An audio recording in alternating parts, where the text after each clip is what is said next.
All right, just a day away from game 3, where the Avs have an opportunity to essentially close this series out.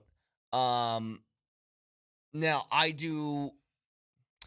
Part of me is expecting a split here over the weekend. I don't think they're going to be able to grab both. I think Minnesota's too talented to not steal a game and try and make this thing interesting. Um, and I think tomorrow is going to be your greatest chance, I suppose, the Avs losing their first game because it's going to be as desperate as Minnesota's going to be this entire series. Going down 3-0 to this team or to any team is basically a death sentence. But when you look at what's on the line for a Minnesota team that made big moves to try and be competitive this year, acquiring Quinn Hughes, having a very talented team, um, this is going to be their best shot at it. And I tell you, the Avs are still, I think, very much at the advantage on this because there are some giant question marks that Minnesota still has to answer that is hard to get figured out in the middle of a playoff run.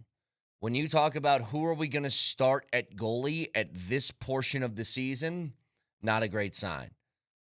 When you are so reliant on your top two D pairs, or I'm sorry, your top D pair, but top two D men to do all the heavy lifting for you to keep the puck out of the net, that puts a lot of pressure on them. And it becomes, do they begin to get worn out? Do they begin to get beat up too much? Like all of that stuff's kind of a factor. But I do think the Avs are talented enough where, I'm sorry, the Wild are talented enough where they'd be able to steal one here. And I don't know if it's stealing one at home, but you go into this game tomorrow again. You think it's the most motivated that Minnesota is going to be to win, and yet the Avs are still favored to win this game. They're minus 130. They're just playing at a super high level. It's like I was watching Carolina last night. It's the same sort of thing. It's a very talented in professional hockey team that's just going to go out and try and impose their will on the opponent. And for the Avs, they've gotten this over and over again where you talk about production from not just your top guys, but dudes all the way down your lineup. Whether it's third, fourth liners, whether it's the later D-men pairings, whoever we're discussing, they are very much a team that kind of has it all right now. The big focus here is, to me, if they do lose on Saturday, or I suppose once over the weekend, including Monday, but tomorrow specifically, I don't know how to describe this. It's like the most confident feeling I can have. Like, I just don't see. If you ask me any given night, no matter who the opponent is, what game of the series it is, and you say, do you think the Avs are going to win? My answer is yes. And if you ask me why, the answer is simple. I think they're better than everyone else. And every time they take the ice, I think they're better than the people that are lining up against them. But I do know that in an entire playoff run, at some point you're going to lose a game. And if that is tomorrow, it'll be a very interesting response on Monday to see what they're going to do. It'll be the first time they've really been tested. Being up 2-1 in a series with another road game, how do you respond?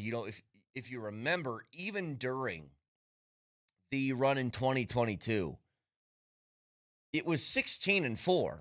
That is not a nerve-wracking run to a Stanley Cup. It's not.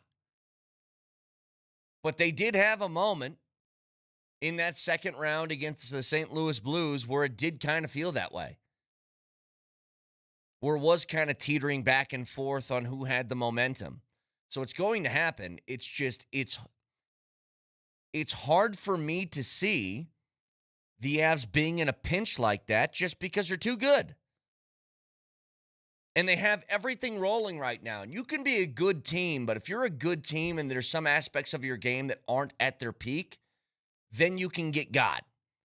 And in the case of the Wild, this is why I think I have this super confident feeling. Because first of all, confidence should always stem from what is your team doing. And in the Avs case, they're kicking ass. And then you have to factor in, well, what's your opponent doing? And for the Wild, who went out, tough series against the Stars, were down 2-1, and then they came back 1-3 straight, closed out the series. They went out in game one, they lost 9-6, a game in which they were trailing by 3, actually climbed their way back to take a 5-4 lead, only to lose by 3 goals after that.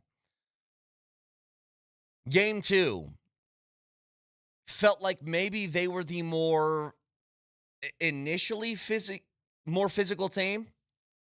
And then the Avs took that over, and then it just became a very professional butt whipping from there on out. The problems that they have are ones that are really hard to overcome in the moment. So remember, confidence starts with what you feel about the Avs, 1. And then you evaluate the opponent. And here's what I see with Minnesota that are issues. We mentioned the goaltending. They don't know who they're going to play between the pipes. That's a rough place to be. I think it's an over-reliance on their top D pairing. That's 2. And here's the third one. And this one is crucial. This needs to get fixed if Minnesota is going to win on tomorrow. Their special teams have been miserable. Excuse me. Haven't had a good sneeze in the appetizer in a while. Special teams have been miserable. Their PK has been awful. Their power play has been awful. And if they can't find a way to get the advantage when they have the advantage, then that puts them in even more of a bind, especially when the Avs seem to be figuring it out. The Avs in the postseason right now, they're 4th in the NHL in power play percentage. They're at 22.2%. Minnesota's 11th. They're at 13. You go to penalty kill. The Avs are actually kind of middle of the road in this one. They're at 85.7 for the playoffs, but a lot better since the initial stages, I suppose, of the playoffs. Minnesota's at 59.4%. So Avs power play has gotten a lot better in the postseason. Minnesota's penalty kill, much worse. Then you look at the flip side. Minnesota's power play, only 13%. In the Avs, penalty kill is still as good as it was in the regular season, for the most part. And a texter says, honest question, what makes you think they will lose tomorrow? I told you, I don't think they're going to lose. I just know at some point they're going to in this postseason. And just judging off of talent from Minnesota and the situation of the desperation of not being down 3-0 against this team, I think their best shot is tomorrow, is what I'm telling you. But yeah, if you make me put money down on this game, I'm picking the Avs, and I think I would always pick the Avs because it's a good bet. The Avs win a lot. But here's Bednar on both of these subjects. It's on our show on Wednesday, talking about the penalty kill in Scott Wedgwood and the huge job that he did early in game 2, that first power play on Minnesota, keeping them out of the net. No question. That was a huge penalty kill. That was the most dangerous that they were in the game. and it all came at a key time. And like you said, Wedge comes up with 6 saves. And then, I think our penalty kill learned a little bit from that power play and what they would try and do, and did a better job on the second one that we took. But there's a bunch of huge moments in that game for me, and that was definitely a big one. We came up with some good blocks when we needed them. We got some big saves when we needed them. We got timely goals, and I think ultimately special teams won us the hockey game. Yeah. And special teams is the area that you've, first of all, maintained as far as a penalty kill, but really improved for power play. And we've discussed it before. It's hard to find a way to pinpoint a spot in which you are saying the Avs are going to lose a hockey game when everything seems to be top shape.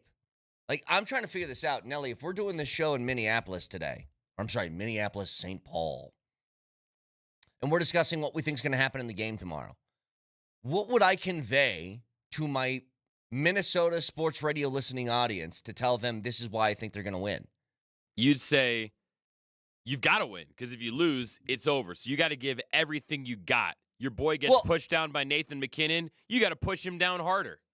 Go down swinging. You can give the effort, but I'm saying as far as, like, if you're trying to evaluate a matchup you can win in this game / series, where would I point to?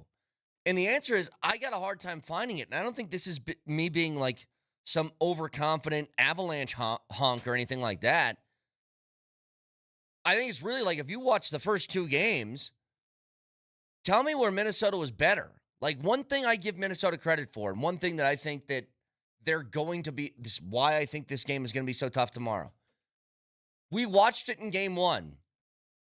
You give up 3 goals that quickly in the first period of game 1 to the Avs when they're on their home ice, it would be really easy just to lay down and die, and they didn't. They came back and took a lead. But then when the Avalanche decided, all right, that's enough of that, they poured it on, and then it didn't matter. And you expend all this energy for a comeback only to lose by 3. But if I'm doing a show in Minneapolis, what's my argument? How do I convey to my audience that I think that your team is going to win tomorrow? And I think that is a really hard detail for them. I think it's even harder for the coaching staff in Minnesota. John Hines, I don't know where you go from here. You already pulled one giant lever and said, all right, let's switch goalies. And it might have been worse than it was beforehand. Unless they think strategically they can find some sort of, I don't know, hole that's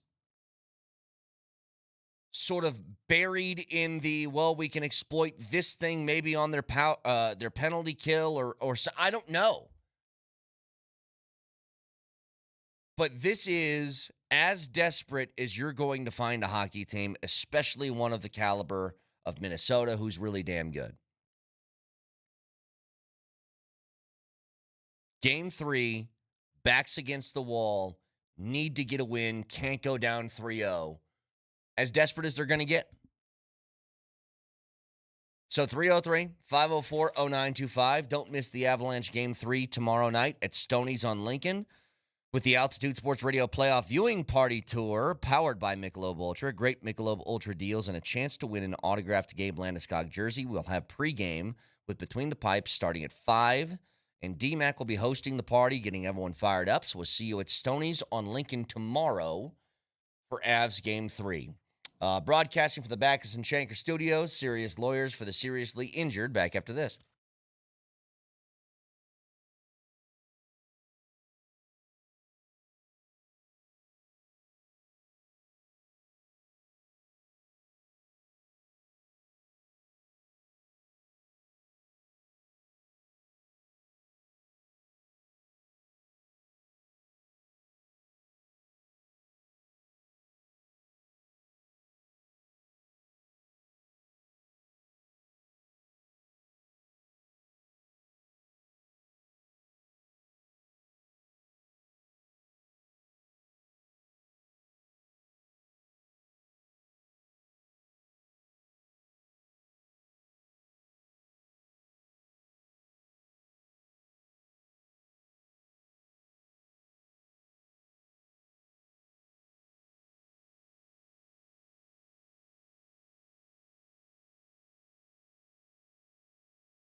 Excuse me. Texture says, Brett, did you see Philly in Carolina last night? I did. And he said, I'm expecting the Wild to try and fight every chance they get, especially if they go down early.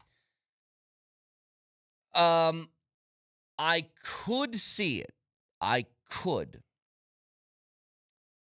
The issue is this. If you get to that point, you're admitting that you've lost the series. If you get to that aspect of the series where it's about, hey, I'm going to go out and just start punching dudes or try and get in scrapes or something like that, the admission there is you're way better than I am and there's nothing I can do about it, so I'm going to do this. And look, it might get to that point. I guess when your backs are against the wall, you can try kind of anything to get the opposing team out of their game. But LA tried that. Didn't work. The Avs stayed disciplined. I would expect them to do that again. And if Minnesota wants to start, parading guys to the penalty box with a penalty kill that is god-awful at 59.7%, go ahead. I think you're going to see Minnesota just come out super aggressive tonight. They'll probably be physical. I don't think in a crossing the line sort of face-washing, punching guy sort of way, but I think they'll try and lay some hits on some guys. But if they go down 2-0, 3-1, something like that, yeah, maybe it changes. Maybe they do kind of go to that style, because what other card do you got left to play? Did you see that game though? That was unbelievable. They just beat the hell out of each other for a full game. I don't even know if any hockey was actually played. Yeah, I couldn't believe that game last night. And was it Taylor Hall that pushed that dude on the Flyers face first into the boards and his helmet popped off? Yeah. I don't think there was any hockey last night. I understand that being part of the game.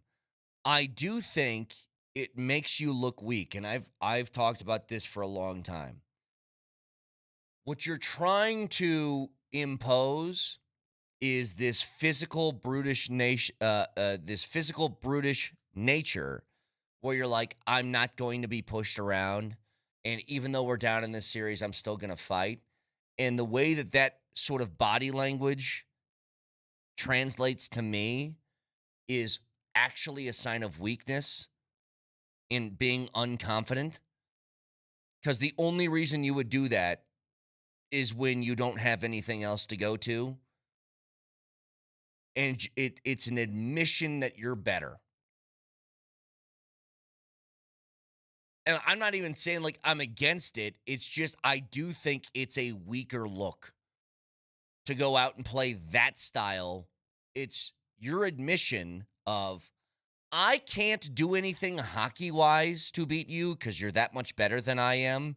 So now I'm just going to take out my frustrations this way. I think, to your point, there's also kind of a point of diminishing returns, even from a fan perspective, where the first fight or two that you see, you go, oh, hell yeah. And then you get a little bit tired of hockey. it. Yeah, this is Lord Stanley. And then the 5th, 6th, 7th, 8th, 9th fight, especially late in the third period. Right. If you're down by a couple goals, puck drops, you start fighting. I'm sitting there like, just throw in the damn towel. Yeah, you lost. Just say this is done. This isn't fun anymore. Who is this fun for anymore? What are you doing?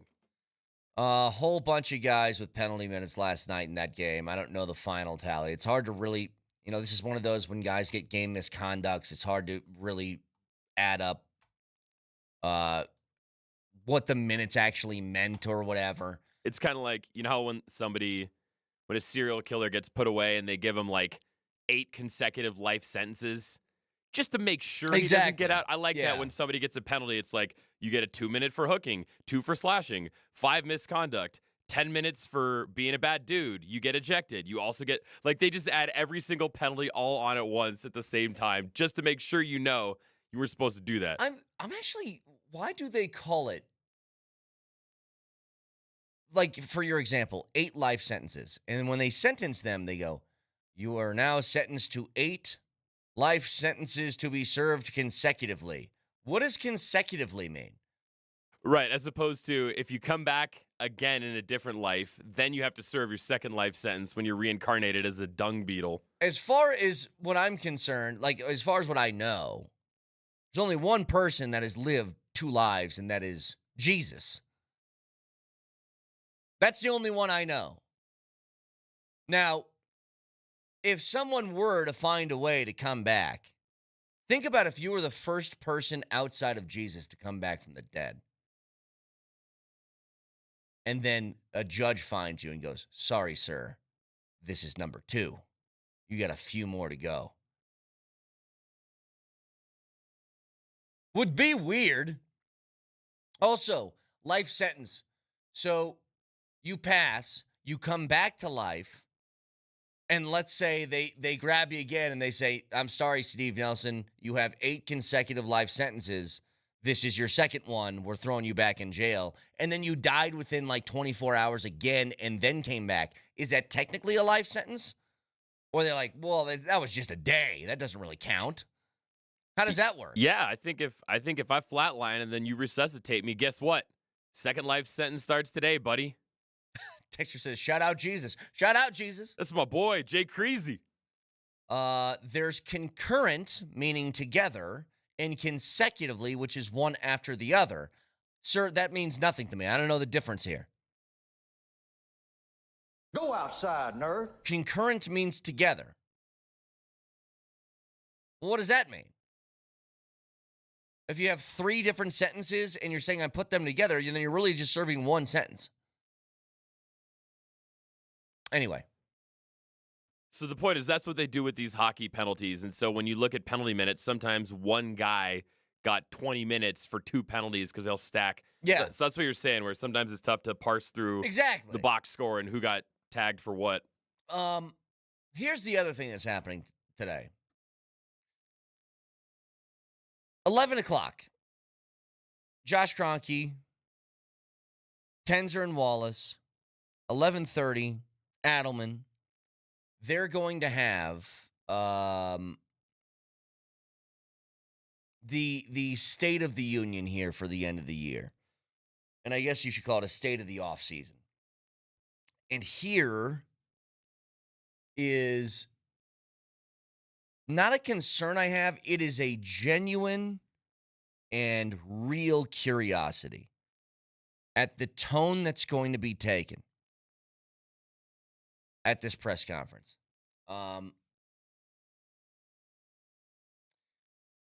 If you have, let's say this,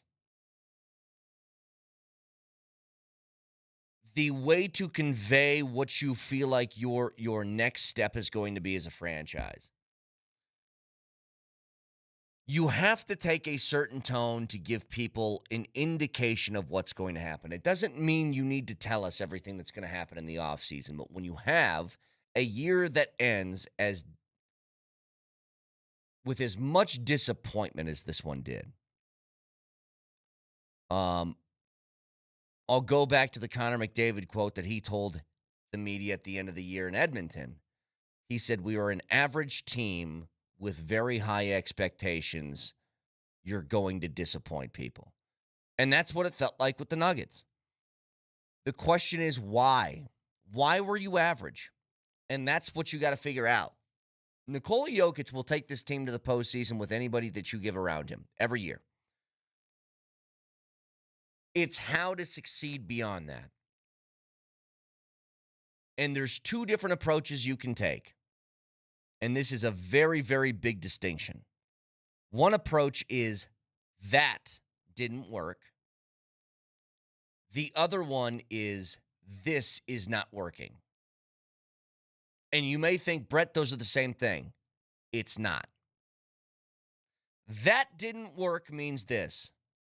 Whatever happened last year was its own thing and unique situation. Injuries abound throughout the course of the year. Couldn't build chemistry with the right guys in the lineup. Couldn't get the right rotations figured out because of injury, because we didn't have enough time. Then we got to the postseason. AG goes down with an injury. Peyton Watson's not available. 2 very important defenders to this team. Like, that's what that didn't work means. This isn't working means we need to change everything about this roster because it's done.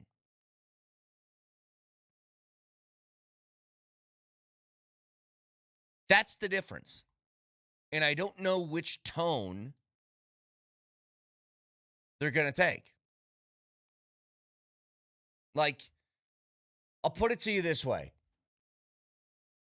When you are discussing the possibility of making franchise-altering moves, and I know that Michael Porter Jr. last year was a core piece of a championship team that was very important to your success in winning, but he was a role player. He was not a main guy, a role player.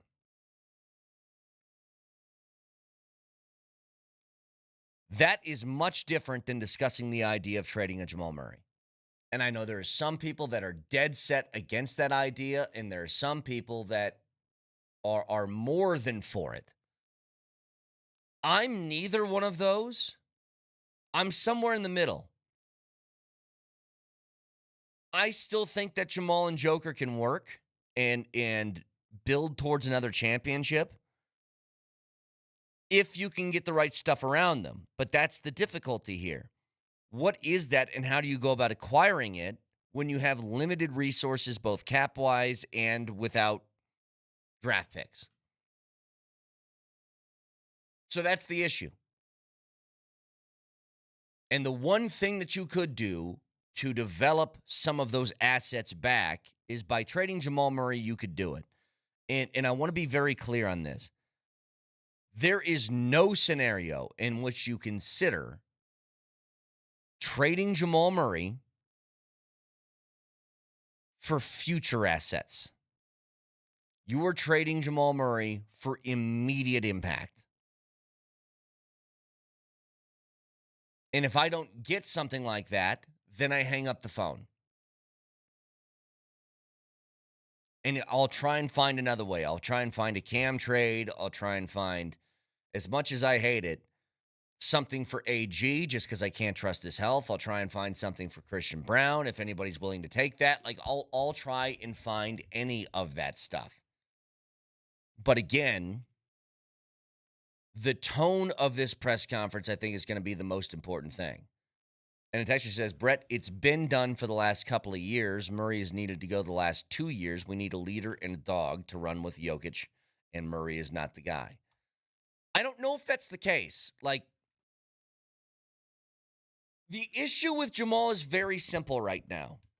And I think it is a contributing factor to issues that have plagued the Nuggets in the postseason. Jamal Murray's still a very good player. It's why he was an all-star this year for the first time in his career. I think we can all agree it was the best regular season that Jamal Murray has ever had as a Nugget.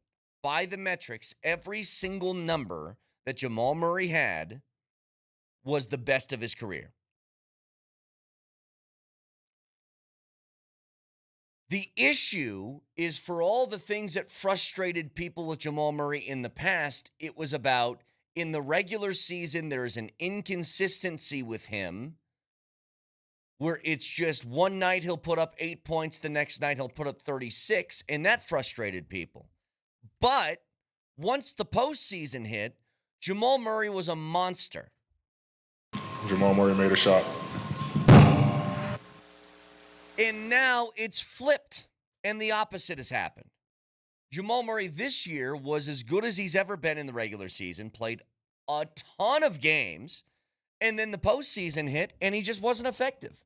And he hasn't been effective in the postseason the last 3 years. If Jamal Murray can get back to what he was back in 2022 and before that, when he was playing in postseasons, dropping 50 points, 30 points a game, 50% from the floor, 40% from three, the Nuggets, if you combine that with Jokic, can go as far as anybody. They'll just need a couple of other guys to go with them. But Jamal hasn't been that for the last few playoff runs. And that's where it's weird. Because Jamal Murray was notoriously a playoff riser. He was someone, when the postseason hit, you had to watch out because that guy would turn into a top 10 player like in the league.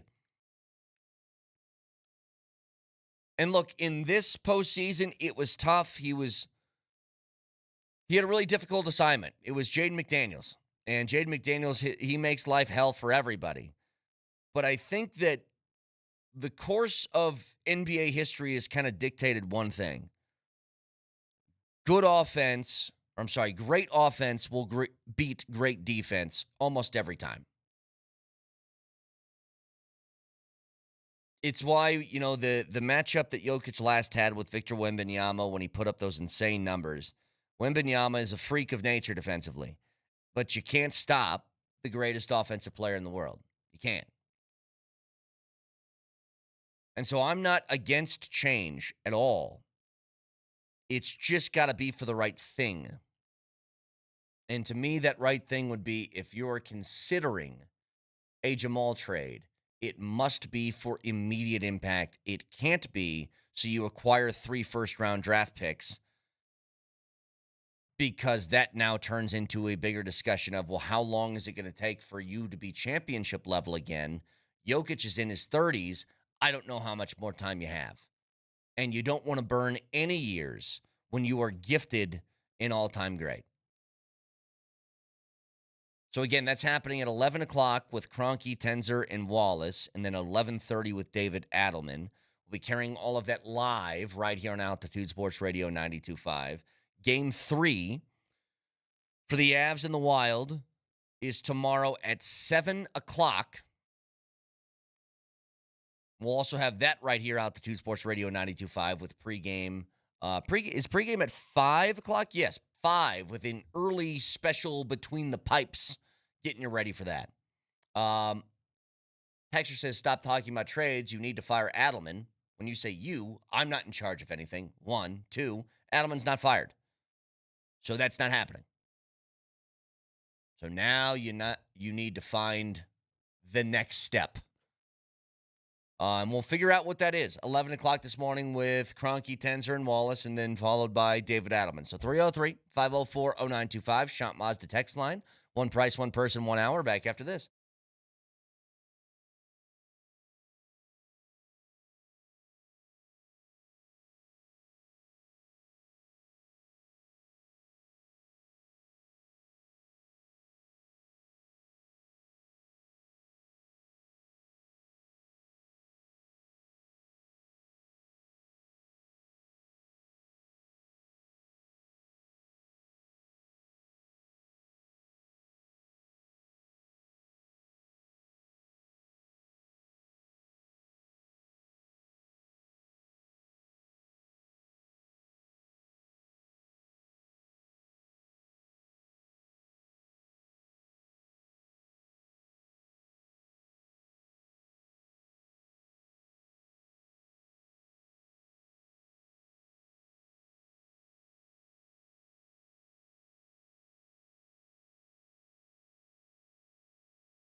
All right, so a texter says, Brett, did you hear Scotty taking a shot at you yesterday for saying the Nuggets should have gone to the bench in the playoffs?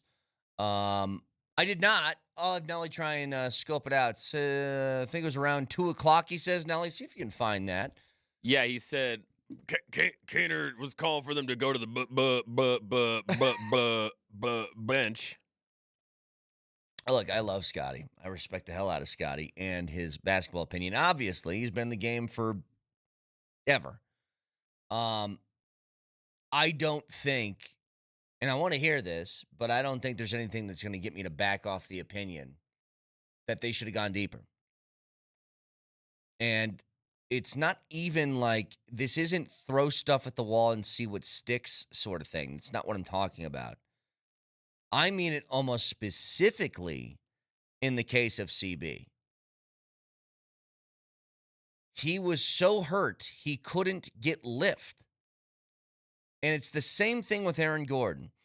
When you have a player whose game is built around athleticism, and CB's big thing is he's not super offensively skilled. What he does do, he gets to the rim, takes contact, and finishes.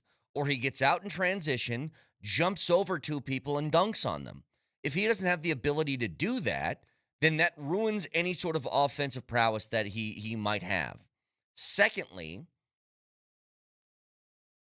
he couldn't move laterally quick enough on defense to stay in front of people, which put Jokic in a one-on-one situation at the rim to be a rim protector, and he can't do it. That doesn't help anything.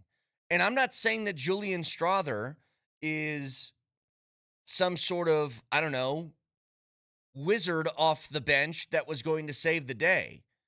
But it's better than somebody who physically couldn't do it. That's what I'm talking about. And yeah, also in the case of Big Val, I would have given him more run too to get more of a physical presence in there. I would have. No, it worked out pretty well when he got extended minutes in Game 5. He played 10 minutes. He was 4 for 4 from the field. He had 9 points. It was a rough start to that. I understand. Some fouls, some turnovers. But once he kind of battled through that, it was okay. But, we're talking about, and this is what's weird. I mentioned this after Game 6 when the Nuggets lost, and this was an odd sort of thing. When did the Nuggets offense look at its best? Ironically, it's when Tyus Jones, of all people, was in the game. And Texture says, yo, Brett, it's pretty simple. 80% Christian Braun is not better than 100% Strother. He's not that kind of player. Well, first of all, you're assuming CB was 80%. I don't even think that's the case. I think he was like 50. Secondly, I disagree. Julian Strother can do one thing. He might not play defense very well. He can score. He's a shooter. He can knock down some floaters. He's got offensive game to him, where your biggest trouble in this series wasn't defense. Your biggest trouble was scoring. You couldn't break through the McDaniels wall.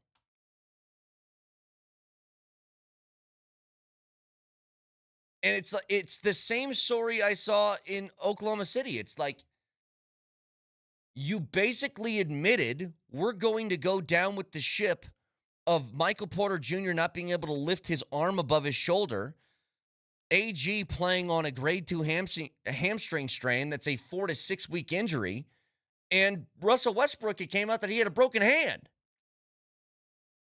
You can't tell me there's not a single guy on your roster, especially this year when you've invested resources into creating depth on the bench, that isn't better than a 60% healthy player. I watched the bench play in the month of January. Was it always pretty? No. But they figured it out. They did some things. To this day, for the rest of my life, I won't understand it. You could pinpoint, and I'll give it to you right here, Christian Braun. When did he get hurt? Well, in Game 1, Christian Braun had 12 points in 36 minutes. In Game 2, Christian Braun was 5 of 9 from the floor, 16 points in 35 minutes. Then he had 2 points, 8 points, 9 and 3. You know exactly when he got hurt and exactly when the production fell off and exactly when it felt like, to me, you couldn't play him. This is not some sort of indictment on Christian Braun either. He was hurt. It's not his fault. But if you want to play through your injury, I think it is commendable. I have great respect for guys like Christian Braun and Aaron Gordon who are willing to lay their bodies on the line at the detriment of their own personal statistics, basically putting themselves out there for people to be saying, the hell is this guy doing on the floor when they're battling through injuries? But if you're not contributing to winning, then I can't have it. I'd rather have somebody who's healthy. So that's my beef. It wasn't that I thought the guys on the bench were better than the guys who were playing. It's that they were healthier and could have contributed more. So 303-504-0925. Again, Game 3 tomorrow for the Avs. There was an update on health of guys, who can be available, who's going to be, who's not.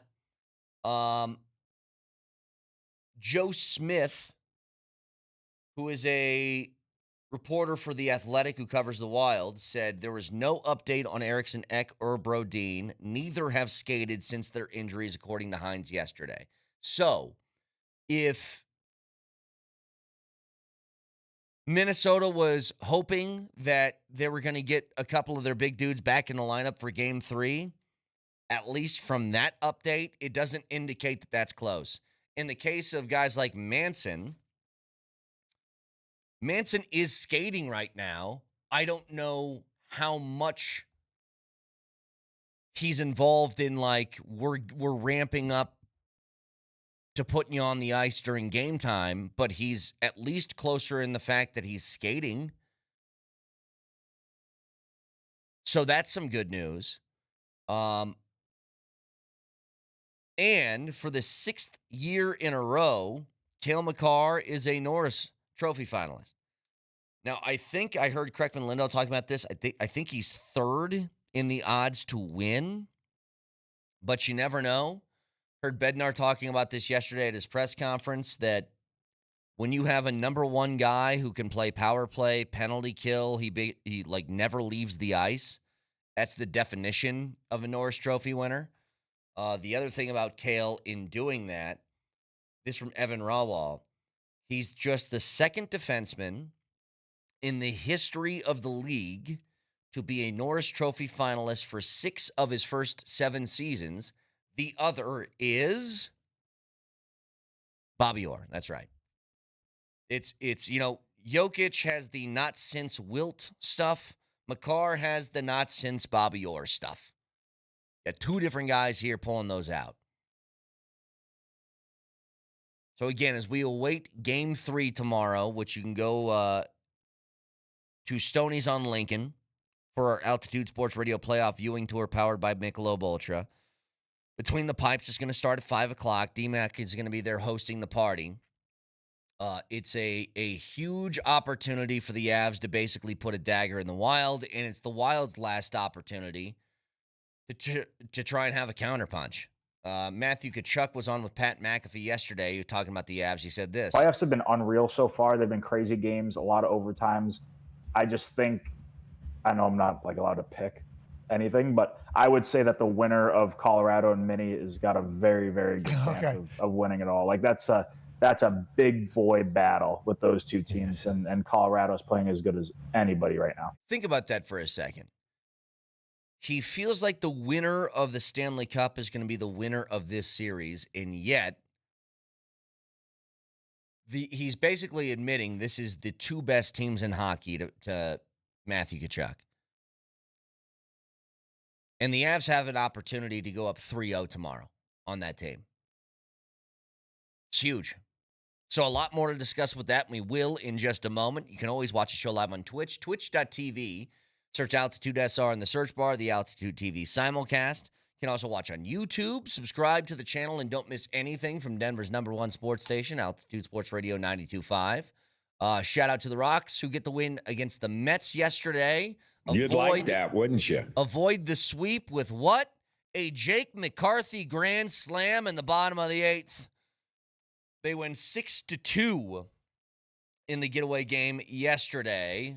Now the Rockies go on the road to Philly and take a Phillies team that is struggling at the moment, only 17-21. So we'll see if they can bounce back, rattle off a few wins here. Moser, Lombardi, and Kane starts next.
Game 3 tomorrow at 7 o'clock. It'll be right here, Altitude Sports Radio 92.5. Extended pregame with Between the Pipes at 5 o'clock tomorrow. And you can go watch them at Stoney's on Lincoln if you are so inclined. I want to start here, though. Here's what I was thinking about. Let's say that we didn't live in the great state of Colorado. Let's say that, you know what? What state?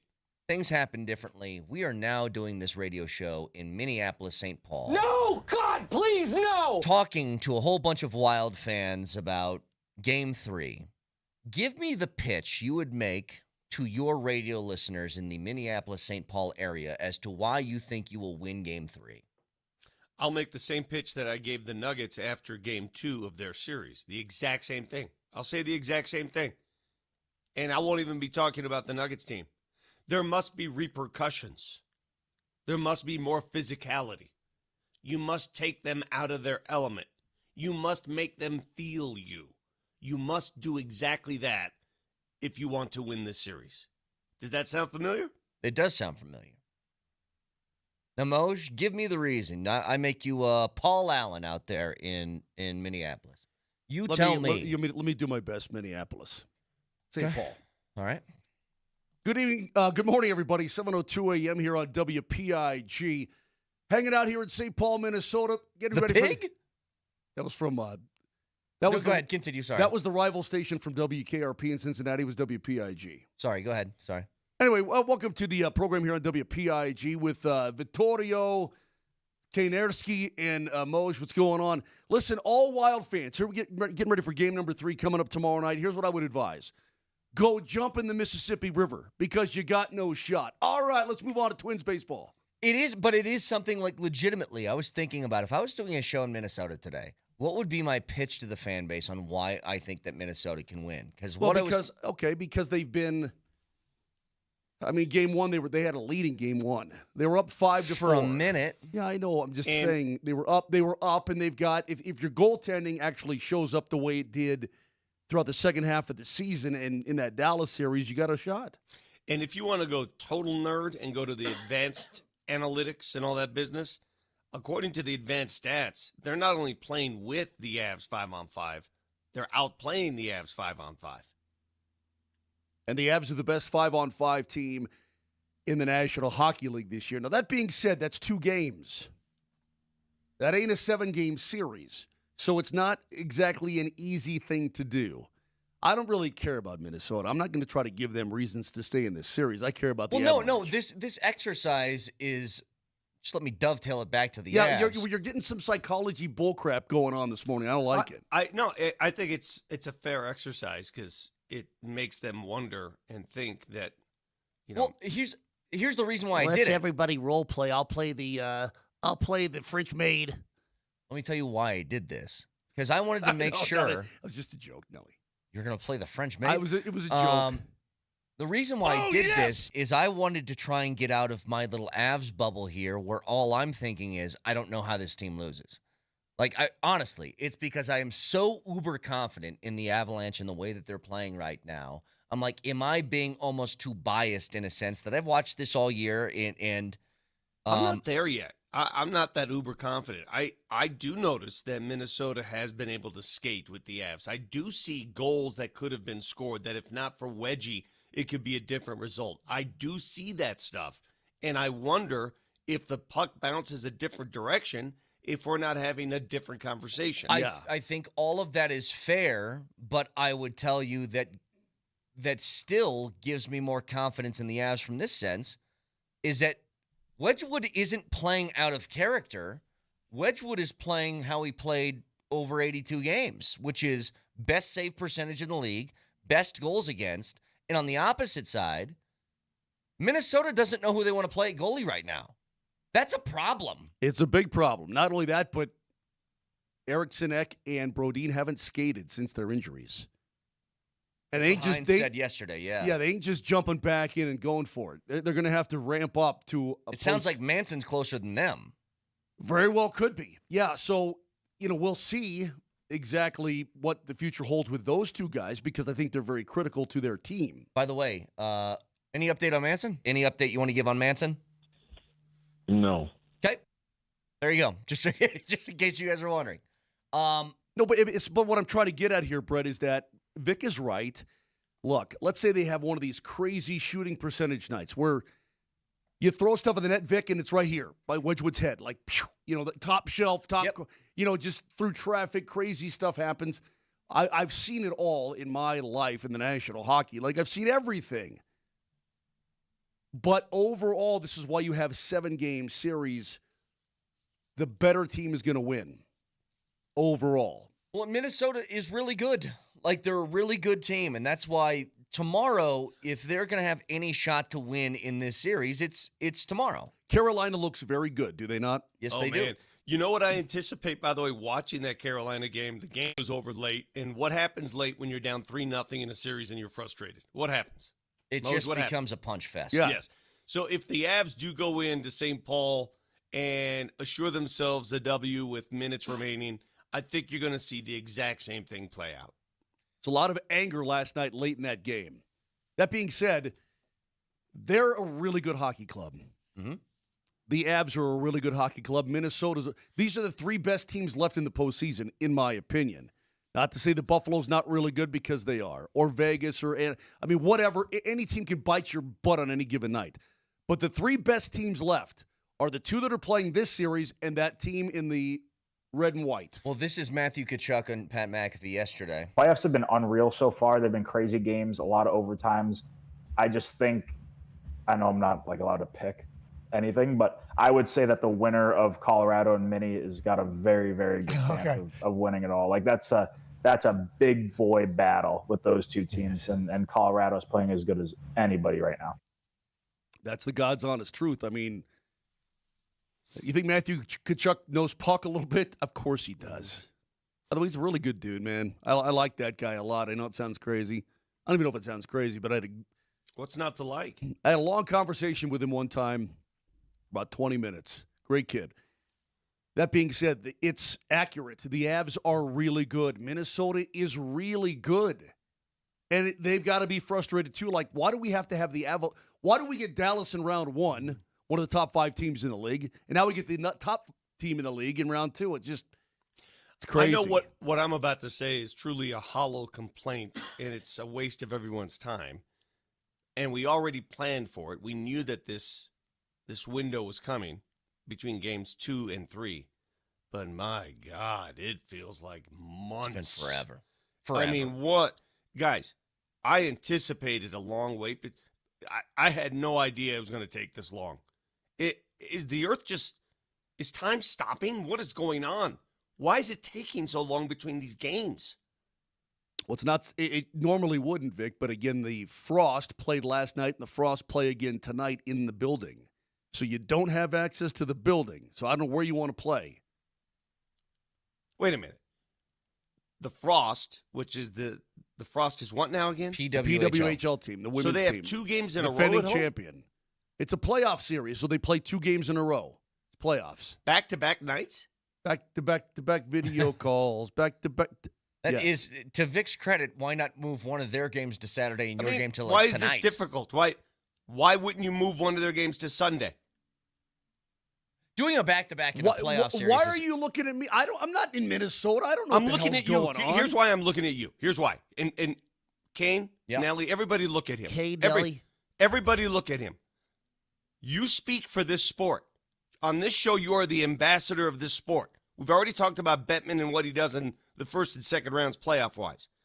Why in God's name would they not alter that schedule and move one of those Frost games? What is going on? I couldn't tell you, bro. I don't know.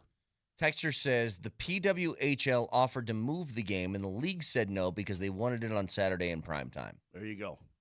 So it's a league issue and not a Frost issue. I don't know if you're trusting that texture. It sounds like a reasonable excuse. It feels like we could have played Thursday and Saturday, and you'd still get your primetime game. I would agree. What's crazy is that the Panthers could listen to me. 150,000. The Hurricanes play tomorrow as well, right? Yes, and that will be their 4th game of the series.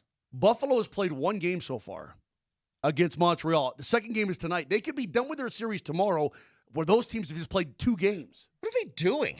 What They're is kicking this? ass. They haven't lost yet. No. What is the league doing? Schedule maker. Yeah, all it does, it's going to lead to somebody waiting a long time. Yeah, but It's you're silly. not thinking that, oh, yeah, by the way, that team in the East is just going to sweep through the first 2 rounds. You're not thinking that. But to have a game 4 and a game 2, you're at least like. I mean, seriously, I just wonder how many things have been changed. Like, if Ball Arena hosted a convention or something, those things get moved, right? For playoff games, Sure. correct? Well, typically they clear out the schedule, thinking that both teams are going to have opportunities to play at home. That's why you don't have, Concerts. Backstreet Boys coming right now, or Nicki Minaj or whatever. Sword conventions. Sword conventions? Yeah. You've never been to a sword convention? Can't say that I have. Hey, Nelly, Never had the pleasure. You know who would go to a sword convention? The Highlander. Sword convention, that's just what Moj calls Friday night, but Pretty good. I like that. Look at Nelly. The reason all those flute jokes, they've wrapped up into one. The reason why I brought up, hey, if you were speaking to a Wild fan, what would you say, is because of this. I enter this game thinking to myself, the Avs have the better goaltending in this series. And the one concern that you truly had about the Avs heading into the postseason was, the hell is their power play going to look like? And now you have this weird combination of the power play looks good, and Minnesota's penalty kill in the playoffs is operating at 59.7%, which is garbage. So where do they find the advantage? And Nelly brought it up. He goes, well, what if they go full, Philadelphia from last night and just start hooking with you?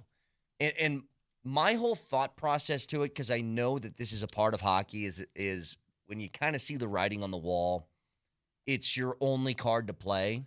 It is an admission. Yeah. Like, to me, I think it makes you look pretty weak. See, if you go full on bumper cars. Yeah, because you're admitting to the opposing team, I can't beat you doing the actual sport that we're doing, so this is the only thing I got now. Now you guys are just making me mad again about the Nuggets T-Wolves series, because in hockey, there are actual rules in place where if you do get bumpy like that, if you do decide to go that route, the other team gets a power play. The other team can hurt you, and I don't think Minnesota, the Wild, they want to go on special teams at this point, because their special teams are the reason they're losing the series. If you're in a parade to the penalty box, you're would going be a to problem. lose to this team. That would be a problem. Yeah. So in hockey, there's actually a built-in rule for anger and physicality. It's called a power play, which leads me to wonder, why in the hell did the Nuggets not get more physical immediately? There is no power play in the NBA. You can get fouls. Who cares? There's no power play. If you want to get physical in the NBA, if somebody's hard charging on the baseline, ready to dunk, and you decide, no, I'm going to throw your body into the second row. Okay. There's no power play.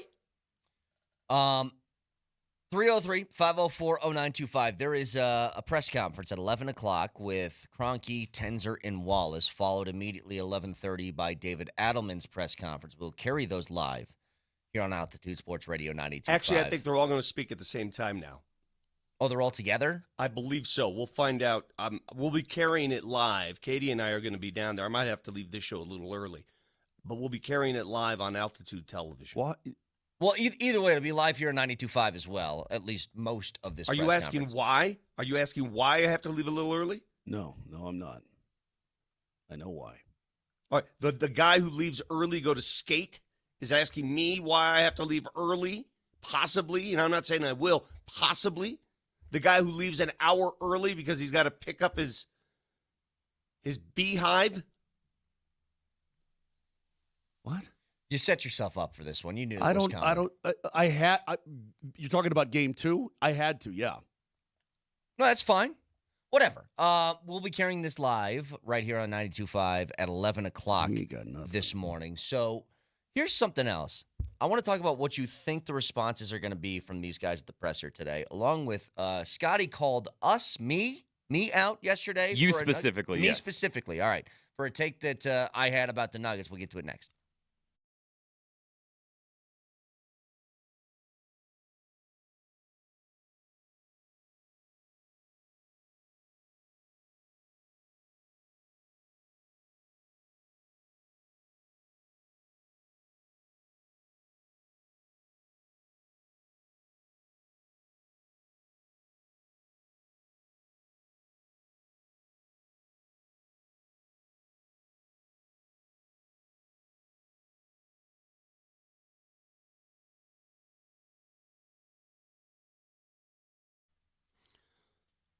When I was a child, all I ever wanted was to grow. To grow. And it never happened. But I am witnessing growth as we speak. I'm looking out at my grass, my lawn, after it was aerated beautifully by mile-high aeration. And then the storm came in, and I'm seeing grass grow faster than I've ever seen before. I've seen green as far as the eye can see. I see a lawn that is far superior than any other lawn in my cul-de-sac. Why? Because I aerated my lawn, and I did it with the best. Mile-high aeration, 303-778-1000. Check them out online. They do more than aeration. They do it all. MileHighServices.com. But aeration is where they are the best, and it's not too late. You need to aerate your lawn if you want a green lawn. Do it now. 303-778-1000.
Hey, this is Brett Kane. You guys know me. I like to sit back and have a couple of pops every once in a while, watching the game out on the patio, on the golf course, and there is nothing better than a Surfside, because not only is it so easy to drink, no carbonation, throws it back like water. They have so many different flavors, it would take you forever to get all the way through them. They have, obviously, the lemonade vodkas. They have the iced tea vodkas. They now have green tea vodkas. But here's 4 new flavors for you. Tell me if you think this sounds good. Raspberry half and half. It's raspberry tea along with lemonade. They have blackberry tea and lemonade, mango tea and lemonade. All of these flavors, you got to try them all. They're absolutely delicious, and they're partners of the Denver Nuggets and Colorado Avalanche, which means you can find them inside Ball Arena if you're out there at any playoff game. So get yourself a Surfside. 100 calories, 2 grams of sugar, in 0 bubbles. It's Surfside. Must be 21. Please drink responsibly.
Yeah.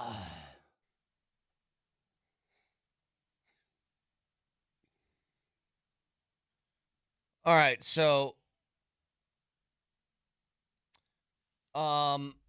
David Caruso, CSI Miami. Anytime I hear that sound, it's time to see why the pool boy was murdered. Whatever happened to that dude? David Caruso? He birthed Alex Caruso, and now OKC is. You know what's Dave's looking at a picture, looks a little rough. You know what's interesting about that guy? Once he got onto that show, he became like a totally. It's like Eddie Vedder. Once Pearl Jam got famous, Eddie Vedder went from, "Hey, what's going on? I'm Eddie Vedder. How you doing?" to like, Jeremy. And this David Caruso guy, if you watch from his early stage, he's like, "Hey, da da da." Then he gets on that TV show. Yeah, gotta.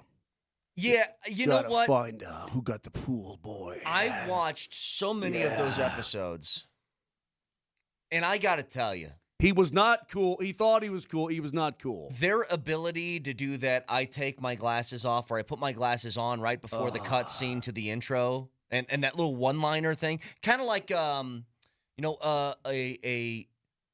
Die Hard vibe to it. He kicks some guy into a freezer. Cool off. Like one of those things, you know what I mean? It's just so friggin' dumb. Yeah, it's just a pun. Everything's a pun. Margaritas. But it was fantastic. You got to do something where he goes, "Looks like the wave isn't the only thing about to hit Miami." Oh, yeah. I mean, every time. It's just that. I can't remember, though. He would put his glasses on, though, and walk away. Meet the new dork. Yeah. Same as the old dork. All right, so about these press conferences coming up at 11 o'clock this morning, I think there's two tones that could be taken, and these are very different from one another. One is that didn't work. That didn't work. The other is this isn't working. And I don't know which direction they're going to go. That didn't work would mean this. Hey, man, we thought we put together a championship roster. Injuries galore, couldn't find chemistry during the regular season, couldn't find the right rotations because we didn't have time with healthy players. Then the postseason hit, and AG was out, and CB was hurt, and Peyton Watson didn't play. That's what that didn't work. To be fair, and I know we're going to get this today, we all thought they put together a championship roster. Yes. There was no error in what they did in the offseason. We all believed, and I'm looking at all of you, not just us on the show, all of you. We all believed that the Nuggets had the makeup for a championship roster type team. We saw it. We said it. We were excited about it. We called it the best roster top to bottom in Nuggets history. We all were there. We all caught that bug. And I'm the first to tell you this. I think in a different universe where you didn't have this amount of injuries, this season looks a lot different. And maybe they're still – turn that off, Moser. And I think in a different universe where you didn't have all those injuries throughout the season, they had time to build chemistry with one another, guys were healthier in the postseason, this looks a lot different, and maybe it is sort of more the way we envisioned it before the season started. But that's what that didn't work means. This isn't working is another context entirely because that means we need to change it all. This isn't working means whatever we had beforehand, right, no longer can we roll along with it. Correct. And that would mean guys like we always say there was a major change last year in trading Michael Porter Jr., and he was a core piece to a championship team, very important to your success. But let's be honest. Michael Porter Jr. was a role player. He was a good role player, an important role player, but a role player. Did you if see you're what talking about? Did you see what he said yesterday? I did. Okay. We'll get to it in a bit. I understood. But if you're talking about trading Jamal, that's changing the DNA of your team. That is, I don't know if you want to call it starting over, but starting anew. 100%. No, I mean, it really is because he's been such a huge part of this franchise, a valuable member of this team. When it's a team, when it plays like a team, he's been terrific. Incredibly important. That's all. Again, that was a situation where if he's injured, oh my God, I can't believe it. But for the powers that be, he's a fire and forget. You know he's there at the 2, period, end of story, or the 1, period, end of story. Could switch over if he wants to, but he's just there with 15, and that's it. That's it. Yeah. This is interesting. MPJ, it actually says, MPJ said that McDaniels would have had to guard him instead of Jamal. He's probably right on that. No, he's not. You don't think so? No. Well, who would have guarded him? It wouldn't have been McDaniels. McDaniels would have been on Jamal. No, he's wrong. Okay. Nope.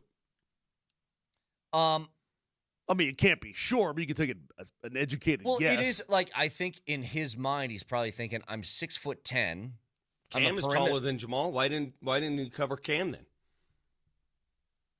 Maybe MPJ is seen as more dangerous than Cam. I mean, Cam had a decent final game. Yeah. I mean, I don't want to this revisionist history that if Michael Porter Jr. had been here, this series would be different. No, we saw that play out. We saw it play out 2 years ago when he was here. No, I love the guy. I have more respect for him. No, I'm with you. Most, yeah. But no, it doesn't change. That's not why they lost. It's not. I do not think this is it. So somebody says trading Jamal's like getting rid of Mikko Rantanen. It's not. It's not. Trading Jamal would be like trading Nathan McKinnon. I actually don't mind that. I think no. That's not like. No, I disagree. I do think it's like Mikko. Mikko is all right, hang on a second. Mikko is a very good player, right? And you need to say it out loud. It's radio. Yeah, oh, absolutely. He was not the best player on your team. That is correct. Nathan McKinnon won an MVP, Moj. That's not Jamal. No. Oh, okay, but I'm talking about the absolute core of the core. I think he is like Mikko. Mikko had moments where he was brilliant and times where he disappeared. That sounds a lot like Jamal to me. All right. You're not understanding what I'm saying. Okay, then explain it. To me, there have been two untradables forever for the Denver Nuggets. I say forever. This incarnation of the Denver Nuggets. Who are they? It's for the Nuggets, it was Joker and Jamal. Okay. For the Avalanche, who are the two untradables? McKinnon and Makar. Okay. After you won the cup, Mikko Rantanen was untradeable until you lost for a few years. You cannot deny that. They were not trading Mikko Rantanen after they won a cup. Until he tried to bend you over a barrel for a truckload of money that the same money he got other places. So the point is, he was untradeable until he made himself tradable. All right. Enough with the comps. What's the point here? You stop comping hogs. Here's the other thing, and I want to play this because I don't know what Scotty said. Somebody said he called, I guess it was me out yesterday for some take I had about the Nuggets. So I want to hear this. Have you ever heard the appetizer with Brett Kane? Yeah, I heard it the other morning. All right. Well, she loves it almost every day. I was thinking maybe you probably shouldn't talk basketball on that show. Hey! That's what you were thinking? Yeah. What did you hear Brett say about basketball that just made you think that he shouldn't talk about basketball? What we talked about earlier. He goes, why did you just go to the bench? Who? What are you, an owl? Who? Somebody need to be an owl on that show. There's nobody on the bench you would have gone to. Who? I'm willing to listen. Okay, then listen. Scotty, send this to the show. Send this to him. I've been very clear about this. You can write this down. Hell, record this.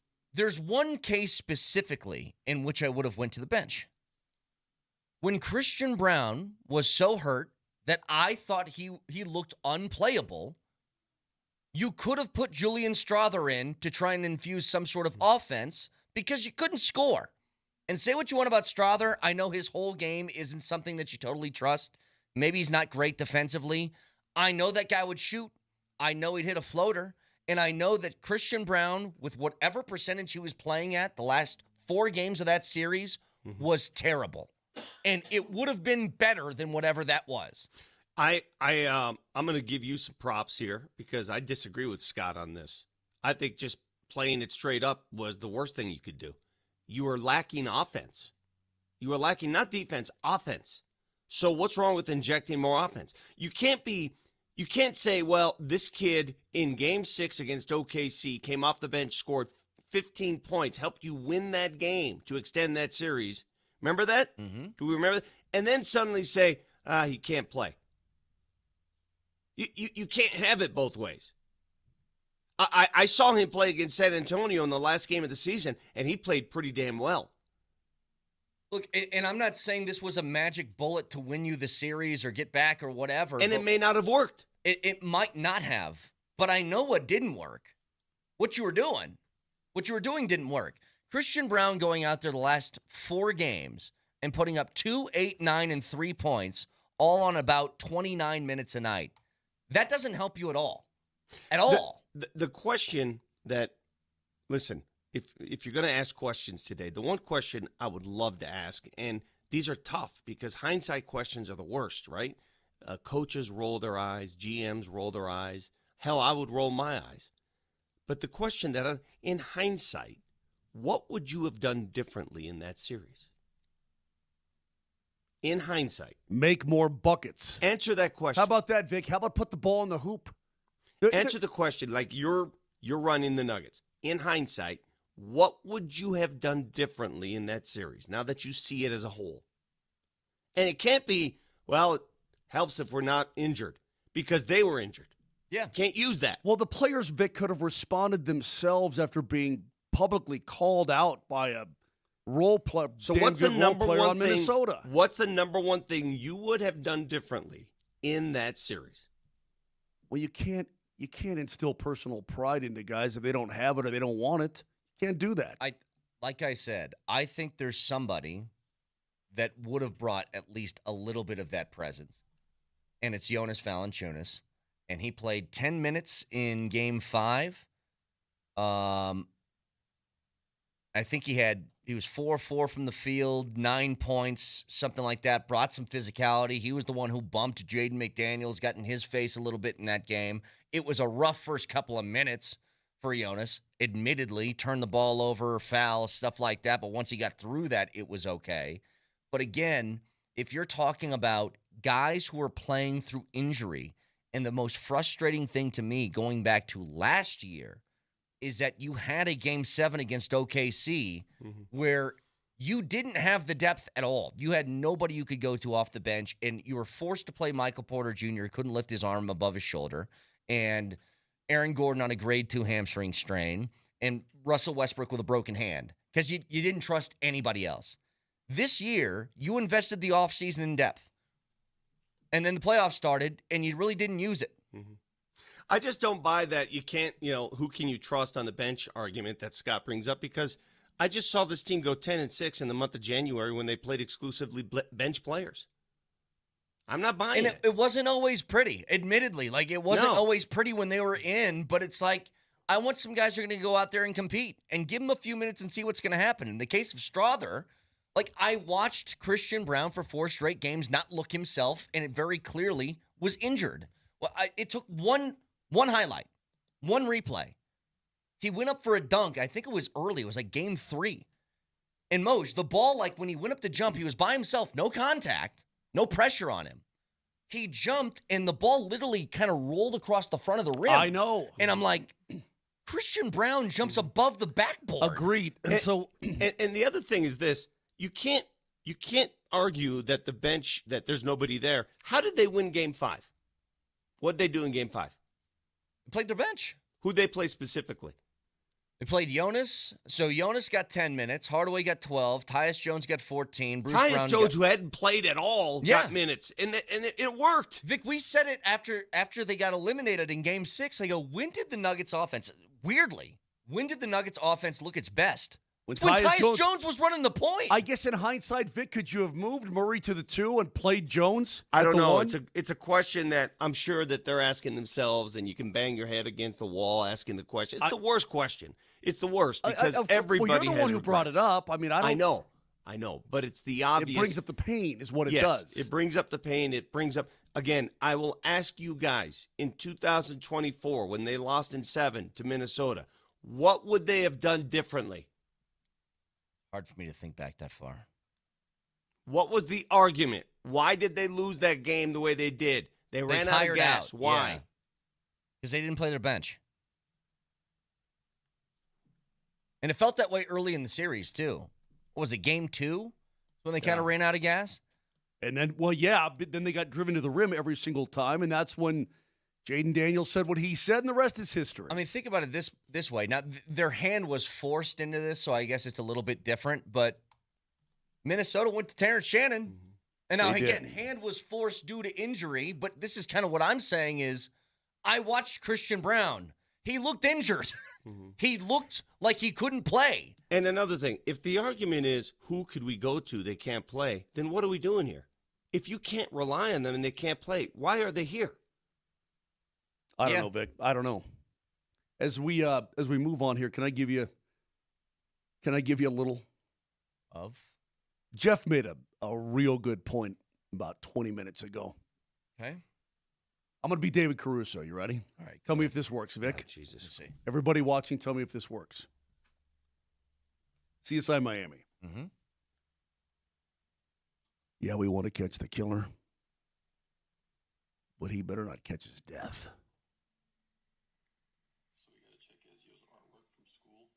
Don't stay out here and catch your death. Now you're just going to walk away? Didn't mind it. I don't think it's not a 10, but it's all right. Okay, was Caruso a 10 every time? I don't know. Don't stay out here and catch your death. The show was pretty good. They nailed it almost every episode. I don't know what to tell you. It's the professional Hollywood writers, Moj. Not Jeff from the text line. Well, I was just... I'm going to go bleed out for a little bit here. What? Huh? You What okay? does that mean? Just going to bleed out. You okay? You gonna go get them leeches? You gonna have a good bleed? I'm going to bleed out? Mm-hmm. But you go into the sword store? I don't know what that means, and I'm not sure I want to know. That's kind of a scary thing for you to say at this point in the morning. Don't miss Avalanche Game 3 tomorrow night at Stoney's on Lincoln with Altitude Sports Radio Playoff Viewing Party Tour. It's powered by Michelob Ultra. Great Michelob Ultra deals and a chance to win an autographed Gabe Landeskog jersey. We'll have pregame with Between the Pipes starting at 5 and DMac hosting the party. Everyone will be fired up. We'll see you at Stoney's on Lincoln tomorrow for Avs Game 3. Back after this.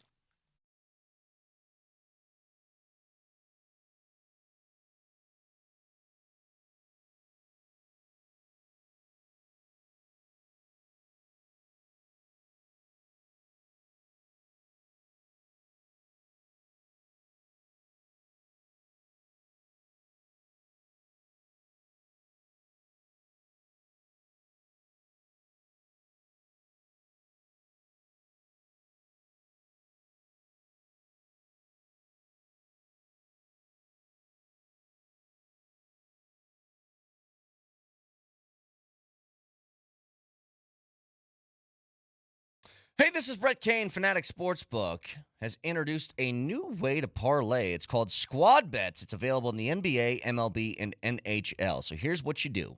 Get on the Fanatic Sportsbook app. Build your squad from the sport that you want. Then pick your market, whether it's points, rebounds, assists, strikeouts, goals. And then finally, set your target. So if you like hockey, let's say for the games tomorrow, including the Avs, you could go pick 4 players to combine for 100 points or 3 pitchers in baseball to strike out 18 batters, then sit back like a GM and watch your squad go to work with live tracking every step of the way. But here's the difference. If one player doesn't perform, the rest of your squad can pick up the slack. So your bet stays alive all the way to the very end. You can track it live, cash out whenever you want.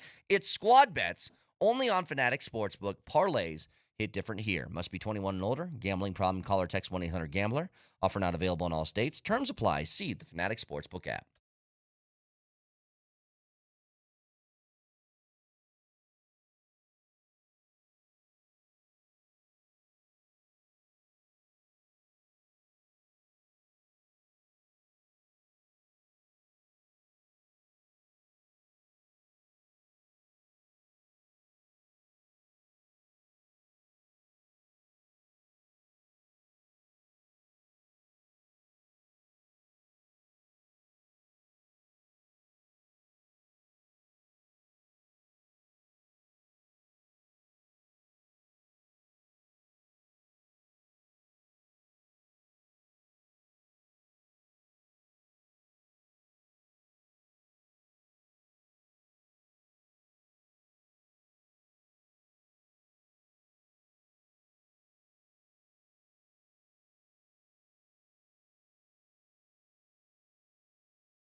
All right, so game 3 tomorrow for the Avs and the Wild, a desperate Wild team that knows they need to win tomorrow. I think all that is very obvious. Now, do you want to, are we going to do keys today, or do you want me to just to kind of throw them out there?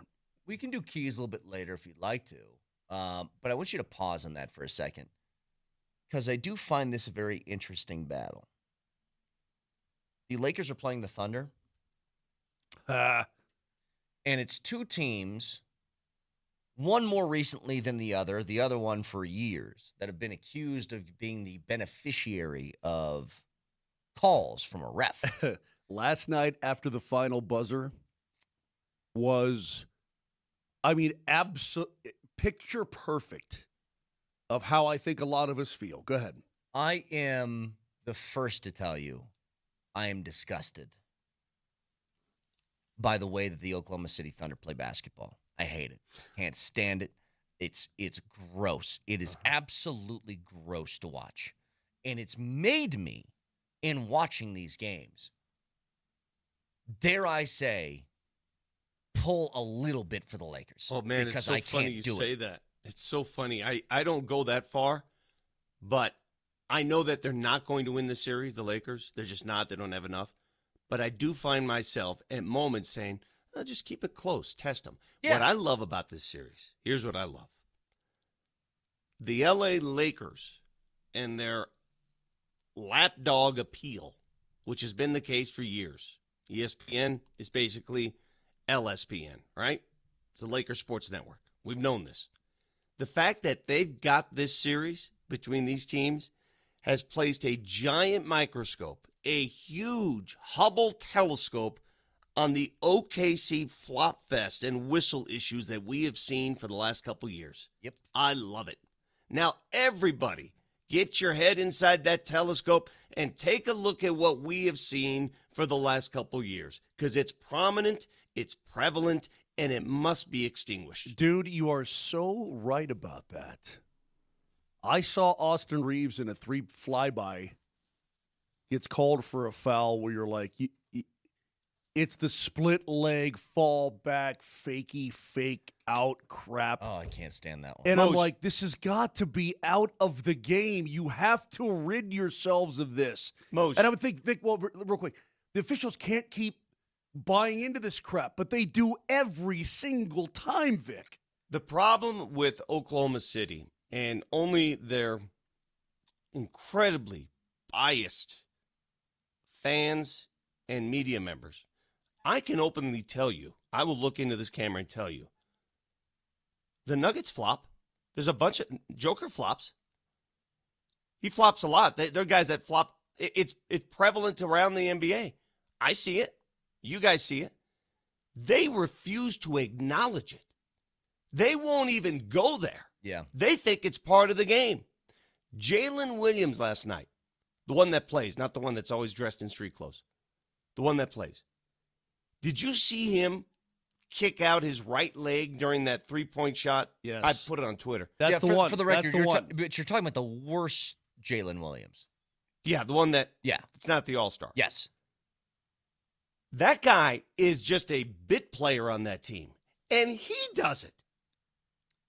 Every Lou Dort, what he does defensively. Alex Caruso. Did you see Chet Holmgren pull a Oscar-worthy, yeah, let me kick my head back and pretend that somebody literally shot me in the throat? Let me give you differing perspectives on this. Here is the perspective of Lakers head coach J.J. Redick. JJ, you got a technical in the first half. Multiple players had really long, extended conversations with refs. What was sort of at the core of those frustrations tonight? Yeah, I mean, I sarcastically said the other day they were the most disruptive team without fouling. I mean, they have a few guys that foul on every possession, and all the good defenses do. You know, SGA gets like a touch foul, I guess, on the drive. There was a stretch where 4 straight possessions, our guys got absolutely clobbered trying to make an entry pass to Jackson, and Jalen Williams is grabbing his jersey with both arms. That's a turn. They're hard enough to play. They're hard enough to play. You've got to be able to just call it if they foul, and they do foul. So there's one perspective. That's J.J. Redick. How about the perspective of SGA? The way basketball works, usually the more physical team and the team that imposes their will more just wins. And that's probably why we won tonight. Probably why we won last game. We did a good job, especially in the second half, of really playing our style of basketball, being physical, pressuring them, making things uncomfortable. That's not always true, because sometimes if you're more physical and you get called for more whistles, it doesn't help. It hurts. It hampers. That's not true. You can be physical and send a message like I've proposed many times, but you're going to expect a whistle. They're physical and they don't get a whistle. Do you understand the difference between Correct. the two? Yes. You can be – no, that's completely false, man. I cannot believe I'm agreeing with J.J. Redick and the Lakers. I cannot believe there's a part of me looking at that matchup saying, oh, my God, see. But last night, guys, I found myself – I don't know if you did. LeBron James was getting hammered. Absolutely destroyed, Hammered. yes. And Yes. no call. Vic, No calls. I And I'm saw like, them, are you kidding me? I saw the Lakers surround the officials after the game. The front page of ESPN has a perfect picture of it. They're all just like gathered around them in a barrier. Moser. And I'm like, that is the perfect symbol of what this is all about against OKC. They're fuming mad, and they got another blowout loss, but they're not wrong. They're not wrong is the thing. They're not wrong. It's not just us. That's the thing. Everybody has to understand something. It's not just us. The entire league sees it. Everybody, they are the respect level for Oklahoma City right now, from where it was a year ago, this young, plucky team that played, it's changed entirely. Do you guys see it, or am I just speaking out of turn? This series in particular is one, I mean, you kind of mentioned it, Vic, that's going to put the highlight on it. Because there's never been a time where the league, who is not a fan of either one of these teams, has come together as one and agreed, wow, the Lakers are really getting hosed on the foul part of this thing. I've never heard anybody say that ever. It's always, why do the Lakers get every call? Why are they always the beneficiary of the whistle? And in this series, they years, aren't. Brett, for years, the numbers back that up. Well, years, the raw data backed that up. You said it, Vic. LeBron, of all people, can't get it. Here's JJ about that. Well, he gets clobbered on that one, with Jalen Williams coming over trying to block the shot when he spun baseline on Dort. That was in that stretch as well. LeBron has the worst whistle of any star player I've ever seen. I mean, I've been with him 2 years now. Again, the smaller guys, because they can be theatric, they typically draw more fouls, and the bigger players that are, built like LeBron, it's hard for them. But he gets clobbered, and he got clobbered again tonight a bunch. And that's not like a new thing. That's not specific to this crew or this series. He gets fouled a lot. That doesn't happen. I mean, guy gets hit on the head more than any player I've seen on drives, and it rarely gets called. Okay, he makes an interesting point there, and I've raised this several times. I think the way SGA is built, the skinny, gangly, arms flailing, it attracts more fouls. It really does. He's not built like a tank, right? So does acting, though. Yeah, but I mean, the flailing, I get it. It's easier to pull off when you're gangling. You got pieces going everywhere. That dude is, I'm telling you, whatever thespian school he went to, he ought to teach it when he's done, because he's as good as it gets. And the league as a whole, I don't know whatever happened. Several years ago, the NBA said they're going to start fining players for flopping. It was, do you guys know what the flopping gesture is in the NBA, by the way? Yeah, you very rarely see it. It's something really, yeah. It's this. Yeah, this. It's this with one hand. When you very rarely see it. You don't see it many times. In fact, I think in Nuggets games this year, I saw this gesture maybe twice the entire season. Watching that game last night, you could have pulled that gesture 14 to 15 times. And until the league, go back, review these games, go back and look at that Jalen Williams play, watch him take his right leg and kick it. You got to find these guys after the fact. I agree. Hey, one thing here quickly as we're talking about flopping and flailing. There was a guy before SGA that did it pretty well. Who was it? Who would you say is the guy who flailed to get to the foul line? Manu Ginobili? Ginobili. James Harden. Oh, James Harden, yeah. Well, Ginobili was, I think it all started with Ginobili. I think the whole Flopperton. I need Nelly. Give me stat of the day music, please. This from none other than Nick Wright of FS1. Oh, God. Last night was James Harden's 182nd career playoff game. It was the 36th time he's had 3 or fewer made field goals. that comprises nearly 20% of his career playoff games. It's the 46th time he's had as many or more turnovers than made field goals. That's a quarter of his career playoff games. 1/4 of James Harden's playoff games, he has had either as many or more turnovers than made field goals. That's crazy. How is that possible? I don't know. That's crazy. How is that possible? Because they figured him out. That's why. But this guy is considered one of the better players of his generation. Not one of the best, but better ones. Because those games don't translate to the playoffs, the games that he plays. That's why. Well, translates for Shea. He gets it. If you out in the parking lot, we have these poles, right? Light poles. And what's around the light pole? Cement. Right. If you're doing 30 miles an hour in a 1975 Gran Torino wagon and you hit one of those light poles, I know somebody who did it. You do? I told you the story. Oh, yeah. It's like bang. But if you're doing 30 miles an hour in a little Honda Accord, it looks, Vic is totally right, it looks a lot more dramatic and explosive because it's a little Honda Accord. It's not some big station wagon. I'm going to say it again. And the bigger fellas in the league are the station wagons. SGA's a Honda Accord. So when he fakes it or even does get sniffed, it's everything flies off. The doors are off. The rearview mirror goes flying, and the airbags deploy. Exactly, and it looks awful. My last thought on this, and it's very simple. We're at a point in the NBA where the product is becoming more WWE every day. And you guys know my thoughts on WWE and professional wrestling. Okay? So we're going in that direction. Either the league does something about it by imposing fines. B, either the referees start calling it closer to the vest like those referees in the Euro League do. That's not happening. Or C, we stop watching. Or C, the players themselves, get together, which is never going to happen, and police themselves. Because this is player-driven. It's money-driven. Yeah, I get it, Vic, but I specifically do not tune into Harden games because I can't stand to watch him play.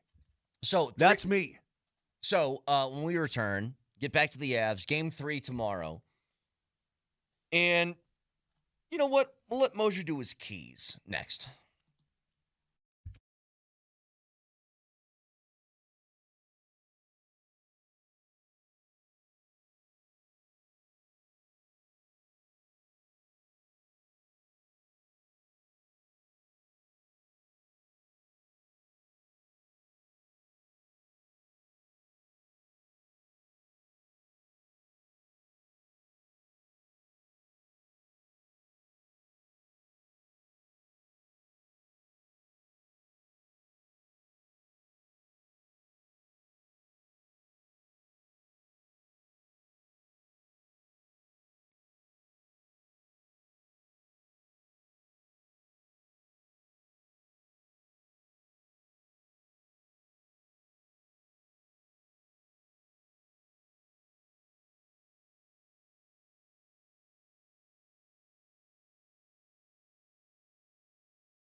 Everything is more expensive these days, and you're having to spend more on the things you buy on a regular basis. It's just crazy.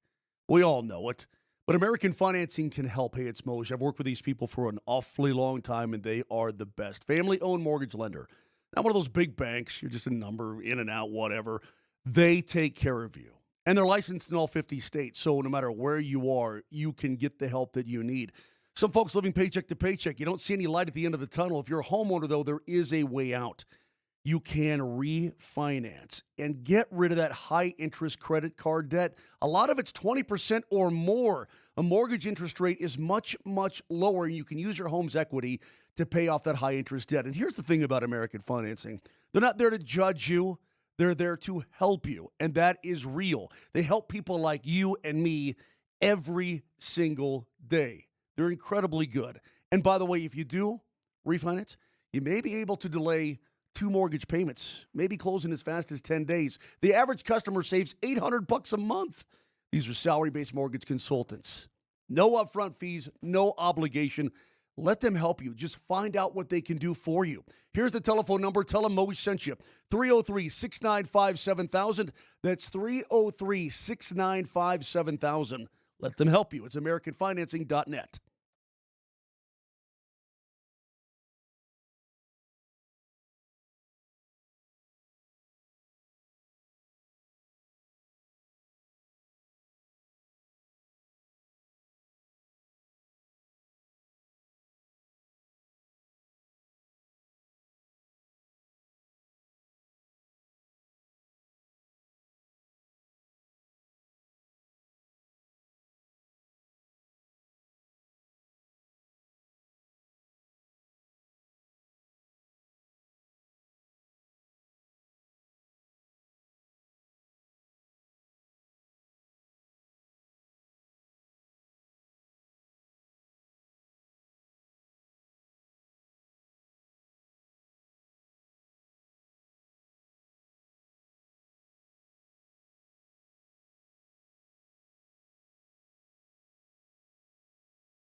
Damn, I love this song. Here we go now.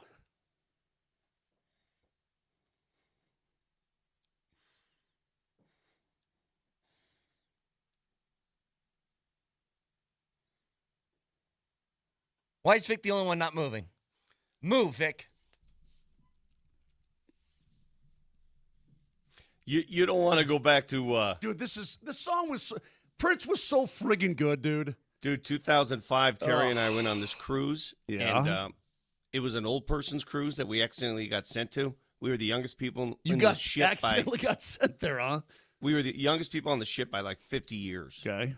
And I jumped on the mic. Oh, no. And hit the entire Prince selection for about 2 hours. Up and down. Bump it, bump it, bump it. Out of time. What are we going to do? What do we do tonight? Night I'm gonna party like it's 1999. I mean, that's one thing I would love to Minneapolis... see Vic do it. I'd love to see you do it. It's one thing Minneapolis has over everybody. It's that they had Prince, man, and he was amazing, that guy. Did you guys ever hear the Carlos Boozer story about Prince? No. So Carlos Boozer, who's now got 2 sons who are extraordinary basketball players for Duke. Carlos Boozer played for Utah, and he had a home in L.A. And one offseason, he decided, I'm going to rent my home during the season. And it was a beautiful home, very well done, where expensive, in Los Angeles. Okay. So Prince comes to town to record an album, and he sees that this home is for rent, and so he rents it. Boozer, on a road trip in L.A., several months later, decides, I'm going to go check on my house. So he drives up to his house, doesn't recognize the thing. There's a new front gate, rolls into the house. All the furniture is gone. There's like a purple rug that goes from the garage to the front gate. Everything is different. He is livid. He's like, what the hell just happened to my home? Prince got wind of it. By the time he was done renting it, all of his furniture returned as if nothing ever happened, no stone unturned, and he left him a tip of $500,000. Oh, my God. You're kidding. Dude, that's like when I saw Michael Jackson was being interviewed, and it was like B-roll of him walking into this antique shop, and he literally bought everything in there. And then he actually turned around, this like $2,000 piece. And he goes, never mind, I already have that one. And I'm just like, what world are these guys living in? Amazing. Anyway, I didn't mean to get off track there, but that's one. And the best part about this whole Prince thing, and I'm sorry, is that we found out even more about him because of the Chappelle show. Oh, yeah. With Charlie Murphy and all the backstory stuff. It's unbelievable. So, speaking of Minnesota, Game 3 is tomorrow. The Avs take on Minnesota. And, Moj, let's do this. Do whatever it takes to win. It's the Johnson Auto Plaza keys to the game. Johnson Auto Plaza. Experience the power of the plaza, where they have the keys to performance and style with Ram, Jeep, Chevy, Buick, and GMC, and a huge selection of used all in one place. Johnson Auto Plaza. Here's Moser, Lombardi, and Kane. Game 3, Avs and Wild, 7 o'clock tomorrow right here on 92.5. You have everything going for you, do you not? If you're the Colorado Avalanche? Yeah. Question. Who is the best team on the road in the National Hockey League this season? The Avalanche. Which team tied a franchise record for most road wins this season? Might it be the Avalanche? It would be the Avalanche. That is correct. Which team has played better in this series? Better special teams. Better. Okay. Well, they're up 2-0. Here's what you have to do. Which team's name starts with an A? Which team resides in Denver? Here's what you have to do if you're the Avs tomorrow. Vicky, Brett, you guys have said it, and you're completely right. Minnesota is going to be playing for their lives tomorrow night. You must survive the first 10 minutes of the game period. End of story. You must get through the first 10 minutes of the game unscathed because they are going to come at you. They are going to be properly motivated. They're going to have their peeps, big bone women behind them. Yeah. That one blonde gal that year. Oh, what year was that? Like a while ago, yeah. Yeah. It's got to be like, what, 7 years ago, Brett? Something like that? Yeah. Well, she was hooking, wasn't she? Spitting and hooking. She was. Oh, man, she was mean. Anyway, they're going to come at you hard for the first 10 minutes of this game. Play your game. Don't get sucked into anything. And the Avs have been remarkably good at that this entire season, but especially in the postseason. You do that, you get the game to be your game, you're good to go. Keys to the game, powered by Johnson Auto Plaza. Get selection, service, and incredible savings on Ram, Jeep, Chevy, Buick, and GMC, all at one location. Experience the power of the plaza at Johnson Auto Plaza. I'm very curious to see, though, how the Minnesota Wild, what kind of tactics are they going to employ? Me too. What kind of game seriously, they've lost two different kinds of games. So what game do they want to try and play that they think would be best for them? They're going to try to steal your attention by doing something that is going to cause havoc. I can see blow somebody up, run somebody over. Hey, maybe take a major. You can't do that because the Avs will kill you on the power play. I'm going to tell you, if Minnesota does that, and they might, I don't think they will, but if they get into that game where it's like they're going to try and goad the Avs into doing something, first of all, LA tried that in the first round. It ain't going to work. It didn't work. Second of all, doing that is an admission you're better than we are. That's what that is. And I think that when I say it's a weak look, I don't mean that as like a physicality thing. I'm saying as far as confidence within your game, I think it makes you look weak. Brett, because you think they care about admissions? They want to win the game. I mean, no, I understand. I'm just telling you, if you're getting to the point where it's like, I'm going to have to try and fight you out of your game, then the admission is I can't straight up play hockey with you and keep up. But didn't we ask the Nuggets to do the same to the T-Wolves? No, I was asking them to match defensive physicality. That's what Minnesota was still more physical, despite the fact that you were in a position maybe you should have been more. And Vic, no offense, but there seems to be an intestinal fortitude that permeates through the Avs that the Nuggets simply don't have or was not on display. Wait, do you think you're offending me? Well, I don't know. I'm the one who brought that up. Okay, well, you're not offending me. But what I'm telling you is that Brett is correct. Minnesota can try that. They don't buy into that crap. That's why I keep saying this is as mature and professional a hockey club approach to the postseason as I've ever seen, or equal to. I mean, look, I was there in 2001. Incredibly focused bunch. Incredibly focused. 22. Hey, man, it was a little different because you got by the Blues and you were playing just free will hockey and smart, good free will hockey, but it was different. This is like professional. So let me say this to you. Gabe Landeskog, a quote yesterday from Peter Baugh. I think for us, there's still another level in our game to get to, and we're continuing to work hard towards that. Yep. I don't disagree with them. I don't think that they've played maybe a perfect game yet.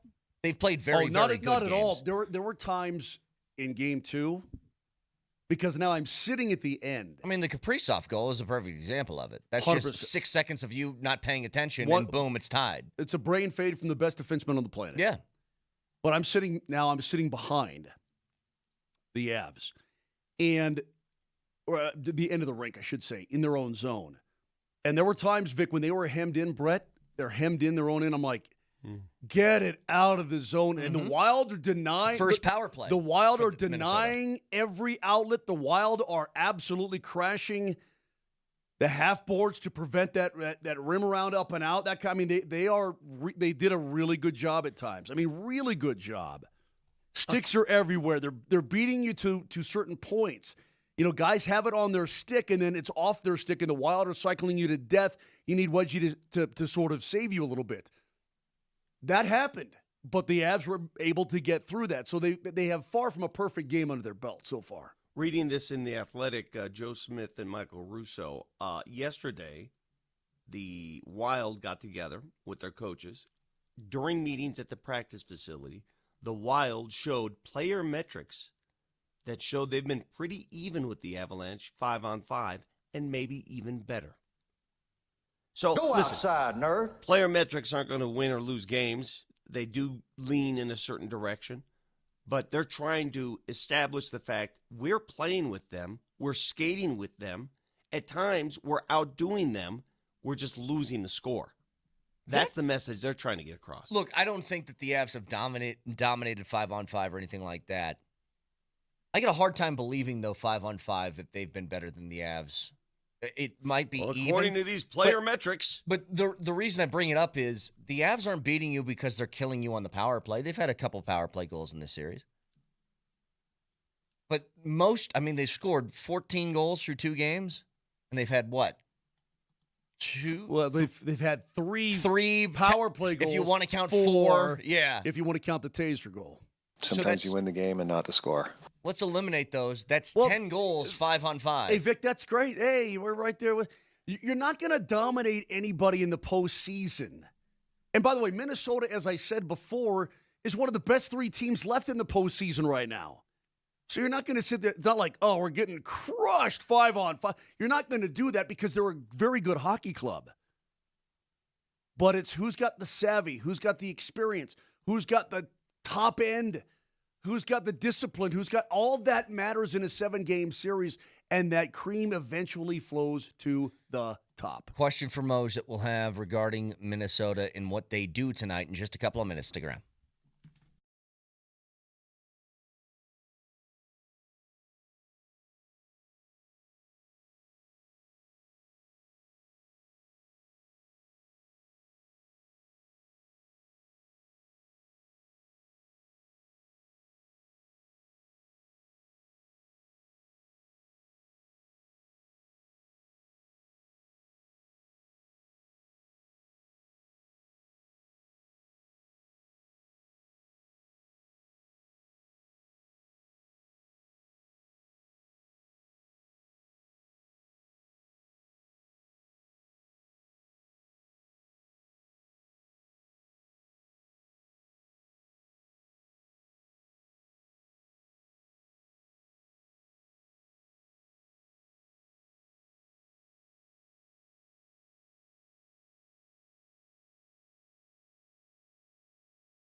Moj, I know the answer to this is I don't know, but give me your best educated hockey guess. Does Minnesota stick with Gustafsson or go back to Wallstedt? I think they're going to go back to Wallstedt. I think. To me, I thought I know it sounds crazy because he gave up 8 goals. I think Gustafsson would have given up 10. He gave up a quad bogey. Oh, gosh. The times when you're on the course and you have to write down a snowman, those are painful days, dude. Yep. I mean, those are, Vic, painful. Snowmen are painful. But what you're saying is Waldsted's 8 that he gave up is better than Gustafsson's 4. I hit a great shot, and it ricocheted off this thing. I got stuck. It was a fried egg in the bunker. What am I going to do? Right. And Gustafsson's 5, his bogey, banged it off a tree, chunked his next shot. I get it. Okay. So the Avs put I'd have to go back and look at the actual numbers. But it seemed like they had, obviously more shots on goal, but way more quality chances on Wallstedt than they did on Gustafsson. I mean, the kid just got absolutely blitzed by the Avs in that first game. Yeah. There is a huge matter of what the Avs do to counteract what's happened in the first 2 games. What is their response to this? And if they think, look, part of me, from what you said, Vic, if the Wild players and coaching staff think to themselves, well, I looked at the metrics, and the metrics say we're actually playing well. Let's not change anything. Okay. Yeah. If that's what you think, then okay. Go ahead and do that. Let it roll. Because what I've seen in the first 2 games is you guys have lost by a combined 6 goals. So it's like the 4 of us gathering around, right, around a beer, and we're like, you're handsome and you're handsome. No, you're handsome. No, you're handsome. And none of us have a date to the prom. Sort of like telling 2 Hollywood stars that you look like one of them. Oh, hang on. Man. Before we get back to this, I have to share something. Don't shatter his dreams. It's one of the most Moser things I've experienced in a long time. Oh, no. We have this group chat. We send stories to each other, things we want to talk about the next day. And every once in a while, there's just kind of funny things that we put out there.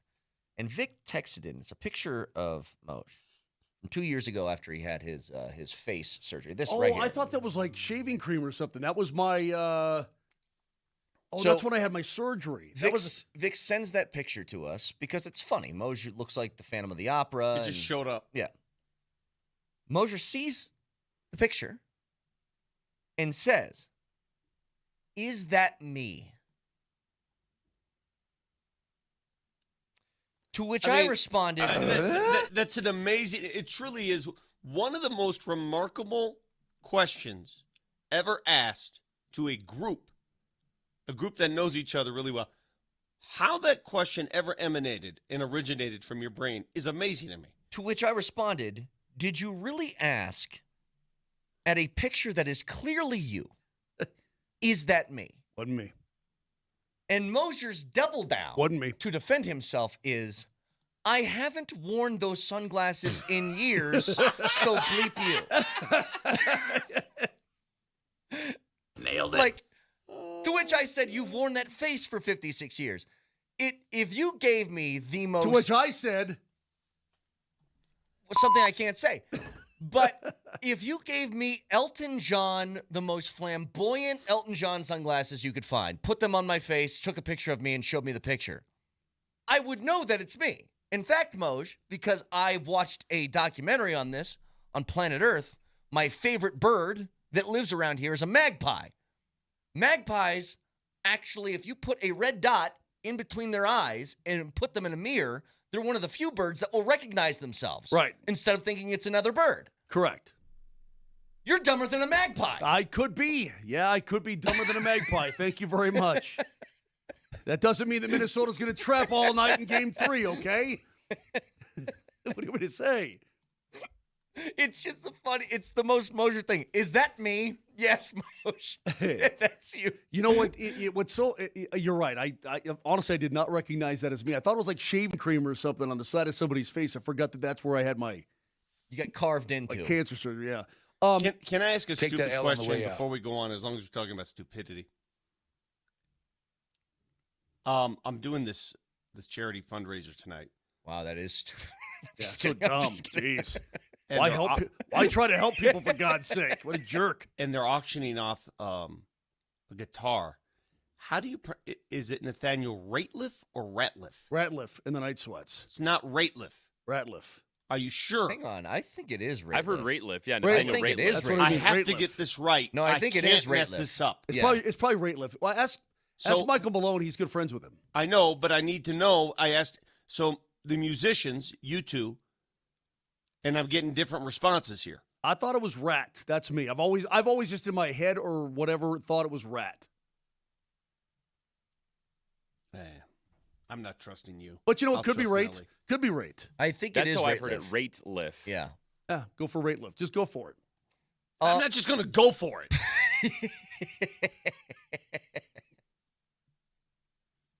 Is it Lombardi or Lombardi?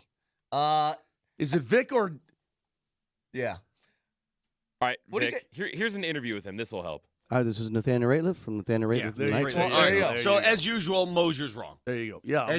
As usual, never trust Moser. Right. What do you guys think of this? Eddie Van Halen. This quote here.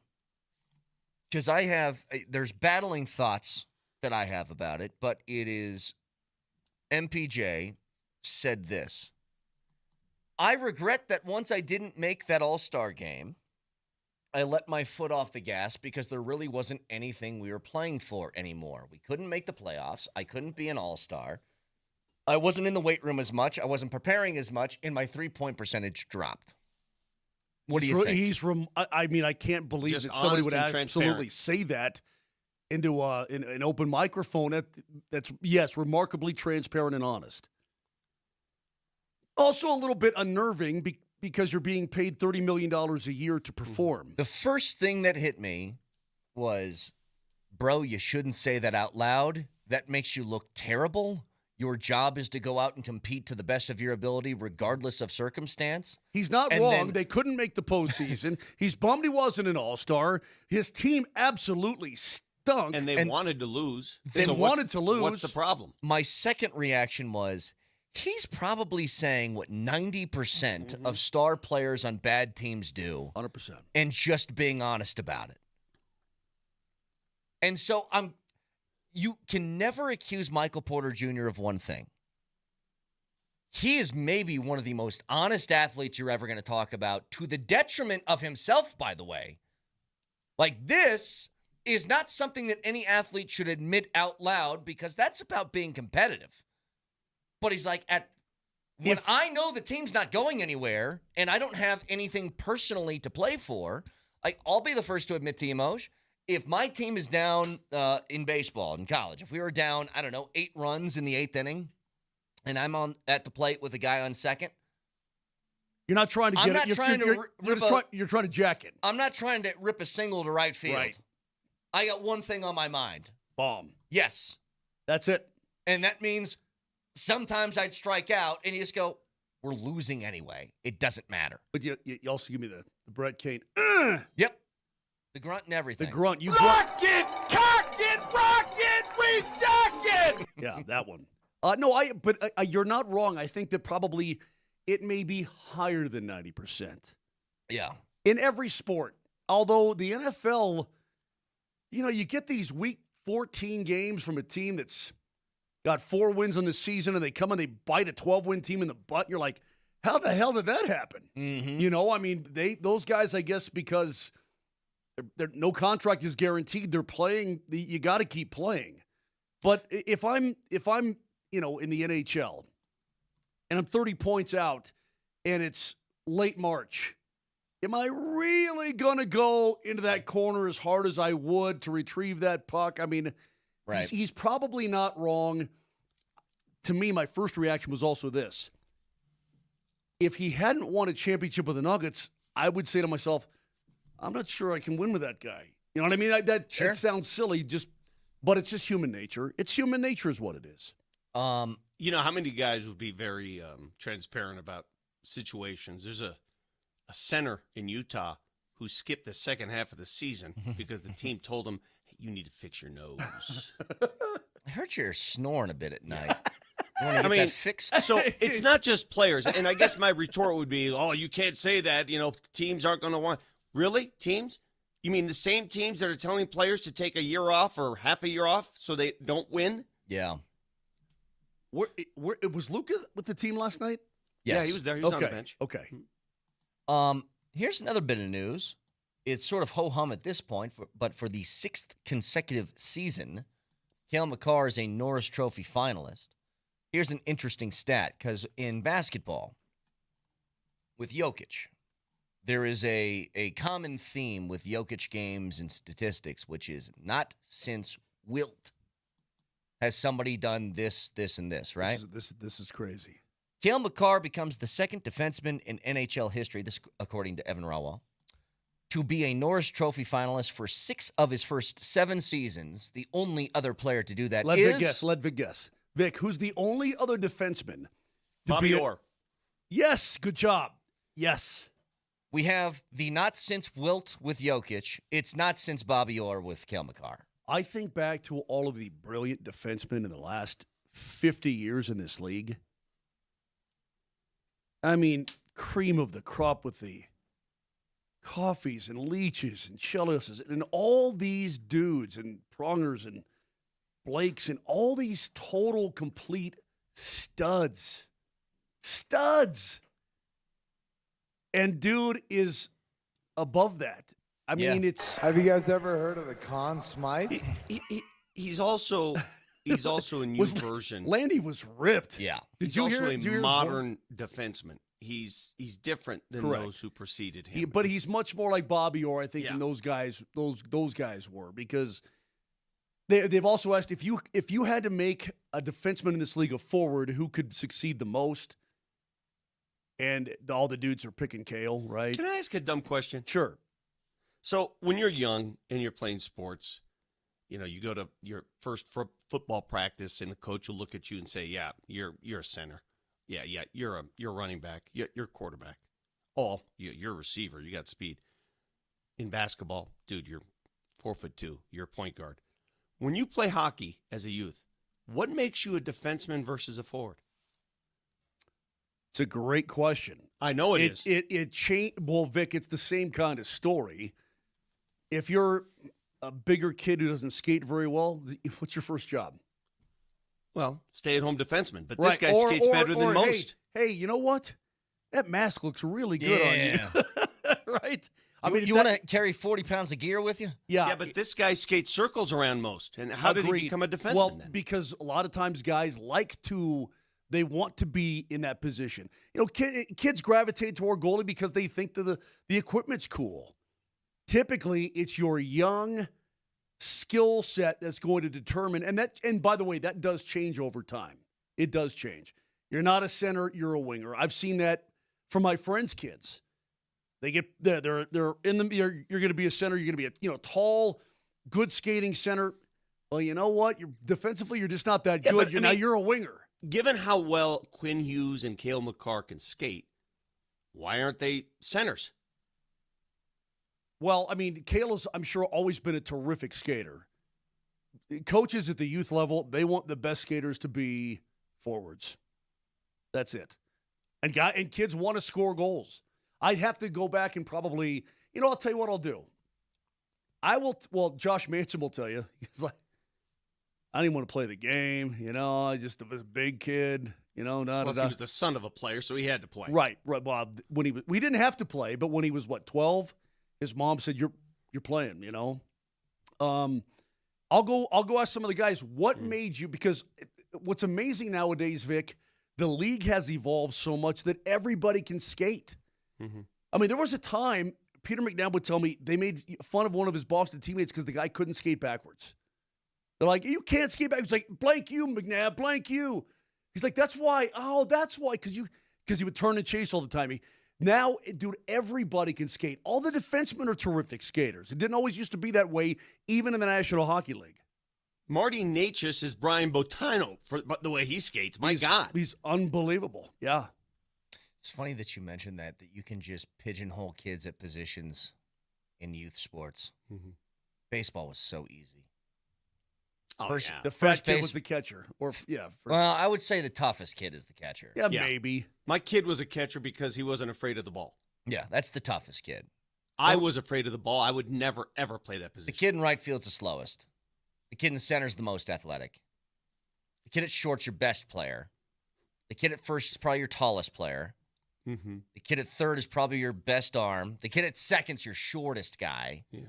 Left field, I don't know what I'd put for left field. Moj, that's why you were the first base coach. Yeah, not really, Vic. Wait, Brett, I'll give you one guess. In Little League, what position do you think they made me? Right field. Bingo. I was right field because I couldn't do anything. Yeah, Because either right field or second base. When I was playing youth baseball all the way into high school and so on, there weren't a lot of lefties. So that's where you stuck the kid, the worst kid in right field, right? Because everybody was a right-handed. I mean, almost everybody was a right-handed hitter.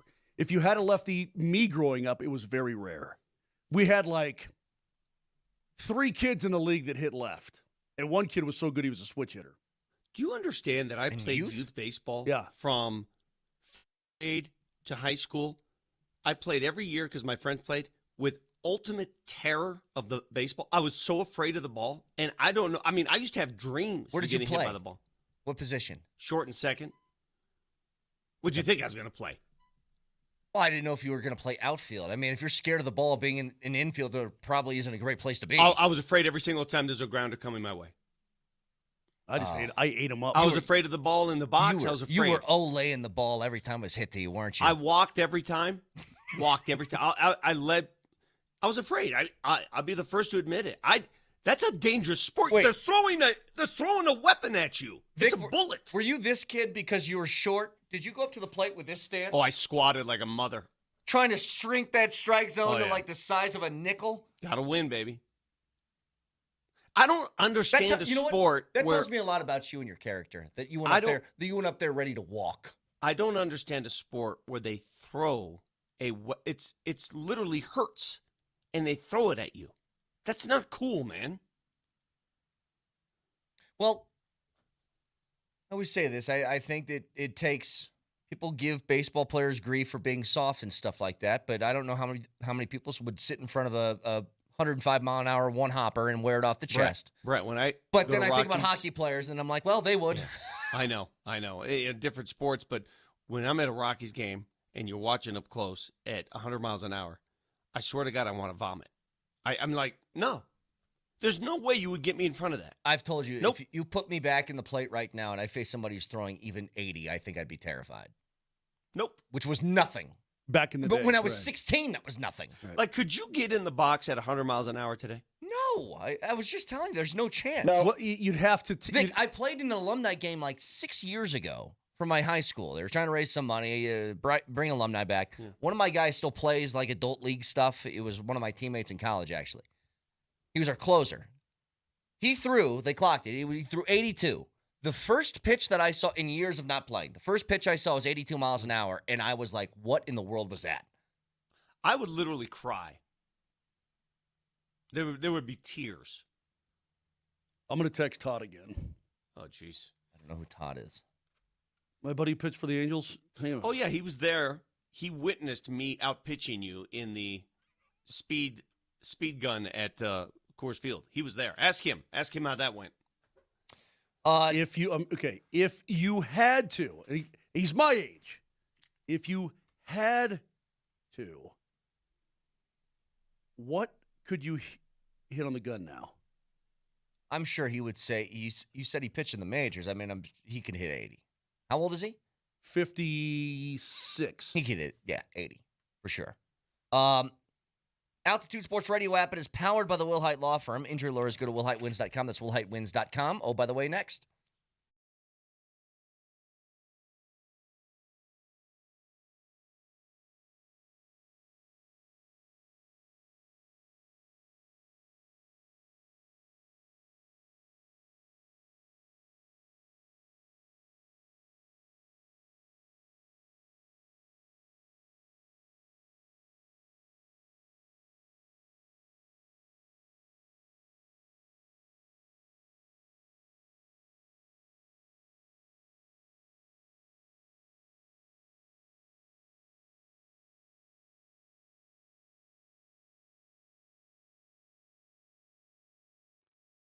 Every single day, dudes, you're getting older. Doesn't mean you have to feel like it. How's that energy of yours? How's your sleep? Got some weight that won't get off. Mind feels foggy. Do yourself a favor like I did and contact the Rocky Mountain Men's Clinic because they can absolutely help you. They helped me. I had low testosterone. I didn't know what was going on. My doc said, you're getting up there a little bit. I said, yeah, that's not going to work. And now they've got their advanced medical strategies combined, featuring TRT, GH peptides, NAD+, GLP-1, PDA, and more. So you treat the low T and other hormonal issues, and then these help you shed pounds, have more energy, enhance your body composition, improve sleep, increase your sex drive, and much, much more. Get you back to feeling like you used to feel. Do yourself a favor and check them out. Go to the website, RockyMountainMen'sClinic.com. Find out everything they do. Lots of dudes in there getting help, getting fixed. Don't be embarrassed. And don't wait. There's no need to wait. Don't ignore the signs. Most guys wait a year or longer. Call them today, 720-440-7900. That's 720-440-7900. Or go online again at RockyMountainMen'sClinic.com.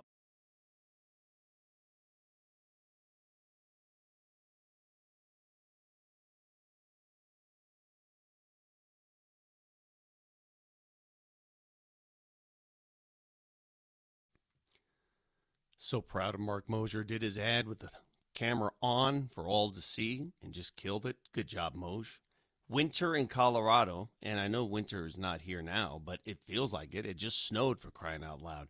Do you want to replace a grill, maybe a fireplace? Now is the time to do it. Great deals on fireplaces at Flatirons Fire. They specialize in this stuff, whether they're gas, electric, modern, classic, you name it, they've got it, and they do it the right way. They'll come out and set it up for you. And right now, Altitude Sports listeners, you get a great deal. 10 to 15% off all fireplaces. That's at Flatirons Fire. Check them out, 53rd and Bannock, big showroom, or go online, flatironsfire.com.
Oh, by the way, stories around sports in the world we feel like you should be aware of. Man, I wish I could just have been good enough to be a pro quarterback.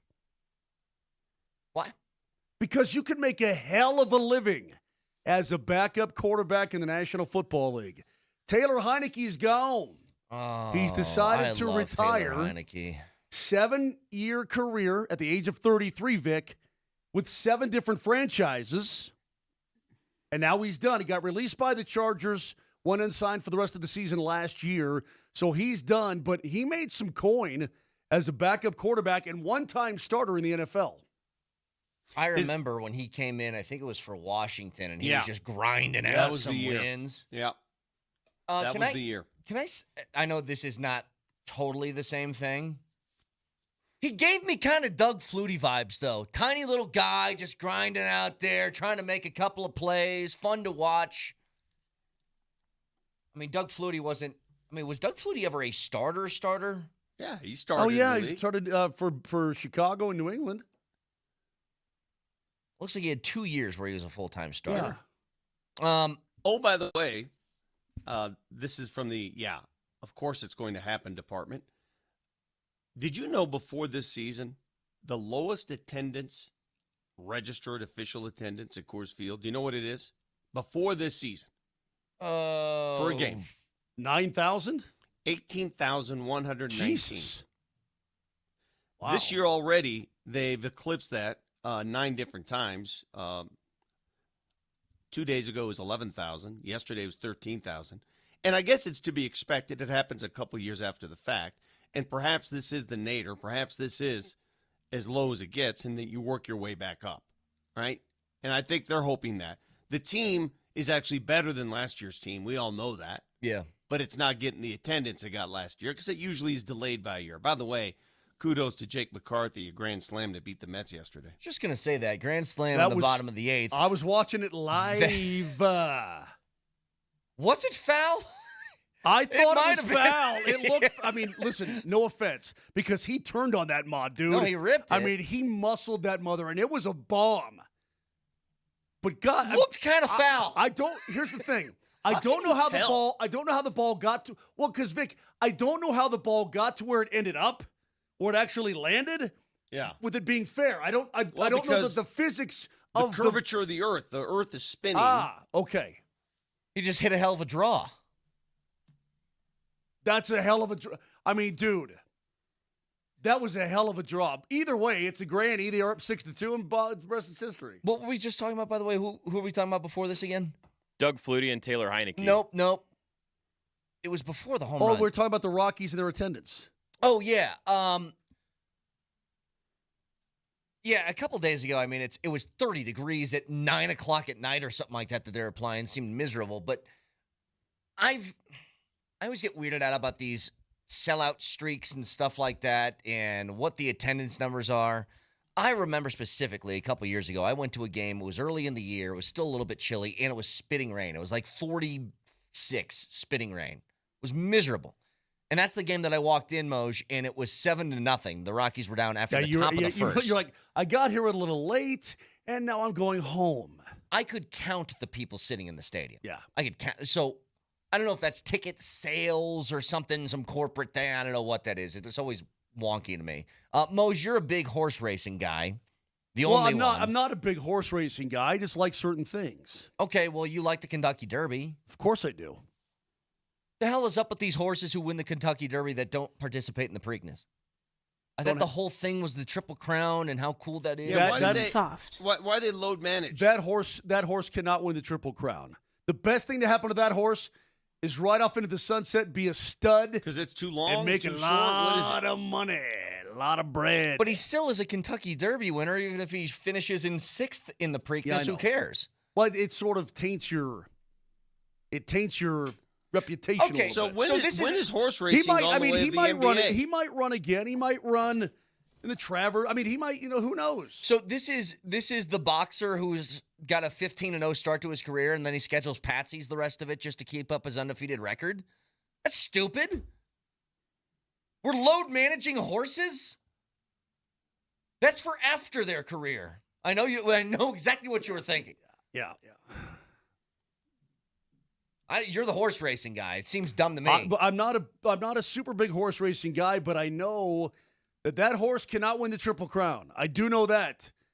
And so you better you better get out while you're hot. I gave you guys a huge stat. So, oh, by the way, here's another one.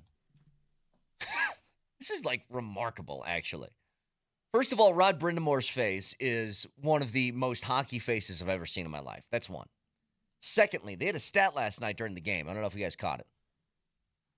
As a player or coach, he has 92 wins with the Hurricanes. 92. Do you know how many wins they have overall as a franchise in the playoffs? Sorry, playoff wins is what I'm talking about. So franchise playoff wins for the Carolina Hurricanes. Rod Brindamore has 92 as a player or coach. Peter Laviolette was the coach, and I think he had retired at that point. They probably have 103. 94. Oh, you're kidding. Are you kidding me? He's got 92 of the 94? As a player or coach for 92 of the 94 Carolina Hurricanes playoff wins. That's bizarre. Crazy.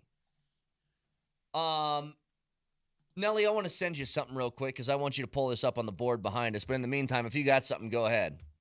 Oh, by the way, Moj and Vic, do you remember an offensive lineman by the name of Pete Brock? Does that name ring a bell? Not to me. Really. Should I? No. Well, he played his college ball at CU, and then he got drafted to the New England Patriots. He was the 12th overall pick in the 1976 draft, had 12 great years with the Patriots, and he actually made their 1980s all-decade team. And then a few years ago, he was inducted into the CU Athletics Hall of Fame. Well, I guess we probably should know him, but that doesn't ring a bell. Great resume, but the problem is he was missing one thing. Never finished his degree at CU. So about a year ago, he re-enrolled and decided to finish that degree. I think he said he had about 42 credit hours left. So he just hauled ass. He enrolled in as many classes as possible. He got it done. And last week, he walked. He got that diploma. That's awesome. He was at CU's commencement. And for Good any for of those, him. And if you're keeping score at home, that was 50 years after he got drafted into the awesome. NFL. I love that. Good job, Pete. I mean, it's probably something that he always wanted to accomplish. And he finally had the opportunity to get it done, and he did. I love that. Good job, Pete. Nelly, pull this video up behind me. So we've all been there. You've been at a baseball game, a foul ball's coming your way, and you react like everybody does, like a 5-year-old. You want to catch the ball. It's fun. Hold it up. Get the crowd on you, like everybody cheers. It can end in disaster. I think I know where you're... Is this the guy who is also getting divorced? Well... This is at a Cleveland Guardians game. This man gets a foul ball coming his way. He's got a beer in his right hand. He's trying to make the catch with the left. And take a look at this, Vic. Goes up to make the catch. Oh, I saw this. Here goes the beer. Yeah. And it is all over the wife. Directly face, chest, shirt, pants, nachos, everything. Half a beer. Spills all over. Now, I have been in one situation, and this was... Oh, my wife would have demanded we leave the ballpark immediately. We had an incident years ago at Ball Arena where my parents were in town, me and my wife, and my wife accidentally kicked over a can because I go double fisting when I'm going up to get drinks. So I had one in the cup holder, and the other one was between my feet. She got up to move a little bit, kicked a full can over, and then it starts to do that tumble all the way down the subsequent aisles. Oh, yeah. But the lady in front of us had, I guess it was an expensive purse. Didn't know. Uh-oh. Covered. And the only thing I can do, she was really mad, and I was like, it's an accident. What do you think I did? Intentionally pour this on your purse? I'm not pouring it on you and your purse on purpose, lady. It's a ball game. You know what it's like for me is when you're playing golf and somebody shanks it or hits a horrible shot and it hits a house, and the homeowner comes out and says, "What are you doing?" I go, "Do you think I'm trying to hit your house? I suck." We had this about a month and a half ago. One of my buddies hooks one into a house, goes twice on top of the roof. So we go over to find his ball. He walks out, and he goes, "Did you guys hit my siding?" And we're like, it just got away from us a little bit. I'm sorry, man. He goes, no, but did it hit the siding? We're like, it hit the roof. And he goes, no. Okay, I just wanted to make sure. I just got siding done. I wanted to make sure it didn't hit that part of it. He was actually cool, but the initial thing was like, come on, man, don't press us on this. It was an accident. Sorry. Hey, man, I've hit... Do you know how many barbecues I've hit in my life golfing. Barbecues. I broke a window at Legacy Ridge. Yeah. It cost me $750. I am the king. The fact that you paid that still is crazy. I know. What do you mean? Was I not going to pay it? No. The lady came out, wanted to fight me. You live on a golf course, lady. You got homeowner's insurance? Hey, Mrs. Smith, sorry about your Traeger. One got away from me. What do you want me to say? Hey, last thing. I wasn't going to make a scene. Last thing. We got to get to the 9 o'clock hour. Who's Matt McCarty? Don't know.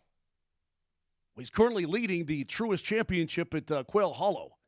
You've got so many dudes on the PGA Tour now that I don't know who they are. Matt McCarty. You know, the segment ended when the music stopped. I'm just not sure you're aware of that. Well, you know what? Why don't you go bang your drive off a golden retriever's butt? I will say your story there to dismount this segment was Matt McCarty. You ever heard of him? Nope, me neither. All right, cool. Next. And with that, let's get to the 9 o'clock hour, Billy. By the way, brought to you by Rock Plumbing, Heating, and Air Conditioning, your local home comfort specialist. Visit rockheating.com. Rock, bringing comfort home and simplifying your life.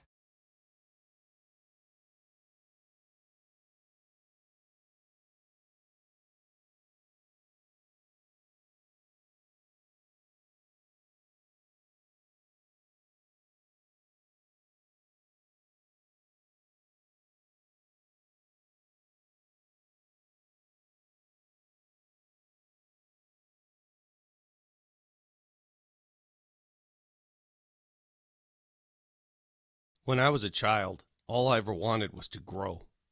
To grow. And it never happened. But I am witnessing growth as we speak. I'm looking out at my grass, my lawn, after it was aerated beautifully by mile-high aeration. And then the storm came in, and I'm seeing grass grow faster than I've ever seen before. I've seen green as far as the eye can see. I see a lawn that is far superior than any other lawn in my cul-de-sac. Why? Because I aerated my lawn, and I did it with the best. Mile-high aeration, 303-778-1000. Check them out online. They do more than aeration. They do it all. MileHighServices.com. But aeration is where they are the best, and it's not too late. You need to aerate your lawn if you want a green lawn. Do it now. 303-778-1000.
All right. It's not tonight, but it is tomorrow, this long-awaited Game 3 of the Avs and Wild. And I'll say, we kind of started the show. If I were to make you guys, I said Minnesota radio hosts, how would you convey to your audience that the Wild win this Game 3? What about John Hines? If I make you John Hines, what specifically, Moj, would you try and do to change things up? Well, the advanced metrics would tell you that we're just as good as them. We're playing just as good as they are. Hey, listen, I believe in that. I'm not dumb with that. I think advanced metrics can be very beneficial. But you're the Colorado Avalanche, and your finish right now is just a little bit better. If you're John Hines, what do? You pray your goalie has a terrific game and stands on his head? If it was me, golly, I don't know what I'd do, Brett, because, again, you're in a skating game in Game 1. You scored 6 and lost by 3. Game 2, you chipped it in off the boards and chased all game long because what you don't want – and then you forechecked like heck because you want to get that cycle going. And if you get a shot, you get a face-off in the offensive zone. You can get the guys on – you know what I'm saying? Like, get your big guns on then because the draws in the offensive zone, you get another kick at the can. You're trying to play the numbers in that regard, too. You're trying to play the percentages at that point. More offensive zone faceoffs, if we can win those, we're going to get more opportunities to get a kick at the can. Sometimes you win the game and not the score. Okay. Thanks, John. If it was me, I would be terrified that the Avs could put another 5+ on me. So I would probably try to employ what they did in Game 2. If you get into a skating up and down game with the Avs, they're going to kill you. So I would ride with the let's ultimate puck control the best we can. I would simply say keep putting pucks on net. We're going to break through. We have broken through already, and on the backside, we're going to get some help from one of these goalies. I mean, you can't change too much here. You're going to break through. That would be my message if I'm this guy. Yeah, I think you have to try and do something differently. But you can't reimagine your entire team. I think maybe just put an emphasis on more physicality to start. Well, they're going to do that, period. I think they felt like they got pushed around in Game 2. They did. They're going to be more physical, and it's going to be led by whom? The brothers? The Foligno brothers? The Folignos and McCarron, correct. And Trennan. And, well, Nico Sturm's not really a blow-you-up kind of guy. Trennan, was he here? Was it 2 years ago he was here? Yeah. Why do they keep calling him Trennan? I don't know. Forsland calls him Trennan. Wischusen calls him Trennan. I don't know why. When he was here, it was Trennan. One thing is very clear, and I know there's some sort of thought when you're down 0-2 in a series and you got to get back into it somehow, some way, that maybe Minnesota's going to employ some extracurriculars. I don't think they can afford to do that. Their penalty kill is operating at 59.7% in the postseason. If you try and do that, you get sent to the box, you're going to get smoked. Well, so I think you're answering your own question right now, gentlemen. Vic? You're answering your own question. Which is?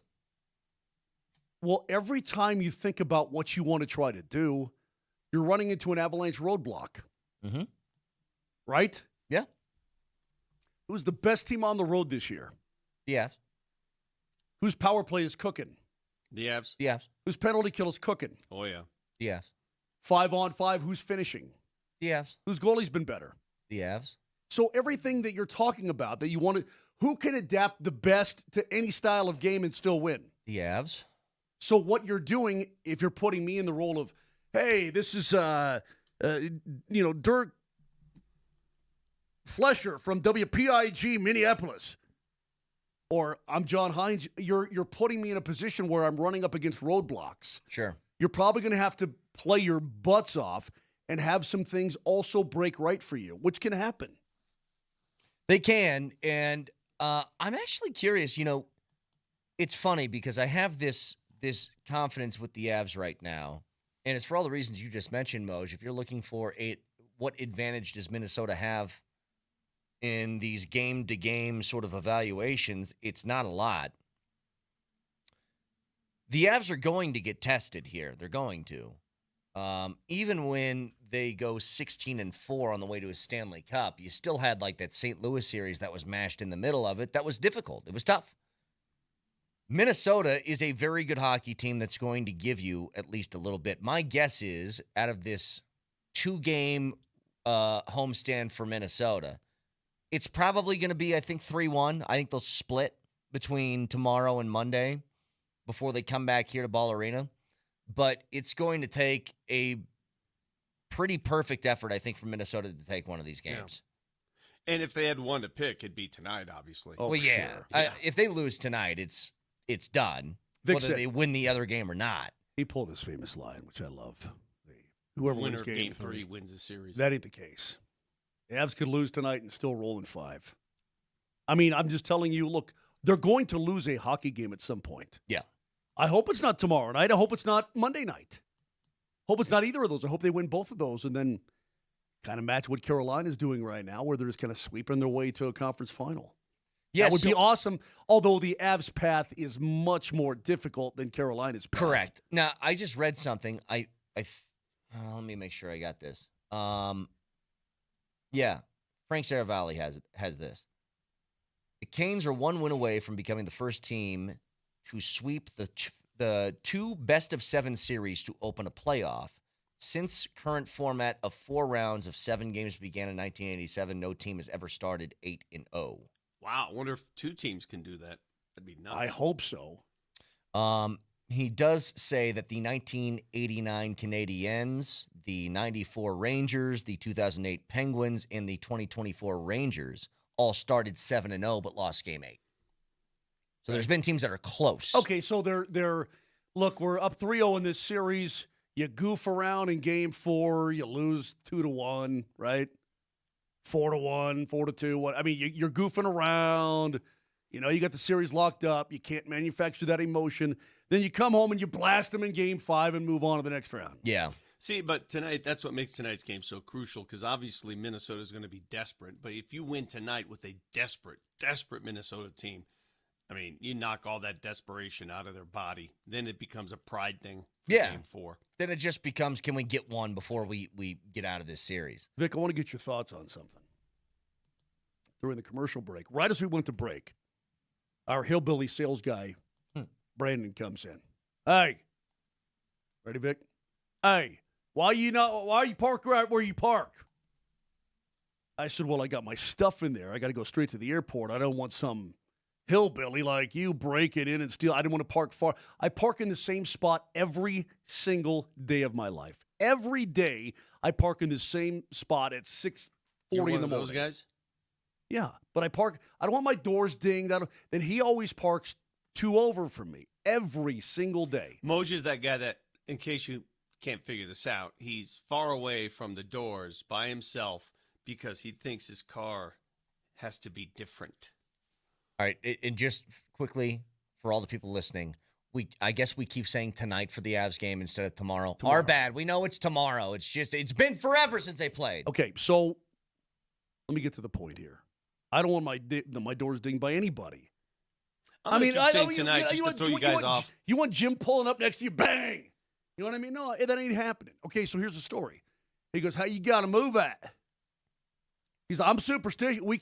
We're going to game 3. I said, okay, fine. So I went out and I moved my car from the front, the very front spot, and all the way out to where I typically park.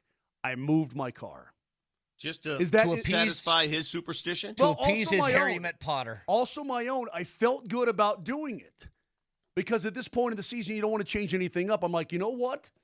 I think if you finish in the right parking spot, that's good. That's a good way. So, yeah, am I superstitious about it? Yeah, I guess I am a little bit. He's obviously, that hillbilly's really superstitious. Hey, that time my hound dog had that tick, you know, that kind of thing. And I'm like, yeah, I get it. I understand what you're saying. He's going to haul off and punch you in the face one day for doing this. It's every day you call him the hillbilly and do this accent, and every day he gets mad at me, and I'm like, what do you want me to do about it? You tell me anything that I've done that's not accurate. It all seems accurate for now. I don't think I heard him talking about his dog with a tick before. Well, that's all I could think, you know. Vic, what's the most superstitious you've been? Huh? You're not a superstitious guy, but there's got to be something that you've done that instead of superstition, call it routine. If there's a team that's playing that I'm really into the game and I react a certain way, I told you about my story during the drive in 1986, what I did at my friend Todd Miller's house. I told you that story. Locked yourself in the bathroom and played tickle fight? I was 16 years old. We were watching in his living room. On that final drive, every time a positive play was had, I went on all fours and did a donkey kick. Oh, that's right, the donkey kick. That's right. I was required for the rest of the game to do donkey kicks. It worked. That's actually pretty good. I never thought you'd be that guy. Well, I was 16 at the time. I grew out of that phase. I don't know, man. You know what? A good donkey kick might have got him through that snowstorm, that blizzard in the second half. See, for those of you who weren't around back then, January, when you're watching AFC title game and your team is playing, and back then we didn't have HD television. Hell, you could barely make out the ball. I know. Yeah, it's crazy. And you're watching this all unfold, and there's no the replays were tough. You know, we didn't know. It was just and the so funny different. We didn't know what we didn't know back in the day. We had Everything no was idea. so different. There was no DVR. You couldn't stop the television and say, let's re-examine that. You just went along for the ride, baby. Brett, I'm at the NHL meetings in Nashville, Tennessee in 1998. I think we're going to have a little thing here. You're going to check this out. Here's regular def. It was the Red Wings and the Capitals were playing. And this has just been filmed in new high def. And I'm like, oh, my God. Yeah, there's really no going back, is there? Because I walked up to the regular def. I'm like, that's my life. That's what we have. And then on the other one, I felt like I could reach in and grab Sergei Fedorov by his tiny little leg and shake him around. It was bizarre. Well, what's crazy is I see those TVs now that you walk into a Costco or something, it's the one that's facing you directly upon the entrance. It's got birds and flowers and it's butterflies birds and flowers, crap. but it really does look like they're right in front of you. And I'm like, my TV quality's pretty good, but what is this? Got to have it. But then it says like $3,000. I go, Yeah, I'm sorry, TVs are going for about $180. I don't need it that badly. It's so funny. The other night, I have this old LG TV, like 8-9 years old, and it said Wi-Fi Wi-Fi not found or whatever. Like it would not hook up to the Wi-Fi. It's in the basement. I went through every step on these interwebs and all this kind of thing. I took it, I put it down, and I took the back off, and I took apart the Wi-Fi thing, the little nodule, and unplugged it and everything, plugged it back in, and it worked. That was the last thing. But you got to sometimes go to. It's a neat story. Well, you got to go to the depth to avoid buying a new TV. That's what I'm getting at. Jeez, come fix mine. I got like those little lines on it. What? Those little lines little lines. Louisville Slugger. That's the answer to that one. We'll get back to that a little bit later. Yeah, I'm sure we will. 303-504. More about 0925. My Get God. more into the Avs. What the hell's going on? This press conference from Kroenke, Tenzer, Wallace, Adelman at 11 o'clock next.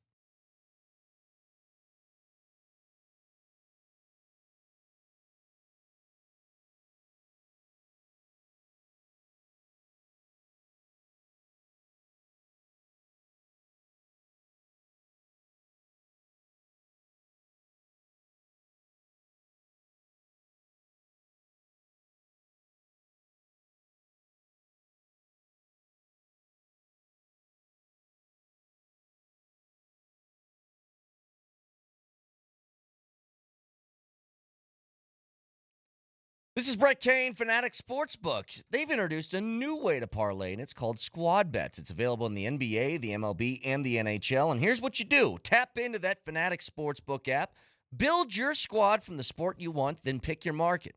Whether it's points, rebounds, assists, strikeouts, goals, whatever you want, and then finally set your target.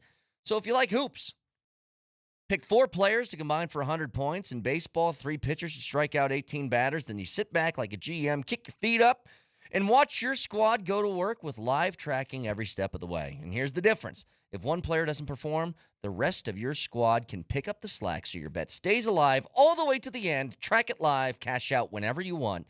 It's Squad Bets. It's only on Fanatic Sportsbook. Parlays hit different here. Must be 21 and older. Gambling problem? Call or text 1-800-GAMBLER. Offer not available in all states. Terms apply. See the Fanatic Sportsbook app.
Hey, what do we got at the end of the program today? We got some stuff going on, do we? Huh? No. Does Vic have to leave early? What's up, buddy? What? You have to leave early? I might be able to make it on time. Why do you have a prop in your hand? What is this prop? Oh, no, I just got a new razor. I'm opening the box. You can't skimp on razors. That's what I've learned. What is the shelf life of a razor? I don't know, but if I forget one and I have to get one of the free ones at the hotel that we're No, I'm staying not at. talking about these kind. I'm talking about the motorized. Zzz. What? The motorized. I don't do that. I do the lather and the razor. Well, so do I, but I mean, sometimes you just want to be lazy and do the motorized. I'm just asking, what is the shelf life? Just get a buzzer. I mean, I'm sure my old man's got a Norelco that's been around since like 76. Get a blade, Vic. Do it like an old school barbershop. I usually blade. I do the blade, but sometimes, again, you don't want to blade, and you get the electric razor out and you go to work. I'm asking a simple question. What is the common shelf life? Because the one I have in there doesn't seem to be working properly. I bought a new one, and I didn't realize how expensive they were. My God, they're not cheap. Okay. Well, I don't know, but what I do know is if I forget one for the road and I have to borrow or use one from the hotel, it is the Face Chewer 3000. Your face gets absolutely destroyed. Oh, those are the worst. Yeah. By far the worst. Somebody says, well, if you take care of the motors, you can go 3 to 10 years, blah, blah. Do I come across as the guy who, like, cleans the blades? Vic, I got you. A motorized razor, electric razor, typically lasts anywhere from 3 to 10 years, with an average lifespan of 5 to 7 for high-quality models. But blades and foils must be replaced every 12 to 18 months to maintain performance. What do you mean, replaced? How do you replace the things? I don't know. I've used the same buzzer that I used when I buzzed my head on my face. I've used that for 10 years. But you don't even need one. I mean, you don't do anything. Your face is just a face. You don't buzz your hair off of there. I mean, hey man, I don't. Yeah, you're asking all the questions that I don't know the answers to, bro. Today at 11 o'clock, it will be live right here on 92.5 as well as Altitude Television, the sort of exit press conference to the season with Josh Kroenke. It's important. This is an important Josh Kroenke, Tenzer, Wallace, Adelman, all of them are going to be there. You don't need to do an unboxing live on the air right now, Vic. I don't need to hear zippers and boxes opening. I don't need that at this moment in particular. But the point here is, what do you want to hear? Forget what you think they're going to say. What do you want them to say? It's a great question.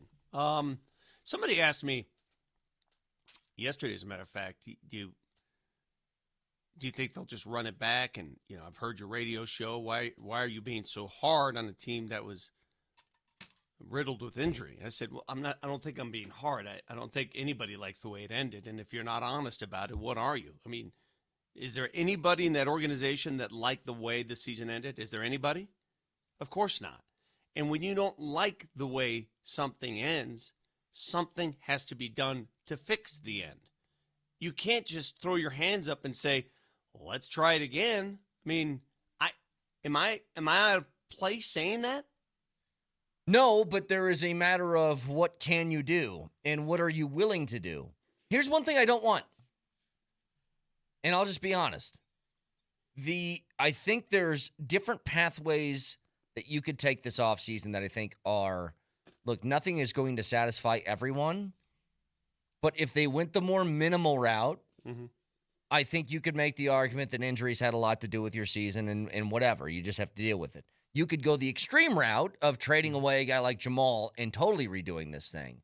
But the last thing I think you can do, you can't start over.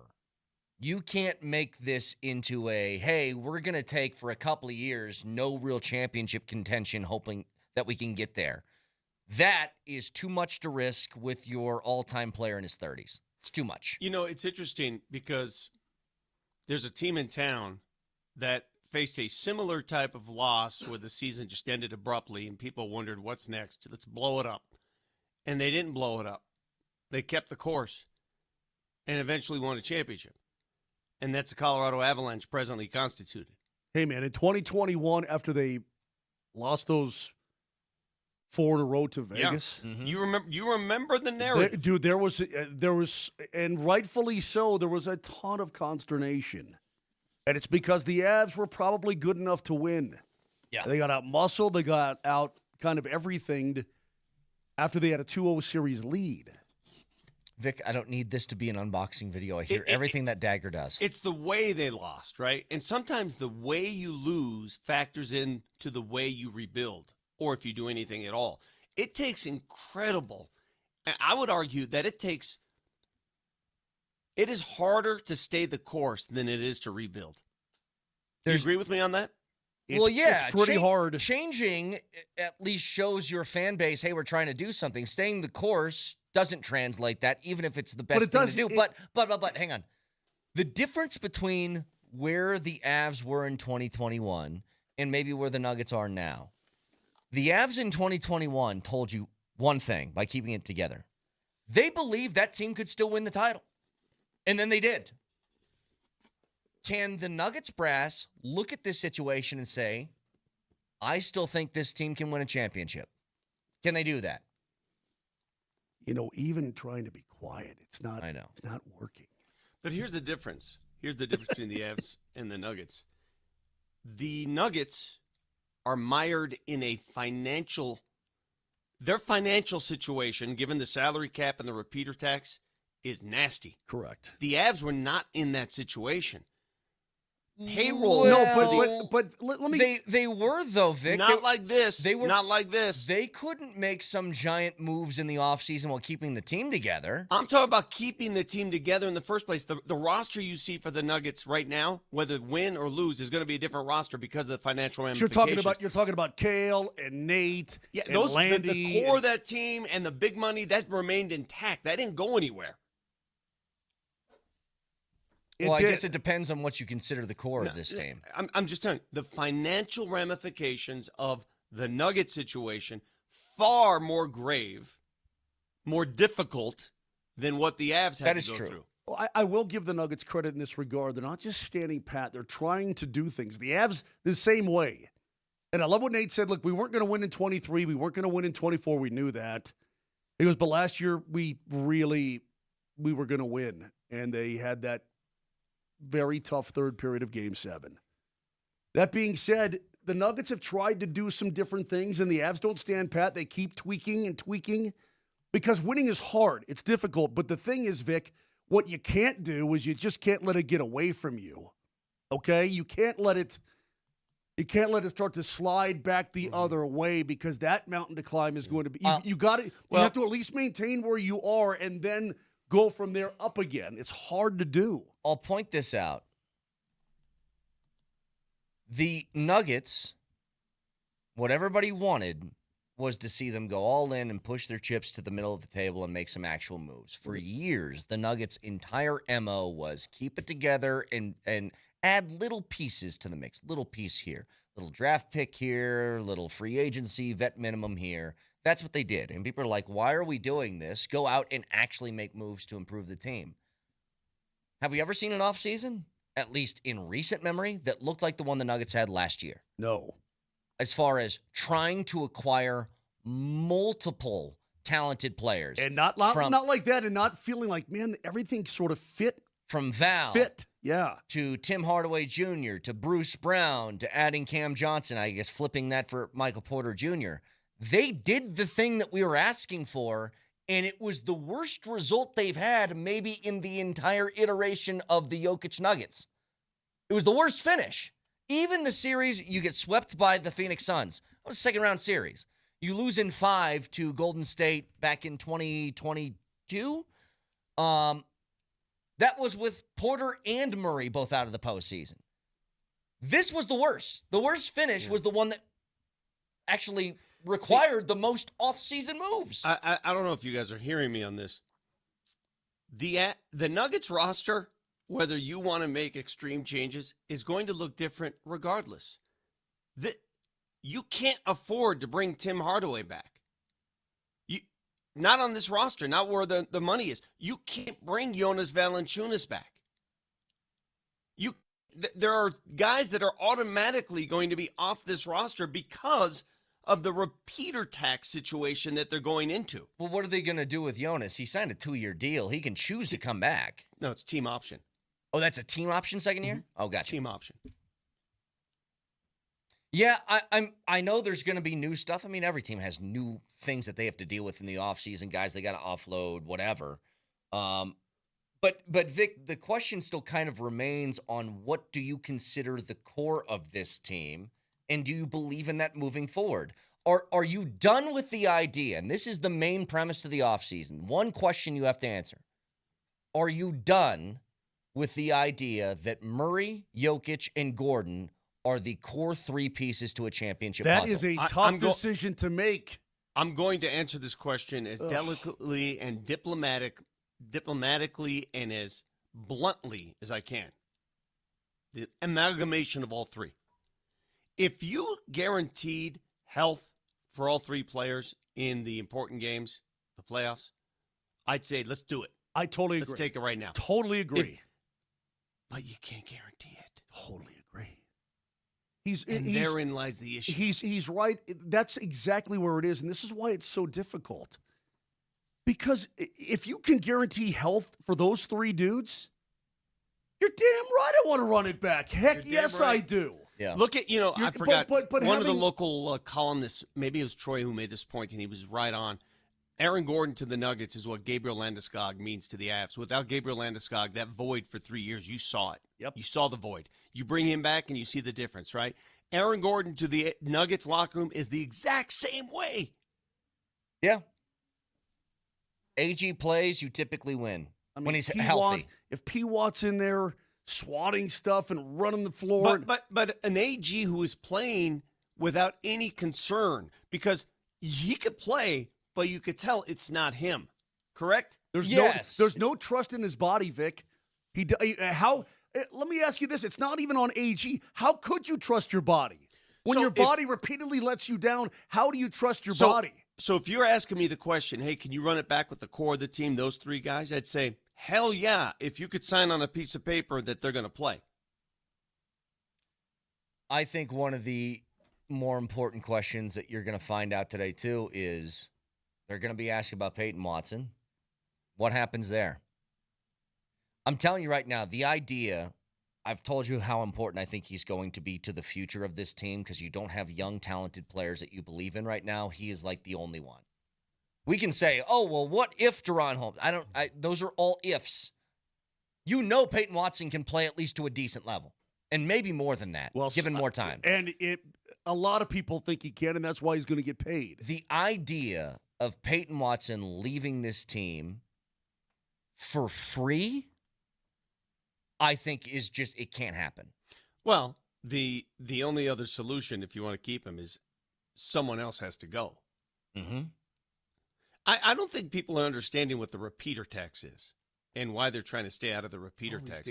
It's not a question, and I'm going to be, again, clear. It's not a question of being cheap. Like, oh, they're cheap. They don't. Do you understand what the repeater tax will do to your team and your roster build and your ability to actually move? Look into, maybe we have to bring Jake Coyne back on the show again to explain what the repeater tax is. It's far more pressing and far more difficult to navigate than just the apron. Well, I would say this. All these taxes and aprons, you can do that if you think your roster is championship worthy. Exactly. OKC can go into repeater taxes and 100%. Aprons because they don't want to lose any pieces because they're good 100%. Enough to win for multiple years. But if you have any doubt of that, and that's where that's such a good point, Brett, because that's what I want to get down to. If you're confident that this roster is a championship roster, screw any taxes. Let's go. But if you have a shred of doubt, and that doubt could come in many forms, it can come in the form you're throwing good money at bad. Then exactly, that's it what can you're come doing. in the form of, can these guys stay healthy? Ugh. And it's such an incalculable entity. You can't even begin to predict. And to lay it out there, if you're looking at things honestly, and you can say injuries are a factor, and they were, you lost to what is likely the third best team in the Western Conference in the first round. And there's two other teams out there. Third. Yeah. Sometimes, another good point by you, Brett. God, you got some points today. You have to sometimes look at the landscape around you. And it's not just the Western Conference. It's your own freaking division. Yeah. Look at your division. Look at your division. And look who you're up against in your own division. If the landscape tells you you got to be near perfect, you can't just roll the dice on health. You can't.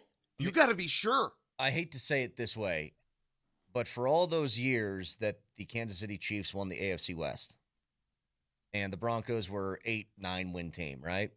Not terrible, middle of the road.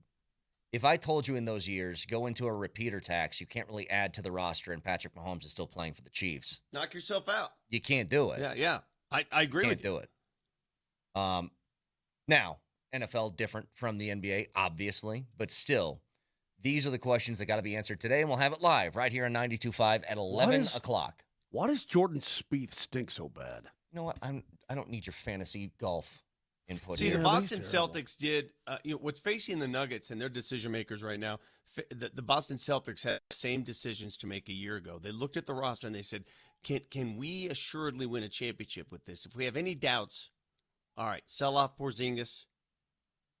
Get rid of who else did they get rid of off that roster? Was it Drew Holiday, or did he leave the year before? Drew Holiday." But they did make the decision to keep like Derek Whites and guys like that. Of course, like they did yes. that. But they also shaved a lot because they were so deep into the tax. Well, they initially, Vic, I think, decided to run it back, and then it was the Tatum injury that kind of forced their hand on a few things. But 303-504-0925, drunk text next.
Game 3 tomorrow, 7 Oh, yeah. o'clock, Avs and Wild. And guess what?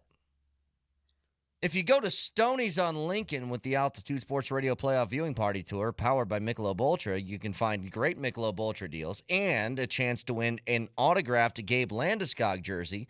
They'll have special pregame between the pipes starting at 5 o'clock in DMac hosting. So get on down to Stoney's on Lincoln tomorrow for Game 3, 7 o'clock, Avs and Wild. If I was in town and not working, I would absolutely go to Stoney's because that place is good. The food is good. It's fun. It's big. I'm just... I think they have a golden tea there. If I'm not mistaken, they have a golden tea in that back room, if I'm not mistaken. Help me out, people.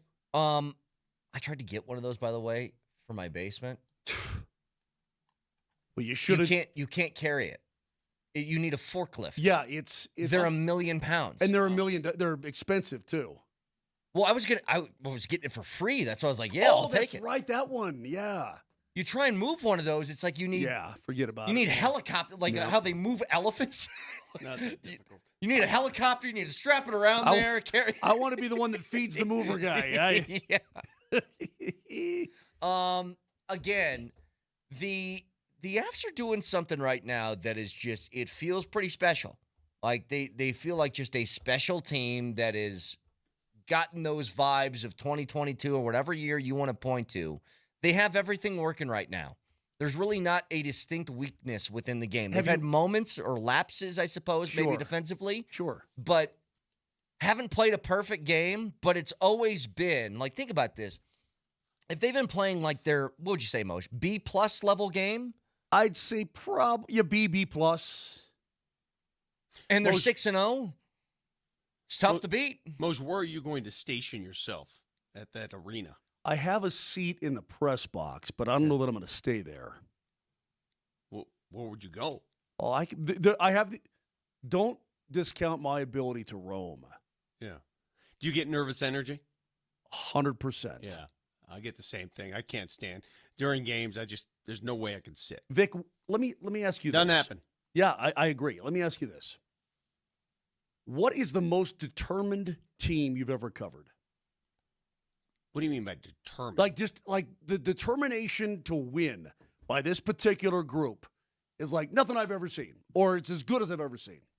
Well, when you're in the moment, you don't really sense that as much. After the fact, you see the determination because it results in whatever you got. Right? I see the determination out of this Avalanche club every single day. Landeskog was one. I'll give you the quote again from yesterday. Gabe Landeskog. This from Peter Baugh. I think for us, there's still another level in our game to get to, and we'll continue working towards it. Well, they're not. Yeah, they're not unbeatable. Don't get me wrong. It's not that they're unbeatable. It's just that for the determination that I think I see out of this group, for it to change at this point or to go awry would be shocking to me. And if Minnesota had these grand plans of getting Eriksson Ek or Brodin back, well, neither of them have skated since their injuries, and that's according to their head coach yesterday. Correct. So they aren't just going to pop back on the ice tomorrow night. But they are going. They're not. But I'm telling you right now, they are going to be flying tomorrow night.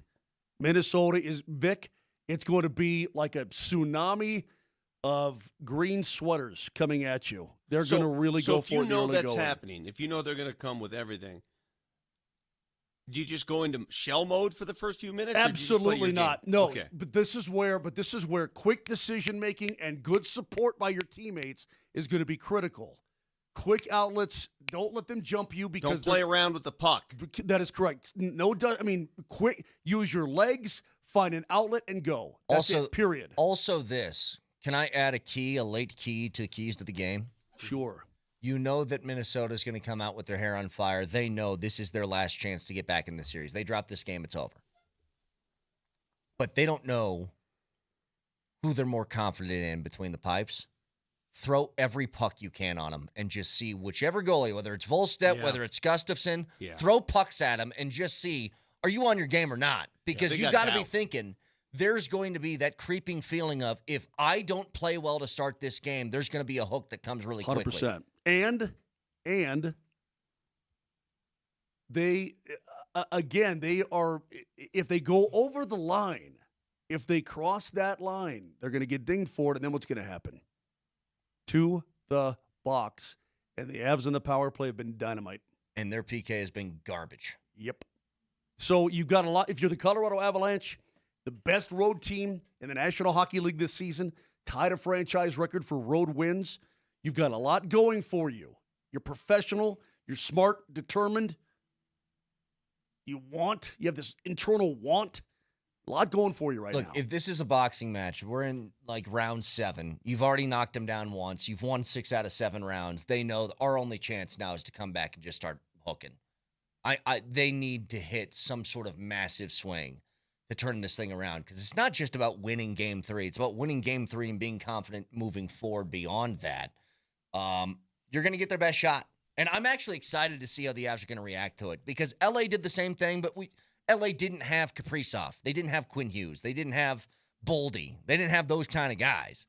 How does this response from a better team than LA, how does that look? Moser, I never asked you this, and I guess it's unfair to ask because one resulted in a Stanley Cup championship. This one is on its way there. Which roster's more talented, this one or the one in 22? Oh, they are close. They're very close, but Nas was your second-line center in 2022. Now he's your third-line center. Darcy Kemper didn't lead the league in save percentage and goals against either. No, he did not.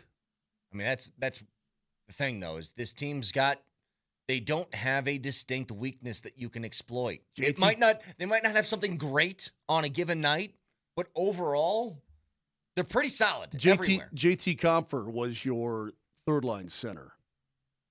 But you know what? I love the Helm and Cogliano aspect of that team, too. That's a great question, Vic. Let me chew on that and get back to you on Monday. Oh, really? Chew on it for a while? Okay. Let me chew. Let's see if they win Game 3 first. Yeah. So you'll answer that in about a month. All right, let's get to our favorite part of the week, please. Drunk Takes. Moser, Lombardi, and Kane present Drunk Takes. For the record, I think this sort of dehumanizes us. And it really cracks at our credibility as a show. Drunk Takes. Drunk Takes are clips from throughout the week. They slow them down to half speed. It makes it sound like we're hammered. Nelly? I just saw yesterday that he will travel from, I have no idea how to say this name, so let me see. We'll give it a shot. Let me see. Magnitogorsk. 18 consonants. Magnitogorsk. Magnitogorsk. Is that how you would say it? Close enough. You find me a random town in Russia. Yeah, I know. What am I going to do with that? Do the best you can, buddy. Magnitogorsk. It is one of those. It's just consonant next to consonant. How do you do that without a vowel? Help me out. Can I buy a vowel? What's next? 303. Centers and D's, man. 504. Centers and D's. 0925. Load me up with the centers and D's. Gotta get me some centers and D's. How about we talk to Jared Bees? Jared Bednar. Talk to him next. You're a dork. Me? It was dorkish. What's next? Anytime Vic makes a point and has a decree, either with his Game of Thrones sword or his Harry Potter wand, which is gone. Yeah, somebody ripped off his wand. Maybe the wand ripped itself off. Sorry that happened to you, Vic. My apologies. Yeah, you better take inventory there. Somebody's messing with your wand. I know. What's next? And you did so while on the power play, because a puck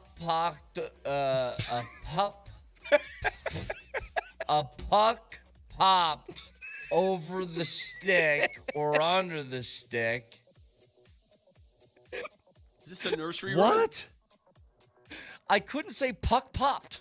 It was 607. Puck pop. Puck pop. What's Pop, next? puck. Skate City off of 60th and Sheridan. You're holding hands. Oh, God. You're skating. What is it called when you opposite the clock, counterclockwise? Opposite the clock. What's next? But this is hockey weather, man. Minnesota ain't got nothing on Colorado. I'm telling you right now. How you doing, ma'am? You look cold, dear. You better get inside. Don't stay out here and catch your death. You go on in there and get yourself warm. Just say that to the oldest woman in sight. That sweet old lady, who we still haven't located, by the way. Don't catch your death. How is it possible that we can't find that old lady? Well, no, don't you dare, Vic. All right, last one. Go ahead. Dick Button. Yes, he called it. Dick Button's a legend. Button's a legend. Don't you, the legendary don't you bust on Dick. Are you busting on Are Dick? you kidding me?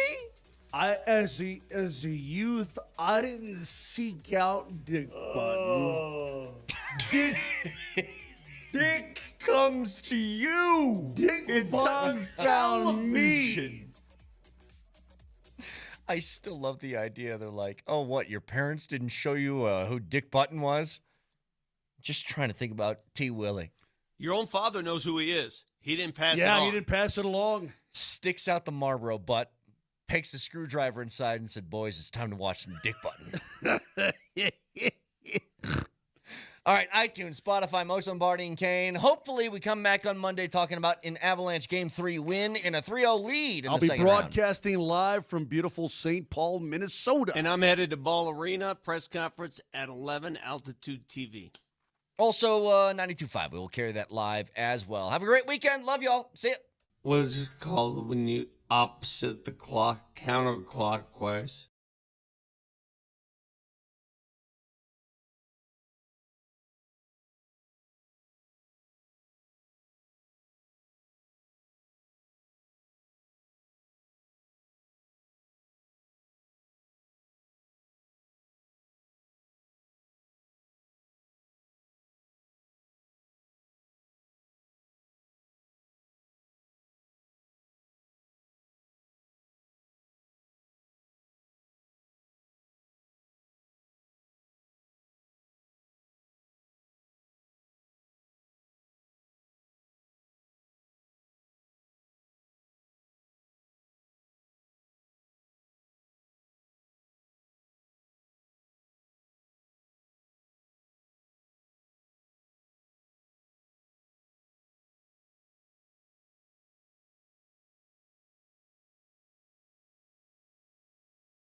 at the end of the day, we're grown men, and I just didn't feel like he needed to yell in my face like that.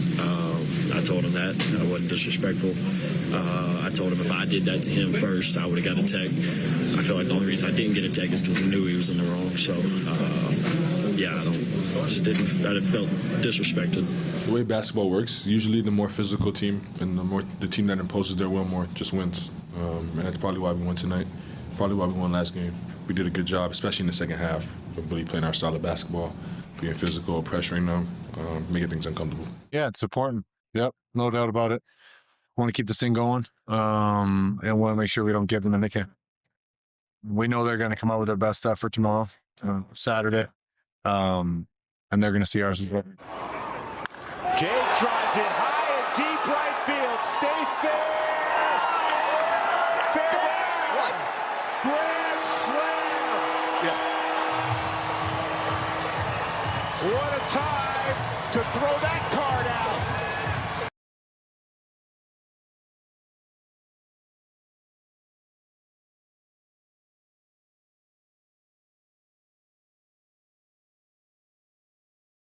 A little appetizer before game number 3 of the Avalanche and the Wild, accompanied by the great John Bon Jovi.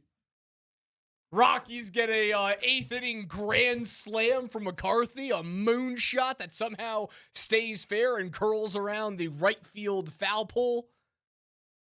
And they win 6-2 over the Mets. They don't get swept by the Mets. They'll be playing against the Phillies later on today. Chase Dolander gets the start for the Rockies. Raj, how many wins is that? Is that 15? Are they halfway through? Did you hear what John Bon Jovi just said? We're halfway there. We are living on a prayer, man. June 20th for the Dirty 30. Wow. I almost drove by yesterday the old Platte River Bar and Grill just to show you where the scene of the crime is going to take place on June 21st when the Rockies hit win number 30, the Dirty 30. You're halfway, baby. I always forget you can actually sing until you start singing. Rock that falsetto every now and again. He knows what's up. He got a little vibrato, a little falsetto. He's got it all, man. Watch the Hurricanes take a 3-0 lead over the Flyers last night. Some more hatred between the Lakers and the Thunder. Thunder are right back to being the most hated team in the NBA for me, without a doubt. Even the Lakers are like, this is ridiculous. Did you see the huddle that happened last night? Yeah, it was well after the game. The entire Laker roster is talking to the officials. The whole organization is having a powwow with the NBA officials. And I understand it, man. I totally get it. That was as thunderous a whistle as we've seen all year long. SGA tried to rip Austin Reeves' arm out of its socket while trying to flop. I hate that team. I do too, but is anything going to change, Raj? No, nothing's going to change. So, you know what I say to the Lakers and the national pundits and scribes and even us here in the Mile High City? Where? Because they're going to win. They're going to win it all. Where? OKC's going to have, they're in the middle of what's going to be a dynastic run, and it's going to be the dynasty that will be remembered for hunting foul shots. That's it. They just keep getting younger. They keep getting cheaper somehow. They're going to end up losing some star players, but all of these first-round picks, some of them are Nuggets first-round picks that you wish you could still have here. Russ asks, is Dolander starting today, or is he coming on in the second? He is scheduled to start this afternoon in Philadelphia. Will that be his first actual start? No. Okay. It'll be his second or his third this year. All right. The gem that he threw this year was a true start. Okay. So all of that is your appetizer, right? You've got that. You've got the Hurricanes starting off the postseason 7-0. This will be the first time, if the Avalanche can win on Saturday, it will be the first time in NHL history that two teams have started off the Stanley Cup playoffs 7-0. It has never happened before. Since 1979, here are the teams. That's right. The Panthers swept the first series as well, didn't they? Is that right? The Hurricanes? Did I say Panthers? Yeah. Sorry. My mind was at the dynasty that was the Florida Panthers. Kane swept the first round. They're up 3-0 in the second. Avs swept the first. They're up 2-0 with an ability to go up 3-0 in game number 3. I know we're not going to get this.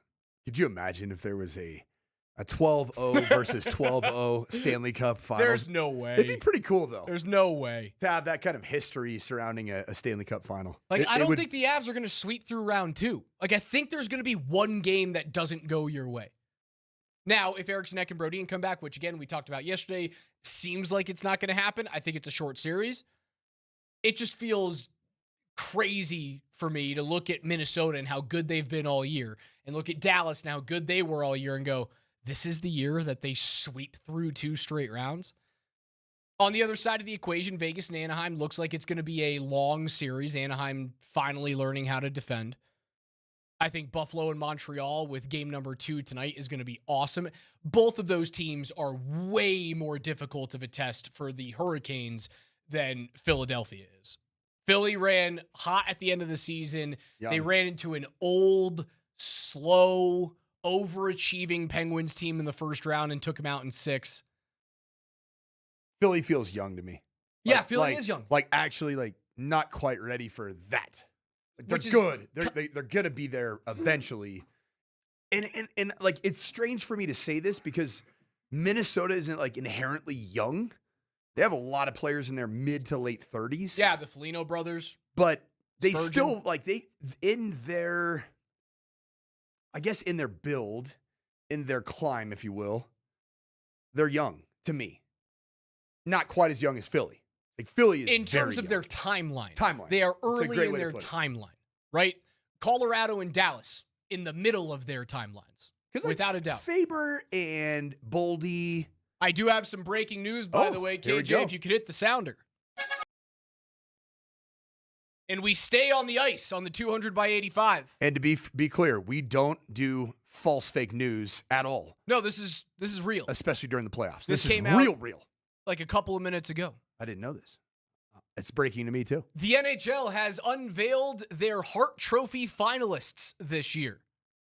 Tampa Bay's Nikita Kucherov. Still alive in the playoffs? I think not. Edmonton's Connor McDavid. Still alive in the playoffs? I think not. And yet again, even though he was snubbed from a Ted Lindsay Award nomination, Colorado's very own Nathan MacKinnon. Still in the playoffs. A finalist for the MVP. That is the Hart Trophy Award in the National Hockey League. The winner will be announced at a later date in time. Kucherov, second in the NHL with 130 points.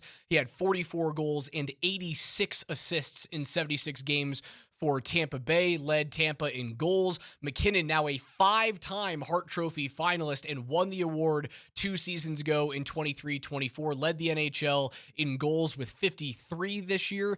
He had 127 points, 74 assists. That was good for third in the race for the Art Ross, which is given to the NHL's point leader at the end of the season. And Connor McDavid, who won that aforementioned Art Ross trophy, 138 points, 48 goals, 90 assists, is now a Hart finalist for the 7th time in his future Hall of Fame. 90 assists is crazy. Crazy. What did McKinnon have? McKinnon had 74 apples to go along with 53 Has there ever pucks. been a triple figure assist year? Oh, yeah. How many? Can't be much, right? I mean, I'm going to guess that Wayne Gretzky had many 100 assist seasons. Yeah, I'm looking it up right now. Most 100 assist NHL seasons, had Wayne Gretzky 11. had 11 of them. Oh my Nikita Kucherov has 1, McDavid has 1, Lemieux has 1, Bobby Orr has 1. What a list of hockey players, though. Huh? Yeah, pretty good list. Yeah, it's a You good want to be list. part of that. That's a pretty good. Kucherov hit 100 assists in the 2024 season. He was the 5th player in NHL history to hit that last regular season. So Nathan MacKinnon, a Hart Trophy finalist. Congratulations to you. Probably doesn't have a chance to win it. No, I think he's got a shot. Okay. I think he's got a better shot at winning the MVP this year than Makar does of winning the Norris. Do you think is the odds-on front runner right now Nikita Kucherov, or is it Connor? I think it's going to be Kucherov. Yeah. Because this feels like a year in which the NHL is spreading their awards out, right? So like Wedgwood didn't get nominated for a Vezina. You know why? Because he's going to walk away with the Jennings. Makar just hammered my hand against the microphone. McCarr gets nominated That is how soft radio people are. Yeah, that hurt. That you were grimacing in pain That hurt. from your hand hitting a microphone. You want to hear how soft I am? I waxed my nose last night. You don't say that on sports talk radio, Why not? man. Did you wax your cheeks too? No, I waxed my nose. You get inside the old shiner back there too? I've got very thick nose hair. So when you get up there with the weed whacker, yeah, it doesn't do enough for me. So it continues to grow out. Oh, so I'm a nose hair guy. But you know what I do? Freaking Kenyashi. You know what I do? I let my beard and mustache join forces with my nose hair. Dude, and just have hate that one for you. just one big hate that for Sasquatch. I mean, beauty is a light switch away. It's all good, buddy. I waxed my nose hairs last night, and now blowing my nose hurts because I think I've got some bruising in there. You got bruising, and you're probably gonna end up getting some ingrowns too. Yeah, it's gonna hurt, man. You're gonna be doing. There might be nothing worse than the inner nose zit. You're like trying to pop it. And you're like, dude, how do I get it? Oh, you're crying like a baby. And all you do is just squeeze your nose in strange places, and then you look like Rudolph the rest of the day. I digress. So yeah. I do think this is the NHL's season to spread out their awards. I think that McKinnon has a shot at winning the MVP because he didn't get nominated for the Lindsay. Now he's going to walk away with the Rocket Richard. I think McDavid, because he won the Art Ross, has less of a chance to win the MVP this year because Kucherov won't walk away with an award. I just feel like they're spreading the wealth this season. You're not going to have this one year where one dude walks away with 6 awards. I don't think that's going to happen. Now, McKinnon has the ability to do it. McKinnon could walk away with a Rocket Richard most goals, Hart Trophy MVP. What else you got? Now there's 2 postseason trophies that he could win. Did he also was he nominated for the Good Guy Award in the NHL this year? No, that was Brock Nelson. I spoke with Brock Nelson about not the Good Guy Award. Brock Nelson was nominated for the Selke Award, which is the best defensive forward. What's the good dude? The award? Lady Bing. I thought is the good dude award. Was there an Avalanche? Nate's won one. Okay, that's what it is. I knew there was an interesting quirk for a guy that's tomahawked his helmet across. At an opponent in his career. Cole Caulfield, Anze Kopitar, and Jake Sanderson were the Lady Bing finalists this year. You know what, It'll go man? to Kopitar. I'm really glad that there is not one representative from the Colorado Avalanche. Yeah, Bags win the cups, Lady baby. Bing. Yep, I like Bags. I like major bags of D. Brother, the funniest thing about Nathan McKinnon's career is that he will have been a Lady Bing Trophy award winner, which is, looking back at how Nate plays the game, man. Come on. Do you think Nate ends up settling in Colorado long term? Do you think he'll be a guy that retire once he's retired, he's in Colorado? Maybe. I mean, because he's not going to play anywhere else. No. You imagine he'll retire here in Colorado, and by that time he'll have kids who are likely into their high school years. In 15, 20 years, I want an invitation to go hang out with Nate at his crib somewhere and just look through his massive collection of trophies that he's accumulated and be like, Nate, see that Lady Bing right there? It's probably your proudest moment, isn't it? Don't miss Avalanche Game 3 tomorrow night at Stoney's on Lincoln with the Altitude Sports Radio Playoff Viewing Party Tour. It's all powered by Michelob Ultra. There's going to be awesome Ultra deals and a chance to win an autographed Gabriel Landeskog jersey, a signed Nathan McKinnon photo, as well as a signed photo of Valeri Nichushkin. We're going to have pregame Between the Pipes with myself and Mark Springer starting at 5 p.m., and then DMac's going to host the watch party, getting everybody fired up alongside a live Avalanche Network broadcast from Mark Bertinoli. Again, that is Stoney's on Lincoln tomorrow for Game 3.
If you guys didn't hear this yesterday, Justin Simmons on Up and Adams keeps the door open even though he retired a couple of days ago. Would you be interested in one last hurrah for a playoff push in 2026? Oh, if it was Denver, there'd be no doubt. I'm living in Denver right now. I'm planning on staying in shape. So I guess the door's creaked open just a tad. only if it's Denver. Only if it's Denver. If it's any other team, it'd be hard to be able to go out there and do that.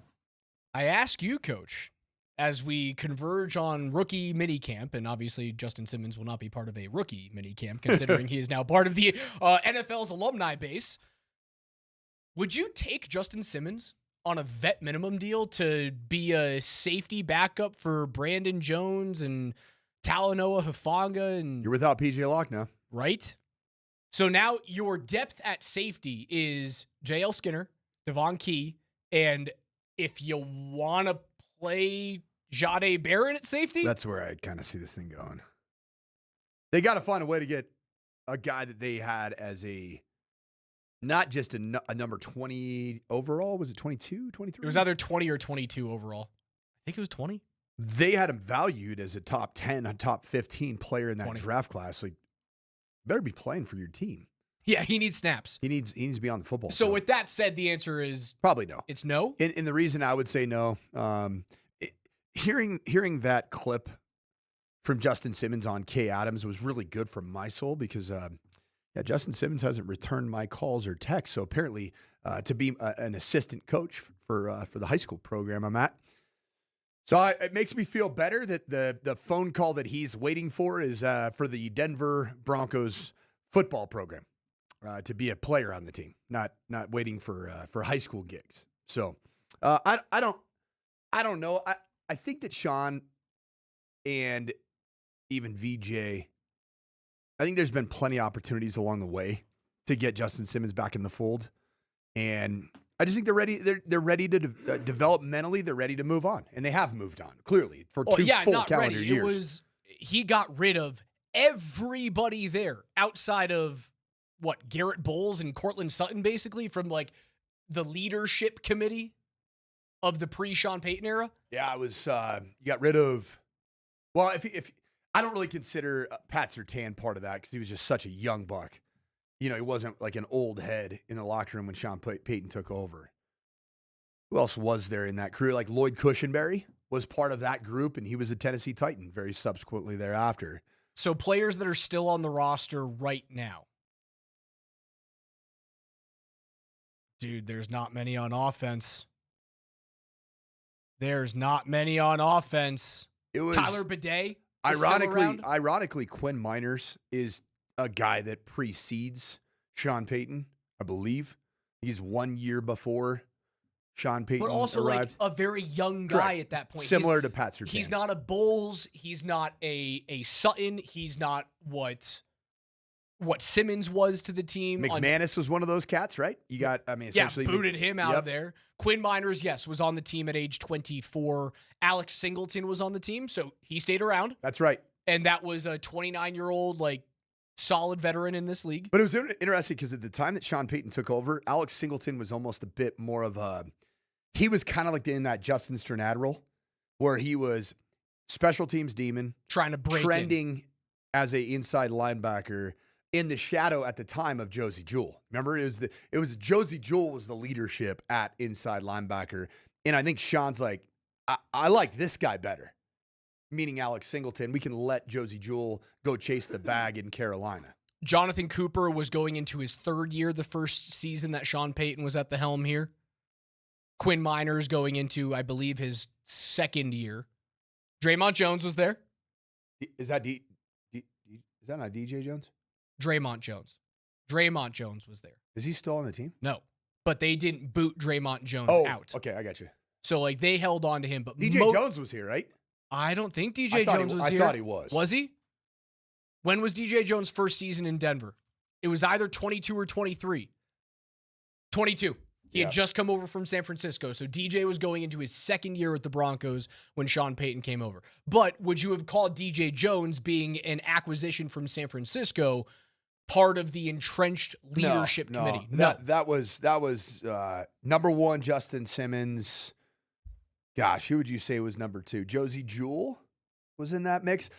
Purcell, the nose tackle. Was it Mike Purcell? Mike Purcell. Mike Purcell, the nose tackle. I felt like he was kind of part of that crew. And I think Sean was just looked at it, and whether he had individual players that he liked more or less in terms of leadership and quality of player on the roster, I think Sean just said, we need to bring in some new blood, man. Brother, look at the turnover on the offensive line from 22. Yeah, Mike McGlinchey is brand new. Ben Powers is brand new. And you brought in your center was brand new too after the first year. I think it ended up being Wattenberg won the job right after Cushenberry. They booted Cam Fleming, Dalton Reisner, a Colorado kid. Get out is what they said. Graham Glasgow gone at age 30. Is Dalton Reisner done? No, Dalton Reisner is I think he's a Bengal. And I think he had like a decent season last year for Cincinnati. For a guy that was darn near out of the league, Dalton Reisner. I think he was decent for Cincy, and I think he's still under contract with the Bengals. Yeah, you're right. He's still under contract. So he went to the Vikings 23 and 24. And was he was hanging on by a thread to stay in the league when he was with the Vikings. He's only 30 years old. Yeah. It's not like he's a 35-year-old vet. I mean, he's still got some juice. They basically got rid of everyone, man. So yeah, it made sense that Sean walked in and said, "This is my show. Everyone get out." The only way that Justin Simmons comes back to the Broncos is, and I wish there was a piece of wood in here, if there's an injury to the safety core. And it's probably got to be two of them. Because I think that Vance Joseph, he would trust right now Devin Key, I think far more than he would Justin Simmons at this stage of his but trajectory. if there's one injury, you bring Simmons in on a vet minimum contract and go, you're not starting, you are just depth. You could be my second or my third string. You what about are Miles depth. Scott? Didn't you just drafted a safety for potentially that type of developmental depth? The Illinois a seventh converted rounder. Still drafted him, right? You still have him on the roster. I would venture to say that at this point in their careers, Justin Simmons is far more of a dependable safety than Miles Scott is. The amount of time that we have talked about 7th round draft picks for this Broncos team over the last 2 weeks is insane. I'm excited about Red Murdoch. I'm excited about Red Murdoch and Dallin Bentley. Second to last pick of the draft. Don't get me wrong. I hope they're good players. But we've spent way too much time talking about guys who were selected. Oh, all right, come on, give me the Tom Brady was a 6th round draft pick thing. Come on. Ever heard of a guy named Brock Purdy? What was he? Ever heard of the other 28 dudes in the 7th round of his draft that didn't make it, and the other 28 dudes in next year's 7th round, and then the other 28 dudes in the round after that? Come on, I understand. Ever heard of a guy named Shannon Sharp? I can understand that you can find a needle in the haystack. I get it. But ever heard of a guy named majority. Sean Payton's Marcus Colston? Mr. Irrelevant in New Orleans. The overwhelming majority of 7th round picks are guys who are selling insurance 3 years later. Come on. Tom Nalen wasn't very good as a Bronco. Oh my. 7th rounder. All right. You want to go through all the other 7th round draft picks that they've had in their history and tell me the guys that lasted a season and a half and didn't even... What's Caleb Lohner doing, Coach? Is he a future Hall of Famer? I didn't like Caleb Lohner. I like players. I don't care about where they came from. Donald Driver, Green Bay Packer, all-time leading receiver in yards and receptions. 7th rounder. What's Nick Gargiulo doing for you? He's kicking it, man. He broke his leg in half, bud. What's Fayon Hicks doing for you? I don't know. He's Fayon and you ever heard the name Marquise Spencer? He's a draft pick for the Broncos 4 years ago in the 7th round. What about Tyree Cleveland or Derek Tuzka? How about David Williams in 2018 out of Arkansas? Come on. I hope they're good. I hope I'm putting my foot in my mouth 6 months from now. But the vast majority of 7th round draft picks are not NFL players. Ever heard of a guy named Steve Foley? Pretty good Bronco, wasn't he? How about Chad Kelly in 2017, Coach? Sweet, though. He's killing it in the CFL, man. You guy's a dude. The exceptions, this one from Alex, the exceptions don't make the rule. I think we've spent way too much time talking about 7th-round draft picks. So if we're bringing this back around to does kicking the tires on Justin Simmons make sense if there's an injury to the safety core? The answer is yes. The answer is not, no, we're going to rely upon Miles Scott, 7th-round draft pick, to step in as depth. You would rely on Miles Scott's 7th-round draft pick to be your 5th safety available on game day and activate him, and then Jahdae Barron is your answer. Yeah. Because that's where you drafted him to be. That's where you need him to be in his second year of his development. You love your little first-round picks because you hate your 7th-rounders so much. Yeah, I thought you were a screwed in picks guy. Because the screwed opportunity... in picks guys got to love 7th-rounders, man. I don't have the numbers in front of me, but I would venture to say that the percentage of starting players on NFL rosters selected in the first round is an overwhelming number in terms of how large it is compared to the percentage of starters in the 7th round. Okay. I don't have to actually go through and do the research for that to, be true. Come on. I get it. I mean, obviously, a first-round pick has more value, a lot more value. But we're talking about it. We're talking about Red Murdoch being like an impact player this year. Come on. I hope it's true. But the chances of that happening are far and few between. Ever heard of Jarvis Moss? First-round pick from Mike Shanahan in 2007. Didn't Jarvis Moss suck? Yeah, that's what I'm saying. First-round pick. Yeah, you can. I'm not saying that Paxton you can't. Lynch, Tommy Maddox, Willie Middlebrooks, Ted Gregory. Tommy Maddox had a fine career.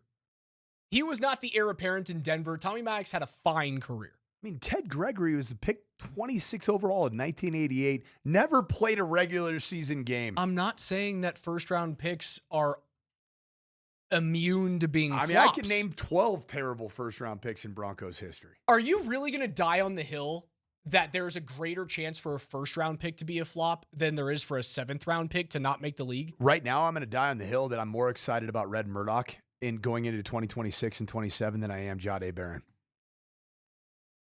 Unless something changes. That's insane. Bookmark that. That's an insane thought process. Dude, you drafted a first-round pick at a position that you had a ton of talent at already. And he played how many snaps in the AFC Championship game? Like single digits amount of snaps in the AFC Championship game?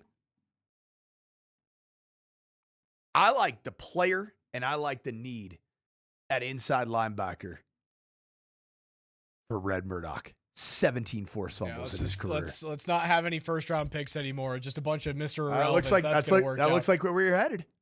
I mean, you know what? The Broncos got the best first-round pick by far in this draft, I think. Oh, with Jalen Waddle? Without a doubt. His name is Jalen Waddle. Yes.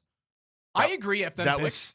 You're in the mode of F them picks. Would you have taken a Jalen Waddle equivalent at, say, tight end or running back a year ago over Jahdae Barron? Yes. Would you have taken that? I sure as hell would have. Absolutely. I think you would have played in the Super Bowl irregardless of Bo Nix's ankle. What was that?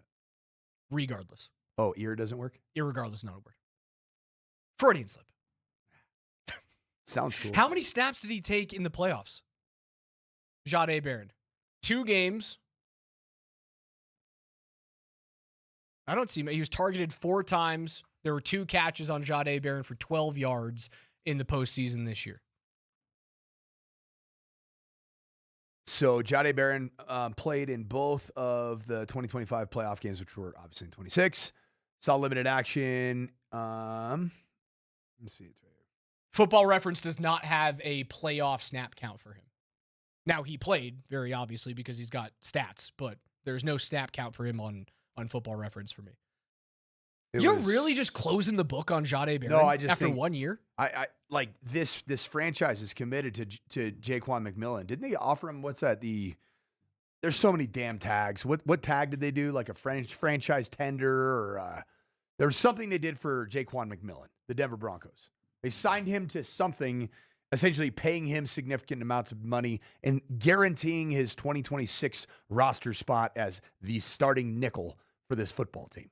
He was tendered by the Broncos. Tendered. Cool.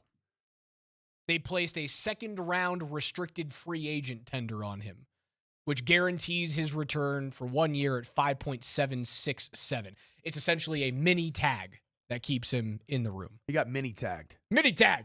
Teeny tiny tag. Yeah, so Jahdae Barron in the 2 playoff games, well, he got 12 against the Bills and 5 against the New England Patriots. 5's not enough. 12 is, as a depth piece, 12 is fine. That includes special teams.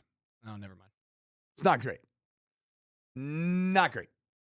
I mean, if you want to look at just Devin Key, he had 4. So Devin Key had just about as many snaps as Jahdae Barron in the AFC Championship game. It's not good enough. Listen, I hope you're right about the 7th rounders. I really do. What I'm telling you is that it's very clear and obvious that the numbers aren't in your favor. They're not. Like if he was a guaranteed stud, he wouldn't have been the final pick of the draft. Right?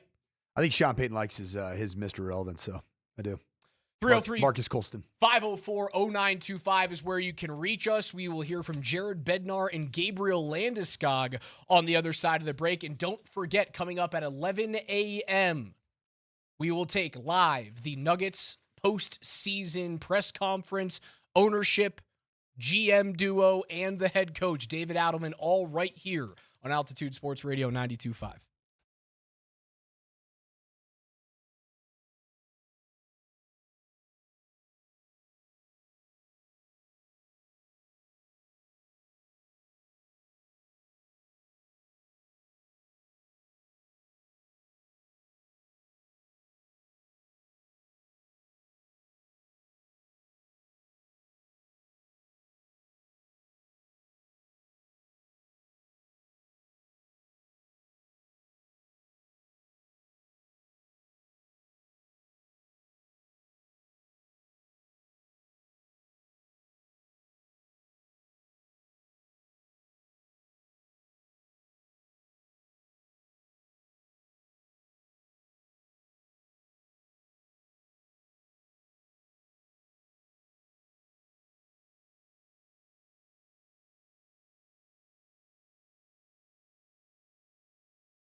In 15 minutes, the Nuggets will have their season-ending press conference.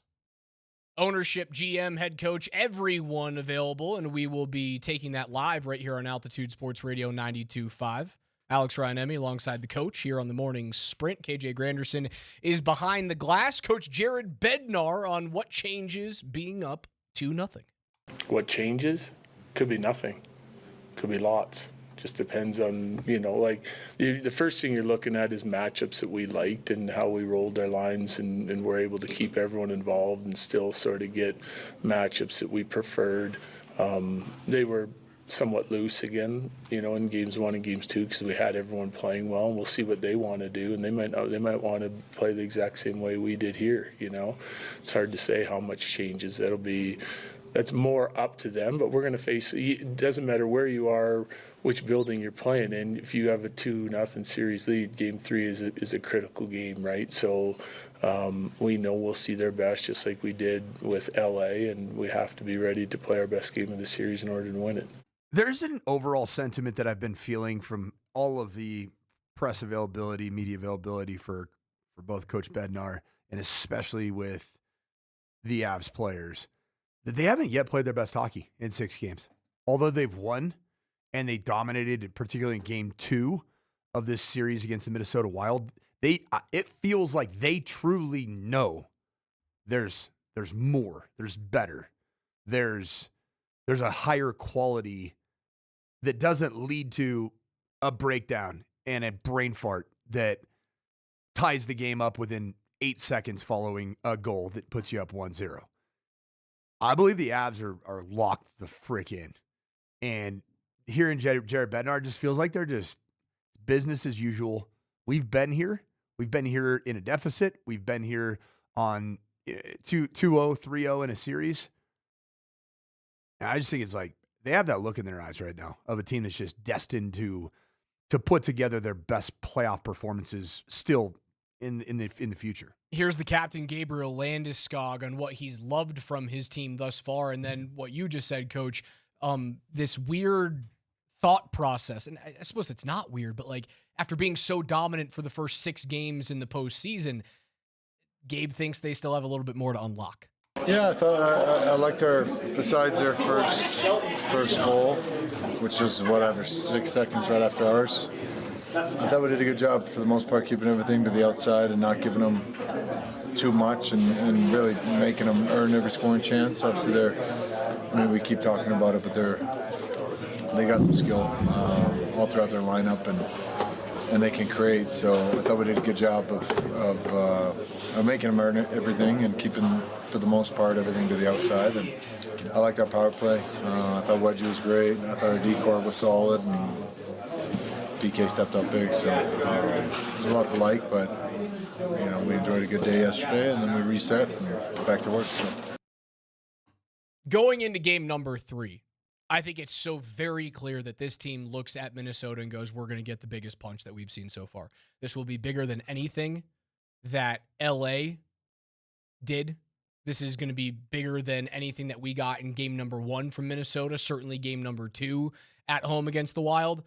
Minnesota knows their season is on the line. There is no way, if they go down 3-0, even if those guys come back, there is no way this side of a Matt Cook knee-on-knee hit that Colorado will lose this series if they're up 3-0. When you say that the Minnesota Wild are going to give you the biggest punch that they possess, that they give, like, when you've already been exposed as a team that has backed down, when you've been punched in the mouth, when one of your top 3 best players gets mollywopped into the boards by Nathan McKinnon with Matt Boldy, and you do absolutely nothing about it, like, haven't you shown your cards? Kind of like the Nuggets showed their cards in the Minnesota Timberwolves series. I still think there's time in the series to show it, without a doubt. What does that look like to you? Like, what does the Minnesota Wild holding their biggest punch for game 3 at home, what does it look like? It practically. First not and just foremost. Like, not hype. We can all not talk physical. We can all talk, or we can even just talk about hypotheticals. Like, man, they're going to come out swinging. Like, how many times do we say that in sports? Like, dude, what does that freaking mean? Like, their power play needs to get going. If their power play starts to click and they go 2 for 4 and the Avs penalty kill looks mortal, then I think the series changes a little bit. But do you think that the Minnesota Wild are really capable of outskating you in a 5-on-5 setting? Because that's all you can control. No, I don't think so. Playoff hockey doesn't yield all that many opportunities on the power play. So no, but we've seen series in recent years of like special teams can kill you. It happened last year against 100%. Dallas, right? 100%. I think it starts with but power like, play. don't you think that the Minnesota Wild, they have to do something in the first 10 minutes? I heard Moj talking about you've got to be able to withstand the onslaught of the first 10 minutes for a hungry, desperate, dangerous team in the Minnesota Wild. My thought to that, when I heard Moj say that, doesn't Minnesota have to prepare for the first 10 minutes of the Colorado Avalanche, who smell blood in the water? And they're going for the damn jugular? Like, Minnesota's got to deal with it too. And based off of how the series has been played, Quinn Hughes got to think, man, I got bodies coming my direction. Starting with the first minute all the way until, we'll see. Kirill Kaprizov, that dude got ragdolled around himself. Brent Burns is smacking the hell out of his right above his Achilles tendon. I think the response from Minnesota has to come from a young player, which is like, that's got to be nervous for Wild fans right now. The response has to come from Matt Boldy. Kaprizov is leading the NHL in points right now in the playoffs. Even though he hasn't been an impact player in this series yet, he's done enough. Does Boldy look hurt to you? No, I don't think he looks hurt. I think Boldy looks like he's learning how to play this style of hockey. Didn't he just do it with incredible success in the Olympics? Little different. Slightly different. I know. It is like the attrition is different. Yeah. The physicality is different. I think they need Matt Boldy to step up big time. Don't go anywhere. Coming up on the other side, the Denver Nuggets will have their season-ending press conference. We will take all of it live right here on the exclusive home for Nuggets basketball and Avalanche Stanley Cup playoff hockey. You're listening to Altitude Sports Radio 92.5.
Hour 2 of the morning sprint. Alex Ryanemi alongside the coach, Mike Sanford. KJ Granderson is behind the glass today. Don't miss Avalanche game number 3 coming up tomorrow night at Stoney's on Lincoln, part of the Altitude Sports Radio playoff viewing party tour. That's powered by Michelob Ultra. There's going to be awesome Michelob Ultra deals on drafts, on Ultra Zero cans, bucket of beer deals as well.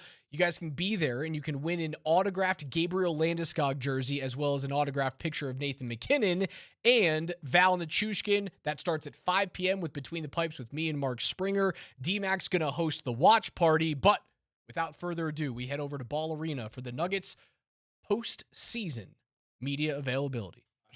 If we look at the last 3 years and kind of look at it as an arc from the championship in the last 3 seasons, what, in your opinion, are the toughest but also most important lessons to learn about the direction things have gone and the coming up short these last 3 years?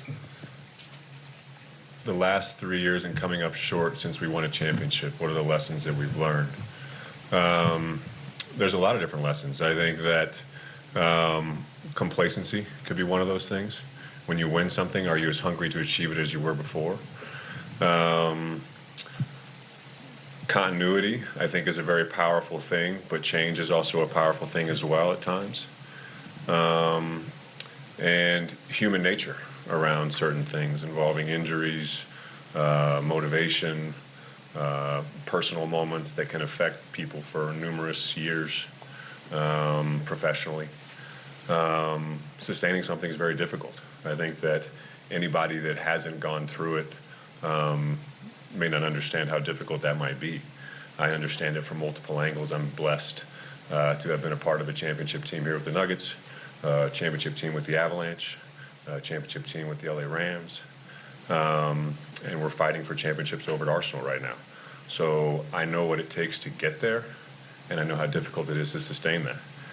Going back to back and repeating things is very difficult. That's why so few teams at the professional level are able to do that.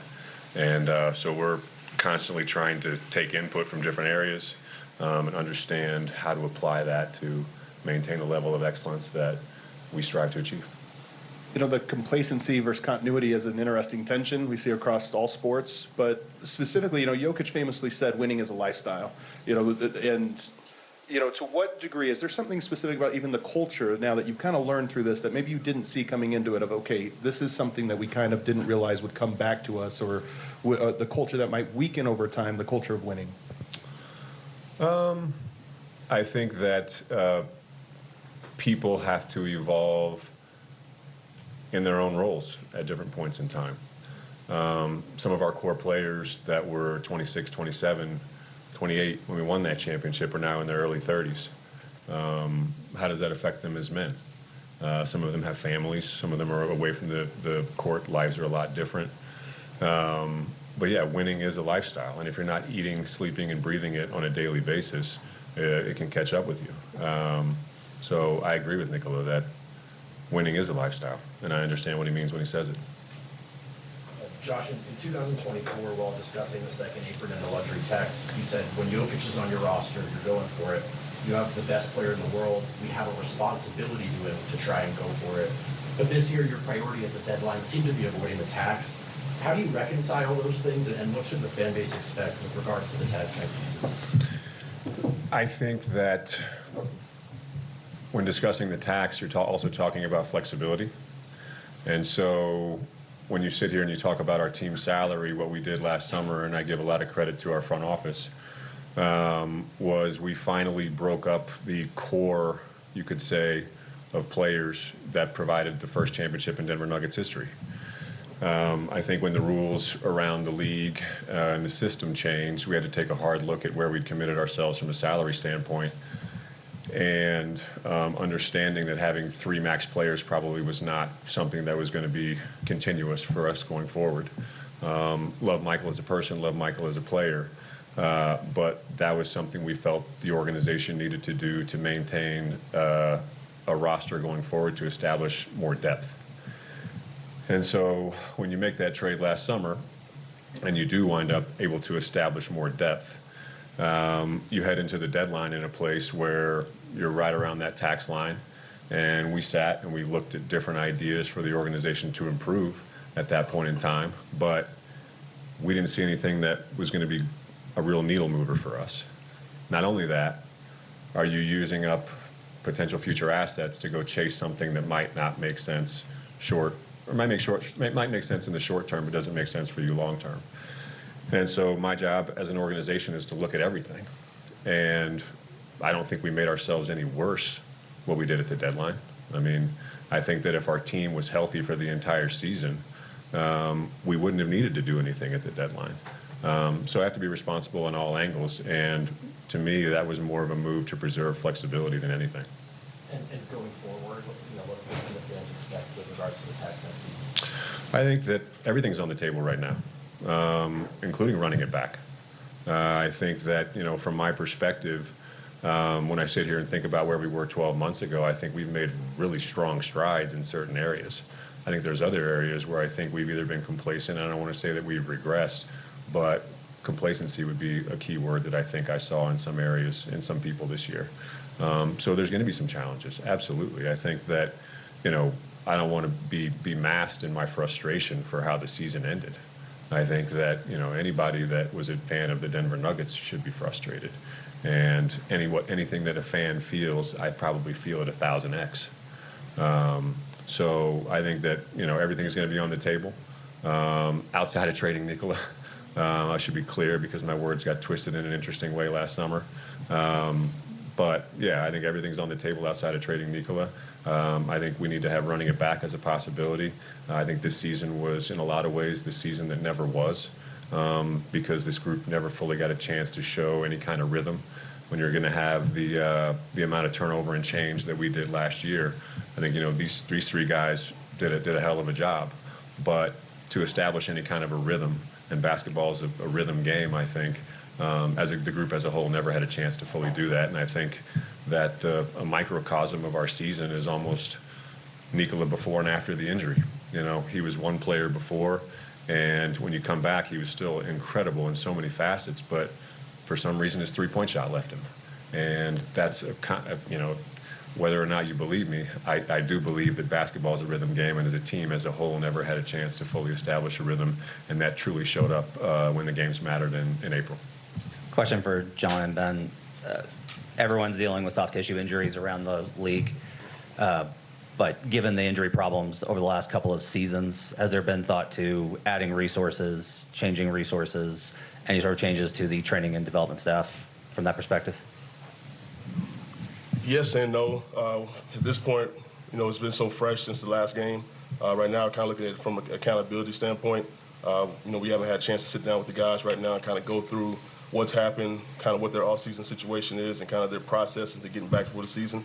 But like Josh said before, everything's on the table. We've got to take a deeper dive and look and kind of see where those elements are coming from and kind of put it on these guys to kind of make sure they have themselves in shape, ready to play when the season starts.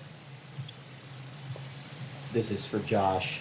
What do you say to fans who see reports that say, you might consider trading a guy named Mr. Nugget, while at the exact same time you brought back a coach who fans booed before a home playoff game?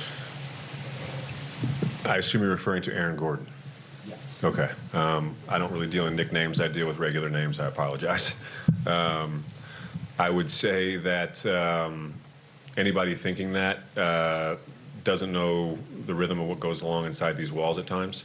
I have full faith in Coach Adelman. I think he coached a hell of a season, all things considered.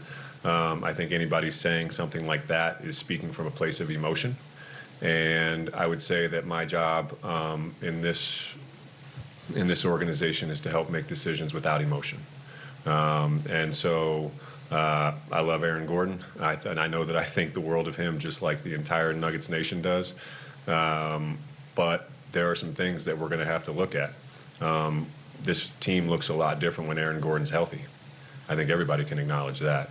And so we need a healthy Aaron Gordon, and so we need to help figure out how to make the most of him and get the most out of his body for the benefit of the team. That's for sure. This is for Josh and John and Ben.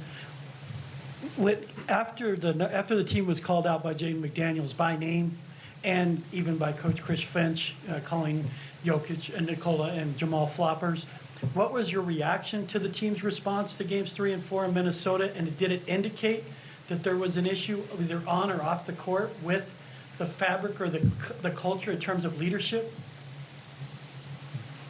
No, I mean, what Jaden said, that's just what he believes. I think our guys aren't the type to necessarily just retaliate in the moment verbally through the media.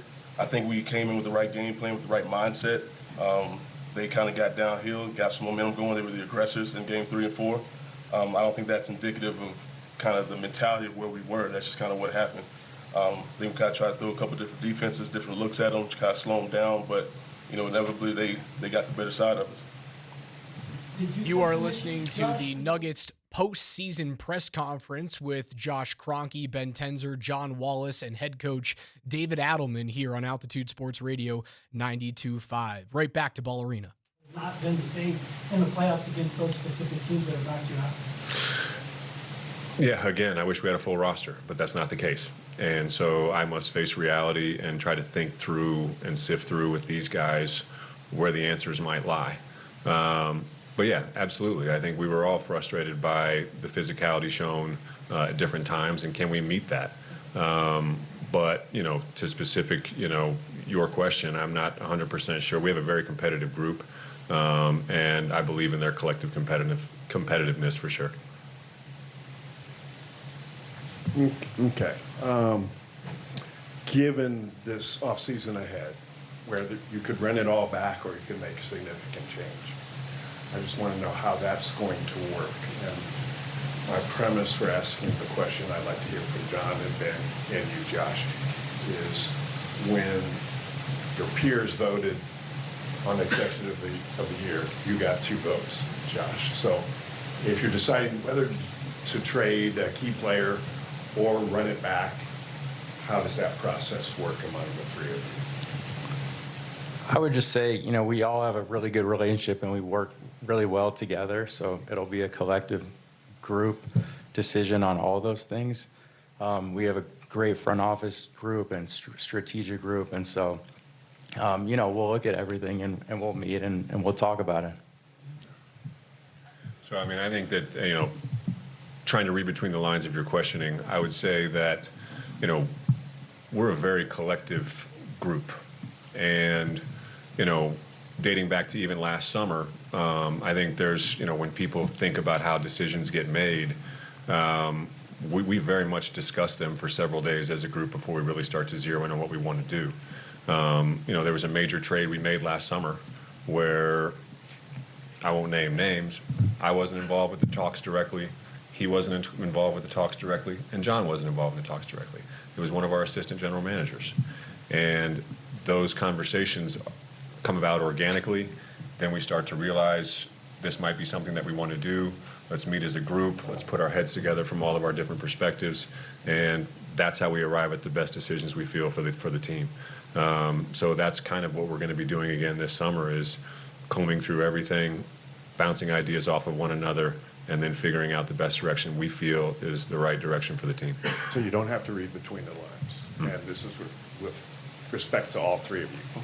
Josh, are you the de facto GM, or what is your role? No, I mean, I'm the president of the team. I've been in the same role since 2010. And whether that was Masai Ujiri, whether that was Tim Connolly, whether that was Calvin Booth, whether that's these guys, I'm always going to be there, you know, around listening and trying to help shape the direction of the franchise. Absolutely. Josh, just to put a finer point. I know who voted for me, by the way, and it was a joke. It was an inside joke with a mutual friend, and I rolled my eyes and said, "You're going to create hell for me." But he thought it was really funny.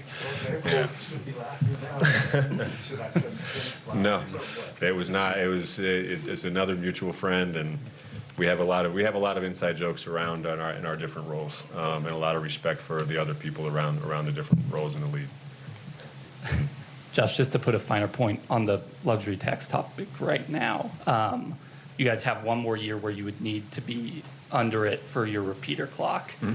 I think Kevin alluded to maybe wanting to avoid the repeater around the trade deadline. Just is that kind of where you guys are at as far as, do you want to avoid that for repeater purposes next season? back to my original answer, I think everything's on the table. I think that the responsible thing to do at that moment in time, if there wasn't a huge move we saw that could strengthen the roster, was to put ourselves in position to do that. But if we deem running it back the most competitive thing that we can do for the roster, that's probably what we're going to be doing. So, you know, I don't want to put words in my dad's mouth by any means, but, you know, he has owned the team for a very long time. We've run it aggressively as we can at different points in time. I think the joke is always we love to pay for talent on the floor. So leaning into that assessment that people have put on us at different points in time, if we deem that's the most competitive thing for us, then that's what we're going to be doing. You would be running it back in full. You would be pretty deep into the second apron. I think Cleveland's the only team there right now. Like when you say running it back, you mean the whole thing as opposed to just like the core three guys at this point? When I say running it back, I mean you're talking about a lot of different variations of what running it back could look like. Is it going to be the exact same team?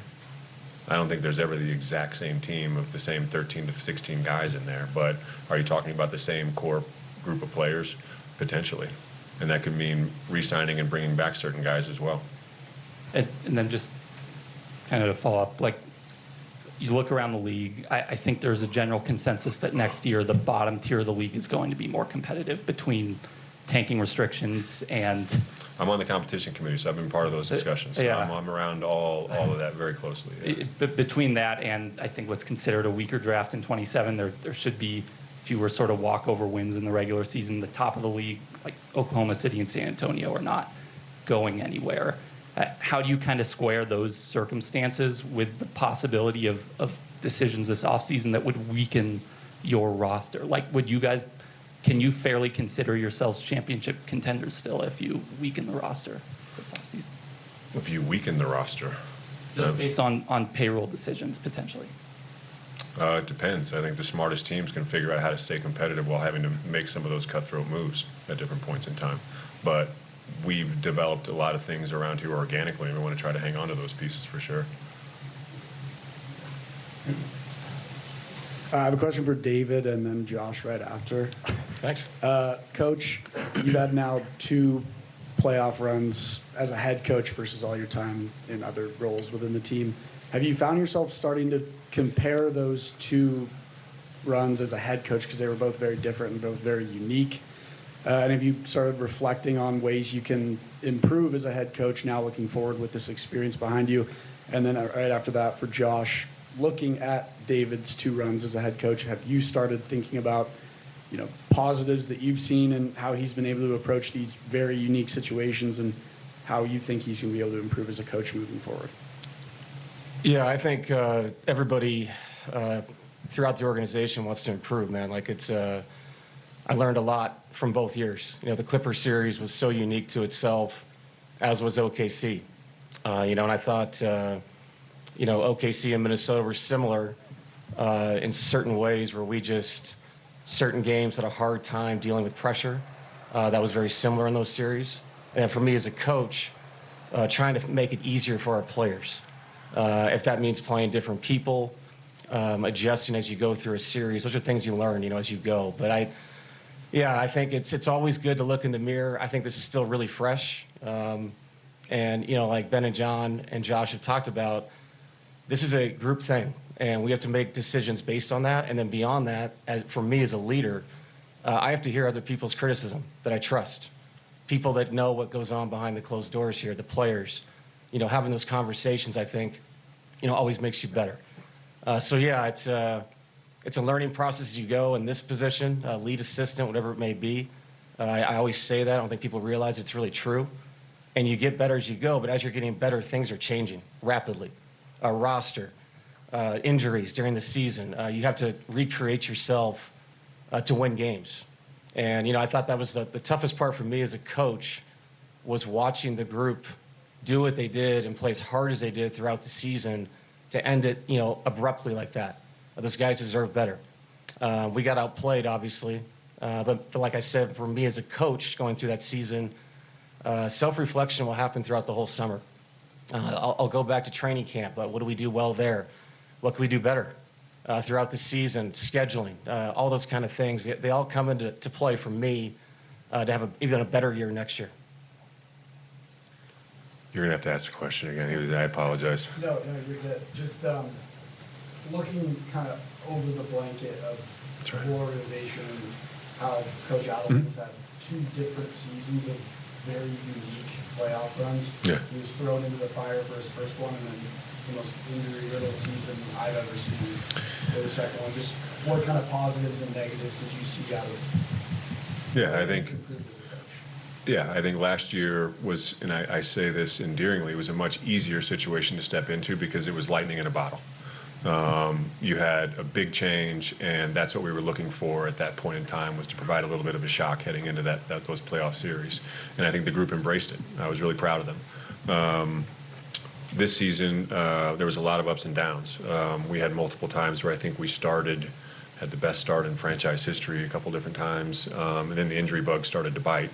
And I think first it was Christian, then it was Aaron shortly thereafter. But I think the big one for us, where any Nuggets fan, whether it's in this room, in this state, or around the world collectively, in Miami when Nikola went down. And so I think that's a real testament to what DA and the group did when Nikola went down for, 15, 16 games or so. Somebody will have to tell me what the exact record was through that stretch. But I think that's when DA and his staff really shined. Some of the creative looks that they were doing with our lineups, and I think that's actually the only time that you really got a chance to, from my perspective and my dad's perspective, to see our depth. And so, 12 months ago, if that situation happened where Nikola was going to be out for 15 games, the bottom might have fallen out of our season.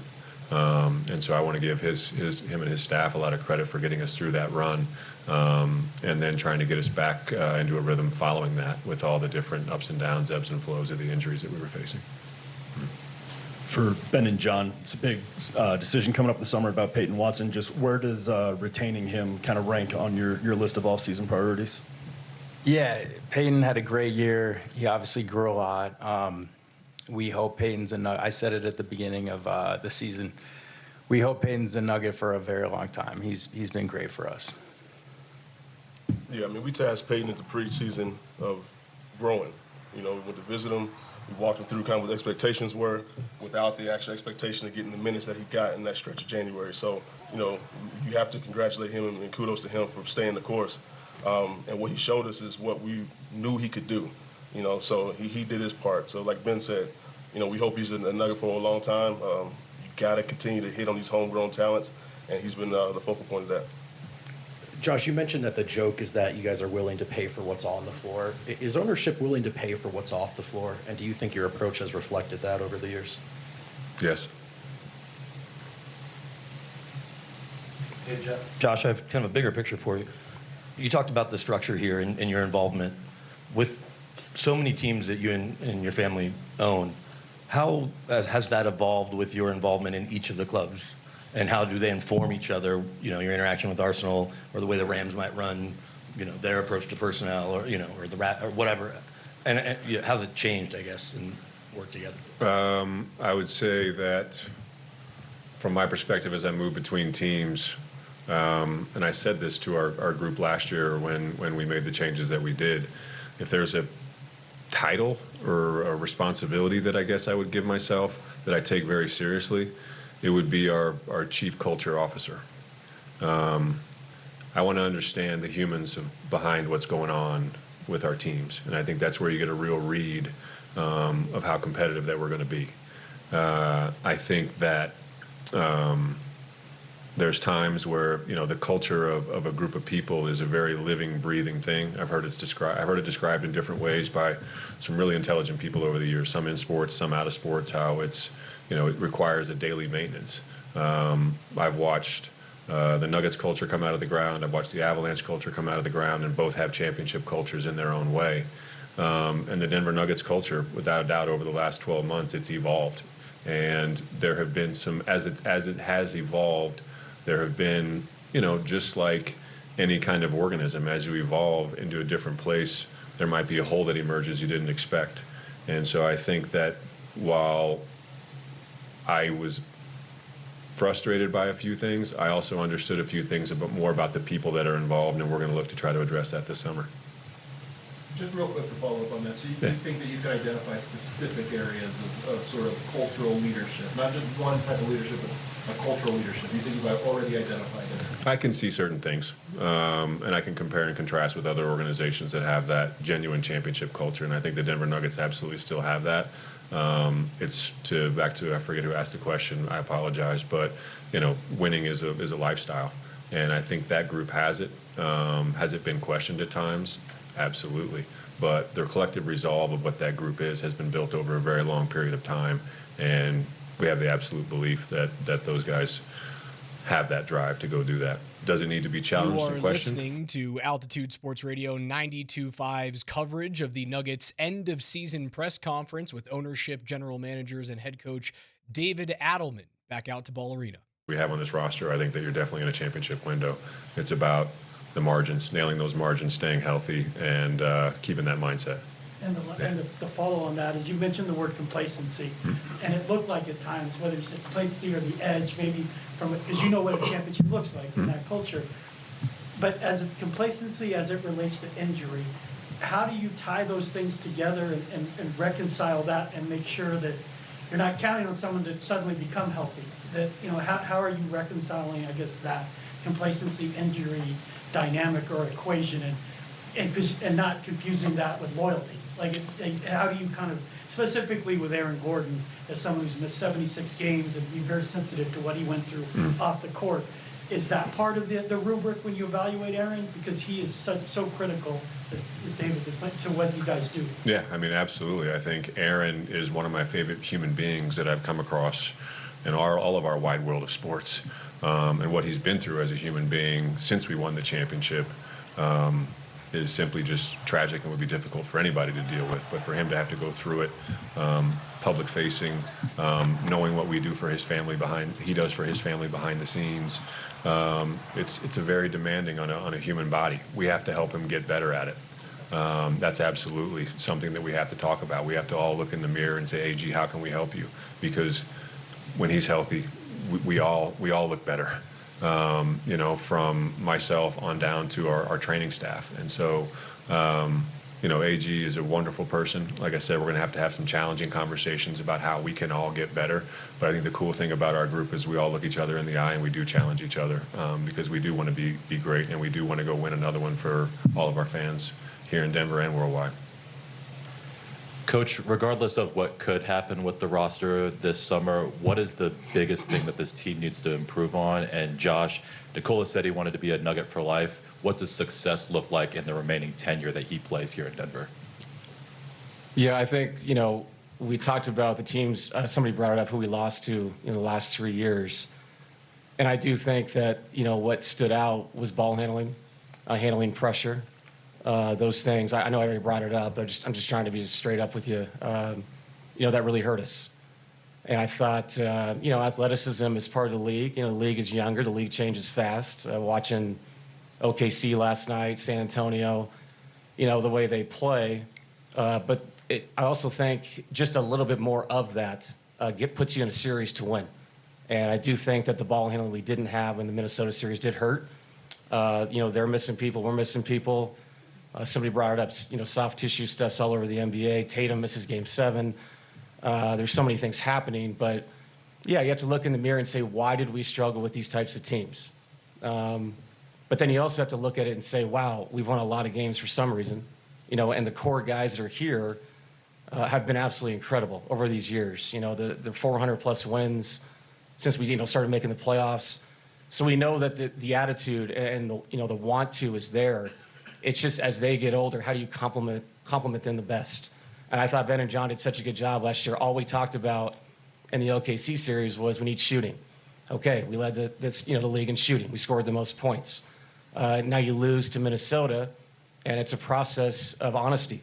And you have to look at how you can get better as a team. And I think we'll do that throughout the summer. And, I saw positives just having Tyus in the game, in the last two, freeing up our other guys. And I think there's this evolution of great players in our league. As they get older, things change.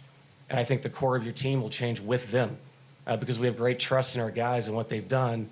And you just have to compliment them the best they can. And we have great people to my right, they're going to look at that this offseason, have those conversations, and just try to put ourselves in the best situation possible for every matchup you play against. I think those things stood out. And, not to mention, man, going into that series, we won 20 and lost in a month. And so you have to look at that too. So you want to make sure you look at the positives and don't ignore them so you don't lose the things that you had. But you definitely can add every offseason to try to compete with the best teams in the league. David, every team has dealt with injuries this season that have been rampant with the soft tissue injuries. Yeah. You guys obviously had an excessive amount, but other teams have also managed to weather the storm defensively. Right. And that was a big problem in the regular season. In the playoffs, it doesn't look like that by the numbers, but the Wolves clearly felt like they could attack Jamal downhill and then attack Nikola at the rim. You just mentioned those guys getting older. What's it going to take for you guys to be an above average defense as those guys continue to age? Yeah, and it's funny, all the small ball lineups were our best defensive lineups. Obviously not a good defensive rebounding group. And I do think it came down to when we could contain the ball. I think schematics sometimes in the NBA are overblown because everybody guards everybody's best actions in the playoffs. A quick example, Naz Reid throughout the season, flare screens off post-ups. He got it all year. Did a great job taking that away. But then the last 8 seconds is where you have to be able to contain the ball. And I thought that's where we really struggled. And, Yoke has incredible hands, but you can't get blown by and right to the rim with any center in our league. And I think we didn't do a good enough job of that. And then I think, shrinking behind it for guys that had matchups. You're asking Jamal Murray to play 40-plus minutes, bring the ball up the majority of the time, score 25 to 30 points, and then sometimes he's going to have a tough matchup he has to guard. I thought the team defense was good, but I thought the one-on-one defense, not just Jamal, our team as a whole throughout the 6 games was not good enough. And if we're in rotations playing small lineups, I brought this up during the series, now you're compromised on the defensive rebound. So simplicity is sometimes the answer, and I think you have to sit down and guard one-on-one much better. If we can do that, it keeps me out of trying to run zones or cross matches because those things have holes too. But I do believe for us to improve to a man, the last 7 seconds of the shot clock's got to be better. Not just the way we guard one-on-one, like I said, but the defensive rebound as well, because that's physicality. All the stuff where guys go nose to nose, and all the crap, all that stuff, it doesn't matter. The actual fundamental of physicality does. And we got outplayed that way just in a one-on-one sense and on the defensive rebound. And I know that's simple, but that was the definition of that series and why we lost it. This question is for David and John. The level of dependency on Aaron Gordon throughout the year, you guys were able to weather that early. You guys did a really nice job in terms of getting through that initially, but it seemed like throughout the season that skill set was missed more and more and more, and especially as he was compromised later in the season more and more and more. How do you go about eliminating the dependency on one player specifically, and is that a skill set that can be addressed with such limited resources if you're not making major changes? Yeah, Aaron is such a unique player in our league. There's guys similar to him in certain attributes, but I think he's unique to himself. I will say this, I believe that, the group, we have to rely on more people to bring the ball up the floor. And we have guys in our team that have gotten better at it over the years. But to your point, if somebody's out, other people have to step up. And then on top of that, I have to put them in a situation that's comfortable for them. So obviously, all of our guys to a man, and I think throughout the season, I know you got the guys that actually were with us throughout the season, you included, and watched us play throughout all the 82 games and saw the ups and downs. The fact that Bruce stepped in and did it, CB did it, Paton was extraordinary. We did not realize that he was going to have that kind of month. I think it's a call to all these guys, and as Josh said, if we run it back in a certain way, everybody has a responsibility to get better at that stuff and fill that hole. Because the expectation can't just be Aaron's going to play 82. It can't be that Nicole's going to play 82 or Jamal. And so everybody that's with our team must understand that there's a chance that's the role I'm going to have to step into. And that's a responsibility to get better during the summer. How much better can you get in 4 months? I don't know. It's the work that you put in. We saw what Paton did over the last 2 years. Honestly, what Christian did since he was a rookie with us. His ball handling's gotten better, but it has to keep getting better. So you have more reliance on your roster, to deal with these teams. To the earlier question about, San Antonio, Oklahoma City, Minnesota, these teams that pressure you, have great athletes. It's team reliant, and that's the new NBA. I mean, you're watching all these series. There's so many people bringing the ball off the floor, and that's just the new league. It's these teams have athletes. They pick you up. It's hard to find a good matchup, and so for us, player development, me as a coach, having that expectation for our guys to get better this summer, it's paramount for us to compete against that ball pressure defensive theme that's going on in our league right now. Yeah, Coach said it all. I mean, look, we got to do it by committee, and that's multifaceted, meaning, other players got to step up. I think we've always prided ourselves on the IQ of this team and this organization, and so that's going to be something that when we talk about accountability with these guys this summer is, hey, take a look back, look at the film, look at where you can be better in certain areas, but you're going to have to help us initiate offense easier, and that's just going to have to be able for us to adapt to the league, because the league has adapted to us, and that's a testament to how great Nicola's been, how great Jamal's been, coaching staff over the years.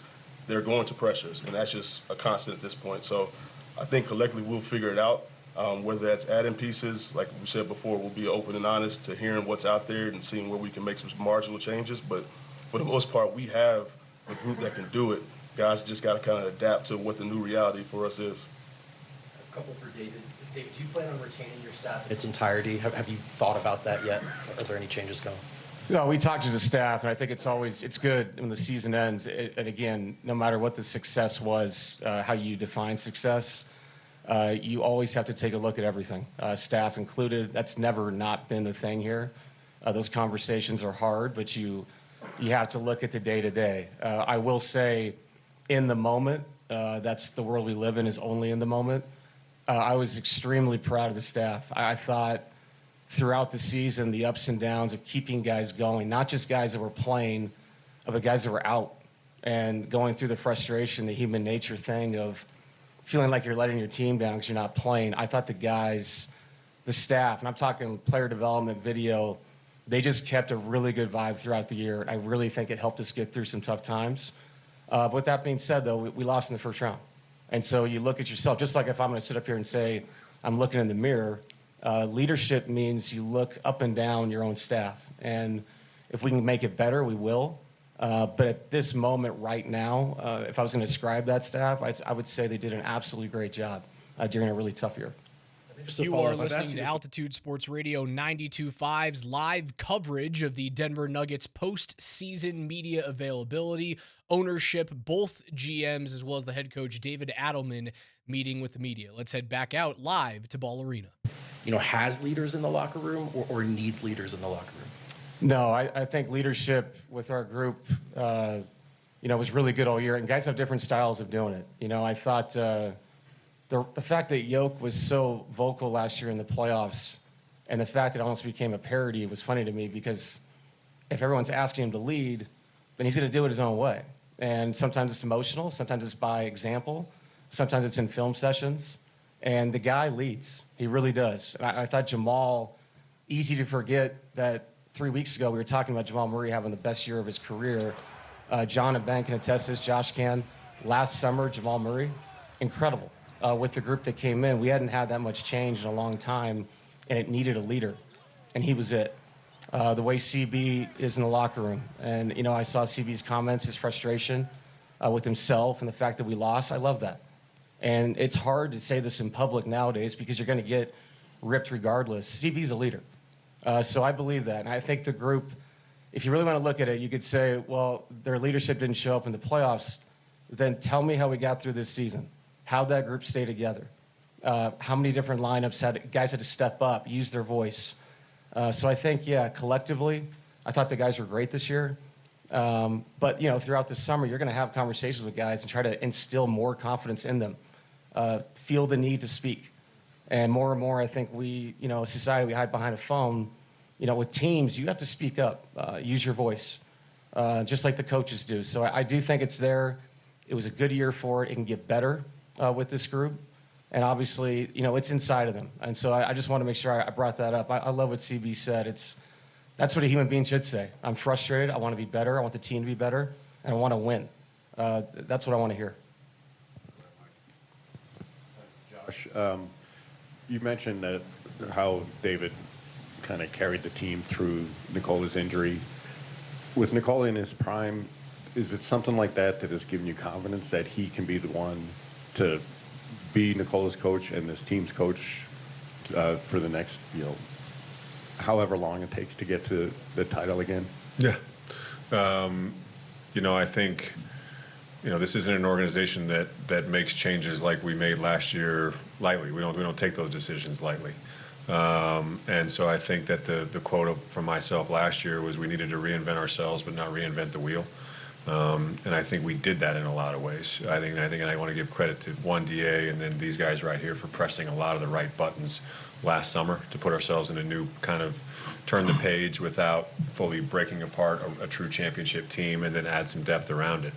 But yeah, whenever you have Nikola Jokic on your roster, you are a very competitive team. And so while we're very proud that we won 54 games, I'm most proud of that stretch, that the way that the coaching staff was without Nikola. But I think, when Nikola's on your roster, you should be winning 50 games probably. And so that's, a great accomplishment in most NBA circles. But for us, I think that's, where we expect to be, and we expect to be even higher. I thought that if this group was healthy, that this could be a 60, 65 win team to a certain level. But we never got a chance to fully show it, and that's why I say everything has to be on the table, including running it back, because I really do believe in the group of people that were assembled in there this year. I'm not sure who this is best suited for, but Nikola's shooting wrist has been one of the more fickle injuries in the entire NBA, it feels like, for several years at this point. And it's kind of reared its head at some unfortunate moments for you guys, just as far as his shooting efficiency. Is that something that, have you guys had specialists, look at that at all? Have you considered, a cleanup surgery? Is there anything that can really be done with that, or is it just kind of a random chronic pain thing that you just have to deal with? Yeah, I can answer that. It's been a maintenancing thing for him, for years. And the funny thing about it is it comes back. It's not just when he gets hit. It really does happen week to week. And yes, Steve and those guys have done a great job trying to bring people in. It's a constant conversation with Nicole, and that's one of those things we can talk about this summer. What worked for you, what didn't. Because obviously there are times in the season it affects him. And as I say, it can happen at any time for him. He also takes a lot of contact, obviously. So as we go through it, I think that's a conversation that we have, with our medical team, just like we do with every player on our roster, of what can be better, through the offseason for that particular player. And with Nikola, that's going to be a conversation we have. It's not just his wrist. It's he's a banged up player, man. He has a lot of stuff he goes through. That's one of the things. But we can always be getting better at having those conversations.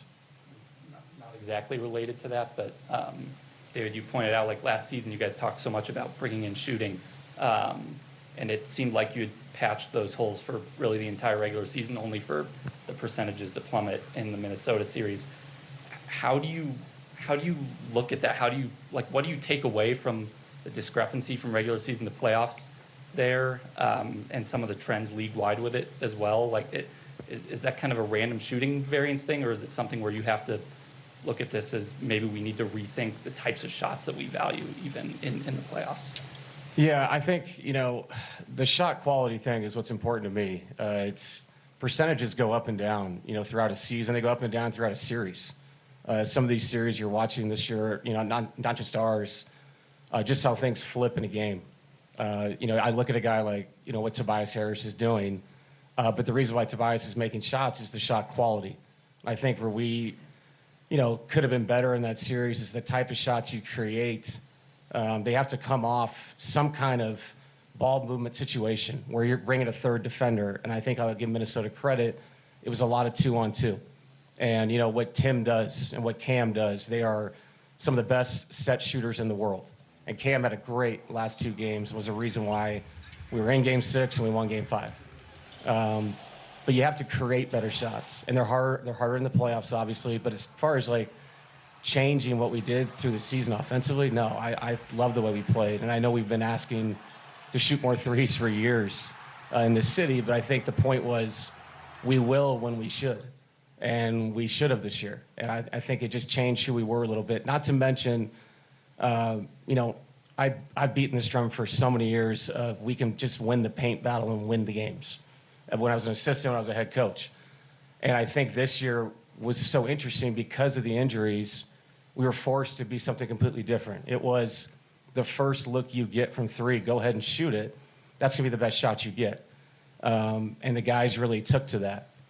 So I think the one thing I would take away from this season is when Aaron came back, we tried to revert back to a different style. Spacing's different. The idea of how you score your points is different. And I would say it was very inconsistent, the messaging from me, because of the roster we had at different weeks. And if you were starting Cam at the 4, you should be shooting 40-plus threes a game. That's how you're going to win games. So, yeah, I wouldn't shy away from what we did. I thought it was the right things to do. And in the playoffs, you look at it, the shot quality in the first couple of games I thought was really good. Game 3, not so much. Game 4, very good, up 7 in the third quarter. So, yeah, you can have a series, you don't shoot it well, but obviously we can do a better job of triggering better shots for role players on our roster. Josh, Nikola said he wants to be a Nugget for the rest of his life. What does success look like with Nikola for the remainder of his career? Winning as many games as possible. I mean, I don't know how you answer that question and define it in like a binary term. What does success look like? Success takes on a lot of different forms, but I mean, I think that, when Nikola's on your team, you're a championship level organization, and that's what you're striving for each and every year. So what does success look like? Winning as many games as possible and competing for championships every year. Josh, it's time for the annual practice facility question. You mentioned that organizations willing to spend on off-court. You're one of now 2 teams, along with Miami, that do not have a dedicated practice facility. Houston and Orlando have announced $1,000,000 facilities. Is there any update on this process, and why has this process taken so long? Because it's part of a larger zoning effort involving a massive development just to our northeast here, I believe, that stretches into downtown. And so we're in talks with the city about a lot of those things, including probably the last thing would be making sure that we have safe passage for people over Spear Boulevard around event nights, which has become a very large problem if anybody's walking back and forth to Lodo. So it's not just a practice facility. It's a much larger conversation with the city. And I will say this, when we do have something, you'll be one of the first to know, and hopefully it's something that's very proud moment for all of us, because I think it will be state of the art, and I think it'll be something that Denver will really love. Thank you. Thanks for staying on me about that, man. Thanks, John. See you in the fall. Yeah. Thanks, Ed. That was the season-ending press conference from the Denver Nuggets out at Ball Arena. We'll take a quick timeout. More live reaction next with the morning sprint and PhD from noon to 3.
Welcome back as we wrap up this week's morning sprint.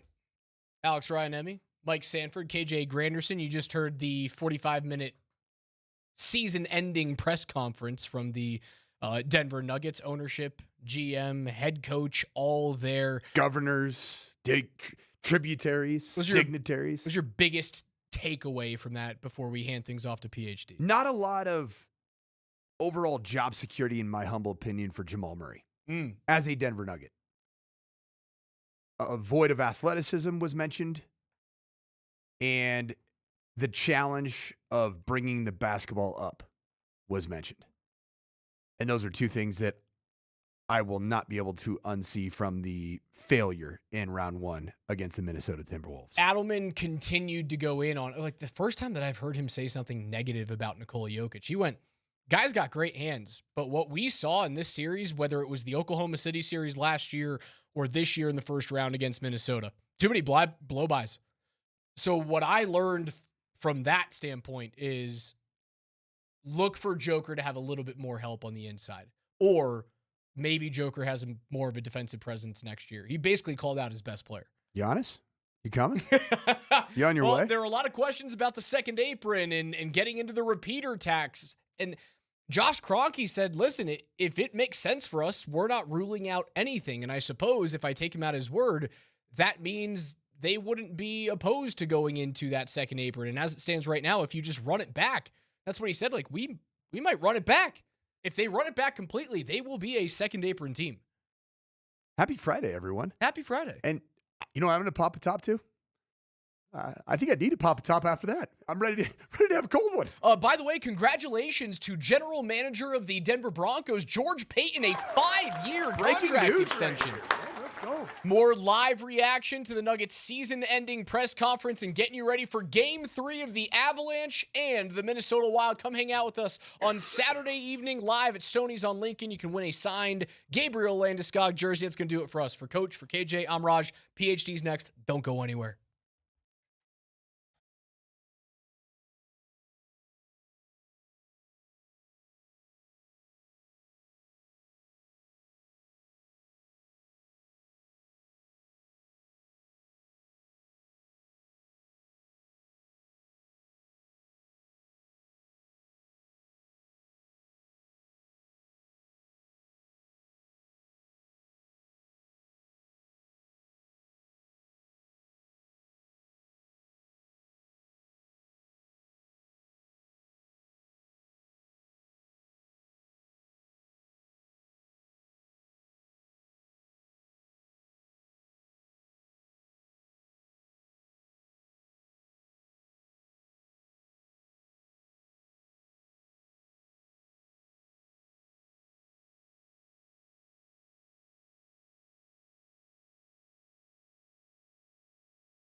Okay, well, that was the Nuggets press conference with Ben Tenzer, John Wallace, Josh Kroenke, and David Adelman.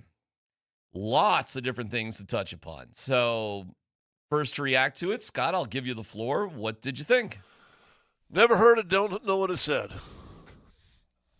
I'm sorry, what? Didn't hear it, don't know what he said. You didn't hear the press conference? I did not hear the press conference. Oh, okay. I actually, to be honest with you, forgot it was on. I'm not gonna lie, I don't know that much got my about old hockey. troubles. All right. Tyler, what'd you think? Well, they basically said everything I thought they would say. You know, they put all options on the table. Everybody outside of Nikola Jokic is available for a trade. You know, they also provided themselves outs for any given scenario, right? So they're not going to box themselves into anything in a press conference. But I do think that genuinely everybody is available for trade, including Jamal Murray, including Aaron Gordon, including everybody, right? Except for Nikola Jokic. But it was also a little bit confusing because, gosh, multiple times they talked about running it back. So I didn't expect them to tell us exactly what the plan is. If I had to guess, the plan is everybody's available for a trade. It was interesting hearing from go ahead, Scott. I was going to say, so really there wasn't a whole lot of, what we talked about yesterday, what we expected to hear was kind of what we expected to hear.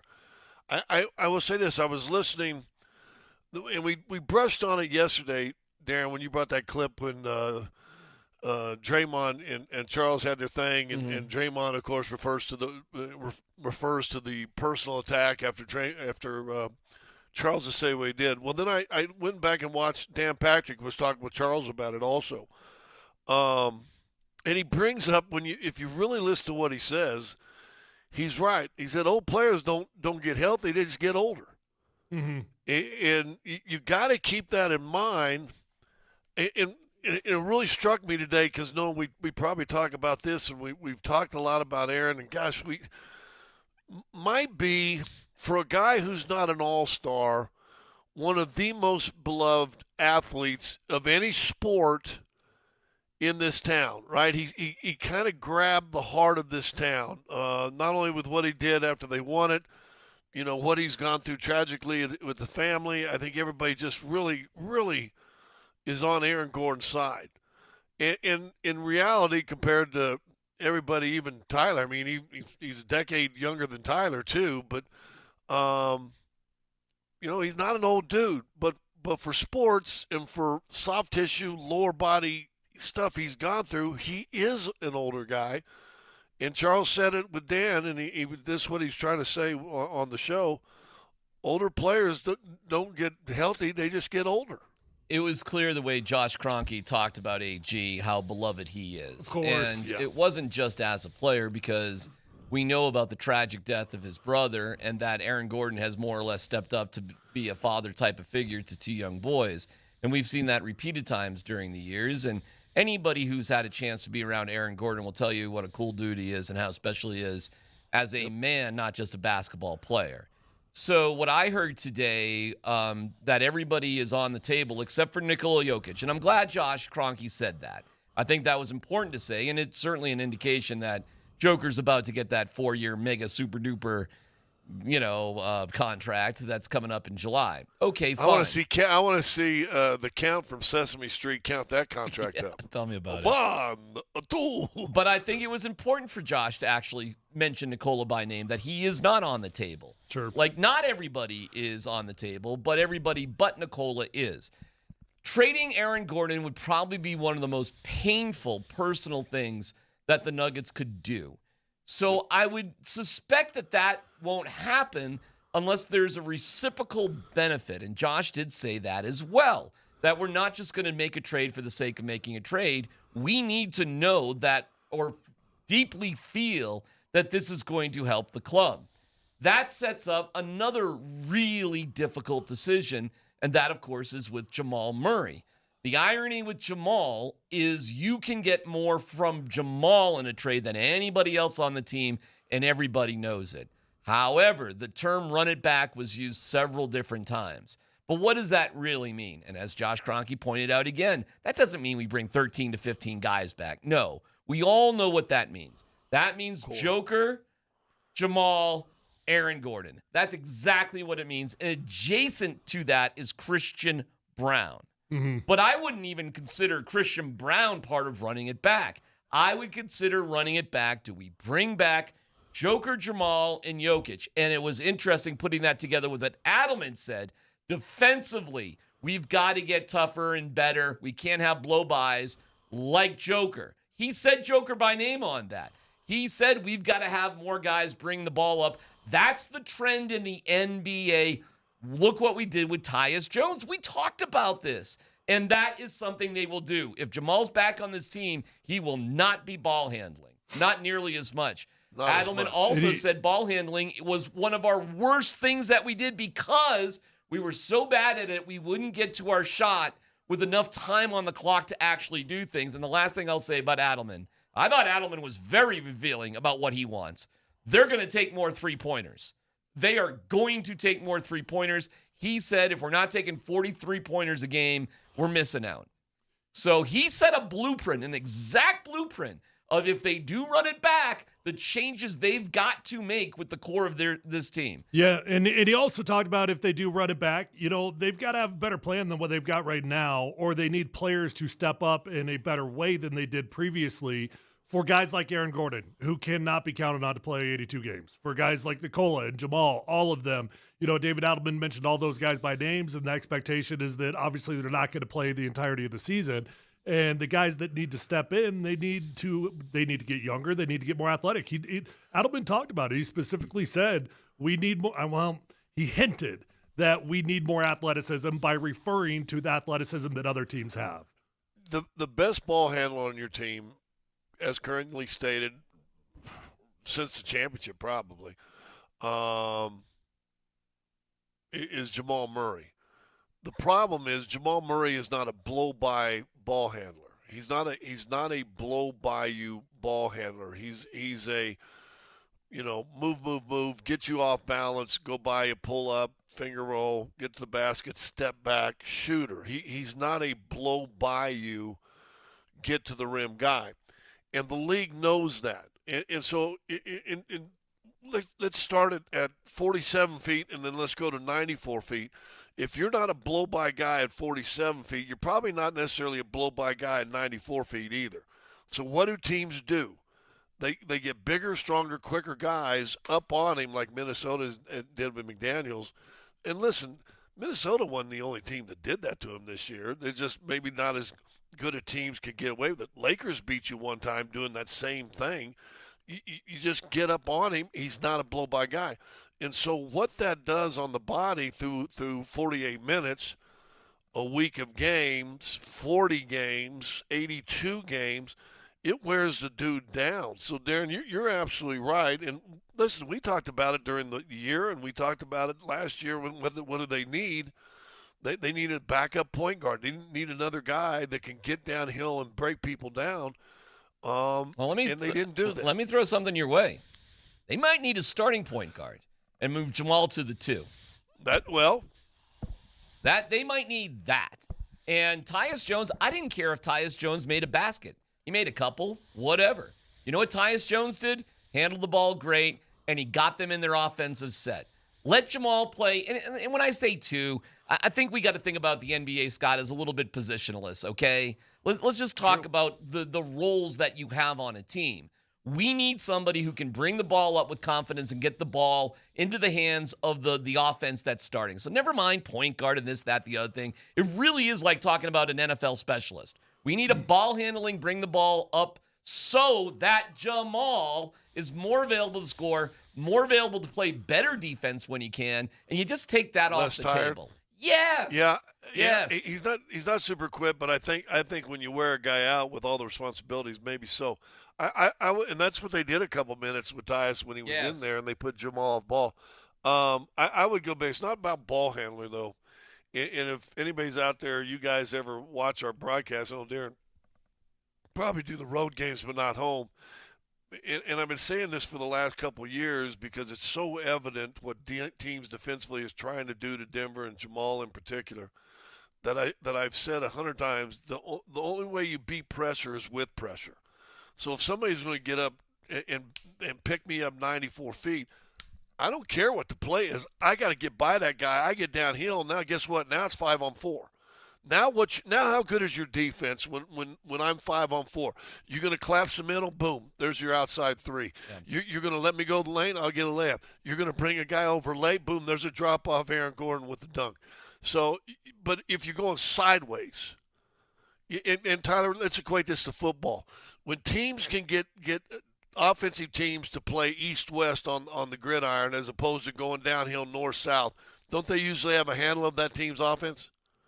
Yeah, well, yeah. I mean, there's some running styles, like zone scheme in particular, that runs east-west intentionally before it gets downhill. But I know exactly what you're saying. I mean, outside of intent. But to fool them to do what? Get downhill, right? Right. Yeah, let's go into all the details of this press conference, what they had to say. If you missed any of it, you actually can see the whole thing on our YouTube page and on digital media, no problem. Just rewind a little bit. But we'll have Vic Lombardi on with us, who is down at Ball Arena right now and had a chance to talk to everybody down there. Vic joins us coming up next.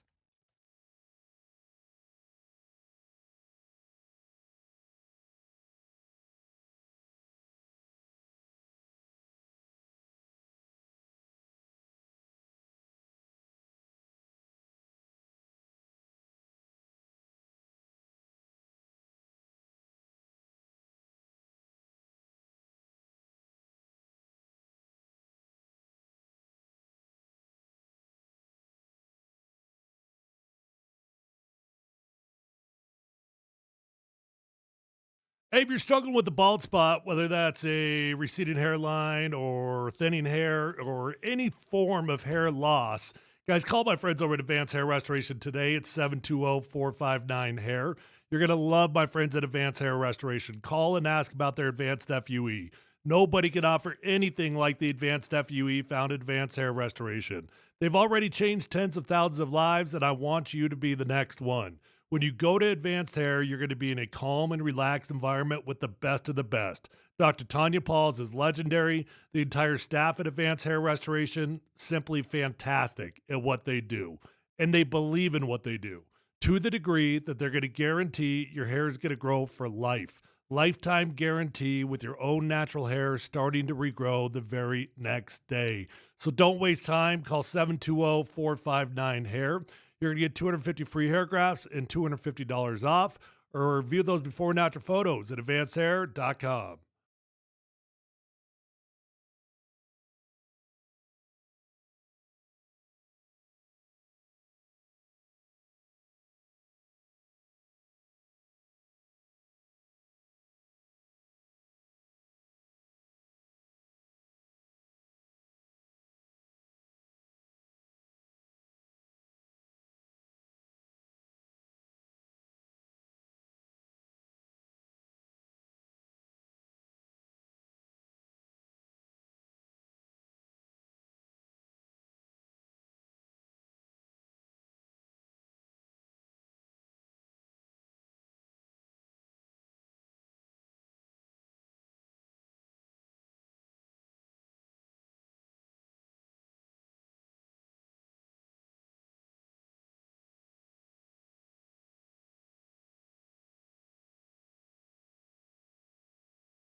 What do you say to fans who see reports that say, you might consider trading a guy named Mr. Nugget, while at the exact same time you brought back a coach who fans booed before a home playoff game? I assume you're referring to Aaron Gordon.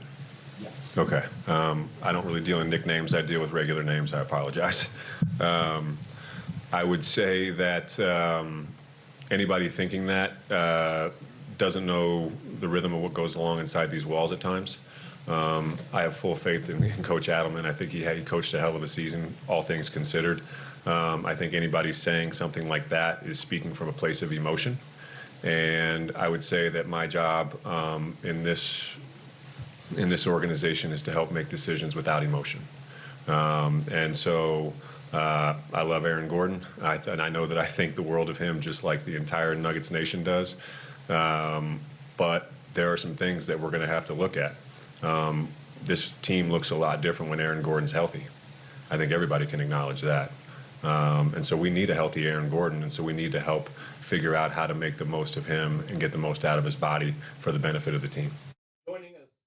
Joining us on the Ramos Law Hotline, car accident, you need Ramos Law, medical doctor and attorney, ramoslaw.com. Vic Lombardi, who is at Ball Arena. Vic, what are your impressions, and what was the scene like down there?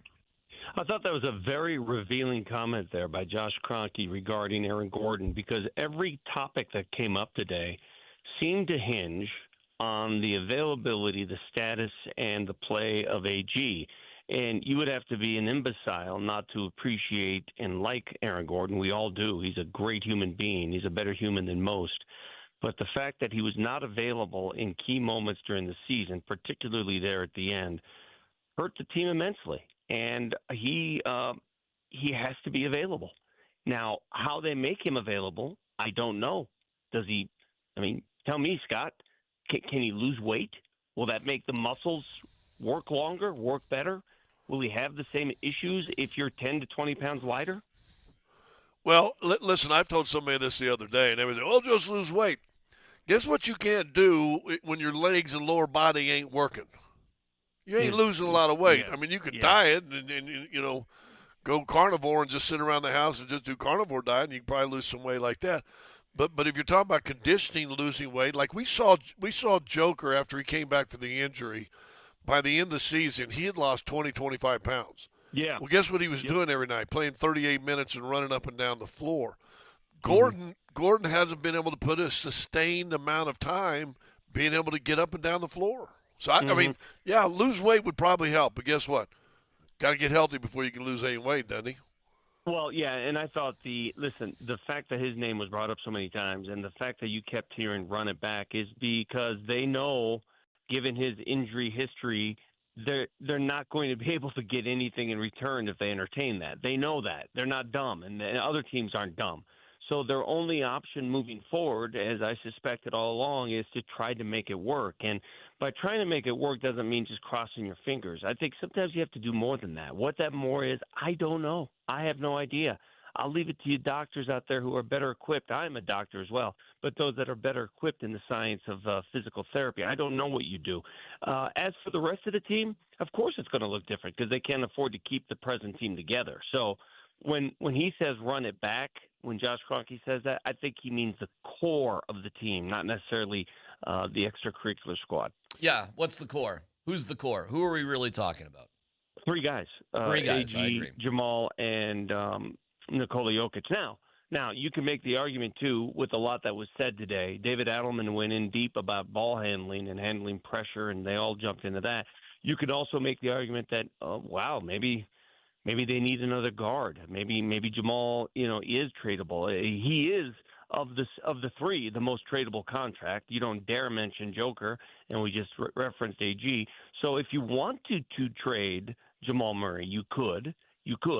Now, I don't know what the rest of the league thinks of that. I have no intel. But, what do you do about the ball handling?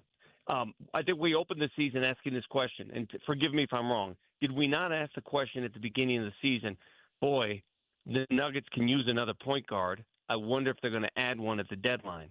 Well, in a roundabout way they did, but not one that was going to play as much. So they never addressed that position, the ball handling. And I think in the end it bit them in the butt. I just don't know how they make any moves without trading Jamal Murray. How did they do anything of significance if Aaron's not worth anything, if Christian's not worth anything? It feels like Jamal has to be traded. Well, I mean, it depends on what your offseason is predicated on. Is it on completely reinventing the team? If that's the case, yes. If they're going to try to play with the same core and make some minor tweaks, you can do some things. There's some play. I mean, are they all in on Peyton Watson? And when you guys heard that press conference and they all said, listen, they love Peyton, he had an extraordinary month. They appreciate that he can do certain things like bring the ball up. They were not even aware of that until he proved it in that month that he has that facet of the game. I just wonder, I don't think those questions were really answered today. How in are they on Peyton Watson and bringing him back? Because that's going to cost you one of your other guys. You can't bring Peyton Watson back without trading a Cam Johnson or some other ensemble of salaries. It's just not going to happen. It's not going to fit. Well, John Wallace said he hopes Peyton Watson's back for many, many years. He did say that. And Tenzer also said they've had conversations with Peyton about his role and where it's going and developing. So I know what you're saying, but there were some that was addressed, and it was relatively encouraging without being fully committed to no matter what, we have to bring back Peyton Watson. I think here's how I took that, Vic. They'd like to bring back Peyton Watson. They like Peyton Watson. It'd be nice to have Peyton Watson back. But, Scott, I think it was a far cry from being fully committed to it. Yeah, listen, but that's an option also, right? I mean, if someone really wants him and offers him something, as far as a restricted free agent contract, which, teams in the past have been hesitant to do that. They don't want to anger other teams. One, two, the team, the player, like if Lakers, for example, which has been the big rumor team, puts a restricted free agent offer to Peyton Watson. Denver has I think 10 days, 2 weeks before they have to match it or try to say sign and trade or whatever. And meanwhile, that goes against the team that made the offers salary cap, whether they get him or not. And so a lot of teams are always hesitant, and when they want a negotiation going in there. But sure. Listen, I will say this, blow them out of the Vic, water. Yeah. I will say this, Vic, and I said this in our first segment. It's not about ball handling. Every guy in the roster can handle the ball and bring it up the floor. It's can you bring the ball up the floor under heavy pressure? And even Bruce Brown's brought the ball up the floor tons this year. But you saw, a handful of games when all of a sudden he's getting pressure, he dribbled the ball out of bounds, turnover. So it's not just being able to dribble the ball up the floor. It's can you bring the ball up under pressure? Sure. And regarding the bread and butter of the Nuggets culture and what won the Nuggets championship was the infamous two-man game, and it turned into a three-man game with Gordon. The reason that worked is that you're able to get to your spots early enough in the shot clock. If plan A didn't work, you go to plan B. If plan B didn't go, you go to the lob. If the lob didn't go, you go. Well, what's happening now, and Scott, you're watching it, it's taking so long for the Nuggets to get into their offense because of the pressure. You don't have the time left to go through your options. And that's the way the rest of the league has adapted. And they called it a two-man game, but you just touched on it, Vic. It was a five-man game because you had the two-man danger group in Joker and Jamal. But as you said, guess what? We're going to double different. Here's the dunker roll with Aaron Gordon. Yeah. You're going to cheat off the corners. Boom, boom. Here's Michael Porter in one corner. Here's KCP, which, if you remember that year, was fabulous from the three-point in that corner. You had five options in this year, so you had no dunker roll. You had Cam, who was okay from the three, and then if Christian Brown was in there, he struggled this year. Josh Kroenke. Go ahead, Vic. Go ahead. Regarding last thought on Peyton Watson. Regarding Peyton Watson, it's pretty simple for me. He wants to play. He wants to start. He wants to be a star in this league, and rightfully so. He proved in that 1 month he can be. So if you bring back Peyton Watson, Cam Johnson's gone. He's going to take that starter's role. That's just the only way it's going to work, and that's how I see it coming down. They got to make a choice there. Josh Kroenke said overall he was happy with how things went this year. However, he noticed complacency. What do you think he meant, Vic?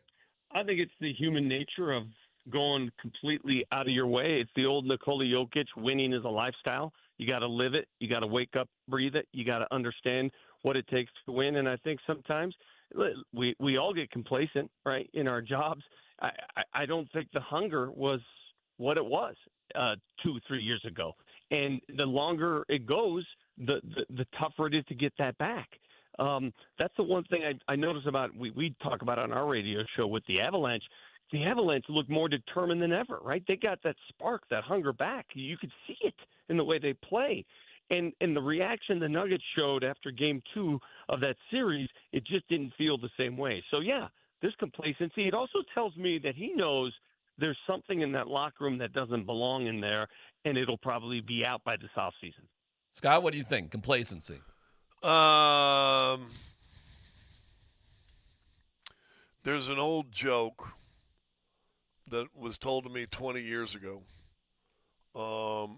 Whether it's inappropriate now or not, I don't know, but I'll tell it. Of Cindy Crawford walking out of the water in this beautiful bikini across the sand, these 3 slugs, PhD, sitting there, and one of them going, P, saying, man, boy, wouldn't you love to have her on your arm? And the 8 said, man, that'd be the most spectacular thing ever to have Cindy Crawford on my arm. And the D goes, you know, boys, somewhere, someplace, someone's tired of that.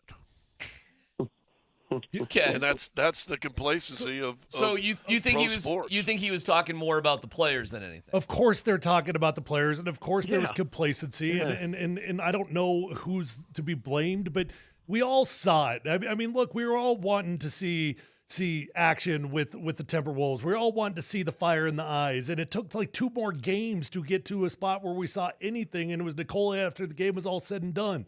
Of course there's complacency in that locker room. All right, then let me ask a final question here, and thank you for your time, Vic.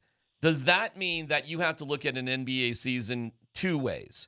1 regular season and 1 playoffs, and that it really can be defined separately and should be evaluated separately? Vic?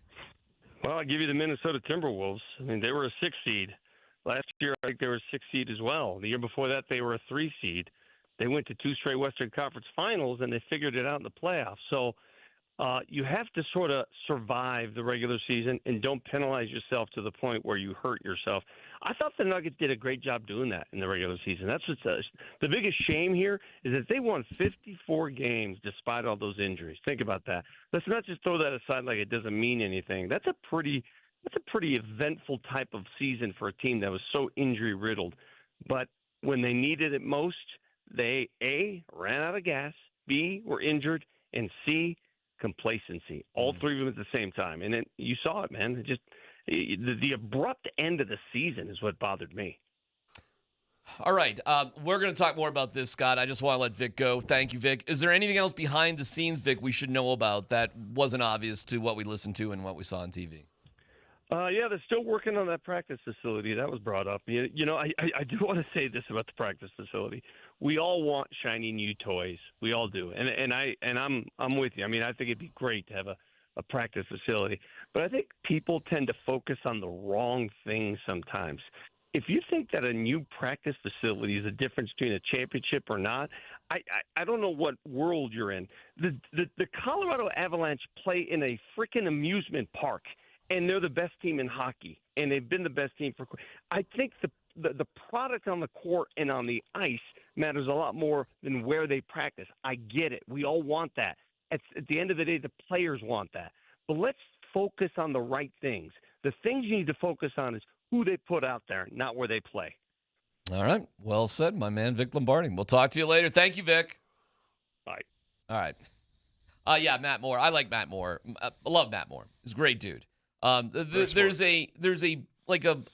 hundreds of millions, if not $1 billion, game plan that's going to take 30 years in downtown Denver. That's going to be built. The practice facility will come. Can I just point out too, the Avalanche, they chose to practice at Family Sports. They could have practiced at Ball Arena if they really wanted to, but they chose. It was just more convenient for them, and they had access to 2 sheets of ice, and more of the players sort of live closer to Family Sports. It's fine. You win NBA championships and Stanley Cups, and yeah, could it be better? Yes, and it will be better. It's going to be better. It's going to be better. It's ice. It's a locker room. It's a couple nets, and you skate on it. It's a locker room. It's a hardwood floor, and it's a couple baskets, and you play on it. Not that big a deal. I'm going to bring something up, and I've been hesitant to do it. And I'm doing it just as listen, you don't win a championship and you go out the way they went out. We just said, other than Nikola Jokic, everything's game, right? Yes. Everything's on the table. Yeah. I'll ask Tyler. I'll have you answer this first. If you've got injuries that are soft tissue injuries that have basically now back-to-back seasons derailed your playoff seasons, is there another area you should be looking at? Well, I mean, yeah, and I think Adelman was kind of asked that question today a bit. And, they were talking about all the soft tissue injuries that are going on across the league. And, of course, they got to figure out, is that something that's going on in the training room? Is that something that's going on with the strength staff? Is the rehab the problem, or is the prevention the problem? And prevention is more on the strength staff than it is on the rehab staff. John Wallace. And all those guys and gals there are fabulous, fabulous. Give a dang people. I mean, they love their jobs.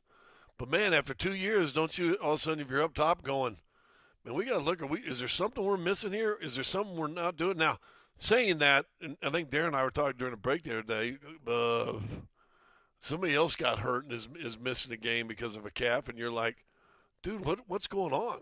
Why is it calves and hamstrings all across the league like crazy? Is it a poor training set up by the NBA teams, or is this a culmination of a really smashed together regular season that you wear guys out and listen, your body only has X number of, jumps, cuts, and moves before something wears out through fatigue. Here's what John Wallace said. Yes and no. At this point, it's been so fresh since the last game.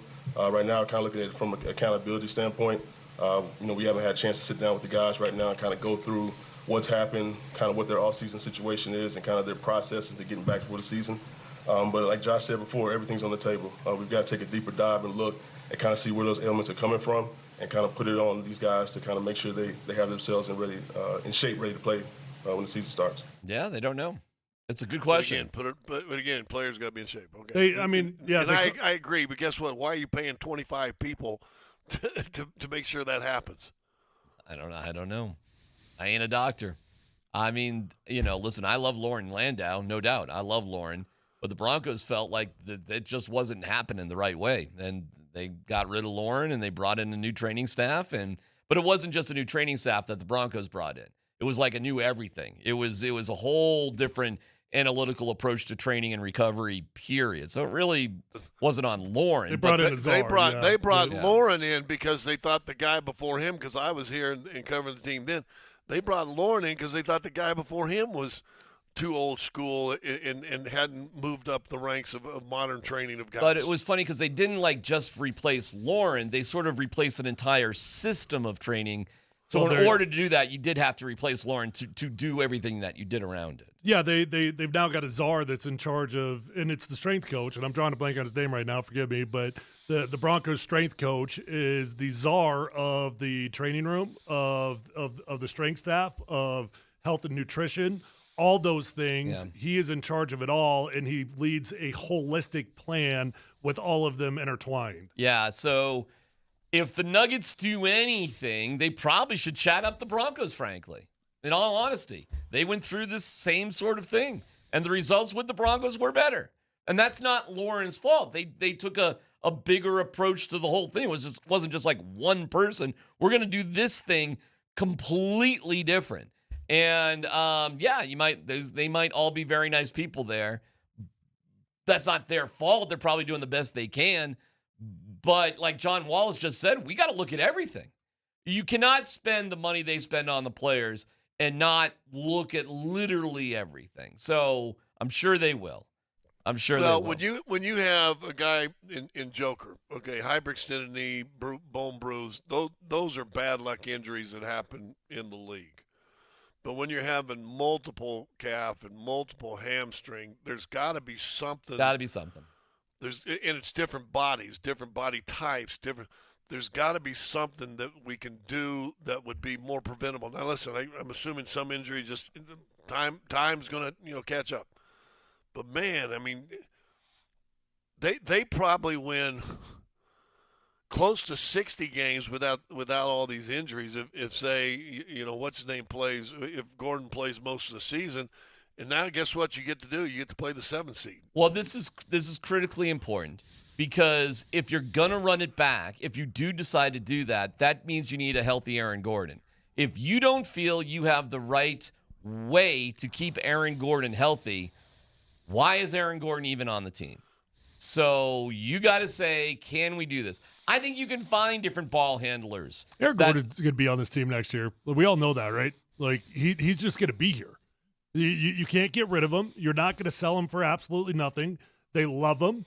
It's an emotional decision, and when you have got an emotional decision and you don't feel good about what you get in return, that's going to end up with Aaron Gordon being on this basketball team. Well, then you got to do better behind the scenes to make sure he's really as good as he can possibly be, which you may need to do anyways, by the way. And that's something that's harder for us to even talk about because what do we know? We don't.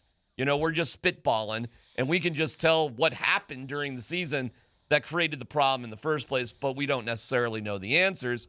However, again, I would say look down the street to what the Broncos did because it certainly worked for them better. Speaking of the Broncos, and we'll get back to the Nuggets after 1 o'clock, in the middle of the press conference, huge news for the Denver Broncos. Really, really big news that will impact the way they're shaped for the next 5 years. Details next.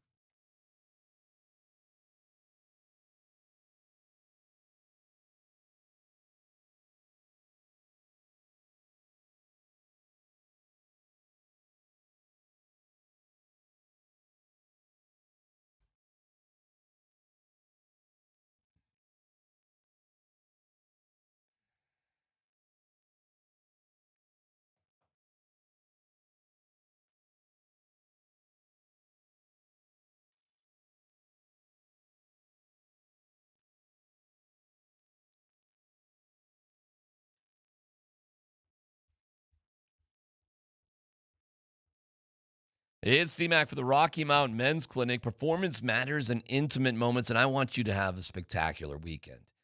But if that's not how your weekends go, don't let ED get in the way. Get with the Rocky Mountain Men's Clinic. They deliver advanced medical science and proven therapies to treat erectile dysfunction. And if you've been ignoring it or putting it off, it's time to get back in the game. Using advanced medical science to empower male performance with therapies that go far beyond pills, that's what they specialize in. So call them today and find out why their advanced treatment strategies offer so much more.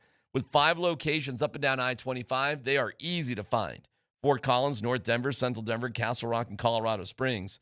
If you spend $99 for the initial visit, you get a T and a PSA test. If advised, a test dose, and if it doesn't work in the office, the visit is free. Call today, or at least put this number in your phone, 720-440-7900, RockyMountainMen'sClinic.com.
We just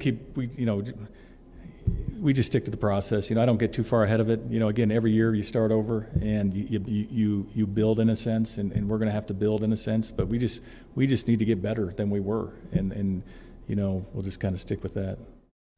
What is your reaction, Tyler, to George Paton reaching an agreement on a 5-year deal that runs through the 2030 season? Well, the offseason of continuity continues inside the Denver Broncos building. It's been the theme for 3-4 months now. The only thing that has mattered to them is continuity of the building. It started with their players. It started with free agency. It started with bringing back all of their own guys, the entirety of the tight end room, the entirety of the running back room, so on and so forth. And, now it continues up top.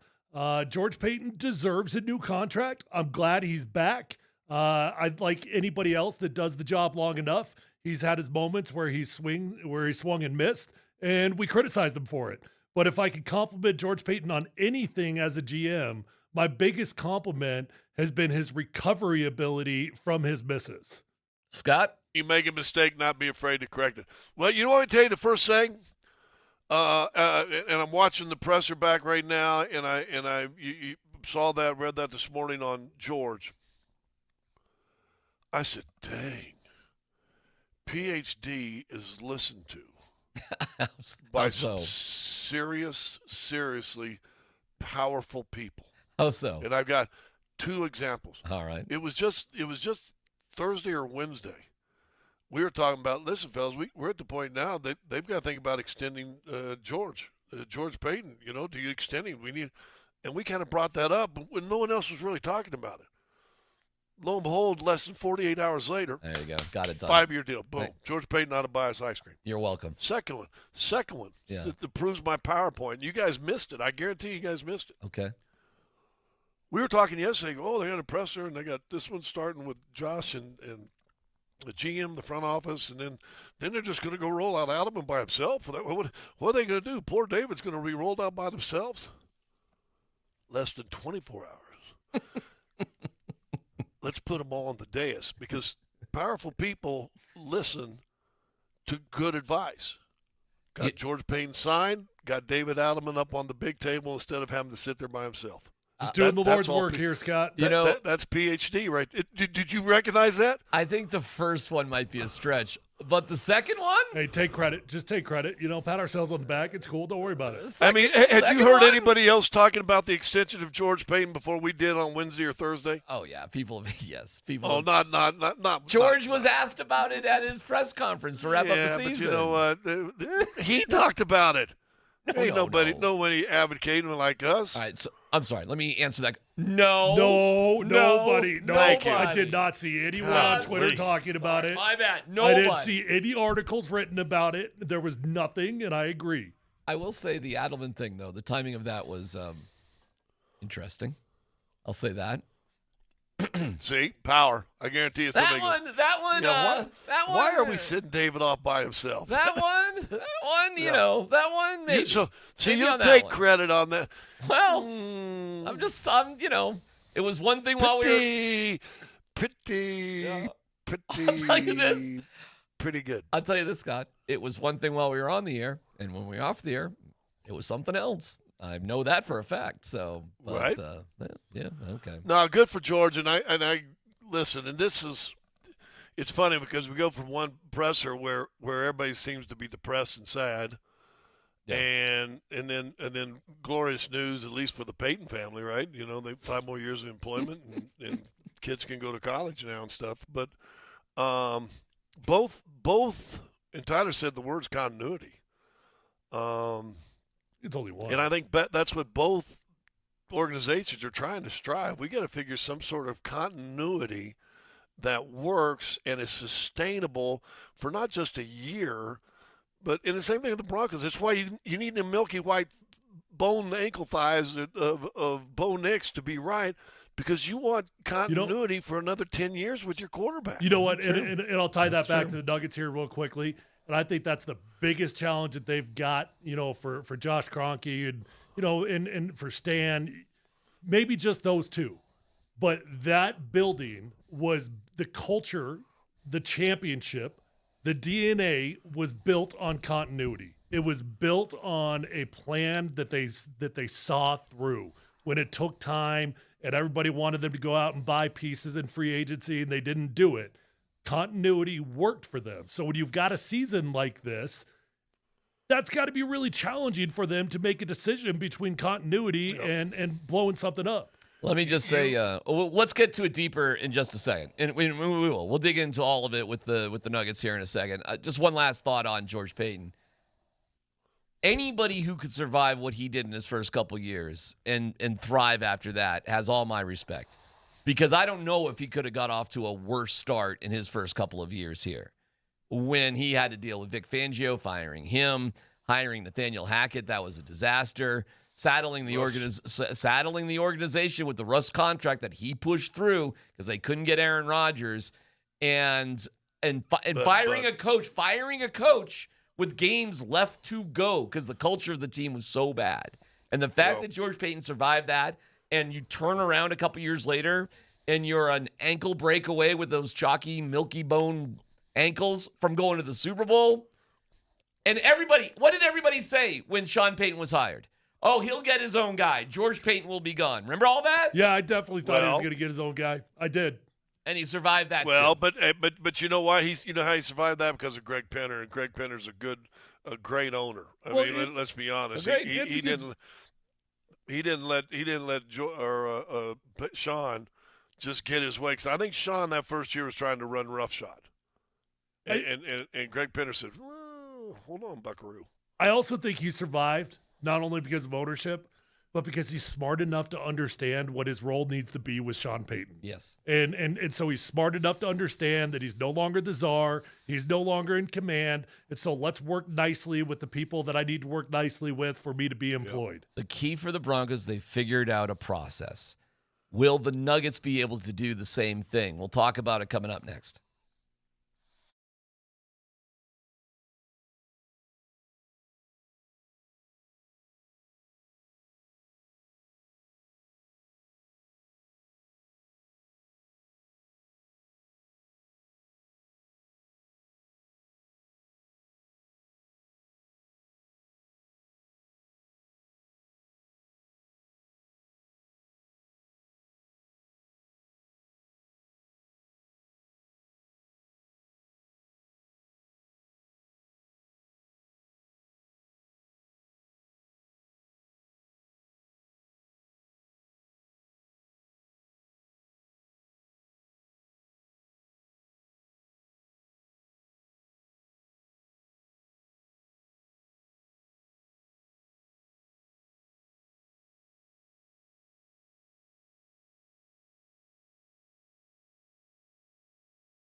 You know, in about 38 hours, if my math is right, someone special is going to wake up beside you or in a room next to you or maybe down the street or, heck, maybe a few miles away.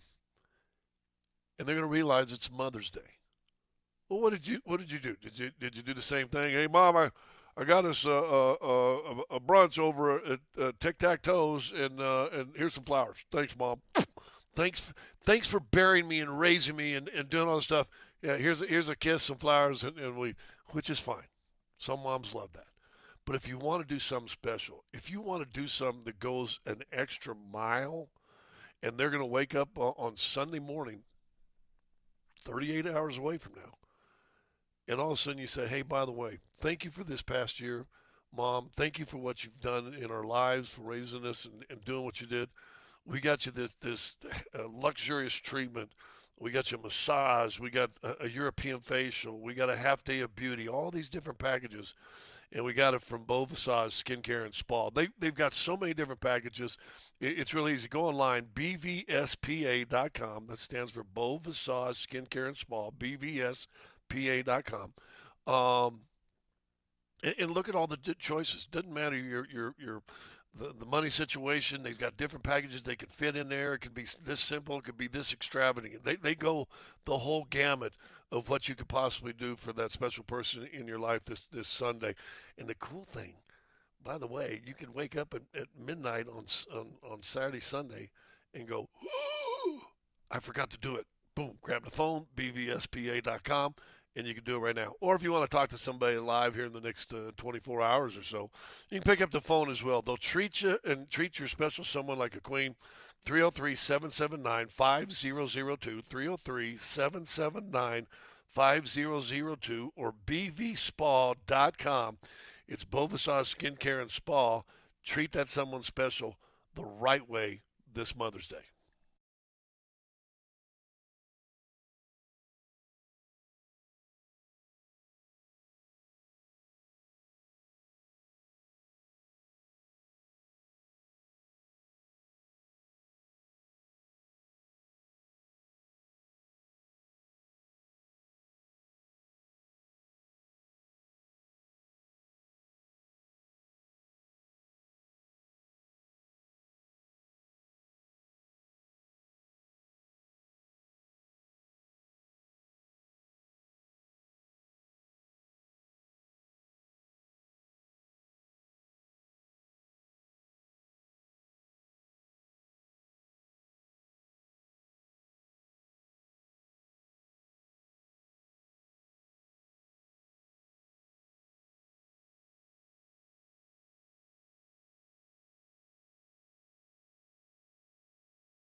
Yeah, I mean, we tasked Paton at the preseason of growing.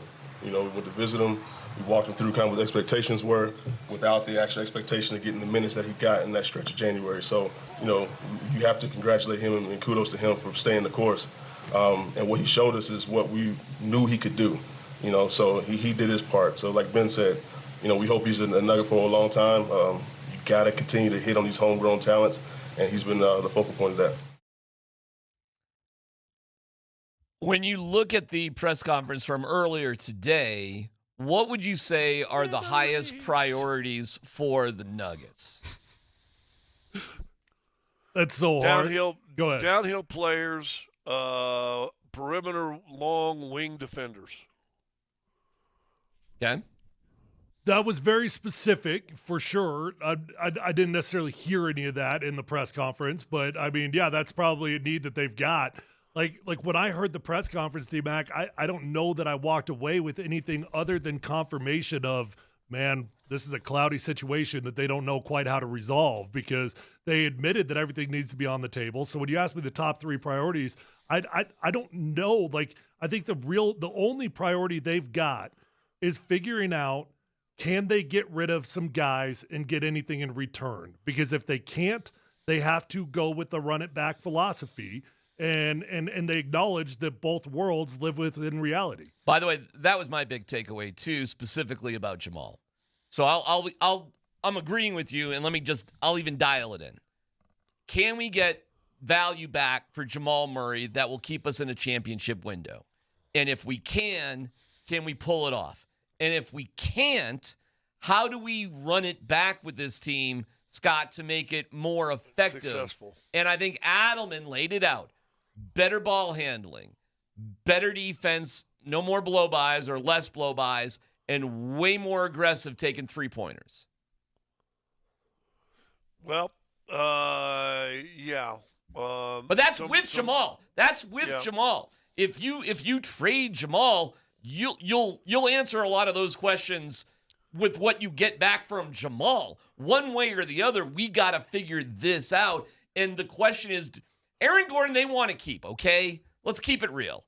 They'll look into the training. They want to keep Aaron Gordon. They really do. He is trading Aaron Gordon.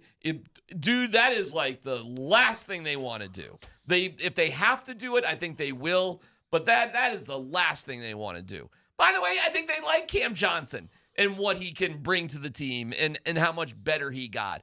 They're stuck with the Christian Brown contract. I guarantee you they do that again, but, we can't get in a time machine. And keeping Peyton Watson would be nice, but we're not holding our breath. It really circles around Jamal, Scott, that, in my opinion. Yeah, it does. Let me address this, and we can talk about Jamal. You don't want to I don't think you want to take a step backwards in a trade, because you could probably do that and trade Jamal. And maybe you get a first-round pick or a couple first-round picks and a player that's, that hasn't played, that has less time even than maybe like a Julian Strother. You could probably do that. But going back to Christian Brown, and Nate Kreckman talked about this yesterday. When he signed, and it's kind of like the Russ, we have revisionist history a little bit. When they signed Russ and traded for Russ, everybody was excited as heck. And everybody, when they got in town, everybody said, boy, they got to extend him. You got to keep him here. This is our new era for the next 6-7 years. They got to extend him. They did. Russ came in fat. Hackett was an idiot. And Sean Payton hated him. So all of a sudden, Russ was the worst thing we've ever done. But guess what? Basically, the Broncos did what everybody was clamoring for to do anyway. Kreckman said it yesterday. When they signed Christian Brown to that contract, everyone went, okay. Dude averaged 15 points a year. He was second or third in most improved player in the season. This is only going to get better, even if it's just 15 to 17 for the next 6 or 7 years. Man, what a deal. We got this. And then all of a sudden he goes through a season a little bit like, let's be honest, Aaron Gordon, except I think he played a lot more, obviously. He wasn't healthy. No. And then all of a sudden, what a dumb signing. That was a dumb – is it a dumb signing if he gets back to averaging 15 and 6 a game again? And he led the NBA in points in the paint 2 years ago. Well, what you couldn't envision was a spectacular January by Peyton Watson. And with the injuries to Christian, with the amazing January Peyton Watson had, and the mediocre performance by CB in the playoffs, it looks really bad. And then I disagree. I'm looking at way different. You don't think in hindsight it looks bad with all those other hindsight's factors? easy, but I think playing in hindsight is silly. I think you could take a full season of what Christian did 24-25, and that was a whole season. Pretty darn good. And then all of a sudden you take a month. You're talking about a month, and you're like, no, we got to sign this guy and get rid of that other guy. Well, the other guy put a whole year in hindsight, put a whole year in to show you something. This guy put in, as you just said, 30 days. Let me say something kind of harsh, okay? But I think real. There's 2 seasons in the NBA. Yep. There's the somewhat meaningless regular season. Yeah, which survive. Which we were all very Survivor. complimentary of David Adelman for surviving it and all the injuries and getting over 50 Sure. wins and it was awesome. Like congratulations, you pulled off something I didn't think was possible. And but Josh Kroenke said today, with Nikola Jokic on your team and anybody else, basically, you should get 50 games. Josh Kroenke said, I thought we were going to be a 60 to 65 win team. And with their 8-2 start, I understand why he was saying it.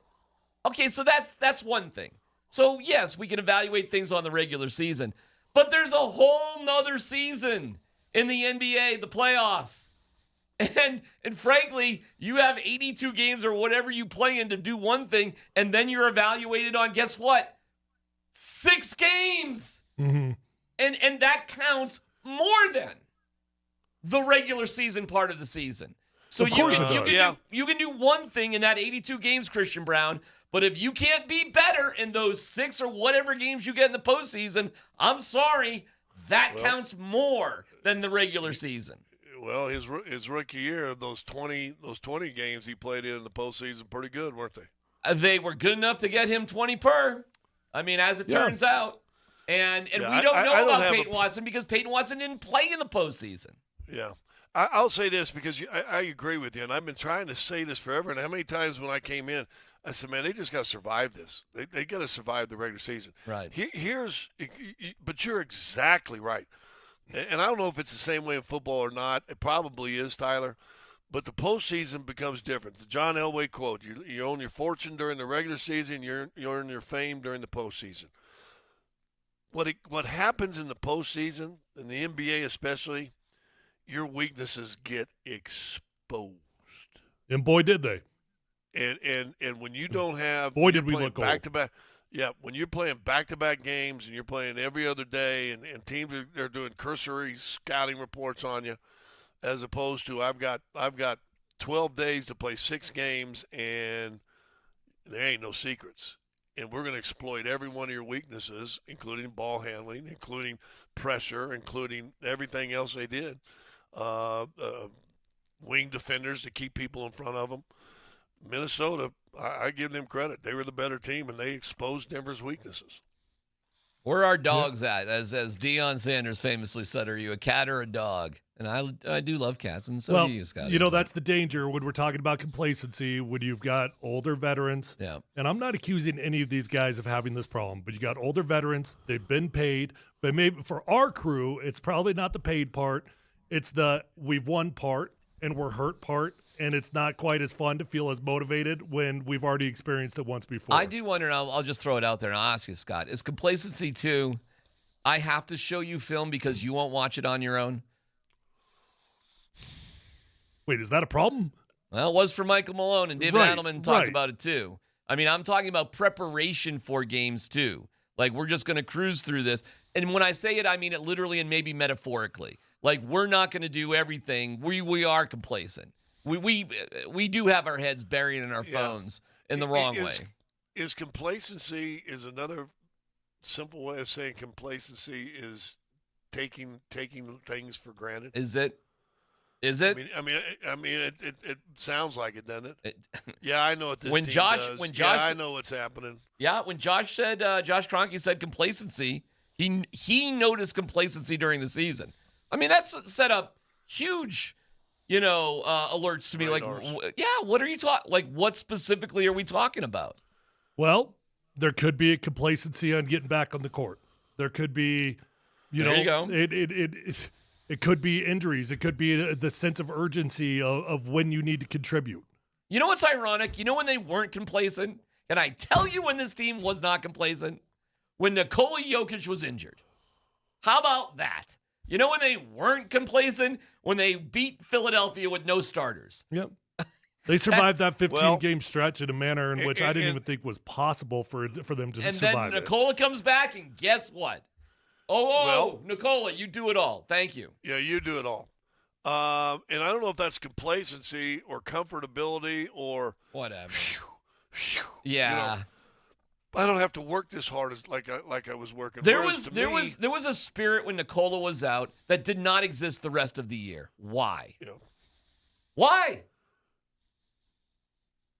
That's a good question. You got it. That's the place. That's what you guys got to talk about behind the scenes. That's what you have to have some deeper conversations about. And I'm sure they will. Well, how many times have we talked about this?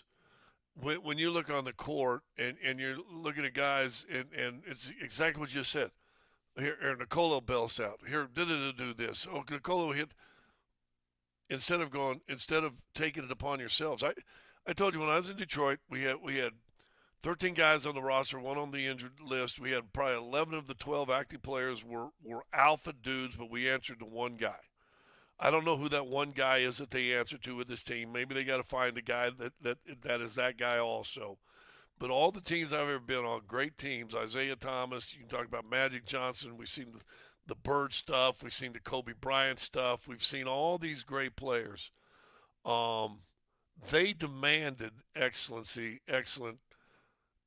from teammates. And those guys would call teammates out.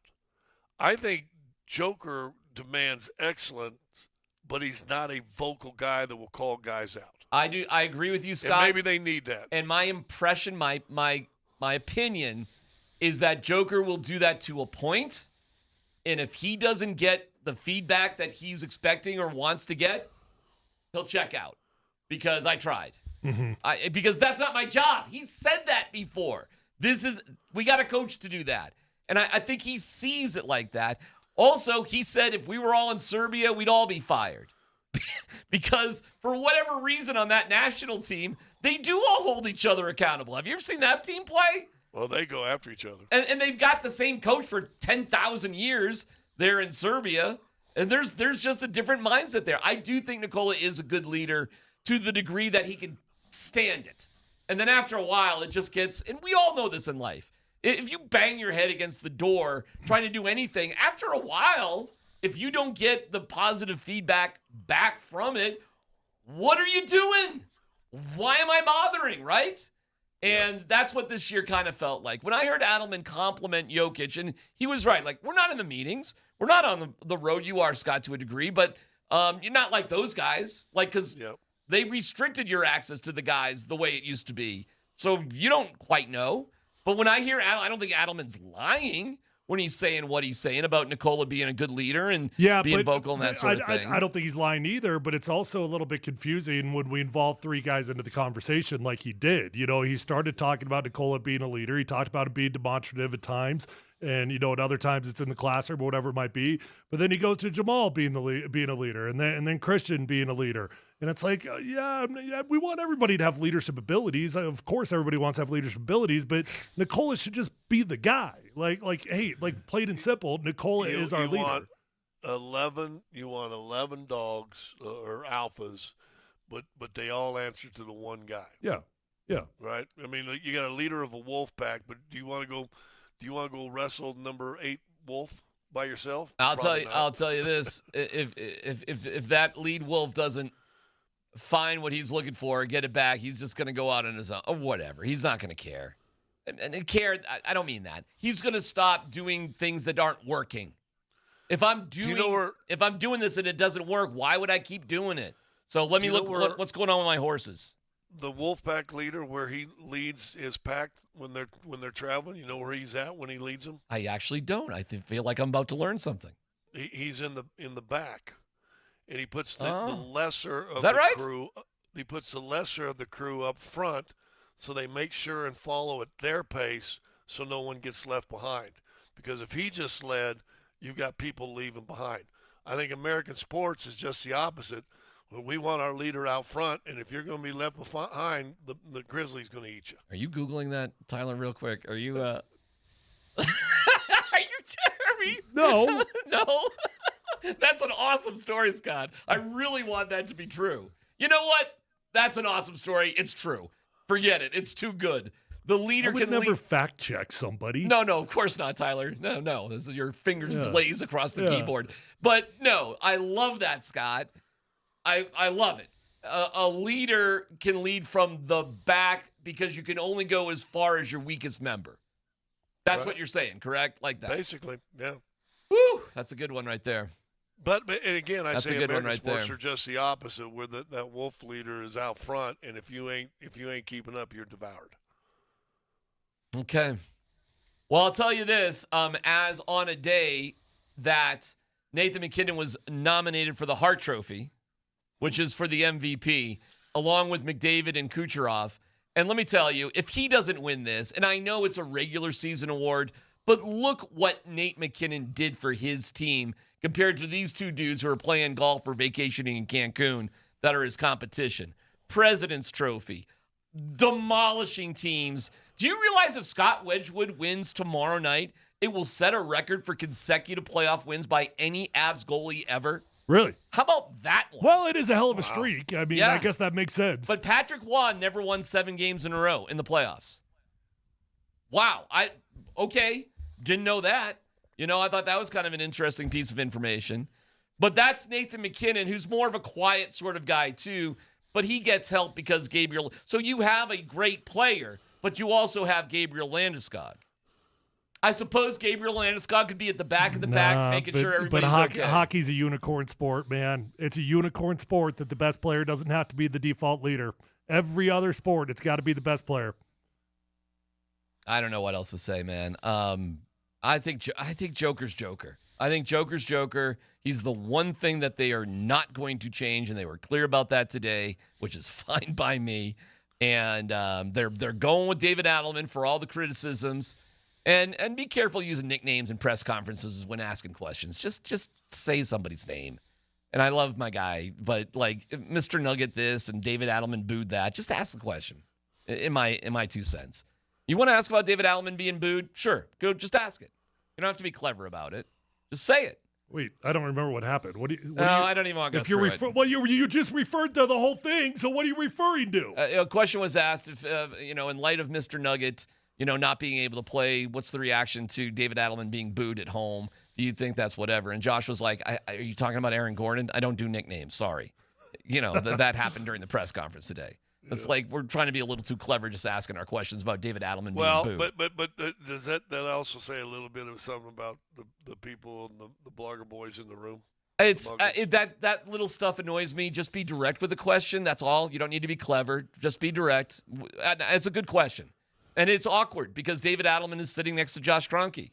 Like, what was your decision-making process in retaining Adelman in light of the failure in the playoffs and the public pressure that culminated in him being booed by a home crowd? I think that is a tough, fair question, but that's just how you have to ask it. And Josh did answer it. And he said, look at what he did in the regular season, who he's been, how he contributes to the players. We don't feel like that's the issue. We're confident in his abilities moving forward, which was a fine answer. And I'm fine. I'm absolutely fine with it. The bigger questions are, do you trade Jamal or not, frankly? That whole press conference could come down to basically, are you going to trade Jamal? If you do, what does it look like? And if you don't, what does it look like? And if we were going to get some truth serum in, folks, that would be the entire press conference. Because that's what it comes down to, and everything else is under the roof. Everything else is under the umbrella of that particular question. Well said, I think. All right. We'll take a quick break. Brett Kane was talking crap about you, Scott. Because he probably heard me talking crap about him yesterday. That is exactly true, and we will hear this next.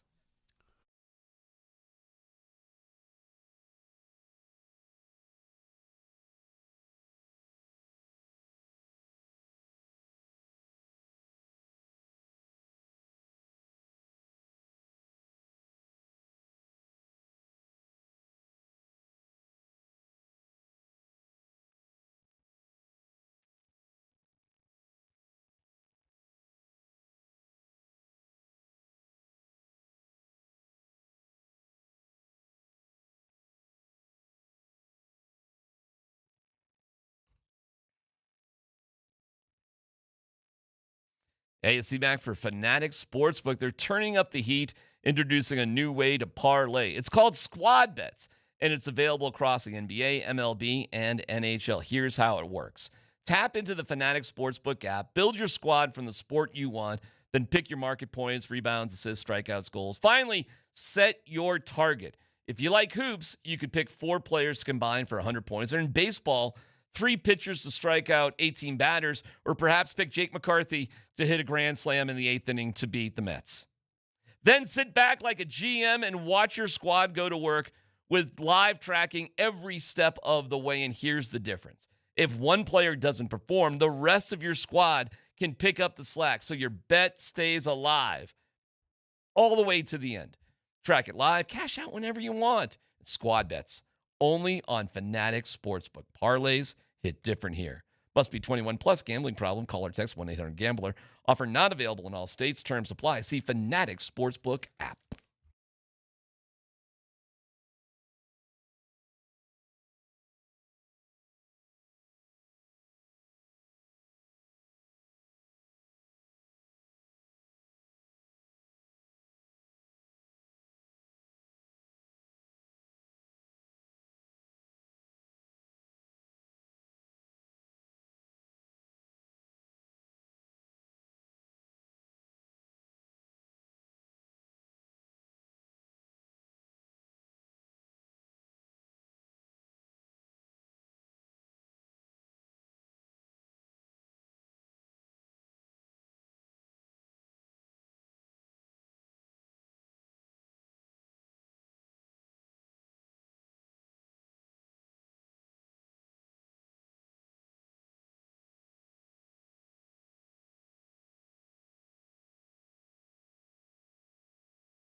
You know who she loves? She loves Brett Kane and the appetizer. She does, because it's all hockey talk these days. So she'll just sit in there. She listens to Brett. Have you ever heard the appetizer with Brett Kane? Yeah, I heard it the other morning. All right. Well, she loves it. Almost every day. I was thinking maybe you probably shouldn't talk basketball on that show. That's what you were thinking? Yeah. What did you hear Brett say about basketball that just made you think that he shouldn't talk about basketball? What we talked about earlier. He goes, why didn't you just go to the bench? Who? What are you, an owl? Who? Somebody need to be an owl on that show. There's nobody on the bench you would have gone to. Who? I'm willing to listen. Okay, so that was near the end of our show yesterday. Was that at the end? Yeah, it was right before Nate and Andy came in the studio. And I know that specifically because this morning Steve Nelson reached out and was like, when exactly was Scott talking shizzle about Brett Kane? And I was like, oh boy, I got to remember something. And it was, as it turned out, they found it. It was late, very late in the show. So there was a response from Brett Kane and the morning show. Scott, and the morning show, or did he address it in his show? I didn't talk about the morning show. It was responded. I was talking about the drizzle. It was not in the interesting qualifier you found there, Scott. The response was not in the appetizer. It was in the bigger show. Yeah. So the problem was I was talking about the drizzle. Okay. All right. Well, here we go. Is that what's that show called? Moser, Lombardi, and Kane. No. The appetizer. Appetizer. You're calling it the drizzle. Because your coffee drizzles down. Okay. How the heck did you get there? Seriously, sometimes you say things I just don't even try to process it because I can't figure it out. I thought drizzle was like on an ice cream. I was thinking honey. I was thinking when you get up, get up at chocolate 6 o'clock. syrup. Yes. I guess I could have called it the drip. Right, because coffee more or less drips. All right. And then if you're getting your little cinnamon roll while you're having your coffee, you drizzle that little powder, that little sugar over across the honey or whatever. Yeah, the drip or the drizzle. That's what I thought. So you don't want to call it the appetizer. Technically, the show is named 6 in the Morning with Brett Kane. Great name. You just nicknamed it the appetizer. No. They have. Moser nicknamed it the appetizer years ago, and they just stick with it. But technically, I think. Listen, I'll just say this before he kills me. That's fine. Okay. On the morning show,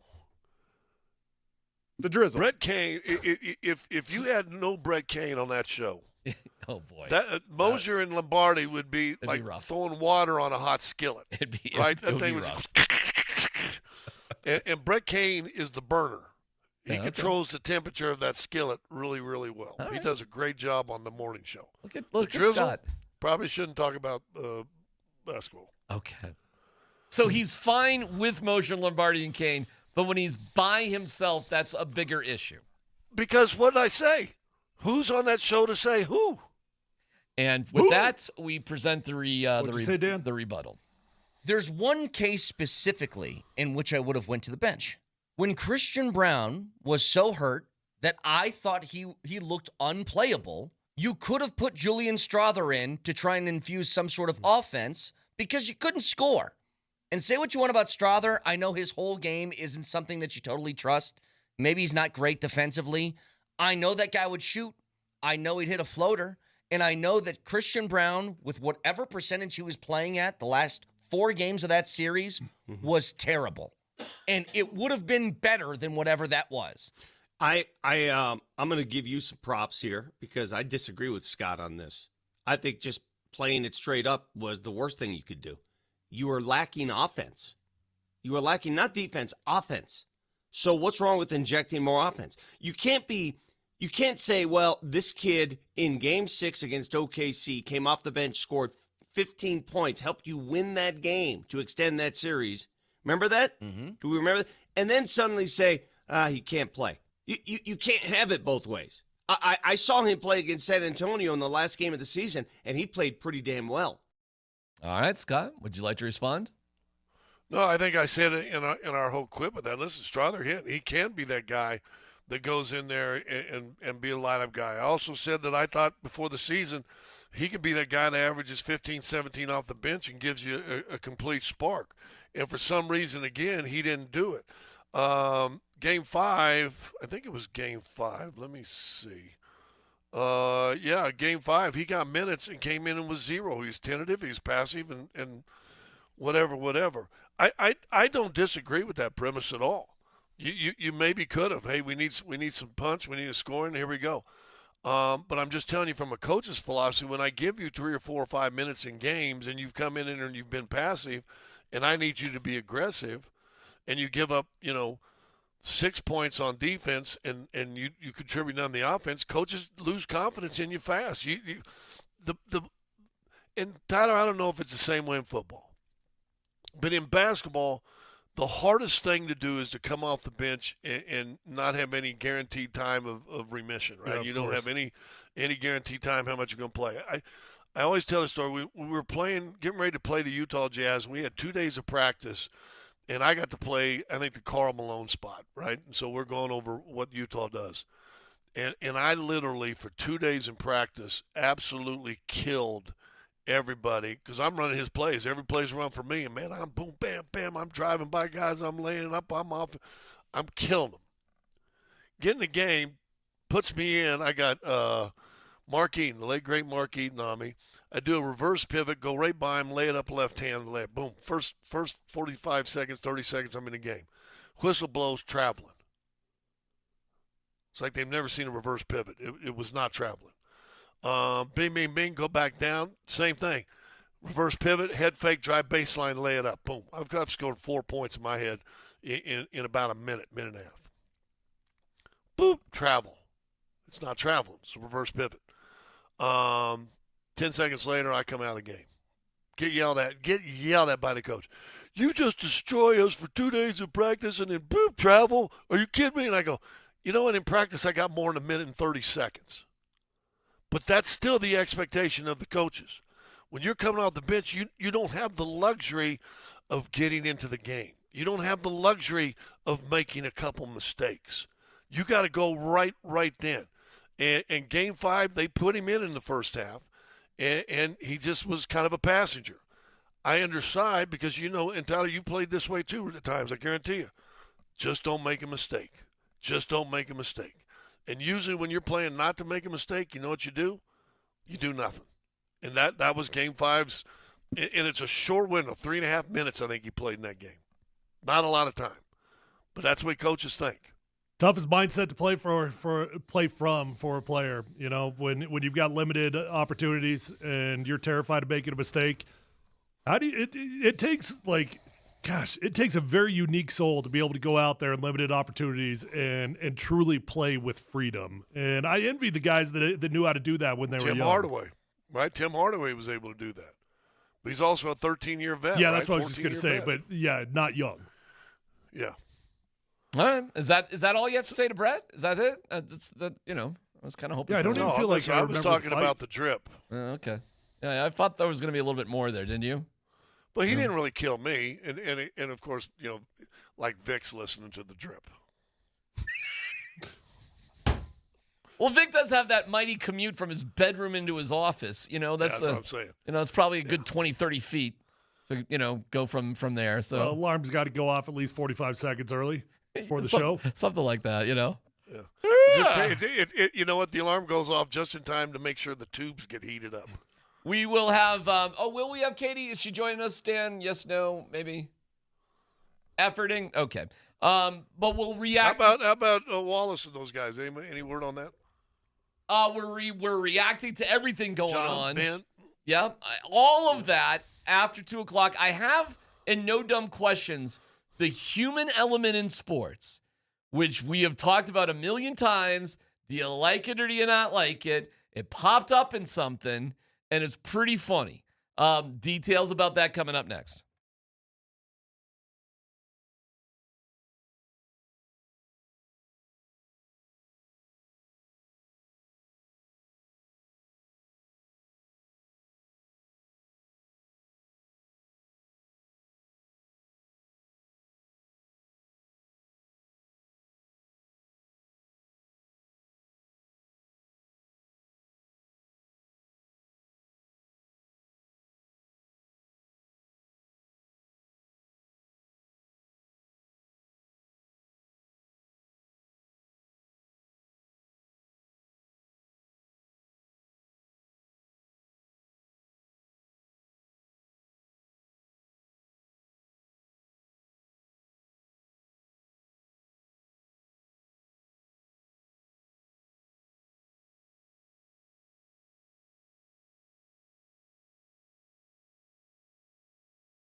Hey, you looking for wealth management that actually protects, maintains, and grows your portfolio?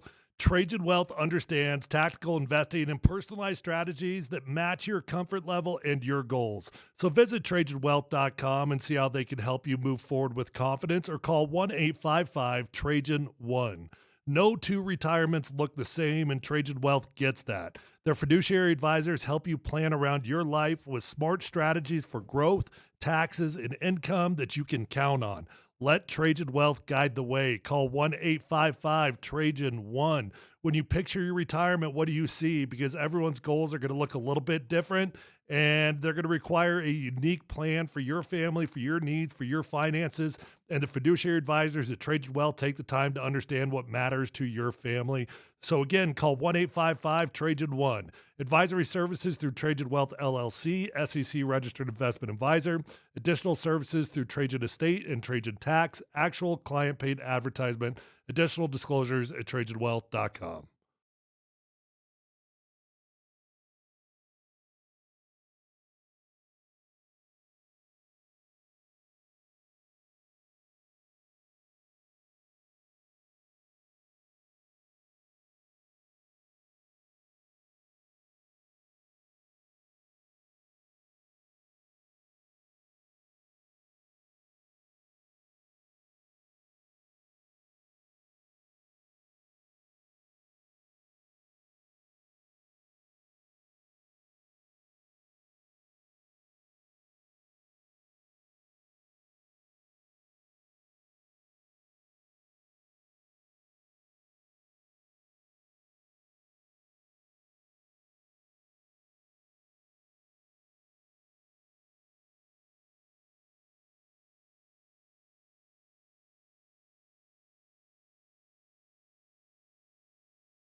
Polumbus, Hastings, and DMac present No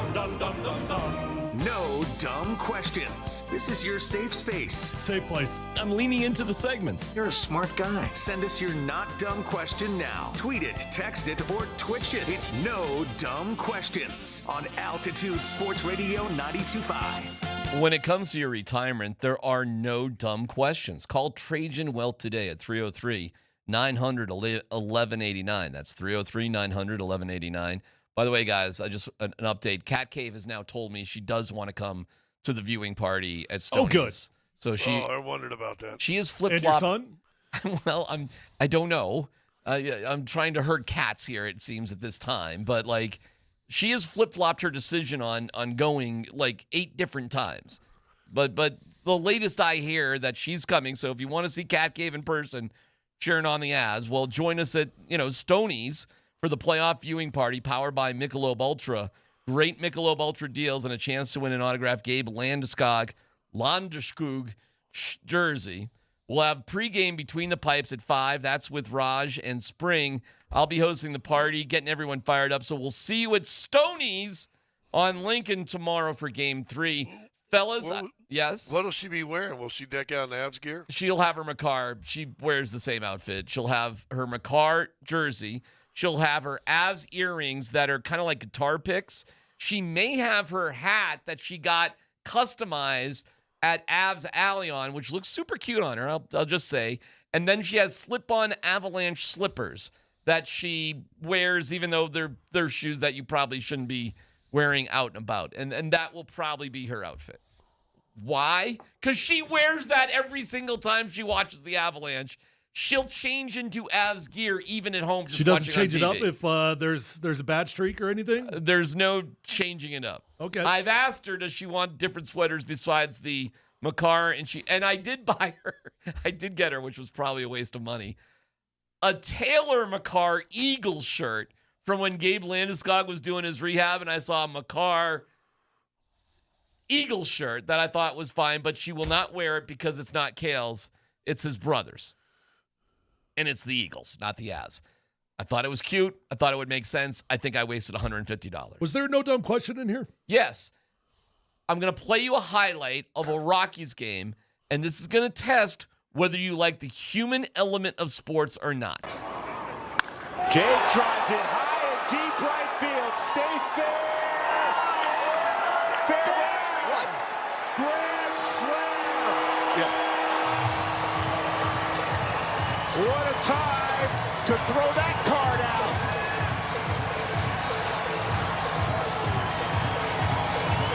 Carlos Mendoza's walking out.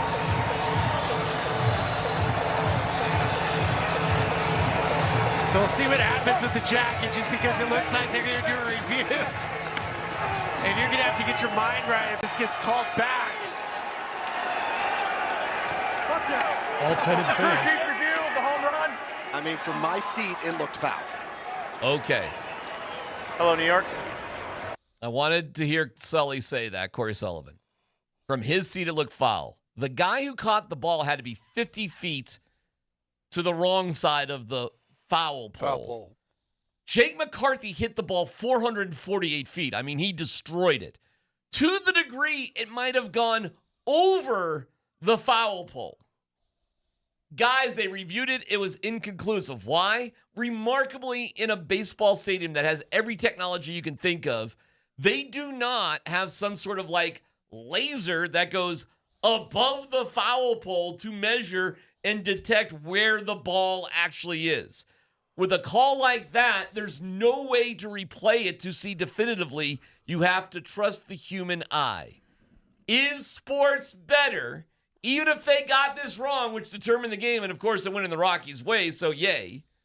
But is sports better if we just have to trust the judgment of a human being, or if we could definitively see whether that ball was fair or Well, foul? what day of the week is it, and what side did I land on? Because I know this for a fact. Sports is always better when human error favors me. Okay. It's always better when it favors me, and sports always needs to improve when human error does not favor me. So what day of the week is it? Well, today it's a Rockies win day, I suppose. Baseball earned the nickname of America's pastime before the laser was invented. So you think, fine, no problem. And I will be consistent. I think all sports should be played as if they were invented yesterday. I think it's ridiculous in this day and age with all the technology. They don't have a way to detect if a ball is fair or foul if it goes over the Listen, foul I'm no scientist here, but I don't know how a laser could effectively do that, because what happens when a bird goes through the laser, or a fly goes through the laser, or a gust of wind? I don't know, man. I mean, I get this argument all the time, and here's how I'd answer to it. I'm not smart enough to know how the technology works. But someone at NASA is.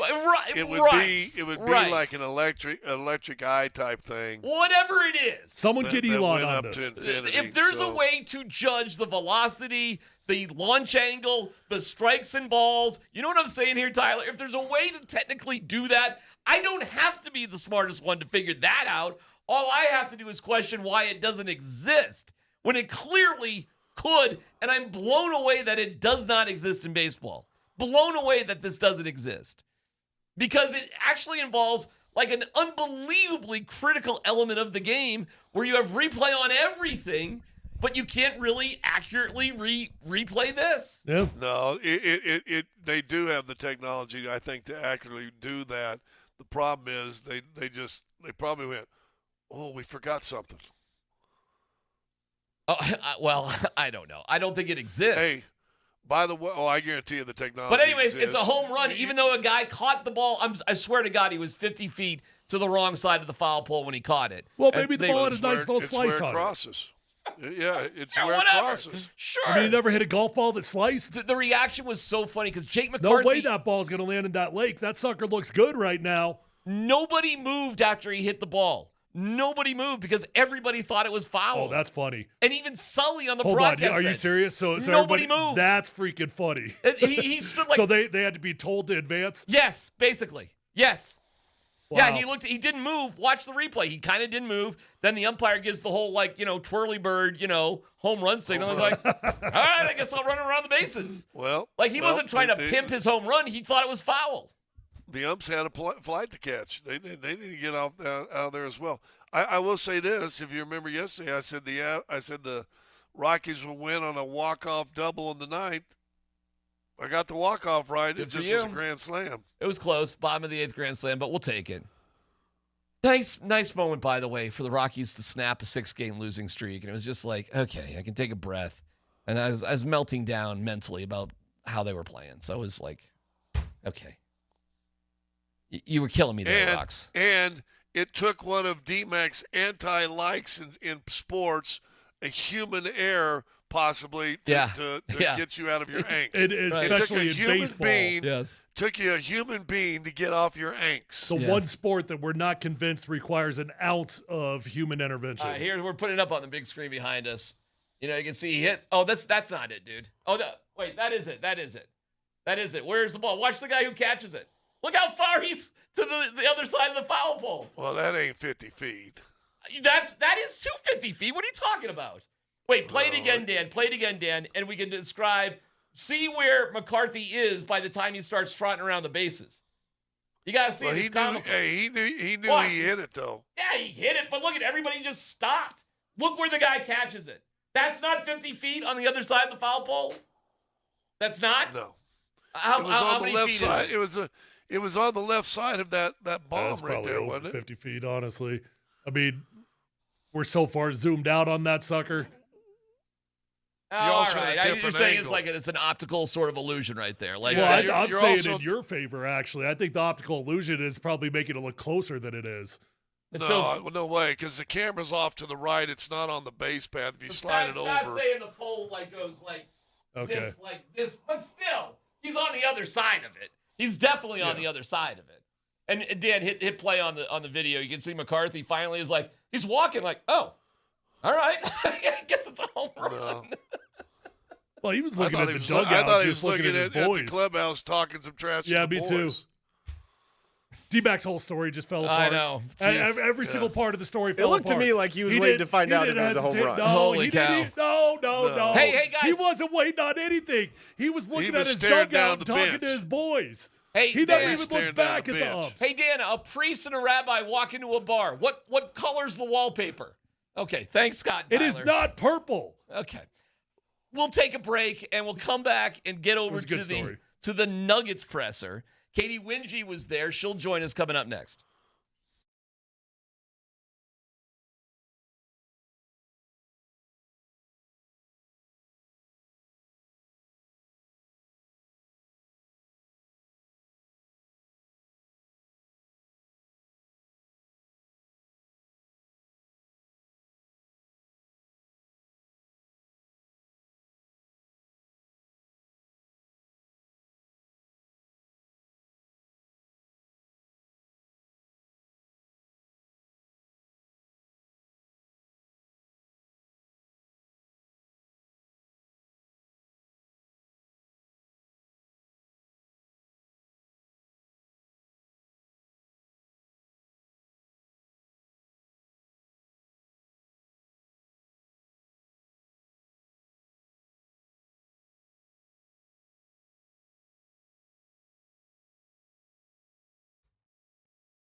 Oh, thank you, Drew. Appreciate that. Hey, it's DMac for Fanatic Sportsbook.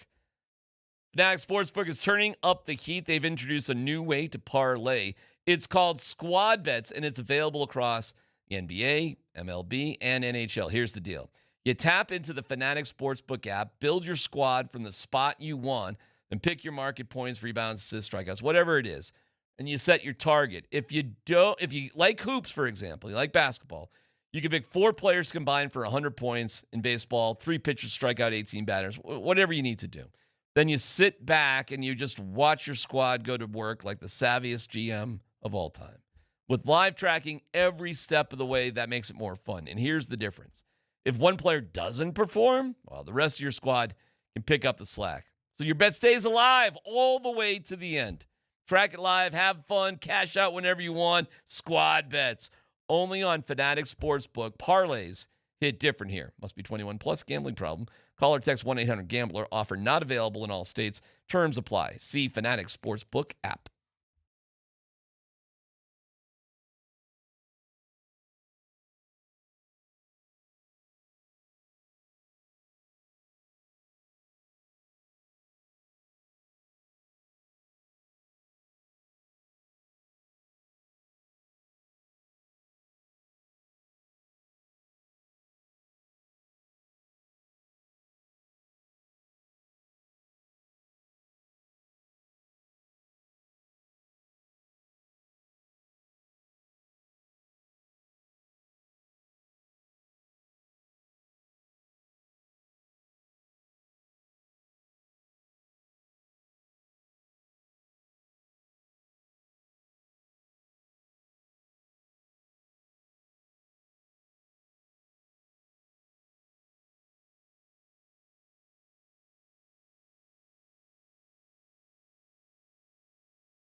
Yeah, I think, we talked about the teams, somebody brought it up, who we lost to in the last 3 years. And I do think that, what stood out was ball handling pressure, those things. I know I already brought it up, but I'm just trying to be straight up with you. That really hurt us. And I thought, athleticism is part of the league. The league is younger. The league changes fast. Watching OKC last night, San Antonio, the way they play. But I also think just a little bit more of that puts you in a series to win. And I do think that the ball handling we didn't have in the Minnesota series did hurt. They're missing people. We're missing people. Somebody brought it up, soft tissue stuff's all over the NBA. Tatum misses Game 7. There's so many things happening. But, yeah, you have to look in the mirror and say, why did we struggle with these types of teams? Well, let's start with that. Why did they struggle with those sort of teams, and what are the biggest takeaways from today's press conference? Katie Winge will join us just in a couple minutes. But, Scott, let me put those questions to you as the big question of the day. Listen, you heard a lot of stuff that was more management style. That's what I've been going back during the breaks and listening to. The David Adelman that you heard right there was more X's and O's, and I think we talked about it on the first show we did. Was that Friday after they got beat out? They couldn't handle the pressure. And again, it's not about people bringing the ball up. That's great. Can you bring the ball up with somebody in your chili? And that's where they struggle with it. If we're being honest, they pretty much struggled with that all year long after Jamal. Jamal would do it, but then you'd see games, by the fourth quarter, and that's all you're doing that for. You're hoping, and we talked about that two-man game a while ago. We're hoping that two-man game's not effective. Well, one way you do it is wear the hell out of number 2 on the two-man game.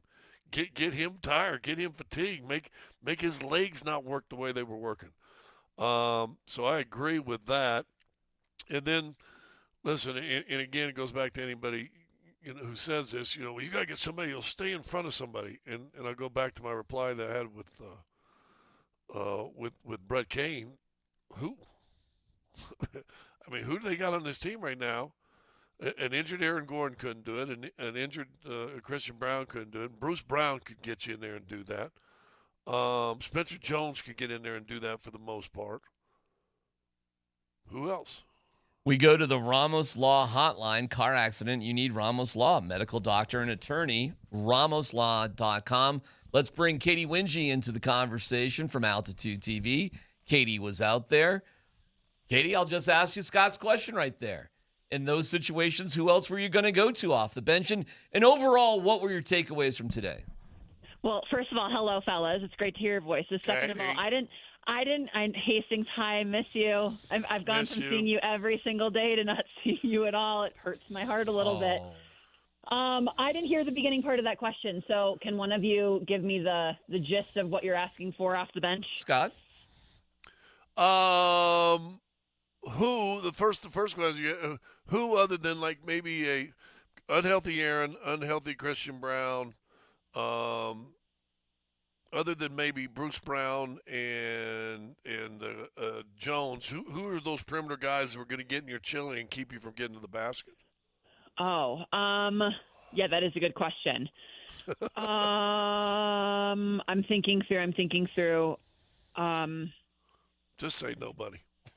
Yeah, it should be Paton, right? Like Paton should have been healthy off the bench. That, ideally, that would have been his role. Was to come in and be that guy. Yeah, it would have helped immensely. And I do think, look, especially if you're talking off the bench defense, that group, I think they understood that point of attack defense is not really their strength. So you have that invisible string theory a little bit where you have to help each other and you have to have the low man and you have to have the gap defense and all that stuff added in because you're self-aware enough to know I'm not going to be able to stop these players one-on-one with a full head of steam. So I think it has to be a collective commitment to being better on that side of the basketball. I think I do. Yep, I agree with. Other than Peyton Watson was the one that you were really missing in that situation. Rim protecting, athleticism, youth, all those things. Those are reasons why I feel like the Nuggets have no choice but to bring Peyton back. But as a collective on the show, we don't necessarily all agree on that. Where do you stand on if the Nuggets are going to bring him back? Listening in today, both Ben and John were saying, they want Peyton Watson to be a Nugget for a long time. And I just have to give Peyton so much credit because even getting a little bit of a glimpse from what those two were talking about, they met with Peyton before last season and they said, look, you're going to have a bigger role. I don't think they knew the extent of what the role would be given all the injuries that ensued throughout different portions of the season.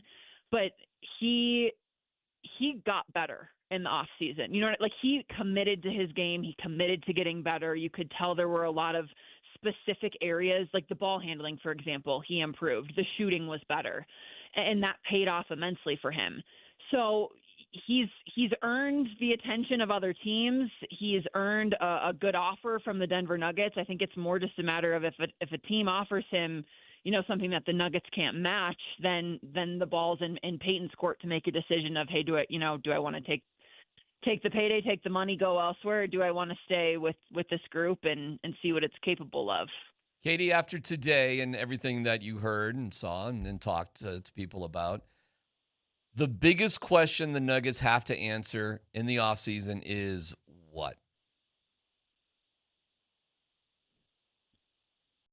It's a great question. In terms of what needs do they have with the team? I think David Adelman was talking about the ball handling, and that is glaring. I think seeing the teams that they've struggled against, the Oklahoma City Thunder, the San Antonio Spurs a little bit, the Minnesota Timberwolves, obviously, they need some help relieving pressure. Okay. It can't just be on Jamal Murray. And again, it's so hard to have these conversations. And I think this is maybe something that's being undervalued a little bit is do we know the full picture of this team given all of the health issues that they had to deal with? And I know that's not an acceptable answer. I know it's not satisfying. I know it's not the pretty answer, but there is some truth to it, right? Of if this team were to be, and we're not asking for 100% health, that's unrealistic, but if this team were to have been healthier than they were, what would the outcome have been? And would we have a greater answer in terms of what their strengths and weaknesses are? Because I don't think right now we really know. Well, I think that's fair, guys. And I do think it was coming out in that press conference. Do we run it back or not? And what does run it back mean? I think run it back, and let me just get your opinion, but I think run it back means Jamal, Aaron Gordon, and Jokic. And the rest of it could be whatever. And ultimately, that's the decision. That, to me, is run it back, Katie. Give me your people again. Joker, Jamal, and AG. It's just Jamal and Joker. That's it. Aaron Gordon isn't really a factor in it anymore. No, I think he is. I think if you're going to run it back by DMac's terms, if you're going to run it back by bringing back the core, Aaron Gordon is an essential piece to playing the way that you want to play. And I think Aaron Gordon allows Jamal Murray and Nikola Jokic to be their best selves in a lot of ways. He's such an important piece. And if that's the avenue that you're taking, then it does feel like you're looking at more of a full rebuild. If Aaron is gone, what is that? Because the duo does not work in the way that you want the duo to work without Aaron Gordon on the floor. I agree. We saw that in the playoffs. I agree. But run it back to me, yes, I think, but there are a variety of options on the table with that too, right? It's what do you want it to look like? That phrase was tossed around quite a bit. Mm-hmm. Hearing, everything's on the table besides trading Nikola Jokic. You're going to entertain all these thoughts, but I think maybe the asterisk alongside of that is if we're not running it back, what we're getting in return, is that a more competitive option than what we currently have? If we're running it back, that is the most competitive roster that they felt they could put together at this given point in time. And I will once again, and I'm not trying to be a broken record. I'm not trying to give them a caveat or a cop-out or whatever. I do think the health is such a huge factor in this. And that's the question. I guess to answer your question, DMac, it's the biggest question is, how do you keep these guys healthy? Scott? How do you make it so it's a full, healthy roster when, playoffs come around? Well, and that's what I was going to add to what she was saying is if you decide, okay, the core's run the back and Aaron's that, the biggest question you got to answer probably even before you decide on that, can you keep Aaron Gordon healthy? Mm-hmm. And if you come up with an answer, I'm not sure or no, then you probably got to do what Tyler says, and you probably got to look to move him somewhere somehow. Do you, if the answer Scotty, is yes, or yes if we did this, or yes if we had different people, then you go and see if other people help you. Mm-hmm. I guess my question for all three of you then would be, do you feel, knowing what you know of Aaron Gordon, do you feel like you have gotten do you think there's more to what he can be doing to help his body be in a good place? Wow. Well, not Because seeing his I training do. off of it, not seeing his training, you don't know. I would say this. No. Vic was on a while ago. Wouldn't losing some weight help? Yeah, probably. But when you got a lower body injury, you're not getting on the treadmill or going out on the streets and jogging. You're not doing a lot of stuff because it's no, a you're not doing hamstring. that when you're injured. No. Yeah, it's But I a think, lower leg. So what Because I have we been saw thinking Joker about, come back. Katie, we saw Joker come back from the injury was heavy. By the end of the season, he'd lost his weight, but he was able to run up and down and play. Gordon never got a consistent 7, 8, 9 game run in a row to see if he could. Well, I'll give you guys a suggestion. AG comes off the bench. He doesn't start. Less minutes. Okay, but what I'm saying is, if they're going to invest in Aaron Gordon, like if they're running it back, right, Yeah. quote unquote, Yeah. I believe that you have to give it a chance in a lot of ways. Like, you have to say, okay, we're gonna do everything we possibly can this off season to put him in a position to be as healthy and as great as he can possibly be for this team, and then you have an answer. Halfway through the season or whatever, through the next season, then you know for certain we did everything we possibly could. It's just time for us to move on from that. I Well, don't feel like here's we're at that point. And Katie, here's and this is why they get paid the big bucks. And I can look at it from a football perspective with the Patriots, who were always willing to move on a year early rather than a year Exactly. late. Right. And it's the hardest thing that has. And now we're here and we're stuck. And I grew up as Katie, a Celtics fan. Scott is in Boston. They hung on to their core way too long. They hung on to Mikhail Parrish for too long. What if you win one more championship because of it? Well, there you go. And that's again. That's your question. I look at Jamal Murray's offseason last year, and Jamal had kind of dealt with some injuries here and there, was inconsistent, right? The Nuggets met with him. They said, we need you to come into this season on a different level, which he in did. shape, ready to go. And he did. And he had the best season that he's had as a Denver Nugget. And so my question is, can they follow a similar path and trajectory with Aaron Gordon? I'm like, LeBron James is playing at what age? 42? Yeah. 41? And like there has to be, in my opinion, Aaron Gordon has been this player for his entire career of like running fast, jumping high, being this athletic guy. And he's done a really good job of transitioning to this next stage of who he is and evolving as a player in that way. I think his conditioning and his body can also go with that on another level. Maybe. Well, send him to Germany where LeBron goes and get them little. Well, and I don't want this to be taken out of context either. Like, I know Aaron Gordon puts a ton of work into his body, into his nutrition, so I'm just thinking, what can we do in the off season when the Nuggets have this extra time? You know what I mean? To make sure that we're exhausting all options and getting bodies to the best position they can be in. Real fast, I know you got something to say, Darren. I'm sorry. What did Murray credit this offseason to? It's the first time that he wasn't rehabbing in the offseason. Yeah. Guess what, Aaron Gordon? He's going to be rehabbing again in the offseason, and that limits gets an extra month. He gets an extra month. Listen, here's the harsh reality too, and again, this is why they get paid the big bucks. You will never have more value for Jamal Murray than you will right now. You never will. If you play another year, you will not get the same in return for Jamal Murray as you would right now, if you're looking at a sort of a blockbuster sort of deal. But again, that's not running it back. That's reinventing the team, Katie. And the question is, are you better? Do you have a better chance to win in this probably final 5 years of the Jokic era if you build it back up again or if you run it back? And Go ahead. I was going to say that is the question, right? And it's also, if you feel like Jamal is at his peak right now in terms of being worth the most he's going to be worth, what are you getting in return that's making you a better team? Correct. There you go. That's the really, really difficult question. It's the $1 million question. Right? Can you still win now, or do you have to rip it all apart and develop all of the above? Guys, I thought David Adelman made another interesting comment too when he was talking about, I think it was him and Josh Kroenke discussing the championship culture and the championship window still very much being there. And he was talking about margins.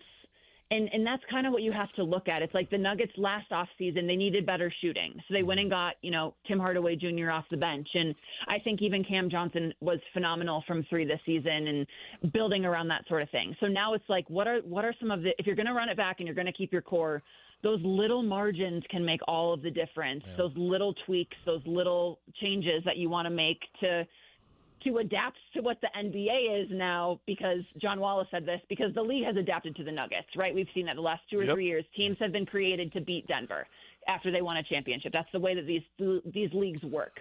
Now Denver has to create themselves and re-identify themselves as a team that can compete with the Oklahoma City Thunders of the world. All right, Katie, we'll let you go. What's Katie Wingy Industries? Is that what you get going in the offseason? You become a mogul of enterprise? Is that of enterprises? Yeah, of working out, of home improvement projects, of cooking. I find hobbies I didn't even know existed in the off season. Is it strange and listening to Christmas music? Yeah. Is it strange to going from your head is spinning because you're so busy to like, damn, what do I do today? No, it is. I do every season go through an identity crisis. I won't lie to you, where I have to rethink about who am I in this world when I'm not covering the Denver Nuggets. And man, is it a fun journey. It's a fun journey. Well, we love you, Katie. We appreciate you, and we'll talk to you soon. Thank you, Katie. See you, Katie. All right, there she goes. Can I say something also that I think this might be stupid, and I apologize. When we talk about Aaron Gordon. And I really would, Tyler, like to get your opinion on this too. Rehab's tough. Yeah. And it can be a mental grind and wear the heck out of you. And you really do have to get in a good headspace to really attack rehab, right? I mean, it's got to be right there in your headspace. Given all the recent nature of all the family stuff, horrific family stuff that Aaron Gordon's had to go through, how much headspace has he really had? Yeah, it's tough. It's tough. And human beings, it's like it's any other point in life, whether you're an athlete or not, where you got something that's going on that's just so heavy, and you just say, "Man, I'm tired. I'm tired. Like I'm tired of this problem. I'm tired of not knowing what the solutions are." And it's exhausting, and it's the worst place you could possibly be as a human being. And I'm tired of life piling up on me. I'm tired of injuries piling up on me. And absolutely, I could see how that affects, your health, your belief that you're going to get healthy, and all the factors that go into it. Yeah, I think it's been tough. I think no one would wish any of that. Forget the injury. That's sports stuff. Tough year. We talk about J.K. Dobbins and everything, and all these guys are injured and they can't get healthy, and blah, blah, blah, and that's fine. But now throw on top of that life. Oh, yeah. And just imagine what Aaron's had to go through. Really tough. It's tough, and I really do wonder, where his headspace is, and I worry about that. Well, listen, we all love AG, and we love Jamal too. We're not rooting for this, and if there's a way to run it back with the guys we love the most, I'm all for it. And I think Adelman did lay it out. Like, if we do run it back with those 3 core guys, we're going to have to get better at the following. We can't let blow-bys impact us as much as they did. We have to handle the ball better and give Jamal a break so that Jamal doesn't have to do everything. And we have to shoot more threes. He said that. So we have to get our offense going quicker, and we have to be firing away at threes, 40 threes a game, something like that. And that's what Adelman definitely revealed the game plan one way or the other to where he thinks they should go, period. And it must have been frustrating we need better shooters. They're the highest scoring team, guys, in the NBA. Highest scoring team, but the highest 3-point percentage, but near the bottom in 3-point attempts. Right. So we need to do more of that, but you also need to be able to produce that in the playoffs as well. So you need more athleticism, tougher on defense. You need to do it differently. But you need to do it differently whether you run it back or not. So how do you guys want to do it? And, again, these are the humongous decisions this Nuggets team has to make. Why? Because you're about to hand Nikola Jokic, guys, a 4-year, $293 million extension. Did you guys all hear me on that? 4 years, $293. More than $70 million a year for 4 years. Yep. Which goes on, I assume, the end of his current contract, which has one more year. So, guys, we have a 5-year window with Nikola Jokic. And I'm going to guess that's going to be a wrap for Nikola Jokic at age 36. Well, good. It's actually good that you've got a definitive window. It is, because that will define your plan for you. Yeah. Well, there you go. We appreciate you listening to us wherever you are on the radio app, powered by the Wilhite Law Firm, Injury Lawyers. Go to WilhiteWins.com. That's WilhiteWins.com. We have a ton of stuff going on in the NFL, including a big new deal for an important member of the Broncos. Details next.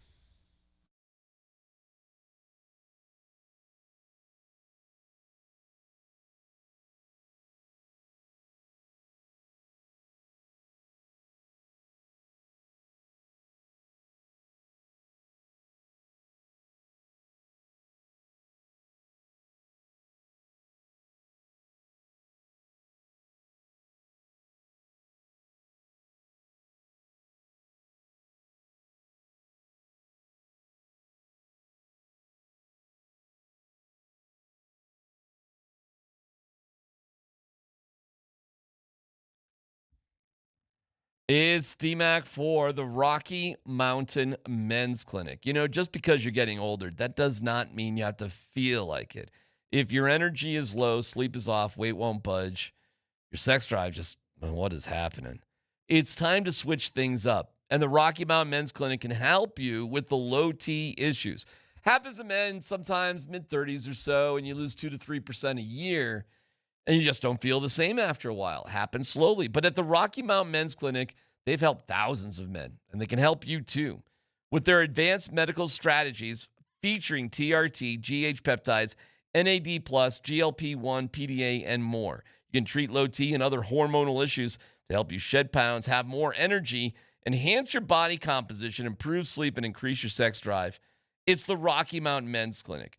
Go to RockyMountainMen'sClinic.com and take their low T quiz. You take it from there. The cost of an appointment, if you make one, is $99. Get a T and a PSA test. If you sign up for testosterone treatment the day of your appointment, your visit is free. Call my friends today, 720-440-7900, RockyMountainMen'sClinic.com. Featured therapies are compounded and have not been evaluated nor approved by the FDA. Provider prescription required. See website for details.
The greatest Wolfpack reference of all time right there.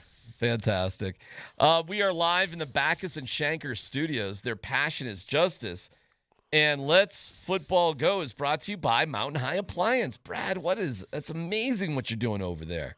Visit them at mountainhighappliance.com. Love it.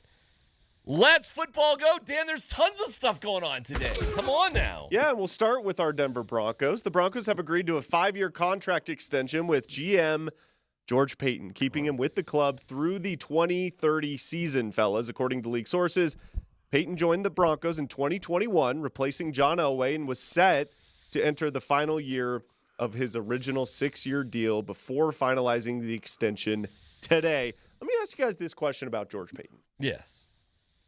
What is George Paton best at as the GM of the Broncos? What does he do the best? He's malleable and he's smart. So he's able. Definition. Malleable, you just can adjust. You can adjust to your circumstances without ticking anybody off. But still, he's intelligent enough to know what to do and when to do it. He works really well with people, and most importantly, Sean Payton. Well, you got to figure that one out. But you think that's easy? And I think most importantly, he has the respect of Greg Penner, who's a really smart businessman himself. That's the relationship that really matters. Do Greg and George work together well as a team? And I think they do. And do they work enough as a team to keep Sean in check? Because Sean's a really good coach, but you wouldn't want Sean in charge of the entire organization. It's a really great blend. You know, it's the offseason of continuity. It's been the entire purpose, their existence of what they're trying to do from free agency on up. And you brought back all your own players, and you prioritize continuity over improvement, over better players. And you just continued that with George Paton in 5 years. I like George Paton. I'm glad that he's back. Is George Paton perfect? No, he's taken some big swings and he's had some big misses. But if I could compliment him on one single thing that is the most impressive part of his era so far, he has recovered from really big swing and misses better than most GMs, at least any in my recent memory. Scott? I would say my biggest thing with George, what he's done, you got to have the cojones to take swings. Some guys won't do that. And then you got to have the cojones to fess up to the mistakes and try to correct them as soon as you're possible. And that's what you were talking about, getting over the mistakes. I mean, he had Hackett. He probably realized 2 months in, oh my God, this guy's over his skis a little bit. Got him out at the end of the year. And they said, well, let's give Russ one more year because now we got a real coach coming in here. Let's see, this ain't gonna work. And so what did you do? Got out of it, ate some money, and had to do what you did. Still won 10 games and got the postseason, eating all that money. So I think, to me, a good sign of someone who's in charge of your thing is someone who's not afraid to make mistakes, but he's also not afraid to try to correct them as soon as he makes them. You know, if he makes a mistake, let's get back at it. And I want to throw one thought at you both and see what you think. We just been talking a long time about the Nuggets presser, and what were they saying? The best phrase or the most used phrase was running it back. Well, the Broncos went all in on running it back. This could be a good blueprint for what the Nuggets. If this works for the Broncos, and you had 2 significant injuries, one in the middle of the season and one at the end of the season, but if it works, okay. But if it doesn't work, this running the back thing could be kind of ugly. Next story, Dan. Well said. Guys, quarterback Aaron Rodgers is expected to visit the Steelers this weekend and is likely to play for the team in 2026, according to NFL Network's Ian Rappaport. Now, there's no formal agreement in place as of right now between the two sides, but the visit coincides with the Steelers' rookie minicamp, which opens up today. So, thoughts on Aaron Rodgers and the Steelers running it back in 2026? Good for them, I guess. When Mike McCarthy was hired, of course, it made all the sense in the world that Aaron Rodgers would be brought back, and Mike McCarthy didn't hide from it the day he was hired that he would like to have Aaron Rodgers back. So, Aaron played his game, and he took longer than he should have, and it went past the draft, and that impacted their plans, just like he has every single year. And he kind of got him stuck right where they needed him. And the one thing they're saying this year that's different than last year he played on a very team-friendly contract. And this year he says, nope, I want to be paid. You know, it's so funny. It's this Steelers quarterback purgatory that they find themselves in year after year. And the 1 year that they took a swing in the first round was like the Kenny Pickett year. It was just a terrible quarterback year period. They're kind of stuck. I really don't know what the answer for them is because they're just good enough to always lose in the first round. They're just good enough. They're making the same mistake even though they added a new coach. And don't you think what they do? They should have said to Aaron Rodgers, thanks, but no thanks. See you later. How? And play Drew Allar? And that's what I'm saying. And guess what? You play Drew Allar and you win 3 games this year. Guess what number pick you're going to have in the draft? But the problem is they're too good. Pittsburgh has this run of getting Pittsburgh has been happy with mediocrity. Yeah. That's why their coach lasted as long as it did. That's why they're doing this thing and still fighting for Aaron Rodgers. They're going to be happy with 9-10 wins, get in the playoffs, get beat. Instead, what they should do, go with the cats they got in the thing right now. Say, see you later, Aaron Rodgers. Maybe someone does hit on him and you get a little bit on him. Agreed. You take your lumps this season, win about 4 games, 3 games, and guess what they're saying next year's draft is? Really good. A palooza of quarterback. Scott, you're hitting the nail on the head. You should not take Aaron Rodgers. You're not going to win with him, and you're not going to get a quarterback unless you got a top 10 pick. You're right about all of it, but they don't want to do it. And if you do win, you're going to win. You're going to win and get you at draft pick 18, 19, 20. Because you get Aaron Rodgers, you win 9 games. You at least, if not more. Unless you hit on Drew Allar. But you'll never know. No, I wouldn't say you'll never You'll know. never know if you don't play him. If you bring in Aaron Rodgers. I think it's perfect. I mean, there's no way Drew Allar is ready to play right now. So let Aaron Rodgers go do his deal. In all likelihood, he's only getting older. He's not going to get better. They probably will have worse results than they had last year. And then you're halfway through the season, and Drew Allar can start playing. All right. I don't know. I don't not know. my problem. No, not our problem. It's Pittsburgh's weird problem. I'm not defending their insane situation. All right, Dan, you got one more quick one because we have a big announcement to make here in a second. Yeah, just real quick. The NFL Referees Association did ratify a new 7-year CBA today with the NFL, concluding a multi-year negotiation and eliminating the possibility of a work stoppage prior to the upcoming season. So pretty big deal that the the full-time refs are going to be back for the next 7 years. Won't have to worry about replacement refs. Let me speak for every NFL fan. Whatever. They got it done. It has to be the least interesting NFL story of any meaningful NFL story of all time. Cool. The refs got a new contract. Good. When we come back, Brett Kane asked a fascinating question. How would you, if you were doing a sports talk show in Minneapolis, frame what's going on with the Avs and the Wild right now? We will ask that question to Paul Allen, joining us coming up next right here on PhD. Yes, you do.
It's Brock Faber, top of the far circle, 2:15 to go. Hughes still with it, back for Faber. Returns it to Hughes. That's broken up. McKinnon has an empty net. You betcha! 9 times! Nathan McKinnon has goals in back-to-back games. It's 9-6 Colorado with 2 to go here in game 1. Brett Kane asked a fascinating question this morning. I thought it was pretty cool. If you're in Minnesota doing what we do, talk radio, how are you selling this to your audience in terms of keeping hope alive for the Wild? Because one of the constant questions we got here locally in Denver about the Avs is, where are the negatives? Where can we be fairly critical about this team and what they can do better? And not just us. Nobody is finding an answer to that question. Now, listen, there's always any given Sunday. And the any given Sunday, even though it's a football metaphor, it does apply as long as 2 pro sports teams are playing each other. They get paid too, as the cliche goes. We've seen it in the NBA, Scott, where a terrible Utah team could be the best team in the league.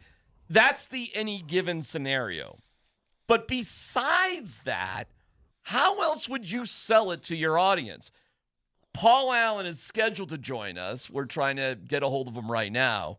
He's the legendary voice on K-Fan in Minneapolis, who we jokingly, I did say, well, who's the most famous guy there? And yeah, he's terrible, and the Wolves and all this, that, the other thing. Oh, he's on with us? Okay. Paul Allen does join us right now. And Paul did get caught up in a silly crosshair argument when I literally asked, who's the best sports talk person in Minneapolis? We said it's Paul Allen, and then I said I hate Paul Allen. It was really actually out of a modicum of respect, Paul, not of trying to hurt your feelings. And Paul didn't know what the hell I was talking about. And he says, I like Scott, and, DMac shouldn't talk about me. He's not in the right tax bracket. And it went from there, Paul. Am I summing that up the right way? Well, first and foremost, may God bless all of you, and thank you for having me on your radio show. Thank you. Secondly, Rocky Mountain region, what's going on? And thirdly, my beloved daughter, Nicole, who lives in the Capitol Hill region. She lives in the Capitol Hill area. She's listening to Altitude 92.5 right now. So go easy on dear old dad is what she would say. But hello, Coley, and I love you. Well, that's a great way to start, Paul. What we were saying is the confidence and swag that existed, obviously, in the Timberwolves-Nuggets series might be a little bit difficult now for Timberwolves fans. So we were looking for a voice from Minnesota. How are you selling it to your audience that the Wild are still in this thing? Well, first and foremost, when it comes to the cocksure nature or the swag of fans, and if you even want to go back to that petulant shoe size contest that emerged on social media and somehow I inadvertently caught a stray, yes. I don't look at that as swag. I don't look at that as anything cocksure. I look at that as childish. So that things like that keep me away from social media, and that's really the biggest reason that I only have one social media outlet, Twitter. Now, when it comes to Wild and Avs and selling hope with that thing, yeah. And I'm in the hope selling business, and business has been good for a quarter century. What we witnessed in those first 2 games after playing Colorado the way they played Colorado all season was eye-opening to me in that it's clear whether, Bednar and or Lanch fans want to concede it or not, that the Colorado Avalanche, to a certain extent, regular season for show and postseason for dough. Because the speed in that first game, and we know they're fast, it was eye-opening. So then in the second game, the Wild are able to stabilize things to a certain extent, 5-on-5. Well, then the Avalanche start hitting. I mean, and we could talk about McKinnon on Boldy and your guy Parker, whatever, punching the ref and not getting any minutes. Okay, whatever. Those are ancillary things. We love that. But the speed meshed with the ferocity of the checking was a thing of beauty. So I'm not disrespect the other team guy.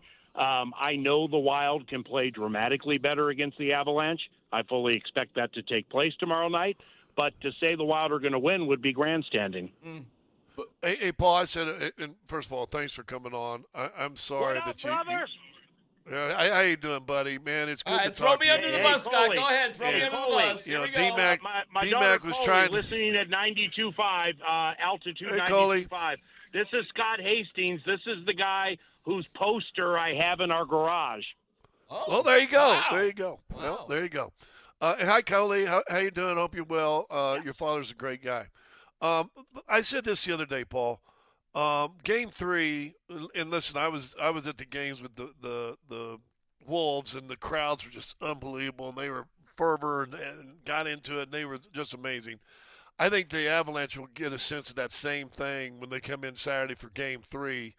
That being said, and I think Minnesota's got to lay it out on the line. I think if they don't find a way to win this, meaning Minnesota, I think the series ends Saturday if they lose. Yeah, I'm not going to argue with you. I mean, that would be Monday it would end with Game 4. But, you know, they with the past performances here, when the Speedy Avs jumped them 3-0, and it looked like it was going to be a 10-0, 10-1. Well, the Wild are capable of coming back from 3-0, then taking the lead 5-4, even down Joel Eriksson Ek and Jonas Brodin. Now, there's a chance Ek plays tomorrow night, and that would help Boldy, and it would help the team a lot. But, you know, it's the first two games, and I watched the Kings series too. And, you know, the Wild are dramatically different than the Kings, who never activate their defensemen. They're going to try to win physical, low-scoring games. It was their only chance, and they got swept in low-scoring games. Well, the Wild plays differently. But the thing is, the Avs played so well in those first two games that they took the Wild out of anything they wanted to do for too long. And the special teams portion of the equation has been ridiculous. So, I mean, if all that stuff doesn't turn around, then they're going to be up against it Saturday and Monday.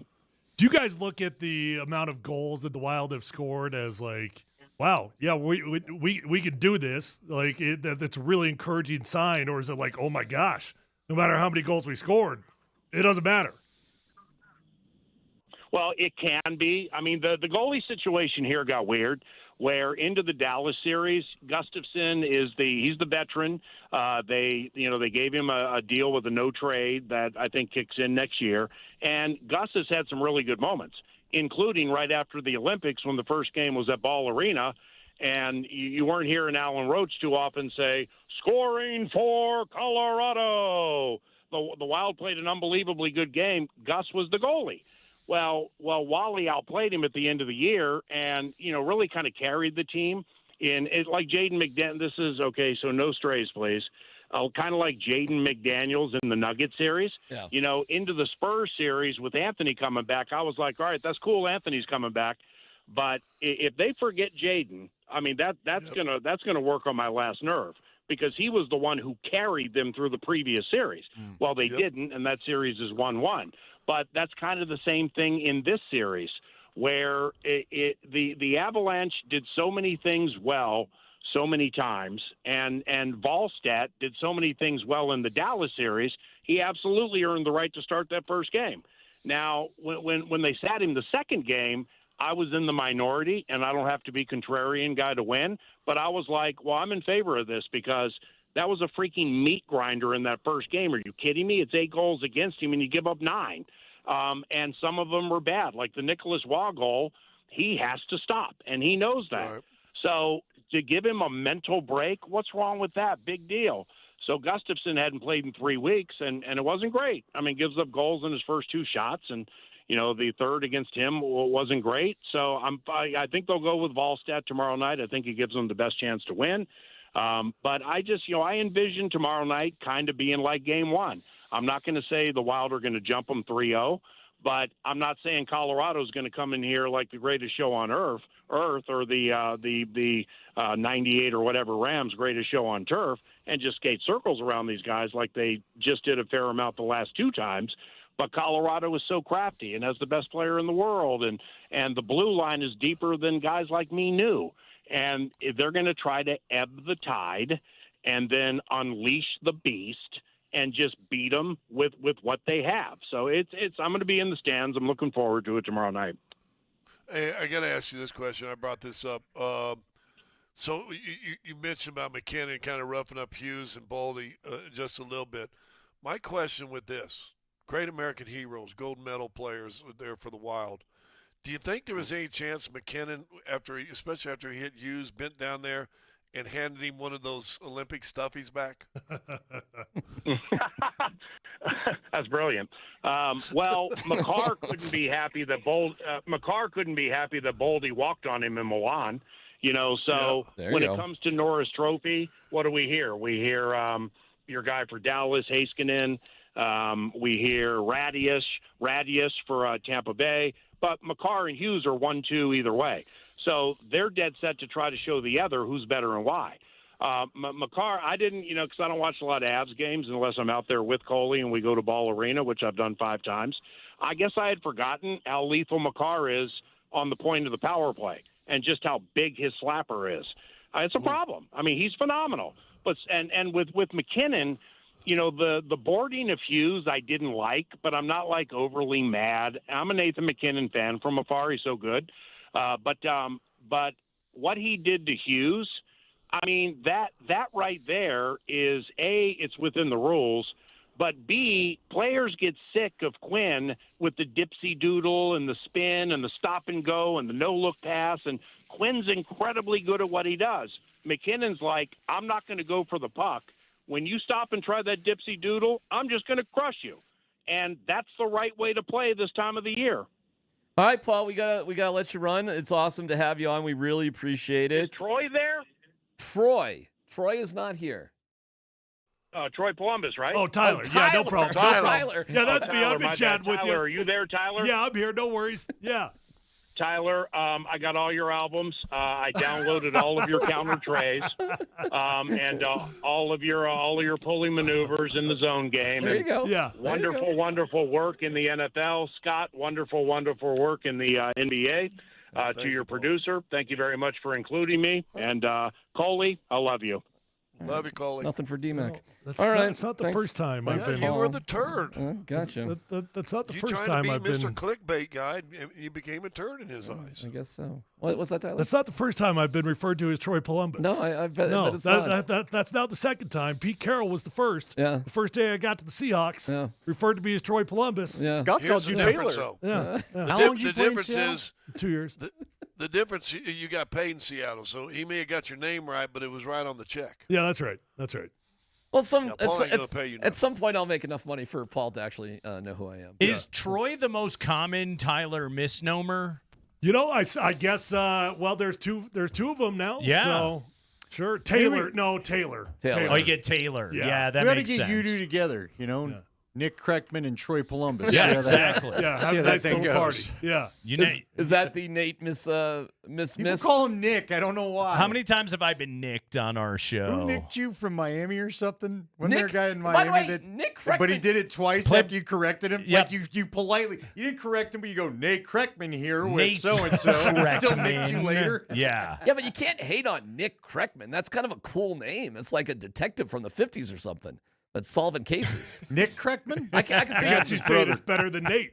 Well, and Nate Kreckman's Your parents didn't go full Kubiak and give you all N names? No, they didn't. My brother is Dominic, so my parents, they didn't commit to alliteration at all. There's no Clint, Kyle, Clay, and... No, we're not the Flying Knipple brothers. Well, we all can't marry somebody who has the same name as us, Yeah, Andy. that's the weirdest one of all time, by the way. The two Andy Lindahls? They are spelled different. Spelled differently. But they both go by Andy. They're both Andy Lindahls. There's two Andy Lindahls. I tried to look elsewhere because of it, but you just couldn't. You couldn't deny the love. Turns out you did your best. I'm telling you, back in the day of landlines, you had to, if you didn't know, if you asked for Andy and we said boy or girl and you didn't know, we hung up on you right away. We don't know you. I don't know. You don't know who you've called, do you? It's KKSE FM HD1 Broomfield Denver Boulder. Guys, there's a ton to talk about today. There really is. Yeah, you know what's top of the list. What is it for you guys? Social Distortion's got a new album out there, DMac. I already listened to it. Buddy. We used to do a tribute set in the gym today. Andy, pretty good outing. Yeah. Andy, dude, hey, shout out to Mike Ness, man. Guy fought off throat cancers back doing his thing. Yeah. Hell yeah. We Andy, closed every show with this little ditty there back in the day. You got to play the Tanner. new stuff. Here's what I was going to say. The fact Andy, he found it is good enough. There you go. I bet it's all in 4-4. So I bet we can do it. Now he actually did a couple. You know what? He did a little more of his rockabilly than. We got a little swing going on. on. The man stared at death. I don't think he's punk rock. I'm out of prison anymore. He's a little more. You know the band reunion is on you. You know it's on you. Yeah, I'm aware. All right. Hey, what time you want me to give up to this band reunion stuff? You know, my mornings are pretty filled too. There, DMac. I know. When do you want to have? Although you know what, we were the only band. I swear. Now your brother-in-law would be able to tell us, Nate. I swear we're the only band that tried to practice at 10:30 in the morning. There was no other band that was trying to pull off 10:30 in the morning. One time, you know what we had to cancel practice for?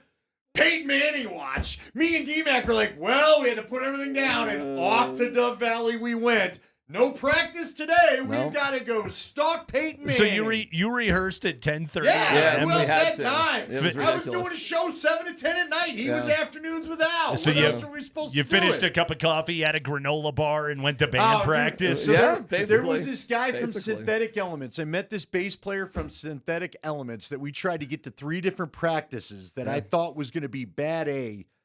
And he was like 10 o'clock, and I called him. I called him one time. He's like, 10 in the morning? I was like, yeah, Kyle. He goes, no, out. That's not going to work for me. We're not going to do that. Yeah. Well, aside from the Social D reunion, which is amazing, what else was? You want the press conference? Run it back. Were you run there? it back. By the way, Let's. I was there. Let's. Our guy was there. What was the vibe? The vibe was defensive. Wow. That was what I took as the vibe. Did you guys? I think everybody kind of heard some defensiveness in what was going on. Well, I did hear a one there. word yes. Yes. There was a single word answer that was thrown in there. There's, when it's awkward when David Adelman is sitting right next to his 3 bosses and being asked, "Do you have full faith in David Adelman right now?" And I honestly, I thought Josh Kroenke gave a very wise answer to that. Of I have to make decisions without emotion. Mm-hmm. And I've got to be able to step back and look at the big picture of everything that went on. The other major takeaway that I had out of it, and I'm not surprised this is the takeaway to a certain degree, this is also some of my own takeaway of this Nuggets season.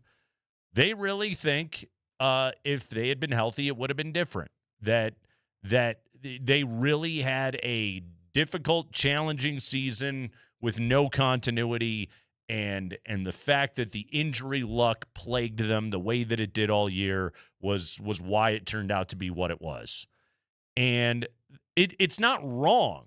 Now, that doesn't mean that inertia should rule and you shouldn't do anything and change anything going forward, but they did have a crappy health year. That is a reality of it. It's also just your payroll kind of flushes out to a spot right now where it's like, you guys got big things you got to do. It begs a bunch of questions. One, many questions.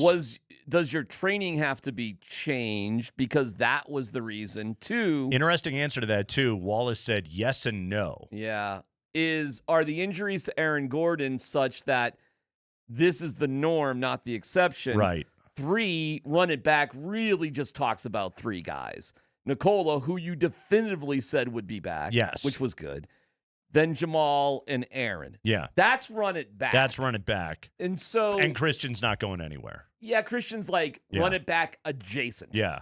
So the question is, I don't think they have, I don't think there's a world they can trade Christian Brown. Okay, I don't either. I don't think there's any value there. You have more value out of Cam Johnson than Christian Brown. Definitely. You know you're going to bring Nikola back on a 4-year, $293 million deal extension. So you got 5 more years of Nikola Jokic likely, which would take him to basically age 36. Yes. Okay. What's the best win, guys, to win in the next 5 years? With Jamal Murray or the value you can get for Jamal Murray? I think if you're looking to fully reconstruct this thing, if you're saying 2-man game's been solved, which and I want to make sure that I quote this correctly because I wrote it down. And interesting stuff from David Adelman about ball handling, which was something that he really focused on today, and I want to dive into that. But I think it was Josh Kroenke that basically said, well, essentially, and I'm paraphrasing here because I can't find it in my notes this second. Two-man failed because of health. Okay. Because of the pieces that were around it, which again, like, I can't dismiss that out of hand. But they I also agree with brought a lot up, of those points. It took us too long to get into our offense, and we asked too much of Jamal for too long of a time. Right, and they sort of solved it a little bit with Tyus Jones. But what they're saying there, the subtext of that is because Aaron Gordon wasn't healthy, we didn't have enough ball handling. So again, do you get better with Jamal or without Jamal? And his value is going to decrease every year that goes by. Okay, here to answer your question, this is tough for me because I don't think if you trade Jamal, it looks immediately great. I just don't. But this is the MPJ question from a year ago. In my opinion, this team, and we've all talked about it, you got to get deeper, you got to get more athletic, and you got to have more options. And nobody else on the team feels like they're going to give you a lot of those options in the trade market other than Jamal. And look, San Antonio's deep. OKC is deep. And they're only going to keep getting deeper because they have 1,000 picks still coming. They're not going anywhere. This is the worst conference to try to keep running it back because, to your point, every year that Jamal gets older, you're going to get a little less back from what you need. So is it worth it to trade Jamal, take a step back likely next year, probably still make the playoffs, by the way, but take a step back. However, now we have some draft picks. Now we have some younger players, because how else are you going to do it? Yeah, and those draft picks, like here, and the funny thing about you bringing up draft picks is like you need those draft picks, but again, if you're trying to maximize the 5-year window of Nikola Jokic, then you have to turn around and flip those draft picks and turn them back into veteran players. You're probably right. You're probably right. So then you're that's the making thing they have to do. You're making the argument, Jamal, AG, we're going to run it back. And when we add pieces to the puzzle, they're going to have more specific roles that we're lacking. Apparently, here's what's going to happen. Well, you get Tyus Jones and you play him. Just get a bunch of defense. Kind of. Seriously. And guess what else you're going to do, according to David Adelman? We're going to see 43-pointers a game. We are going to see 43-pointers a game. Which is fine if you're hitting them, but what happens in Minnesota where you're not hitting them? Well, your offense did not show up for that. You bring up another great point, which it's really 2 seasons. It's the regular season and the playoffs. Yeah. And they don't always. And do we put too much value on the regular season? Here's another big picture question that I've kind of bumped into. And today, I don't even think anything I heard today necessarily answered this, because this is a big hypothetical. But like, you can trade Aaron Gordon and you can trade Cam Johnson. Mm-hmm. And I think by moving those salaries and, resorting some money, you can then figure out a way to keep Peyton Watson. Okay. But then don't you just run into the same problem we've been talking about here of like, yeah, but where's your depth? You just turned 2 players into 1. Where's your depth? And aren't you really banking on, I hope 23-year-old Peyton Watson turns into an all-star? I really hope. Where do you want depth at? Like, what positions, what sort of roles do you want depth at? I'm talking literally about warm bodies. Like, I'm talking about ambulatory human beings who can step out on the basketball court and be productive. Like, that is a real concern with where they're at, bumped up against the luxury tax right now. Like, Valanciunas you got. Do you have 9 guys to fill out a rotation, the 10, 11, 12 necessary to get through an NBA season? Well, you certainly would pick up something if you made those moves, first of all. Then you would have Valanciunas and Strother, who would be back, period. They're under contract. Yeah. I guess you lose Spencer Jones unless you want to pay him $8 million a year. Okay, but let me ask you this. If you lost Spencer Jones, and I'll go back to just can you find a way to cultivate more out of David Roddy to be a poor man's Spencer Jones And I bring that up, which is kind of funny because Good Spencer question. Jones isn't the richest guy to begin with, so the poor man thing is funny. You know, but Roddy isn't the tallest gave you fella. physical play. Yeah. He He's was 6'4". an NBA body for a long time. He did right. hit some threes. Now, listen, that may just have all been end of the year playing against guys that aren't really NBA because, to be fair about the Roddy thing, we all fell in love with him in part because he's a local guy, but also in part because he played a couple pretty good games, but they were against what? The bench of San Antonio and the bench of OKC and the bench, you know? He's NBA short. Yeah, he's 6'4". Like you got rebounding problems, which they What is specifically. Spencer's size, though? He's 6'7" and change. Really? Oh yeah. So is Peyton Watson. He's a little taller. Sorry, I asked. They specifically though, even and it was something that Adelman pointed out today. He was like, defensively, our small ball lineup was the best one in the playoffs, But they couldn't rebound. then we just get killed on the boards because Rudy Gobert and Nas Reed are all giants. So well, see, to me, you're you damned asked if you about do. the depth. I want front court depth. Again, when Aaron Gordon goes out, you don't have a guy like that. And look, you're never going to find somebody to be Nikola Jokic. Nate had said that earlier in the week. The problem with the backup big on the Nuggets, you're never going to play the same role that Nikola plays. You almost have to have two teams. It sounds like they have to reboot their entire training and conditioning and nutrition and everything behind the scenes, by the way. But if they were to do that and AG got some rest, would it be smarter just to have AG come off the bench and not wear him down with starters minutes? No, I wouldn't think you would need to do that. You could cut his minutes, but still use him as a starter. So how are we going to prevent him from being injured again? Great question. The pro athlete body Send only him has to Europe. Well, I don't I mean, know. look, but also we've seen Jake Butt with his knees. Where Chris Bryant with his health. There's a limit to the human body. It is possible. Like it is possible though. Like there's a world. I wouldn't put my mortgage on it. There's a world where Aaron Gordon plays 65 games each of the next couple of years and is healthy in the postseason. He's not the first athlete to ever have soft tissue injuries before. Like, that could happen. I think everybody, though, is just so scarred with what they've seen over the last 2 years. Yep. Does anybody trust that that's going to happen? Who do you have more trust to be healthy, J.K. Dobbins or Aaron Gordon? That's a great one. That's a great one because, frankly, the last year has been rough for both. Correct. You know what I mean? Yeah. It's that's what you run into. And there. look, I'd like to give Gordon a pass. The problem is it seems to be the same injury. Why won't this injury go away? This calf thing is because it was a Both hamstring legs, and calf. And yeah, dude, I don't know, man. I don't know. I got to be honest with you, Andy. Right now, my sense is, I don't even know if this is my sense. This is just where I guess this is where it makes the most. What's your gut telling you from being around the particulars today? In my common sense of what they could do, okay?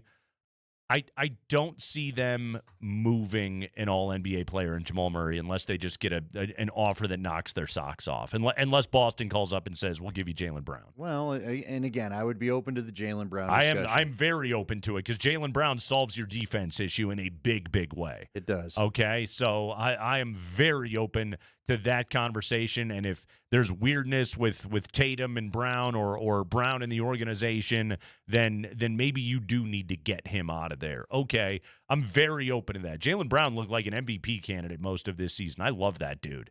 So I'm very open to that if there's a way to be able to make that trade work. Okay, but again, like those kind of headline stars trades, one for ones, they're super rare. Let's be honest about it. Well, not only that, let's be honest about this as well. You're basically trading the same salary for the same salary. So as far as rebuilding your bench and adding a bunch of depth, you're still going to be in the same salary position. You still have that issue, but you at least solve the defensive You still problem. have scoring, but you have a better defender. Sure. You know, and Jamal Murray in Boston, where he can hoist up 11 threes a game, like they'd probably love him. But are we still talking about non-Jokic minutes? Oh, sure.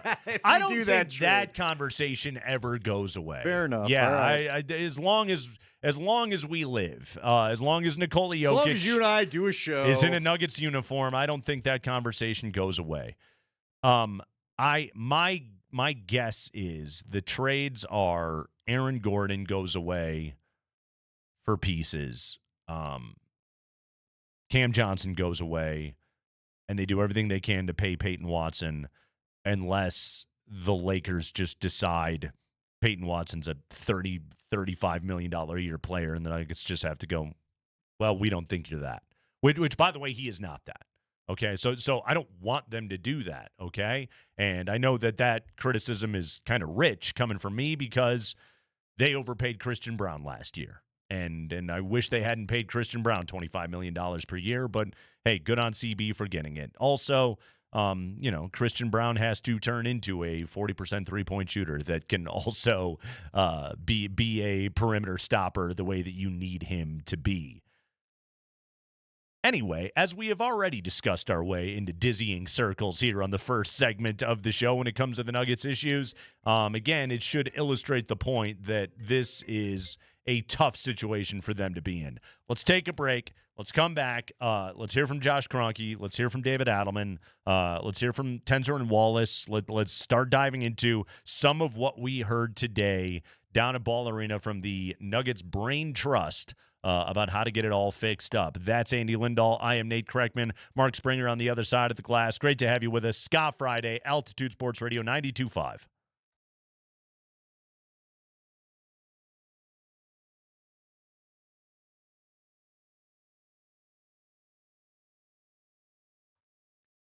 Guys, it's Andy Lindahl for the Rocky Mountain Men's Clinic, and the weekend is upon us, and maybe you're not feeling yourself when it comes to bedroom activity. If that's the case and you're dealing with erectile dysfunction, it's time to go and do something about it.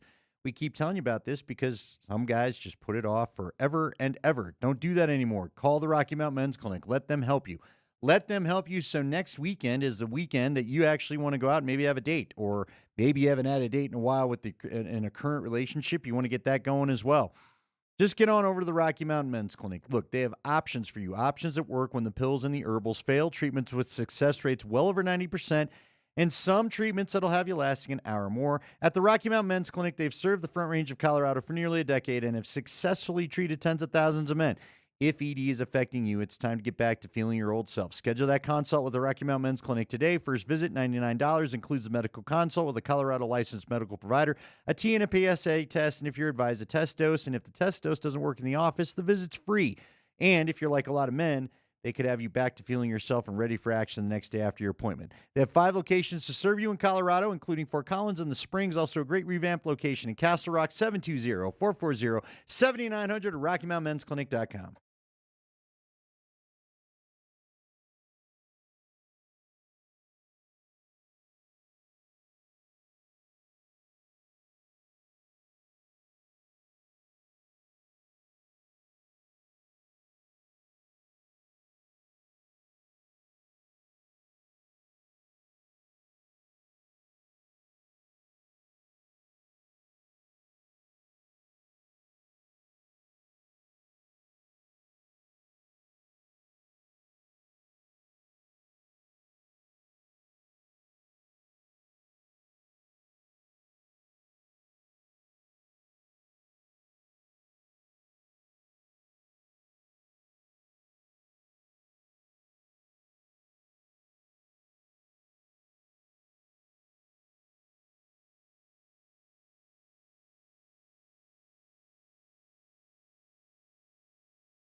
When I say running it back, I mean, you're talking about a lot of different variations of what running it back could look like.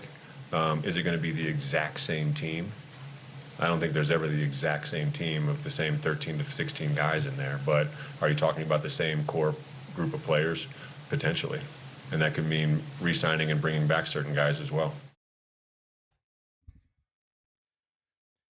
As it stands right now, with everything that is already locked in for the Nuggets for next year, they're already over the cap. So there's not a ton of flexibility right now for where they're at, and if it's true, run it back. Just run it back with the guys you've already paid. Well, then there's no way that Peyton Watson is going to be on this team. Let's dive into some of what we heard today from Josh Kroenke. It's Kreckman and Lindahl, Altitude Sports Radio 92.5. A lot going on today.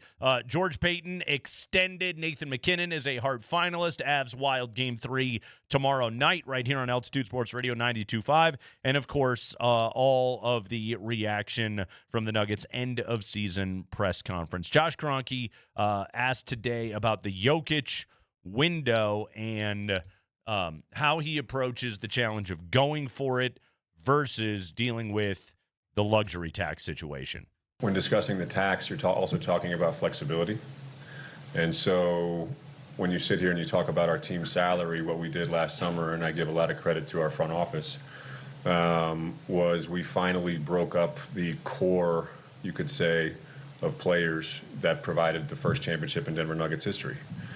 I think when the rules around the league and the system changed, we had to take a hard look at where we'd committed ourselves from a salary standpoint, and understanding that having 3 max players probably was not something that was going to be continuous for us going forward.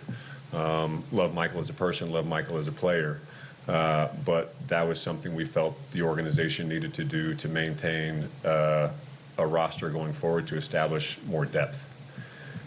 And so when you make that trade last summer and you do wind up able to establish more depth, you head into the deadline in a place where you're right around that tax line. And we sat and we looked at different ideas for the organization to improve at that point in time. But we didn't see anything that was going to be a real needle mover for us. Not only that, are you using up potential future assets to go chase something that might not make sense or might make sense in the short term, but doesn't make sense for you long term. And so my job as an organization is to look at everything. And I don't think we made ourselves any worse what we did at the deadline. I mean, I think that if our team was healthy for the entire season, we wouldn't have needed to do anything at the deadline. So I have to be responsible on all angles. And to me, that was more of a move to preserve flexibility than anything. Yeah, he's talking, when he says flexibility, he means... And for those of you that are, you're casual about this stuff, or, hey, you just want to watch basketball, I get all of that, okay? My eyes cross when you start delving into NBA salary cap stuff, or generally throughout sports. But the reality is, when he's talking about flexibility, he's talking about the aprons and the restrictions that come upon you when you spend above certain amounts over the salary cap, and you suddenly don't have the flexibility to do the things you need to do. There's trade restrictions. There's salary restrictions. There's draft restrictions. There's all kinds of challenges that you then run into. So they're trying to maintain all of that. The goofy thing about all of this, Andy, is like the current NBA collective bargaining agreement punishes you for going for it. Yeah. It does. Like that's what sucks about it is, hey, we got Nikola Jokic. He's a 3-time MVP. Let's give him, all the money in the world. Hey, Jamal Murray, that's a superstar player. We give him a max contract. Hey, Michael Porter Jr., let's give him a max contract. Aaron Gordon, let's pay him commensurate to his basketball value. Christian Brown's this good up-and-coming player. We want to give him $25 million a year. Like, we're going for it. And then the funny part about it is, like, you kind of flew too close to the sun on wings of max salaries. And the league will then push you back down and restrict you then for doing those things. It's a tough needle to thread. And if you're looking for an illustration of why it doesn't necessarily work, I present to you the Cleveland Cavaliers. Good team, to be sure. Good team. They're also down 0-2, and they're not winning this series. They're done for. They're the only second apron team in the NBA. So, again, like, just spurting money all over everybody doesn't necessarily make you a contending and winning basketball team. Again, the trick is, how do you maximize the value?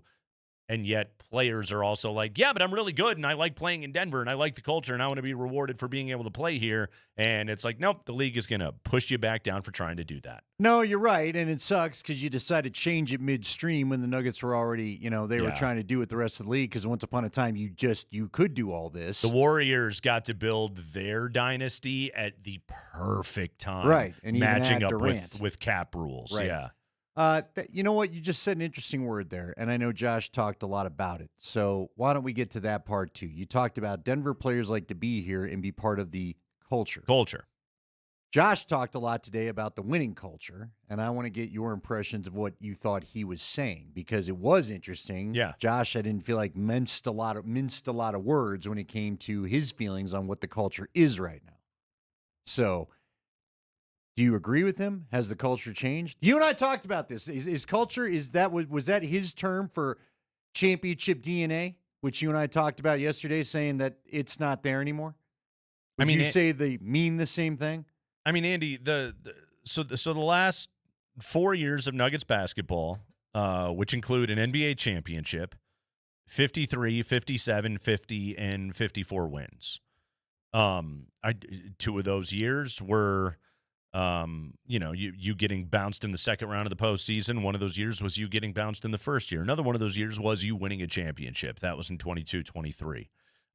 Nikola Jokic has won a finals MVP and a regular season MVP in that stretch. Like, this is one of those moments where you want to take a step back for a moment and say, let's remember, and roll your eyes all you want. Winning 50 games in the NBA is a great accomplishment, okay? Being a top 6 team, not having to battle your way through a play-in is a great accomplishment. Like, there is very much a winning culture over there.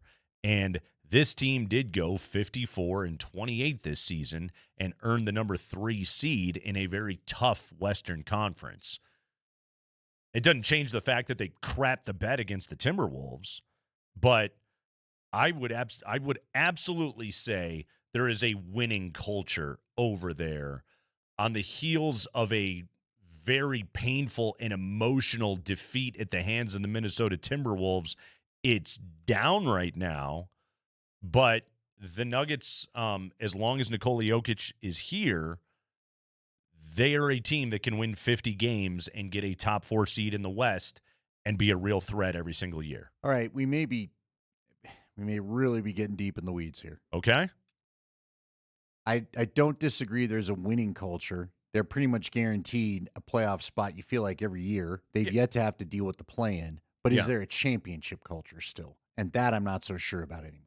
I think you know how to win. I think you know how to be good. Well, I'm not sure they didn't win a championship. Like, to paraphrase Nikola Jokic, they didn't win a championship, so there's no championship culture. Well, but again, when I talk about and when I talk about a championship culture, maybe to just try to make a distinct point between the two. Mm-hmm. Yes, you know how to win games. Yes, you knew how to get to the 3rd seed. Yes, you knew how to close down the stretch, right? Yeah. But you didn't show me that you knew how to answer Minnesota trying to bully you when it's playoff time. Sure. Do you know what I mean? Yeah. Whereas the Nuggets of the championship year, nobody bullied them. Okay, so again, this is where I step back for a moment, all right? And again, I try to be as sober about all of this as I can, while also sharing the frustrations of Nuggets fans of what happened in the first round against Minnesota is unacceptable. But there's also a world where the Nuggets win 50 games again next year, get a different draw in the postseason, and roll their way into the Western Conference Finals. Like, where they don't play the Timberwolves, who are very clearly a bad matchup for them. Fair enough, but like, right now, I still believe the Nuggets could have beaten the Spurs in a 7-game series. I still believe that right now as I sit here. I'm probably an idiot for believing that, but I believe that to be the case. I believe the two teams in the Western Conference that have it on Denver are Minnesota and Oklahoma City. And, yeah, it doesn't change anything until you can beat those teams, but that's just the reality of it. Like, I think the Nuggets could have waxed the Lakers. I think they could have beaten the Houston Rockets. I think they could have beaten the Spurs in a 7-game series. It would have been a long, tough series, but I think Denver could have won that series. There's also just you ran into bad matchup luck. Yeah, this is what's hard about this conversation. It goes round and round like a merry-go-round. Sure. Because could they have beaten the Spurs? I have to throw in there, yeah, I don't disagree with you, but I say that if they're healthy.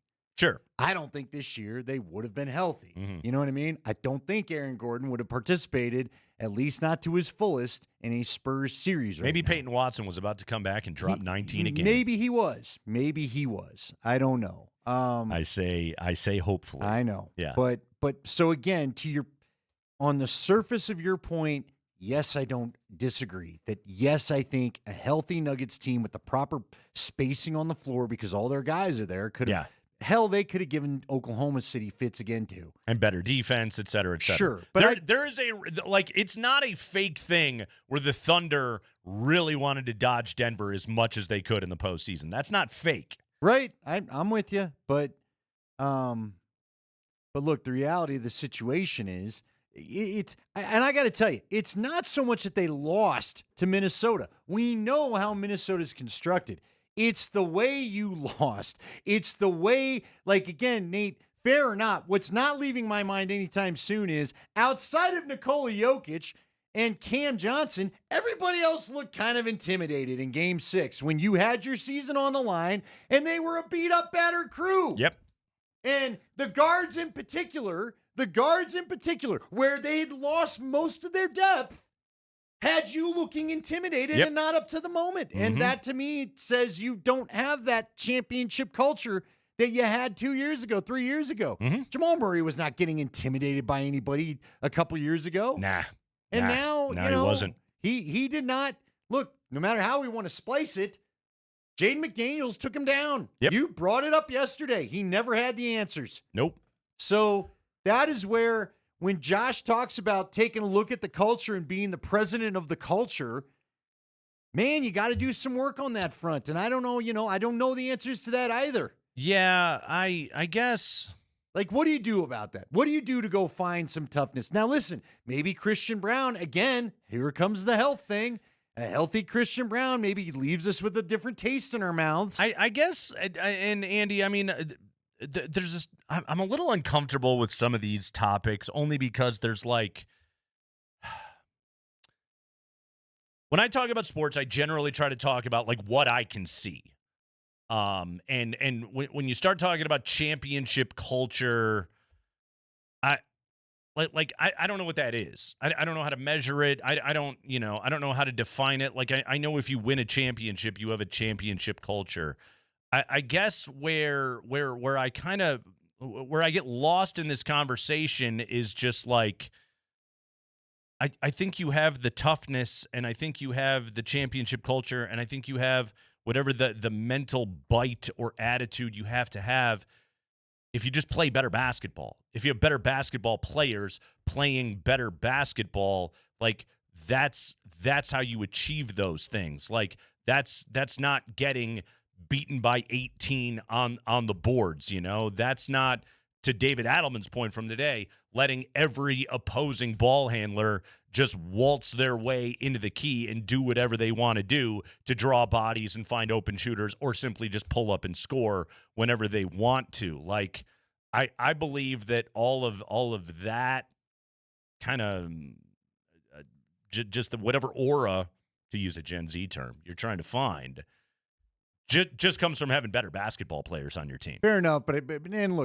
Nate, this all ties together. But to me, the answer moments, and they've been one of the best teams at answering moments. Look, man, they answered a moment last year in order to get to Game 7 against the eventual champions, the Oklahoma City Thunder, and Sure then the did. team admitted They were our toughest series of the whole playoff run last year. And, but they were in answering moments this year. And they met the moment with Julian Strawther going off in Game 6. And this year, when they were up 19 in the first half in Game 2, when they were up 7 in the third quarter in Game 4 in Minnesota, when they went out to Minneapolis to play a Game 6 against those dudes, like, nobody showed up and played the way that they needed to, right. And they didn't like Cam Johnson did in Game 6, but Jamal used that in Game 4. Yeah, but Jamal and CB didn't, right? Like, yeah, Cam was terrible in Game 4. In Game 2, you got off to a fantastic start, and then you didn't finish the damn game. And I don't know if championship culture fits into this neat silo or not. To me, one of the biggest things this team just kind of lacked was just a general sense of urgency and seriousness. Like, okay, it gets back to Game 2 of me tweeting like a jackass after the first quarter of like, there's no planet in the world in which this Nuggets team would blow this lead. It's because I'd seen it all year long. Like, maybe that is the thing, and maybe that is some of what they were lacking this past season, and maybe that does need a different voice then in the room. I don't know.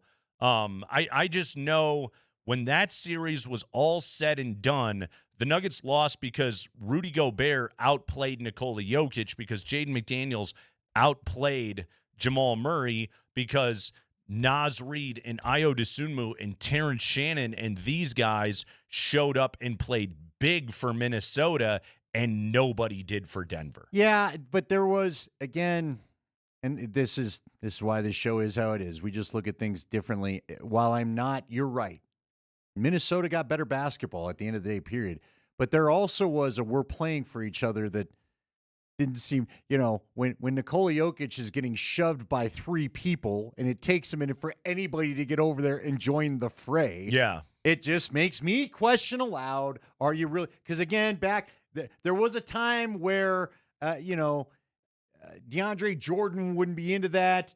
Uncle Jeff would not be putting up with that, I guess I just I don't care about that stuff. I know you don't, but I do. I mean, I want the toughness to be on the court during the lines when we're playing the game. I want to see tough rebounding. I don't want you to let Rudy Gobert walk in and take the rebound. Exactly. Like I want the toughness, as in it's tough to simply break down our defense. I agree. And force us into rotations. I want the toughness to exist in I'm getting downhill and I'm getting a bucket or getting a whistle or creating a better shot, rather than I'm taking a wide, lazy dribble and then our offense has no rhythm to it whatsoever. Like that to me is the toughness they have to discover. And again, that comes from an attention to detail that a basketball team has to have, that by the end, this team just was either too fatigued or too mentally beaten,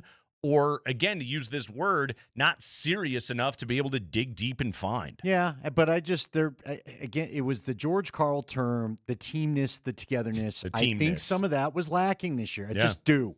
Yeah. Whether it was the Nikola Jokic taking on the team by himself, it was not battling with each other in the paint. It was it just was weird. It just got weird as the year went along. And I don't know if it's because it was all the injuries. I don't know if it was because, who knows? Nate, we don't know what was going on.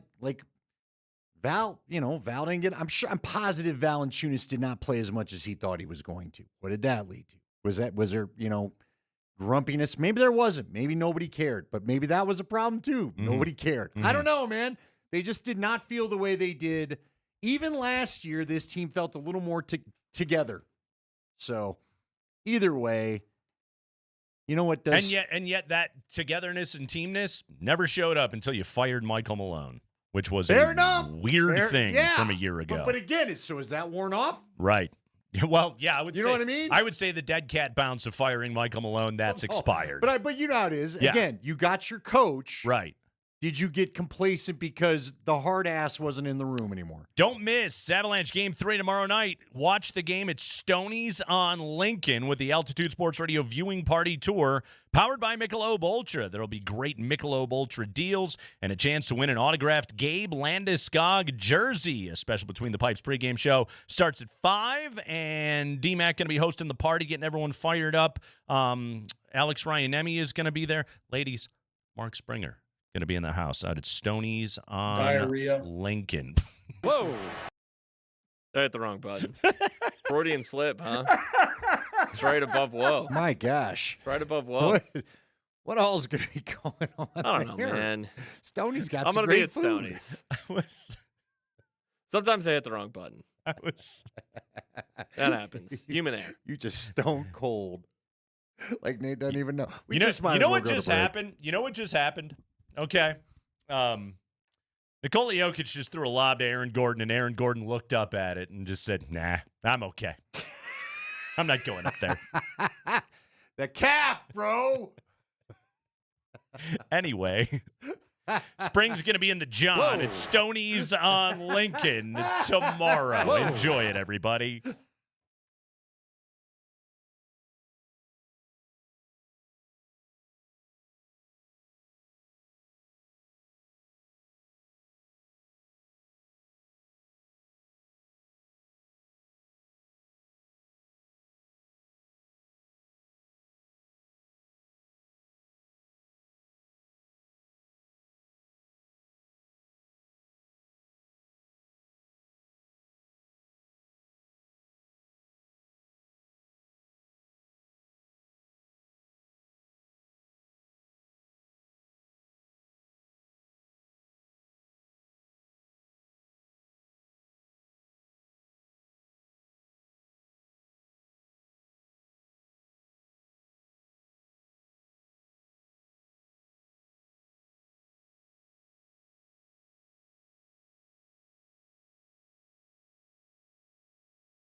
Always listen to ska music on a Friday. Kreckman and Lindahl, Altitude Sports Radio 92.5. Avalanche Wild tomorrow night. My God, just play a hockey game.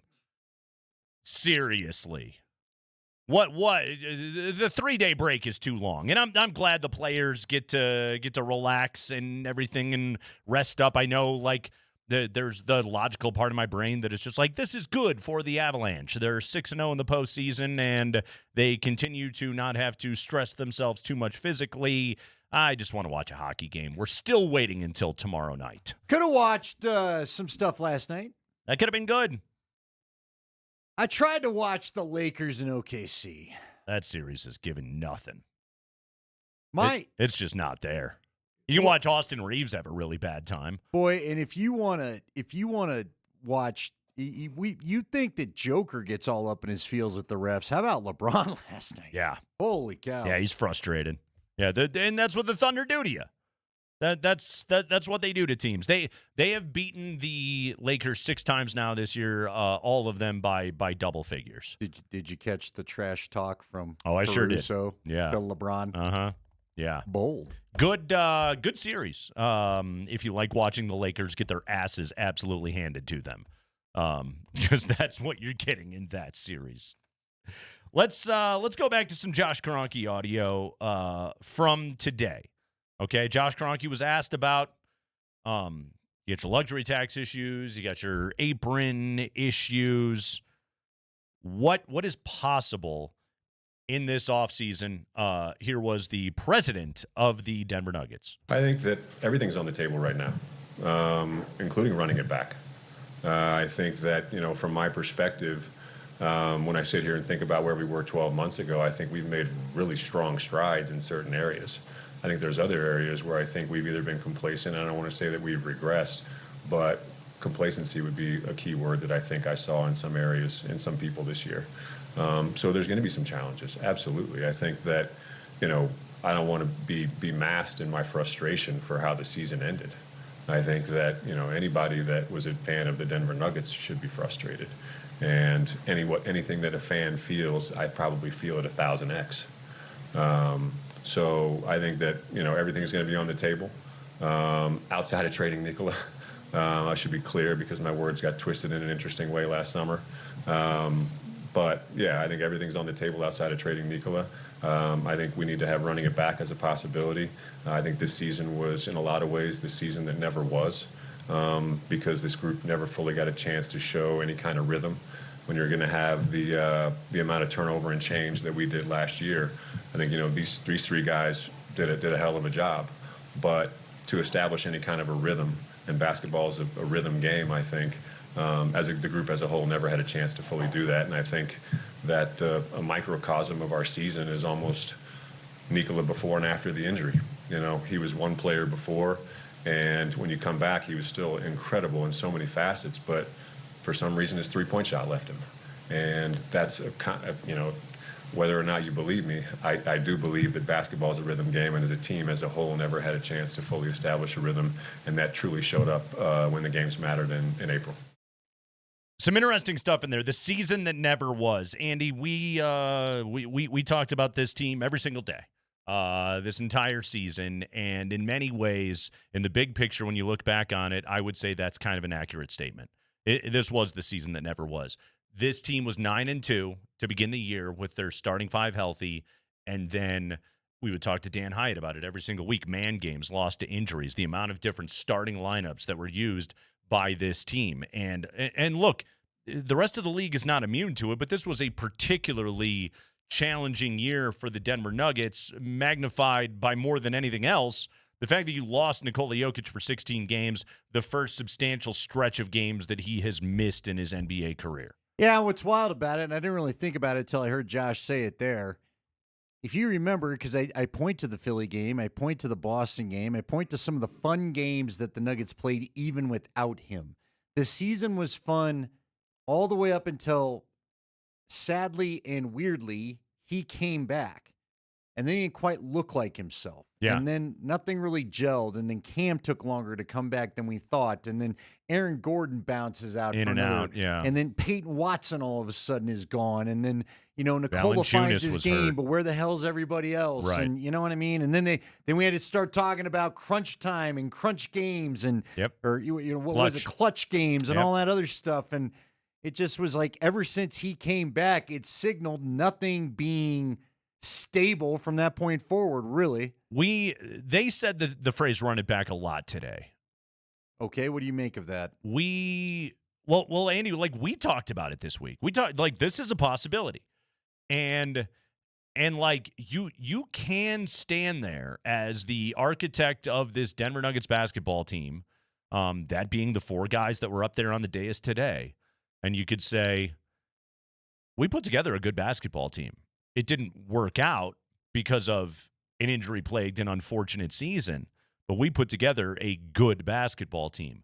Now, the problem is that it's but like it means that everybody has to stay healthy in order for this roster to work properly.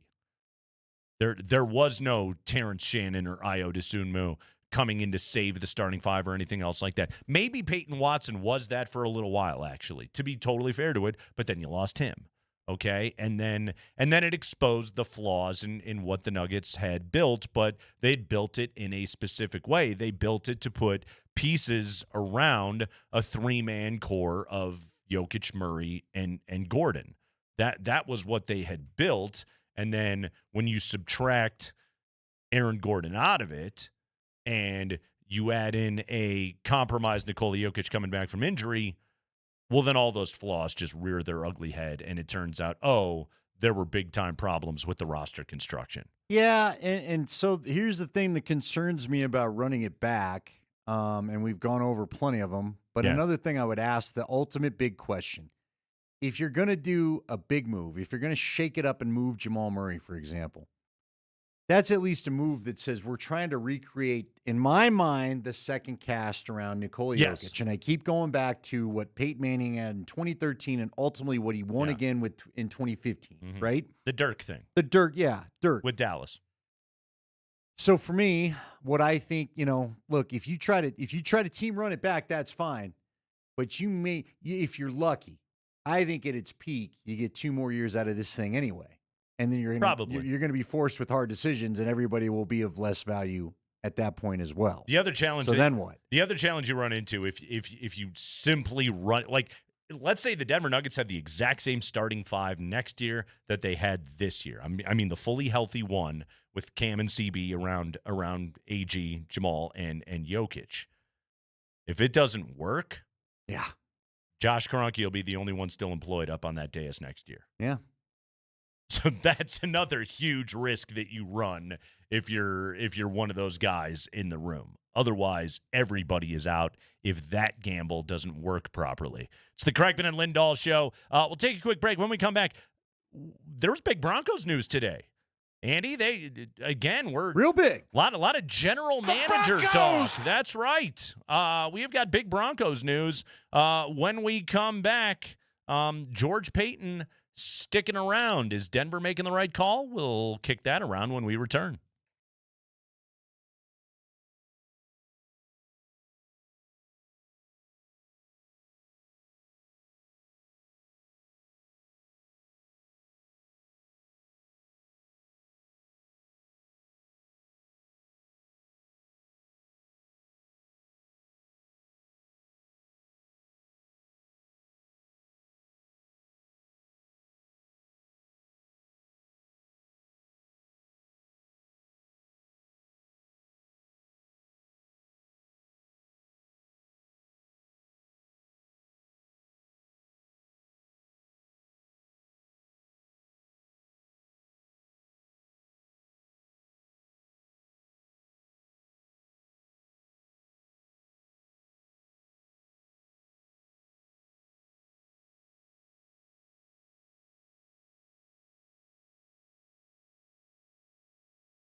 So the Broncos today announced they have signed general manager George Paton to a new 5-year contract through the 2030 season. Andy, by regular season wins over the last 2 years, the Broncos are third in the NFL with 24, a 10-win and then a 14-win campaign. AP All-Pro honors since 2021 when George Paton took over as the general manager of the Broncos. They have 16 such honors. That is the 5th most in the NFL, trailing only Dallas, San Francisco, Baltimore, and Philadelphia. So that is what George Paton has been able to construct. He has built a team that went from the morass of the ownership change to the disaster of the Russell Wilson era to now what is one of the premier franchises in all of the NFL and a good working trio with Greg Penner and Sean Payton. George Paton getting the extension. I got to be honest with you, Andy. I didn't think that this was something that was going to be for long early on in his tenure. I think one of the huge keys, and fixing ownership is going to be everything, but I think this team found the right role for George Paton as the general manager, and it has worked, and I think it makes all the sense in the world to extend him for 5 years. No, I would agree. I mean, listen, this guy, he works well with Sean Payton. Now we'll see Which how is long no it small is. thing. Yeah, and we'll see how long it is before Payton gets extended, or we'll just see how that plays out. See if we got any insight into that from Jeff Legwold. But look, he's hit on more draft picks than not, and he's not necessarily been drafting top of the draft a lot. I mean, they gave up a lot of draft picks early in his career. Nick Bonito is one of the great draft picks in franchise history. Now one of the reasons why he didn't have a ton of high draft picks was his doing because of the Russell Wilson trade. Sure. So we can't blame anybody but himself there. Then they traded another high draft pick for Sean Payton, but all that's worked out. But again, I think this guy has done masterful work when you look at the guys that they found in the middle rounds of the draft. And let's be honest, what got the Elway era into trouble towards the end of that run? Not finding anybody anywhere in the draft period, unfortunately. So you look at a Riley Moss. You look at a Jaquan McMillan. You look at we could go on and on and on. Look, I think Q Robinson's going to be good. I think the LSU kid from last year is going to be good. They got Quinn Miners, Third round pick. Javonte Williams was a good George Paton draft pick until he blew his knee up. Andy, his tenure is also littered with misses. Well, would you say it's been more free agent than draft? No, there's a lot in the draft too. Because I have it up right now. Like he doesn't hit me. Give me some names. I'm clearly remembering too many of the good times from the last 2 years. Okay, so his I mentioned that Nick Bonito pick. Really good. That was really good. The next two guys he took in that draft were Greg Dulcich and Damari Mathis. Look, Dulcich, I swear. Oh, my God. Damari Mathis was a draft pick? Yeah. The corner? Yeah. 27? Yeah. King of the PI? Yeah. There's... Oh, you're not going to bat 1,000 there. There's two-time All-Pro Marvin Mims, followed by can't get on the field Drew Sanders. Yeah, the Sanders thing's weird. I hope he goes back outside. Yes. I wouldn't mind seeing a flip. You and I think, remember this more than anybody because I'm pretty sure Jeff Legwold said it to us more than anybody, that Drew Sanders really is an outside guy more than an inside guy. I think the big thing with Drew Sanders is he just needs to be on the football field. That would help. Yeah, that's it. So... But in general, though, like to your point, he has drafted well for this team, and there's no greater example of that than let's just look at the top picks that he has taken.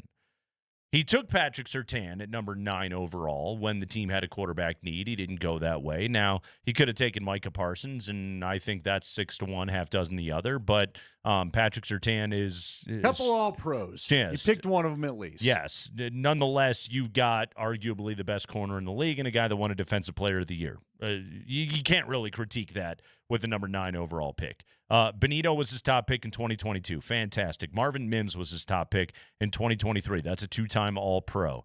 More on Marvin Mims in just a moment. Bo Nix was their first pick in 2024. I consider that more of a Sean Payton move. Yeah, I'm with you. That's a Sean Payton pick. That's your starting quarterback, okay?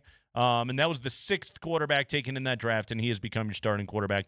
That's pretty good. And certainly better than the two closest to him, the two that were right ahead of him, Penix and McCarthy at this point. Jahdae Barron, you can't really incomplete as of right now. You also drafted to the greatest position of strength on your entire football team. So I think the story of Jahdae Barron still is very much yet to be written. And then the draft this year, it's going to be tough just simply because you were drafting from pick number 66 and beyond. But and you decided you wouldn't draft till the third round. Yeah. But generally the draft has been good.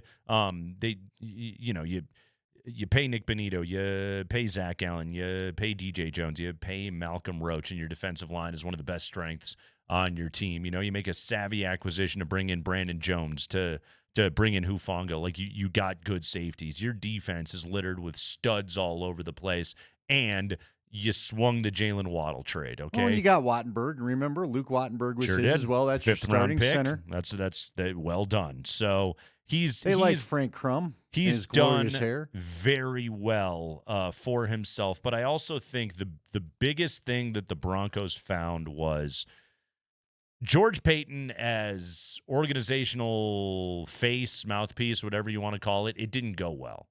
It wasn't a natural role for him. Some GMs can do that really well. Howie Roseman can crush that role in Philadelphia. That wasn't for George Paton. George Paton is he is more of a let me run a scouting department, let me run a personnel department, but generally let me be off screen while I do all of that. And fortunately, they have a head coach that loves to stick his face in a camera more than almost anybody else in pro football.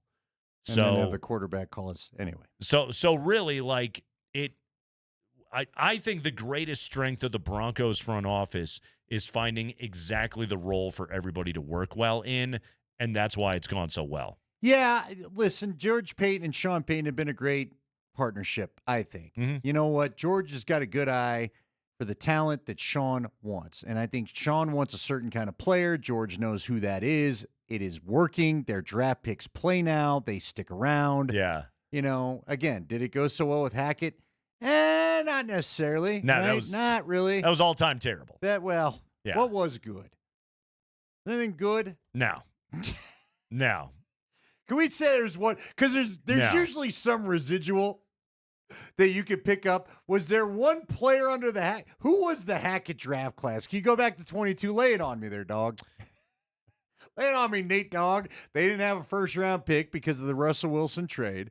So you did get Nick Bonito. Okay. Under Hackett, huh? That was the 22 draft. Interesting. Okay. I wonder if Ejiro Evero helped that. You did get Luke Wattenberg. Okay, so Greg Dulcich, Damari Mathis, Yomo Wazarike, who may be a player, just keep him out of the apps. Delaren Turner, Yell, Montrell Washington, Luke Wattenberg, Matt Henningsen, Fayen Hicks. Henningsen hangs around. Is he still on the team? Yeah. Okay. He got hurt last year. I got to take your word for it. Rotational guy at best, but yeah. Well, look, we're talking about late round guys. Yeah, exactly. 6th round pick. Who cares? Who are the free agents that year? Do you have that? The 2022 free agents. Oh, no. You don't want to look at that, do you? Was that Randy Gregory? I think Randy Gregory was the star of that class there, Bubba. Uh-huh. To go with your trade for Russell Wilson. You know what, though? Andy. Go ahead. What? For them to have. Let's be fair. Okay. Being a general manager is really freaking hard. Yeah. Okay. Especially with a coach like Hackett. Although you picked Hackett, so. And it's easy to find the misses. It's easy to find the hits. Okay. I'm assuming everybody listening to this show has run a fantasy draft at one time or another in their life. And you've made some garbage picks. We all have. Okay. Every single one of us. And so, you can always find the misses. The success comes from how do you dig out of those holes? How do you find your way out of the ditch that you created for yourself? And the Broncos have done just that. Now, the deep pockets of the Walton Penner group sure do fix a lot of mistakes, but like also, it does take the recognition to find the roles that work for everybody, and that to me is what they've done. No, I would agree. I agree. Agreed wholeheartedly. I just they hired a good coach, hired a good GM. He's look, and here's another George Paton feather in his cap. You know, we were able to hire the good coach. He traded Von Miller for the pick that you gave up to get your coach. Yep. Which is savvy. They needed to move Von Miller. Those are the kind of moves that you have to make. Those are the kind of and they don't need to bring him back. Cold-hearted, cutthroat moves that you have to make. And you know what? To that point, they don't do things like that. They don't bring back Von Miller. He'll get his Justin Simmons day in the sun, right? Yeah, I don't think they're going to bring back Justin Simmons as much as he's trying to lobby his way into it. Justin was not a Sean. No. Not his type of guy. No. As far as a player, I think. No, and I'm not knocking Justin. I love Justin. I think he's a very good player. The secondary is not lacking right now. No. Yeah, so this one is total no-brainer. You get him extended, keep it going with this group, and see how far they can take it. Like they've prioritized continuity, and it's worked pretty damn well. You really can't argue with a year where you went to the AFC Championship game and who knows if Bo Nix's ankle, predisposed or not predisposed, if it's healthy enough for him to be able to get through that game, and then you get to go to a Super Bowl. It's been a pretty good run. It was Chubb for the pick. Who'd we pay? Who'd we get with Vaughn? Was that ended up being Mims? Chubb became coach. Was Mims the Vaughn pick then? 63 overall in 2020. Yes, it would have been because the 23 second rounder would have gone to Seattle. Right. Which I think would have been maybe Boye Mafe. I don't remember who they took. Anyway. Don't say that. Yes. If anyone wants to debate it, the Seahawks won that trade by 7 touchdowns. It's the Kreckman and Lindahl Show. We'll take a break. When we come back, Jeff Legwold weighs in on the George Paton extension and more.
Let's dive right into it with Jeff Legwold. The Broncos have reached a 5-year extension with George Paton today. Leggy, certainly expected given the success of the franchise.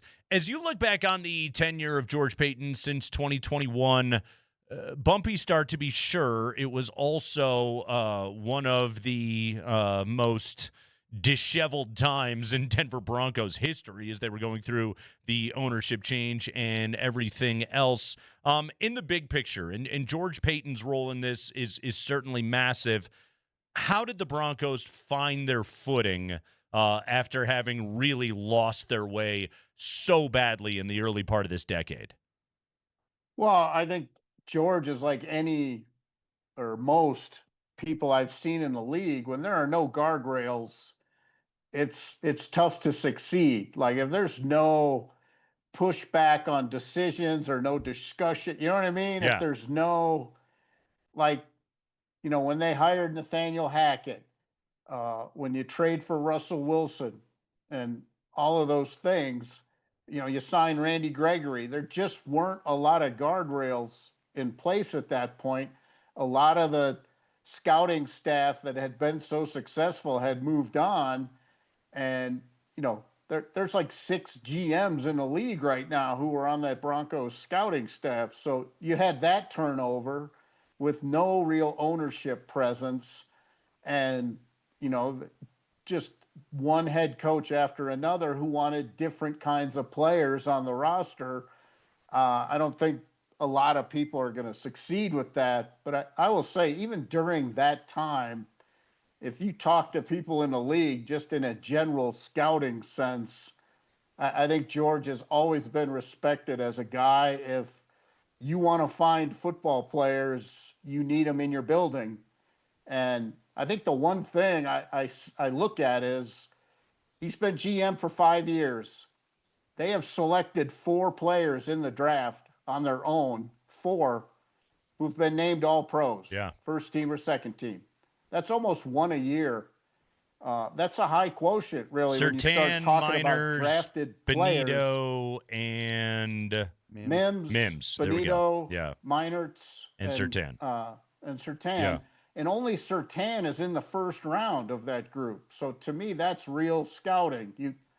If he had 4 guys who were 4 first-round picks in the upper half of the first round, you'd be like, okay, that's pretty good. Sure. But you better be hitting on guys up there. But it's 1 of 4 in the first round. And if you sort of have that batting average over the long haul, you're going to have a pretty good team. And then, just the amount of draft picks they've had, undrafted guys, all, Devin Key, a free agent signing, not a lot of people talked about, but he was the all-pro special teamer this year. So just, I think in a football sense, it's success, but when there were no guardrails then, he struggled with some of the things. But I think even, when Sean Payton is saying in February, let's get this done, that he went to ownership and said, get this done.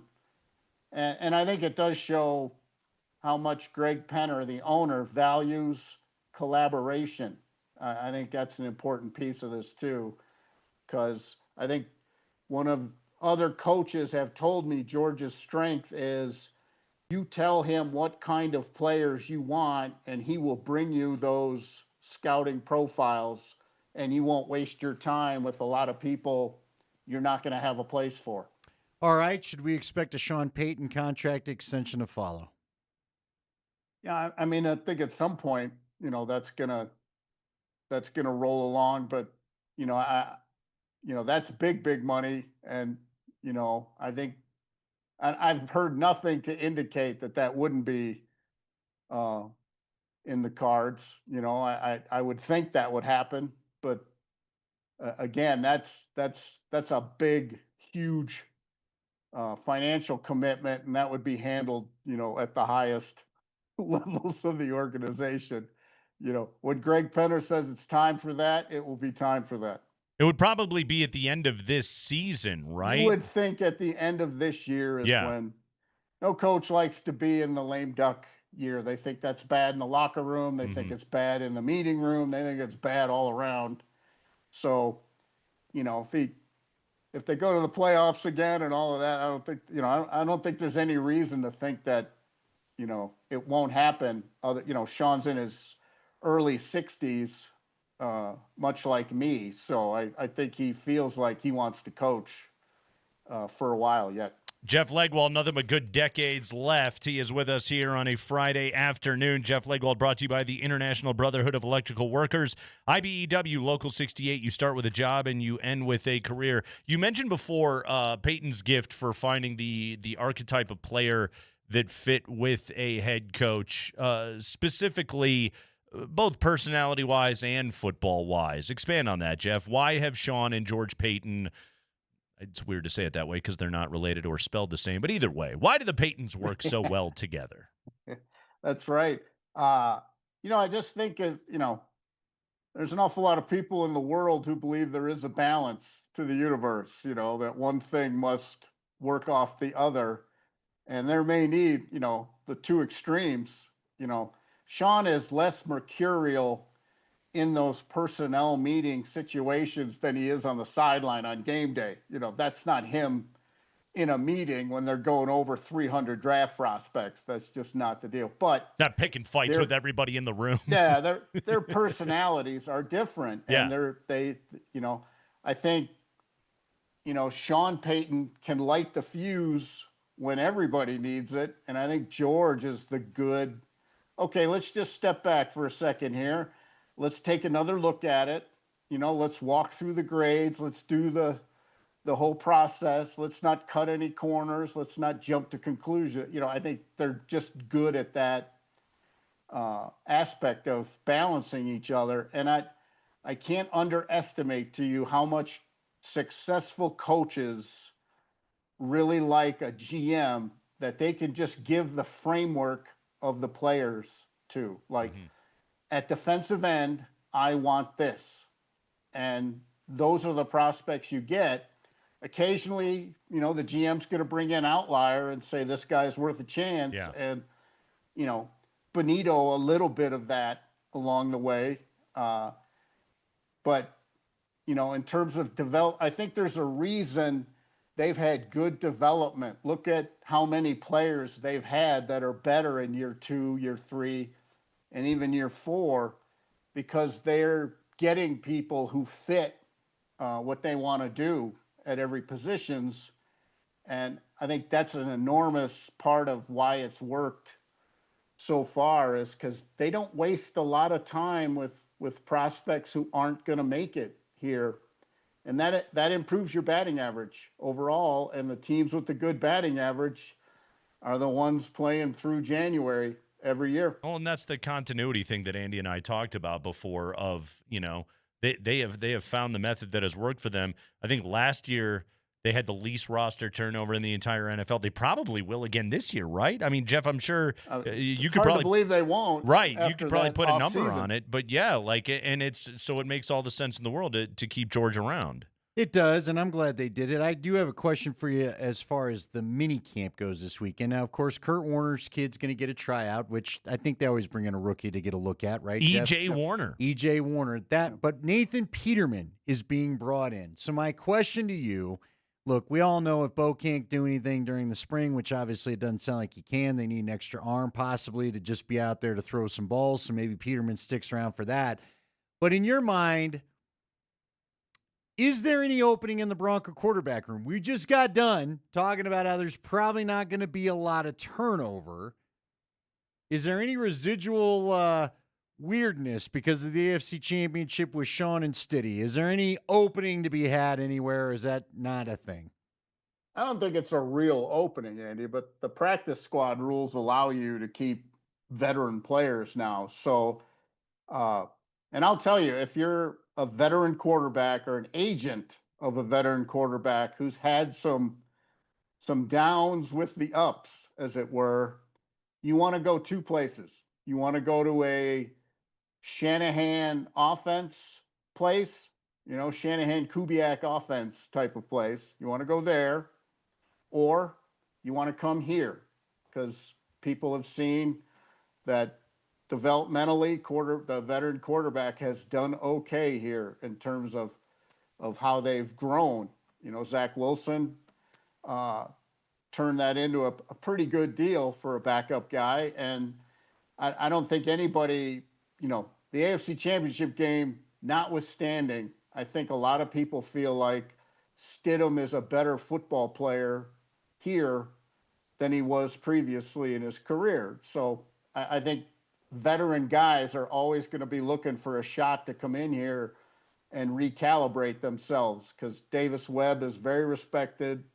Sean is very respected, and they just think that the being around success is good rehabilitation. And Nathan Peterman's one of those veteran guys, probably looking for a little more, development improvement to get whatever he can out of the remainder of his career. Jeff Legwell going to be out there covering Broncos rookie mini camp this weekend. Jeff, your colleague Parker Gabriel and Luca Evans of the Denver Post, your old employer, Did you just have a senior moment? Let's just hold on a second. Yeah, it worked for most everybody. Yes, exactly. Yeah. So, Jeff, let's see. Rocky Mountain News, Denver Post, ESPN. There's nowhere Jeff Legwald hasn't worked in town. But Jeff, interesting comments. Marvin Mims said there have been no conversations between the organization and his representatives about a contract extension. I guess my question here is, how the hell do you set the value for Marvin Mims in a contract extension right now? I think there would be a difference of opinion I'm between sure his agent and the team. I mean, and honestly, look, you guys know, I've been waving the Marvin Mims, get him the ball flag for 3 years, but you have to look at it from the 10,000 foot view too. They just traded for Jalen Waddle. Those are a lot of snaps other people aren't getting, because they didn't trade for Jalen Waddle to play him 15 snaps a game. They didn't do it. So that's eaten up a lot of targets, a lot of snaps. And if you're one of the other receivers, that's going to be something to look at, unless there's injury troubles, in the room at some point.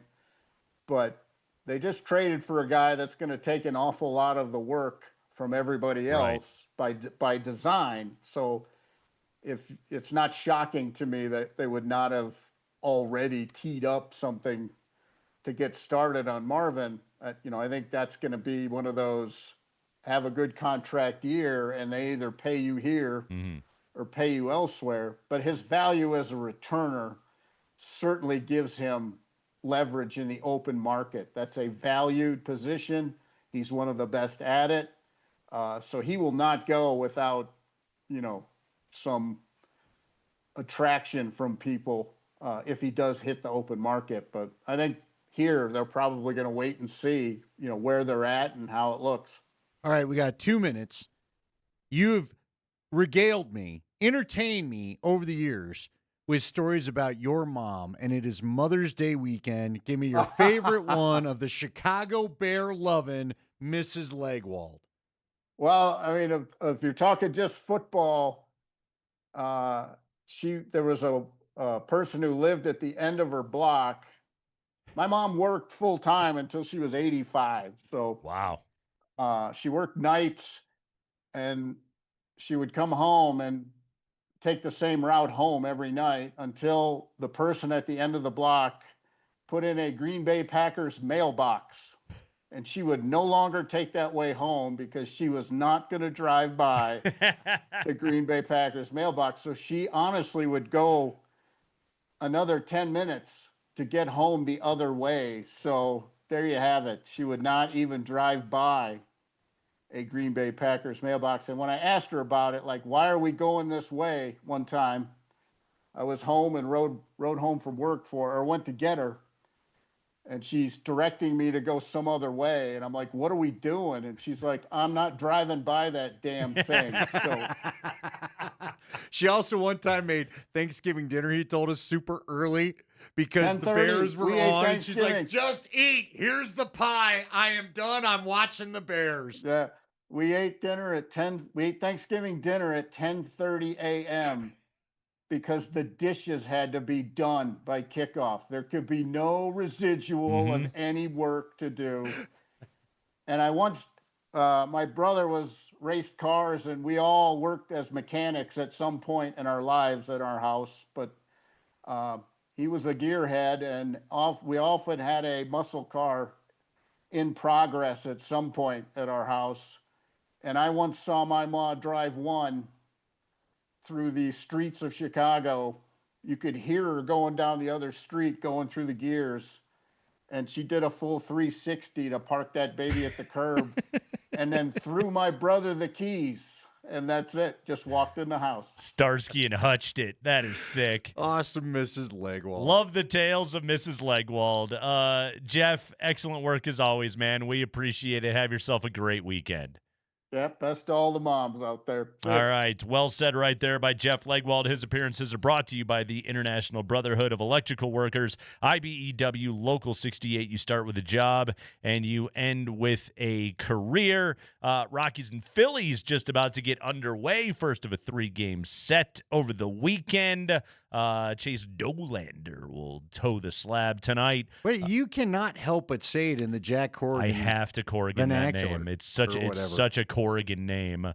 He'll go against Jesus Luzardo of the Phillies. Is there not a Goodman? Can you not give me a Goodman? How do you like that? Yeah. There you go. Second. Here come the Rockies. It's the Kreckman and Lindahl Show. Altitude Sports Radio 92.5.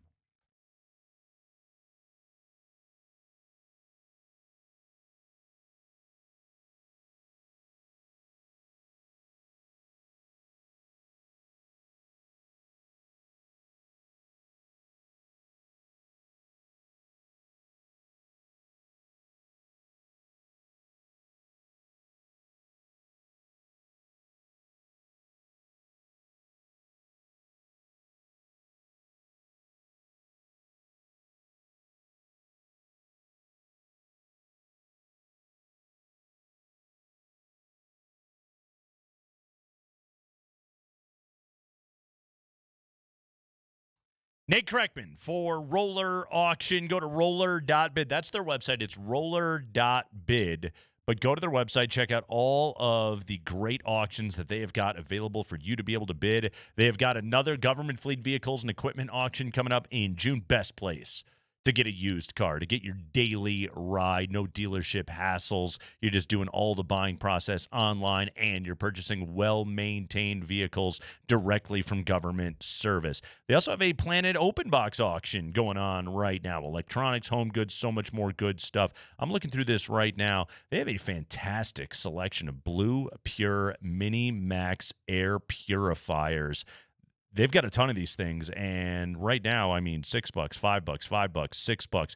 Great deals available. It's pollen season, man. Allergies are kicking. You need yourself an air purifier in your bedroom, in your home. Get a great deal on one right now at roller.bid in this Planet Open Box home goods auction. Go and check it out, roller.bid, and make sure you sign up to bid at roller.bid/altitude. That's roller.bid/altitude. That will enter you to win Rockies Diamondbacks tickets. Get on it right now.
You can listen to Scott Friday via the Altitude Sports Radio app powered by the Wilhite Law Firm. Injury lawyers, go to wilhitewins.com. That is wilhitewins.com. Andy, Nathan McKinnon is a Hart Trophy finalist. No way! We have got finalists. And yes, the betting favorite / best player in the NHL, Nathan McKinnon, is a finalist to win the Hart Trophy Award, which he better friggin' win. He is a finalist along with Nikita Kucherov, whose teammates call him Kucher, and Connor McDavid. Heard of him? But those are the three as voted by the Professional Hockey Writers Association. So no love for Macklin Celebrini. He'll have to settle for his Olympic silver medal.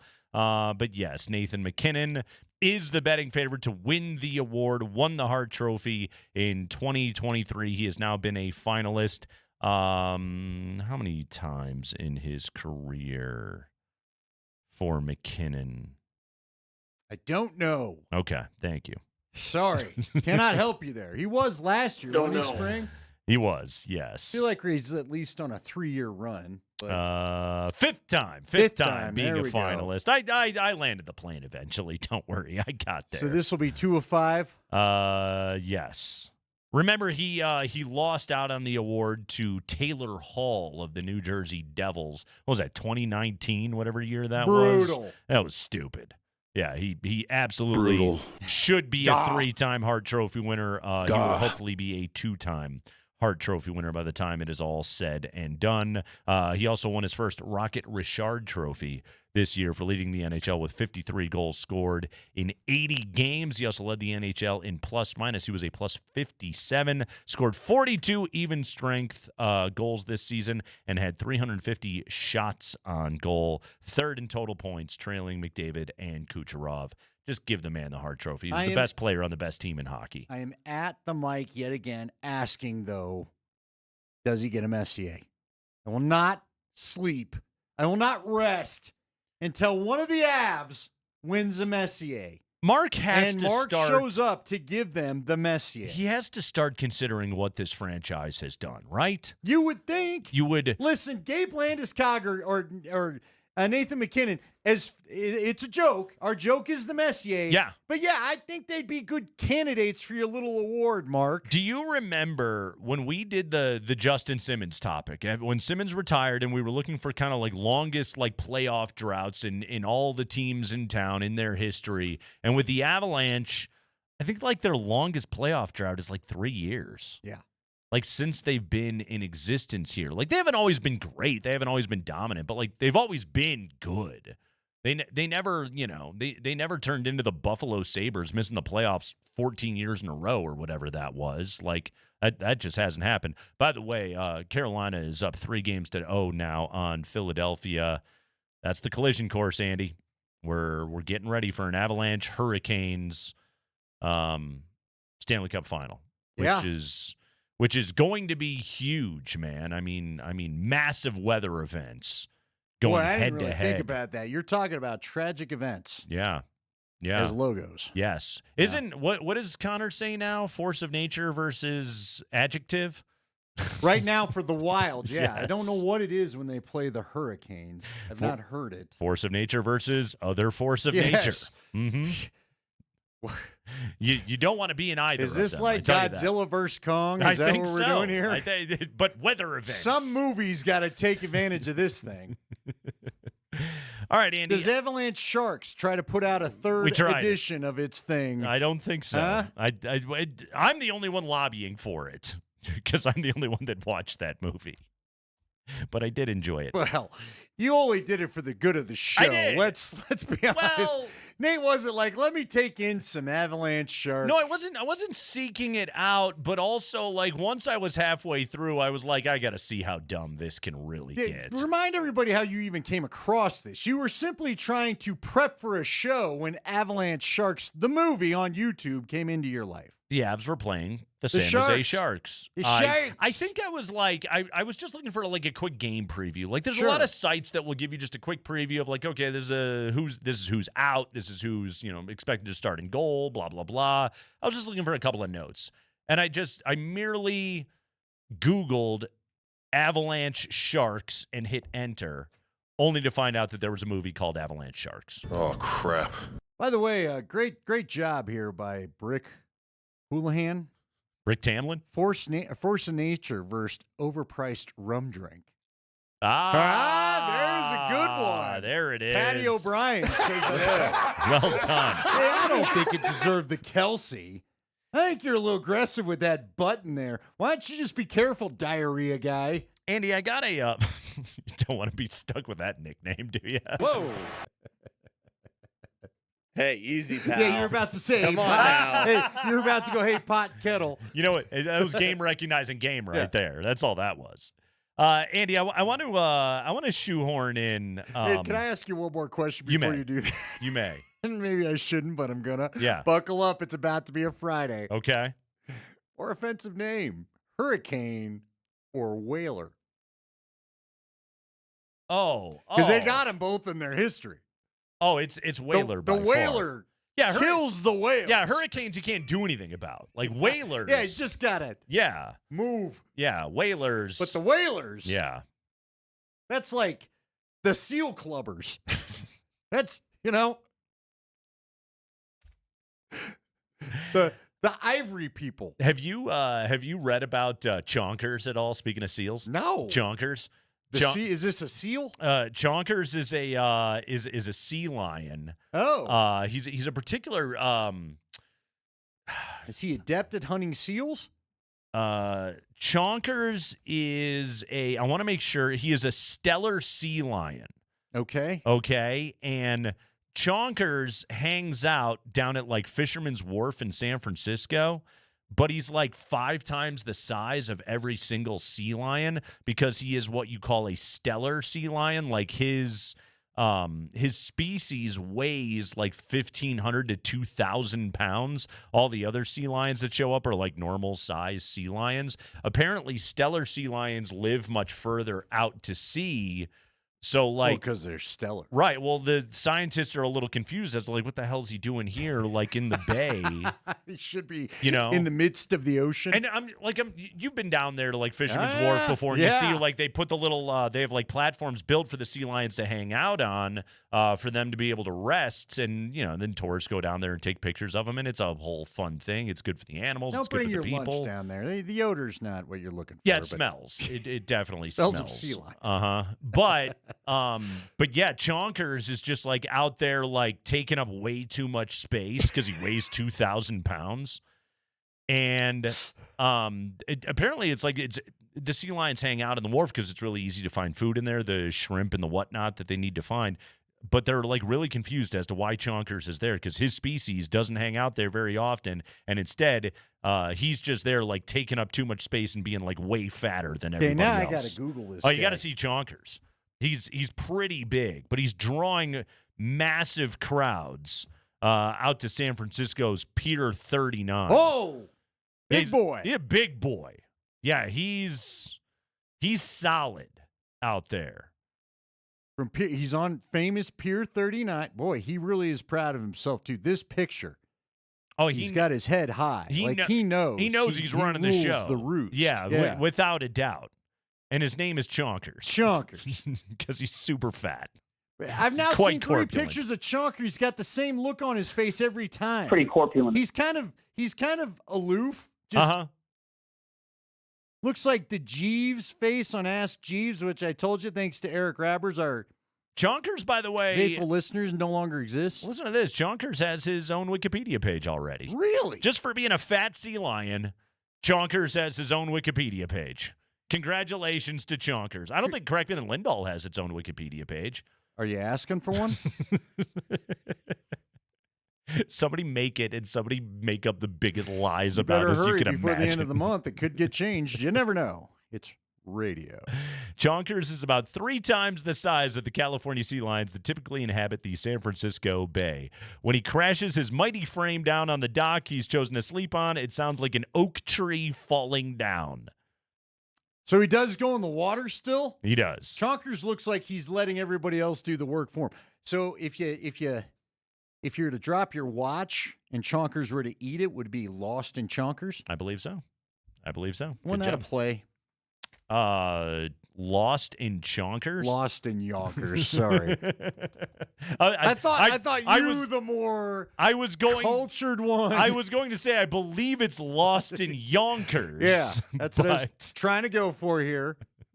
But it's Ska Friday, and you're sipping on Grandpa's cough medicine already. I sure am.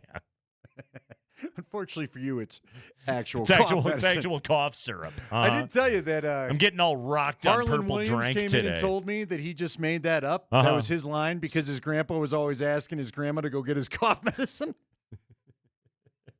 when Nary had a cold. No, it's a cardigan, but thanks for noticing. Yeah. Killer Cool boots, man. All right, we'll take a break. We'll come back. 5 biggest stories of the day from all this stuff.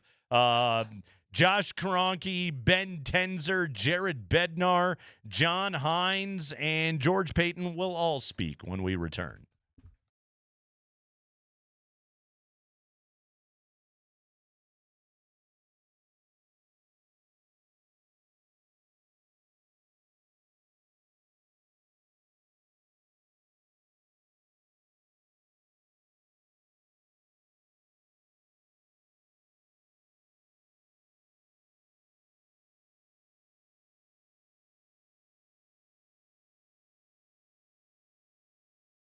Guys, it's Andy Lindahl from my friends over at Southern Steer. You're looking for high-quality meat, a great butcher shop to go and get your supplies really for the weekend. I know I picked mine up. Matter of fact, I was going to have some Wagyu steak over the weekend. Instead, I had it last night. My son helped me cook it, and it was phenomenal. If you're looking for a great place to pick up your supplies for the weekend, your meat for the weekend, it is Southern Steer. And guess what? Yeah, let's get to this first. If you didn't hear our interview with Jeff Legwald, a reminder, Sunday is Mother's Day. And right now, the 6th through the 10th, you can get an extra $10 gift card on a qualifying $75 per purchase daily and give it off to Mom. Get her ready set up. Get her special meal for Mother's Day right there. I've had the maple bacon burgers there. They are fantastic. I've had their steak tips. I get steak tips every week when I stop by Southern Steer because I love having them just for lunch. They've got great flavors. They're vacuum sealed with the flavor. It tastes phenomenal, and the meat is as high quality as it gets. The chicken's great.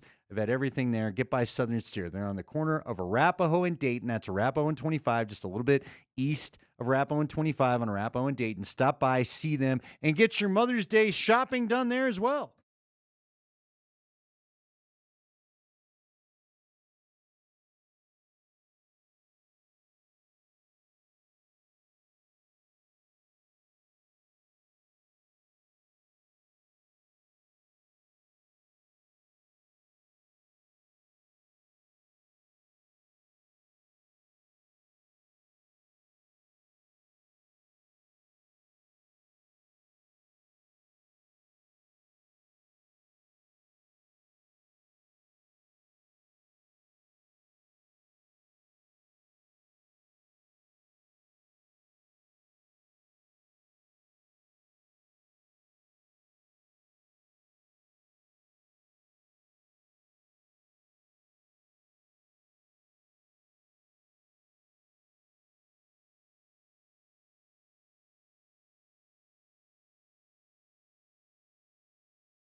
Gabe Landeskog and the Avalanche back in action tomorrow night. We got a big watch party that's going to be going on out at Stoney's on Lincoln. Mark Springer is going to be there, but he'll be indisposed. Alex Ryan-Emmy will be there. DMac will be there hosting the big watch party. It's all powered by our friends at Michelob Ultra. It is the next stop on the Altitude Sports Radio viewing party tour. Go out and watch the Avalanche and the Wild Game 3 tomorrow night at Stoney's on Lincoln. Let's do it. It's high five time. And we start with basketball news. Mark Springer. Yes, but first, celebrate $5 Fridays at Papa Murphy's. On Fridays only, get a large thin crust cheese, sausage, or pepperoni pizza for just $5. Order online now at papamurphys.com. Nuggets brass talking to the media today, their end-of-season press conference. Let's hear from Josh Kroenke. He was asked this about Aaron Gordon. What do you say to fans who see reports that say, you might consider trading a guy named Mr. Nugget, while at the exact same time you brought back a coach who fans booed before a home playoff game? I assume you're referring to Aaron Gordon. Yes. Okay. I don't really deal in nicknames. I deal with regular names. I apologize. I would say that anybody thinking that doesn't know the rhythm of what goes along inside these walls at times. I have full faith in Coach Adelman. I think he coached a hell of a season, all things considered. I think anybody saying something like that is speaking from a place of emotion. And I would say that my job in this organization is to help make decisions without emotion. And so I love Aaron Gordon, and I know that I think the world of him just like the entire Nuggets nation does. But there are some things that we're going to have to look at. This team looks a lot different when Aaron Gordon's healthy. I think everybody can acknowledge that. And so we need a healthy Aaron Gordon, and so we need to help figure out how to make the most of him and get the most out of his body for the benefit of the team. That's for sure. Andy, it's an interesting way to frame the question, because the subtext of the question is, why don't you just do what the fans want? Right. Which no front office and no professional sports organization should operate that way.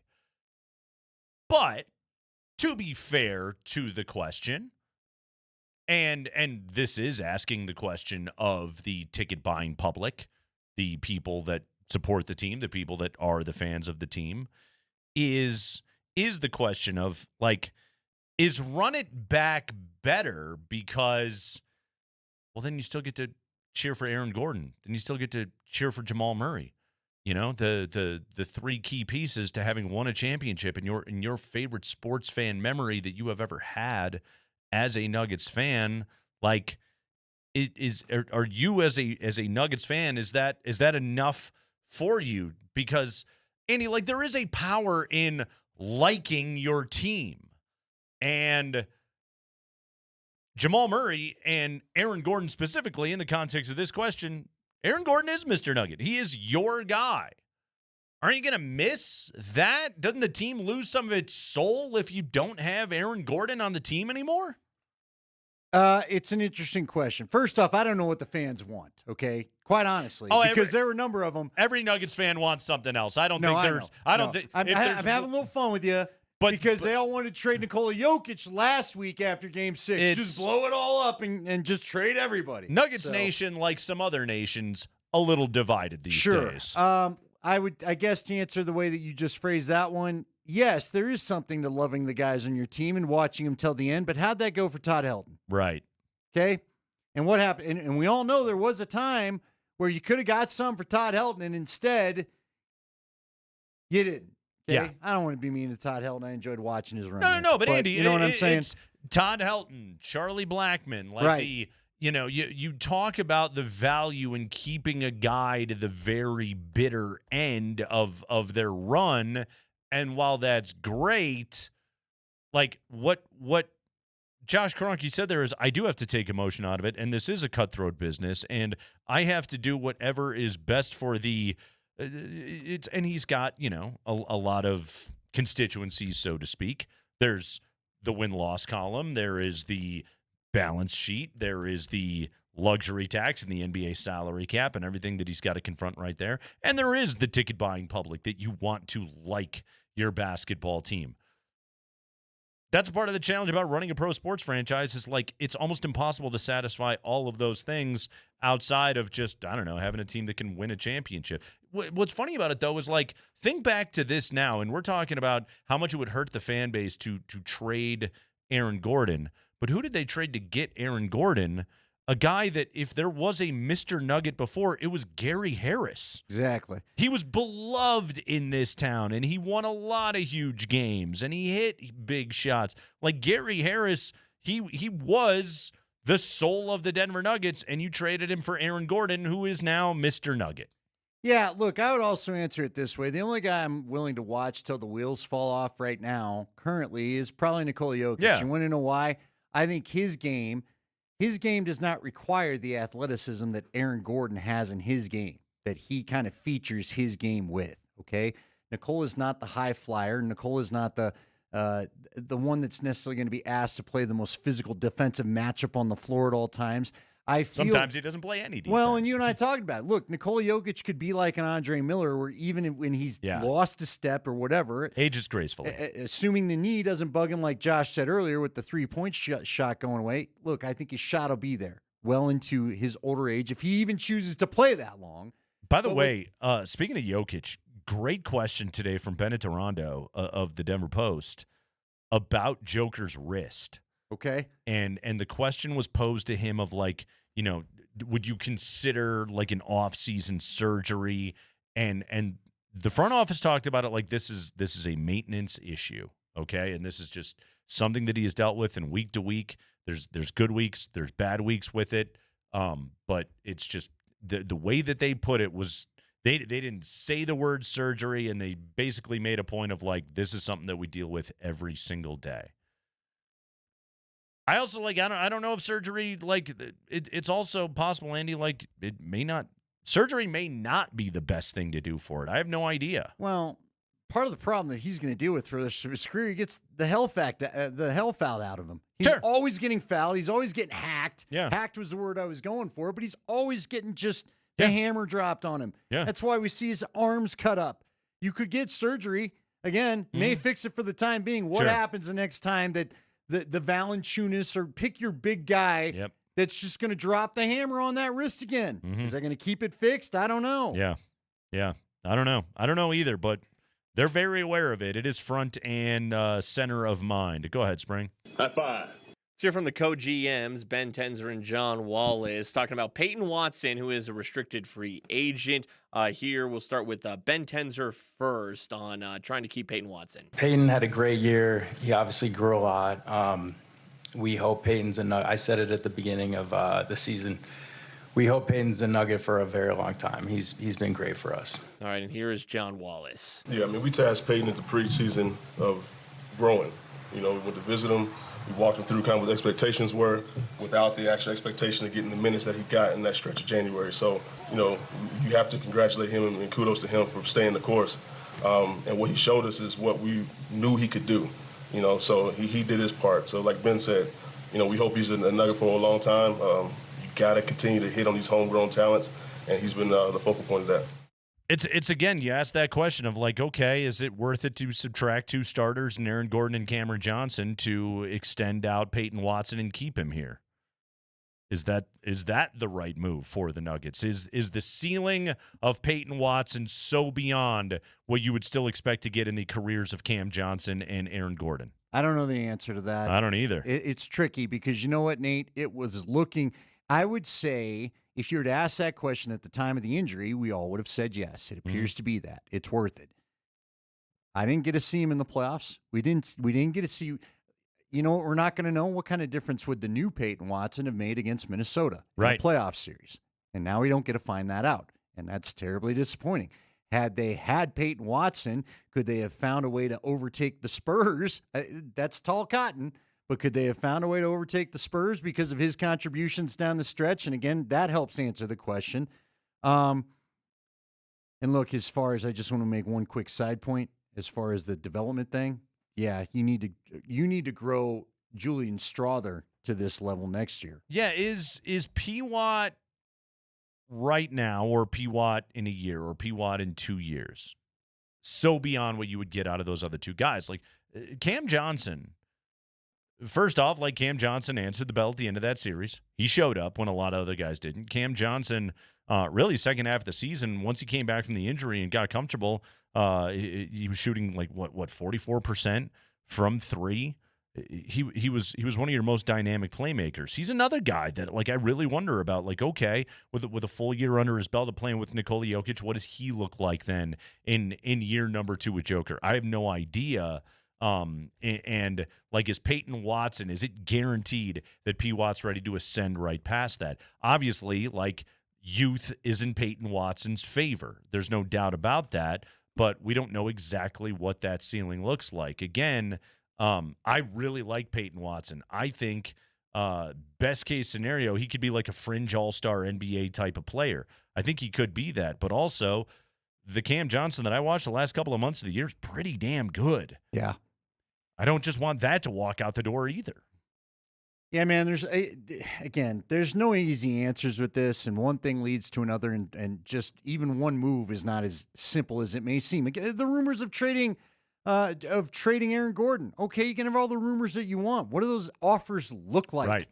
What are you getting back in return? And yeah, are you having to take on another bad contract even for just a year in order to move that contract? Or is there some team that's out there just like, we think with our medical staff, we have the answer to be able to fix this guy, and Aaron Gordon would be perfect for what we need to do. Right. I mean, Aaron Gordon, like peak Aaron Gordon, teams would be lining up to get him. Yeah, but we wouldn't be looking to trade him.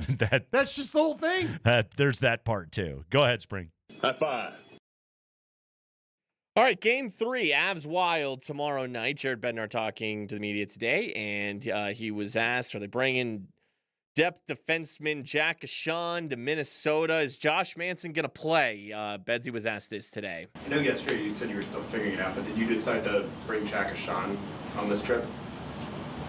Did we? No. Where are you at with Manson's recovery and maybe the chances that you could see him at some point in Minnesota? Well, we feel good about it. That's why Jack's not here. All right, smiles and giggles all around. Hopefully that's a good sign for him to play. Yeah, sure seems like Bedsy's not stressing this thing at all. I think Bedsy also is looking at it and going, Nick Blankenburg was better in Game 2. He was. Yeah. So what am I worried about? Blankenberg's a veteran, and Ashawn just doesn't have the same pedigree. Well, and again, you just got to get one of these. Really, in the classic formula of playoff series, just give me one of these games, and I'm feeling real darn good about that. You're right about that, Andy, but I want to sweep. I want to sweep the Wild. I'm with you. Let's not screw around with anything. Yeah, when it comes to hockey, sweep the Wild. Just go and just finish this team off. You know something I was thinking about today too? Through 2 games, have the Wild given us a villain in this series? It's a great question. I think, you know what's like funny? Adrian Kempe did it in the opening round. There was somebody to hate. Pretty sure Nathan McKinnon's the villain in this round right now. To the Wild, for sure. To the Wild. Yeah. So yeah, they probably hate him big time right now. What are you going to do? Yeah, I don't know. Let's hope they don't show us one. I'm good if they just stay mildly unannoying. Yeah, I just I haven't really found a Wildsman. Well, I take that back. Hartman's been trying to stir things up in front of the net. He's just been unsuccessful with it. So Foligno for the hit on Makar. Sure. Yeah, Foligno tried to do his best too, and the Foligno brothers. That wasn't even a dirty hit though. He just finished his check. Yeah, Makar, much like Hughes to McKinnon, Makar got on the train tracks and realized too late there was no getting off. Which again goes to show you what the Wild have brought to this series, which is not much. Let's go ahead, Spring. High five. Let's talk Wild injuries. Wildsman. Their head coach, John Hines, gave injury updates today, starting with center Joel Erikssonek. Yeah, his first skate was today, so, I thought he looked good out there, so that was, certainly encouraging. And, we had the plan for him to go out and skate before practice and then do some stuff, in the practice. So we'll see where it goes from there. What do you think he has a shot to play tomorrow? Yeah. Yeah, you do? He can go, even though he was limited today? Yeah, like as I tell you guys all the time, I think this time of year, it's not like guys are going to get, a lot of time. Is he definitely going to play? I don't know that. Is he a potential? There's a potential. There's a chance he can play. I won't know probably till game time tomorrow, to be honest with you. And what about with Brodeen? That he didn't get on there? Broads will not be ready for tomorrow. Okay. Andy, it feels like there's a sizable gulf between his first skate was encouraging and lace up for Game 3 of the Stanley Cup playoffs. Yeah, but it feels like Eriksson Ek, even though he did not do much, the reports where he sat on the bench most of the practice, did not do wind sprints at the end. Yeah. But we know they cannot afford to go down 3-0. So I think if he's got any chance giving him even just 5 minutes of ice time, they may try to shove him in there. But the problem is he's a forward, right? He's the best defensive forward they got. You can't risk putting him out there and then him not being able to go, after the first period, then you're down a forward either. So it's tough for them. That is the 5 biggest stories of the day from around the Nuggets and the Avalanche. It is the Kreckman and Lindahl show. We'll take a quick break. When we come back, I want to revisit a little bit of that Peyton Watson discussion from earlier. Plus, David Adelman circled where his team he thought was most lacking in this series against the Minnesota Timberwolves. We'll try and kind of extract some clues out of what Adelman was saying when we come back. I got to be honest with you, Andy. I was a little bit surprised by this answer, but the more I thought about it, the more it made sense to me. So we'll dive into that next.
Okay, so today we heard from Josh Kroenke. We heard from Tenzer and Wallace. David Adelman was there as well. And David Adelman got to talking about what his team has been lacking the most, particularly in playoff series against the Oklahoma City Thunder and the Minnesota Timberwolves. And it was interesting, Andy. He did not go to the certainly he mentioned the durability, and he talked about the injuries with Aaron Gordon, but that was not the first thing that he brought up. He didn't go to the toughness card. He didn't go to the defense card.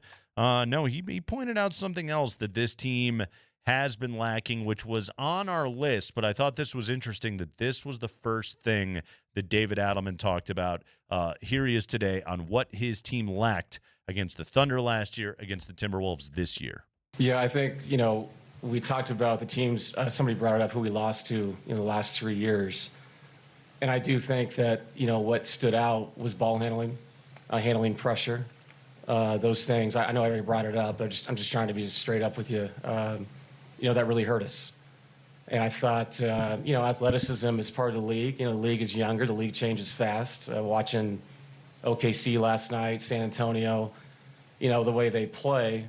But I also think just a little bit more of that puts you in a series to win. And I do think that the ball handling we didn't have in the Minnesota series did hurt. They're missing people. We're missing people. Somebody brought it up, soft tissue stuff's all over the NBA. Tatum misses Game 7. There's so many things happening. But, yeah, you have to look in the mirror and say, why did we struggle with these types of teams? And he brought up ball handling, which he's not wrong. It has been a problem. Now, Nickeil Alexander-Walker not on the Timberwolves anymore. In fact, he's probably going to be the NBA's most improved player this year in Atlanta, but Jaden McDaniels is. And the kind of defensive pressure that they could put on Denver's backcourt, they could put Minnesota could bring Jalen Clark off the bench and give your ball handlers problems. And it wasn't until late in the series that he made the adjustment to put Tyus Jones out there and even run him out there in lineups with Jamal Murray. Adelman went on to talk more about this and sort of like how much is being asked of Jamal to be the lead ball handler, but also like score 25-30 and also have tough defensive assignments, and what can the team do to take some of the load off of him.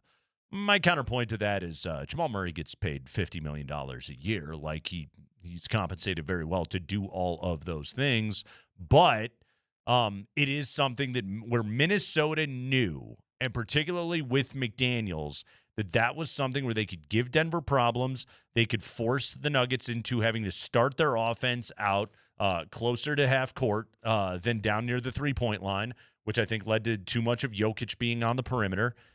He clearly is very aware the entry pass issue. I mean, we talked, Andy, so much throughout that series of just feed Joker in the post more. Well, they tried at times. When you're having a hell of a time just getting the ball up the floor and being able to get into your offense in a timely manner, you don't want to be starting your offensive process with 15 left on the shot clock. That doesn't lead to efficient possessions. That leads to rushed possessions. That takes away probably a whole other chance that you have to force the opposing defense to then rotate, which is something you have to be able to do in the postseason. The ball handling issue, I don't think those other things are not issues that the teams has to confront, but he's absolutely right about that part of it. And yes, Aaron Gordon's absence was a part of what hurt them in this area, but just in general, it is a place where Minnesota can give this team problems. Yeah. Now, again, you're not going to, you'll face Minnesota 3 times next year, 5 times? Four times. 4 times. Yeah. And then, like you said, let's all just hope the Avs avoided the Stars, the Nuggets avoid the Wolves next year in the playoffs. Sure. Okay. That would be the best thing altogether. But that said, you'd said it right there, and you're right. And I think this is why the fans feel a little bit the way that they do. I think it's why some fans are calling for Jamal Murray to maybe get moved, because you do pay him a lot of money, and $50 million is a lot of money to figure these things out and be better about handling it. But listen, he's an older version of himself, and he's only going to be a year older next year when the season starts. True. So how do you get the most for your $50 million if he's still on the team next year? Okay. And maybe it is, and maybe the answer is a Tyus Jones that brings the ball up. Maybe you need more options. If we talk about what the bench needs to look like, what the crew around this team needs to look like, You clearly need more ball handling options, so Murray doesn't have to do it. And you don't have to love it. You can be upset about it. But if that's what's going to get you more efficient possessions, which Tyus Jones helped that happen in Game 5, then maybe that's what you need to do. And that's just the reality, at least against a team like Minnesota. And you mentioned the Thunder like to do it to him too, right? I mean, a lot of teams, the move became try to beat up Jamal Murray. The whole league didn't have an answer for him. Let's be clear about that. It's beat up Jamal Murray and it's front Nikola Jokic. You know, those are the kind of what would you call them? The simple and obvious solutions for how to give the Nuggets problems. Yeah. And Minnesota just happens to have the personnel to make it hell on them. I agree. And look, the problem is when it comes to the top defenders, San Antonio had a little of that. Oklahoma City has a little of that. Yeah. But those are the three teams, at least when it comes to San Antonio and Oklahoma City, that you're going to have to get through. The Wolves may be here nor there. I don't know. We'll see what the Wolves are next year. But Maybe other challenges that you run into, Andy, is it's like, okay, like number one, Aaron Gordon can take a lot of the ball handling load when he's healthy. But again, how rarely is he healthy? Last time I checked, Christian Braun starts a 5-year, $125 million extension next year. Be cool if he could handle some of that. Exactly. Like you paid Christian Braun, and you paid Christian Braun on potential. Christian Braun, as good as he was in 24-25, that's not a $25 million a year player. Like you paid Christian Braun because you wanted him to become your best backcourt defensive stopper, 40% three-point shooter, and a guy that could get his own shots. Also, hey, if Christian Braun could take some of the ball handling load off of Jamal Murray, that would also be helpful. Again, these are the things you expect to be able to get out of your $25 million. Now, maybe a fully healthy Christian Braun starts to become that guy. And maybe in a couple of years we look at CB's contract and go, hey, man, all right, you are getting the bang for your buck. You are getting what you paid for. This is all working out beautifully. But as of right now, you're certainly not. So there's an issue for you.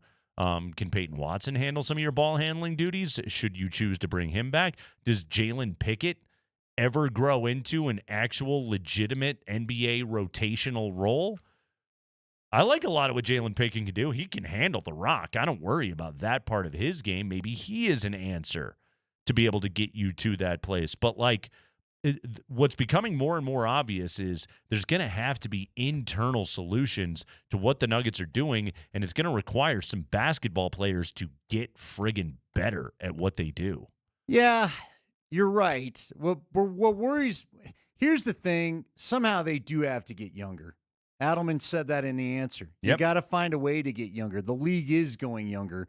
I think another problem really with this roster became, and again, it sucks to point it out now because I liked it at the time. I'm not going to try to convince you my take was different when this thing got underway in mid-October. I had told everybody this is the most excited I'd ever been to watch a Nuggets season. But you know what? You were older. You know, and a lot of the guys that we're talking about that need to get better and need to improve, well, they're only going to be older. I mean, how much better? What you don't need is better out of Aaron Gordon. You need healthier out of Aaron Gordon, but he's older, okay?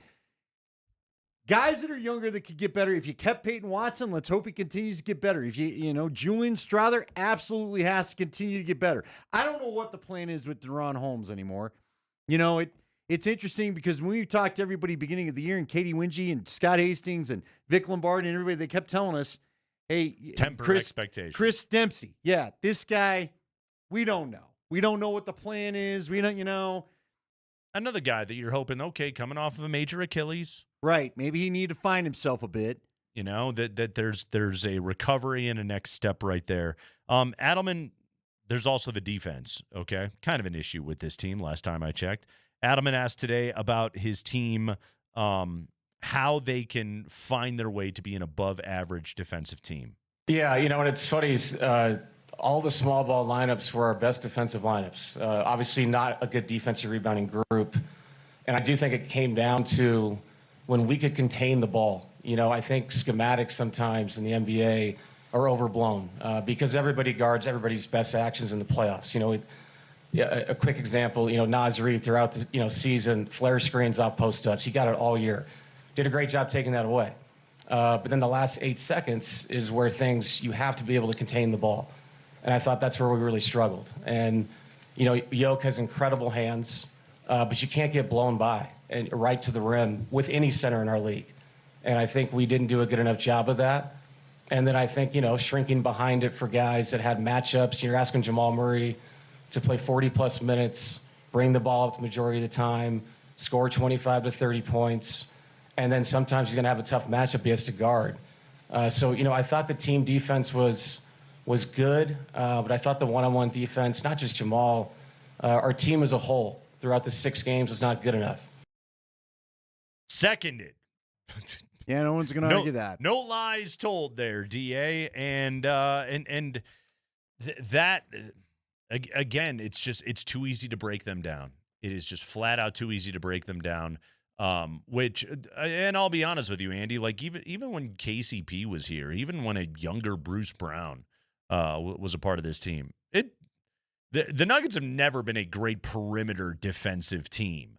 They've been better at stages, but like again, this is where it's like, okay, is Christian Brown, is he just going to be like fine defensively, or is there another level where that guy can be an all defense level perimeter defender? Because again, you paid him because you want him to be that kind of player. Spencer Jones is your best pick and roll defender on your basketball team, you know, and that's a guy that you plucked off the scrap heap. That again, it speaks to something that this team is missing in a major way right now, and that is just flat out the kind of guys, and here's that word again, the kind of athletes that can stay in front of the damn ball. Yeah, man, I'm with you. It's not, and look, you may not even have Spencer Jones next year. Might not. We're not positive about that either. You know, you're not sure the future of Tim Hardaway Jr. We're not even really sure the future of Bruce Brown, although I think Bruce Brown probably just wants to be here and they want him here. I'd be a little surprised if he moved on, but I guess we'll see. I don't know. You know, Tim Hardaway, I'd love to see him stay around, but I don't know. And frankly, nobody knows what the future of Valanciunas holds. Remind me again, if he were to go to, do they get the $10 million or $8 million or whatever it was he cost them back if he just goes to play overseas? Can everyone just release the contract, or is that the albatross? Because again, you can't just let the guy go and then not have $10 million available with what's going on with this cap situation. No, you really cannot. Let's see. But again, you didn't play him. So I can understand a little bit more now that he's had a taste, especially the second half of the year where he did not get the kind of minutes that I'm sure he thought. Dude's under contract. That's it. He's under contract for next year. So you either got to pull the old Dario Saric move and find a way to trade him, or... Do you have any picks to attach? No. Does anybody else want to pay Valanciunas $10 million? I'm pretty sure they don't. So there you go. Stuck back in that fun little hole right now. It's the Kreckman and Lindahl show. Yes, we have got a lot going on headed into the weekend. We have got an Avalanche Wild Game 3 that we have got to preview before we get out of here. It's Altitude Sports Radio 92.5.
Couple updates. Games in progress. Montreal, a 2-0 first period lead on the Buffalo Sabres.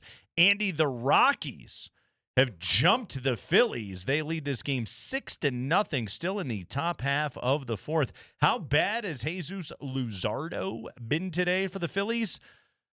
Even Kyle Karros and Ezekiel Tovar are hitting today. So Wow. that goes to show you.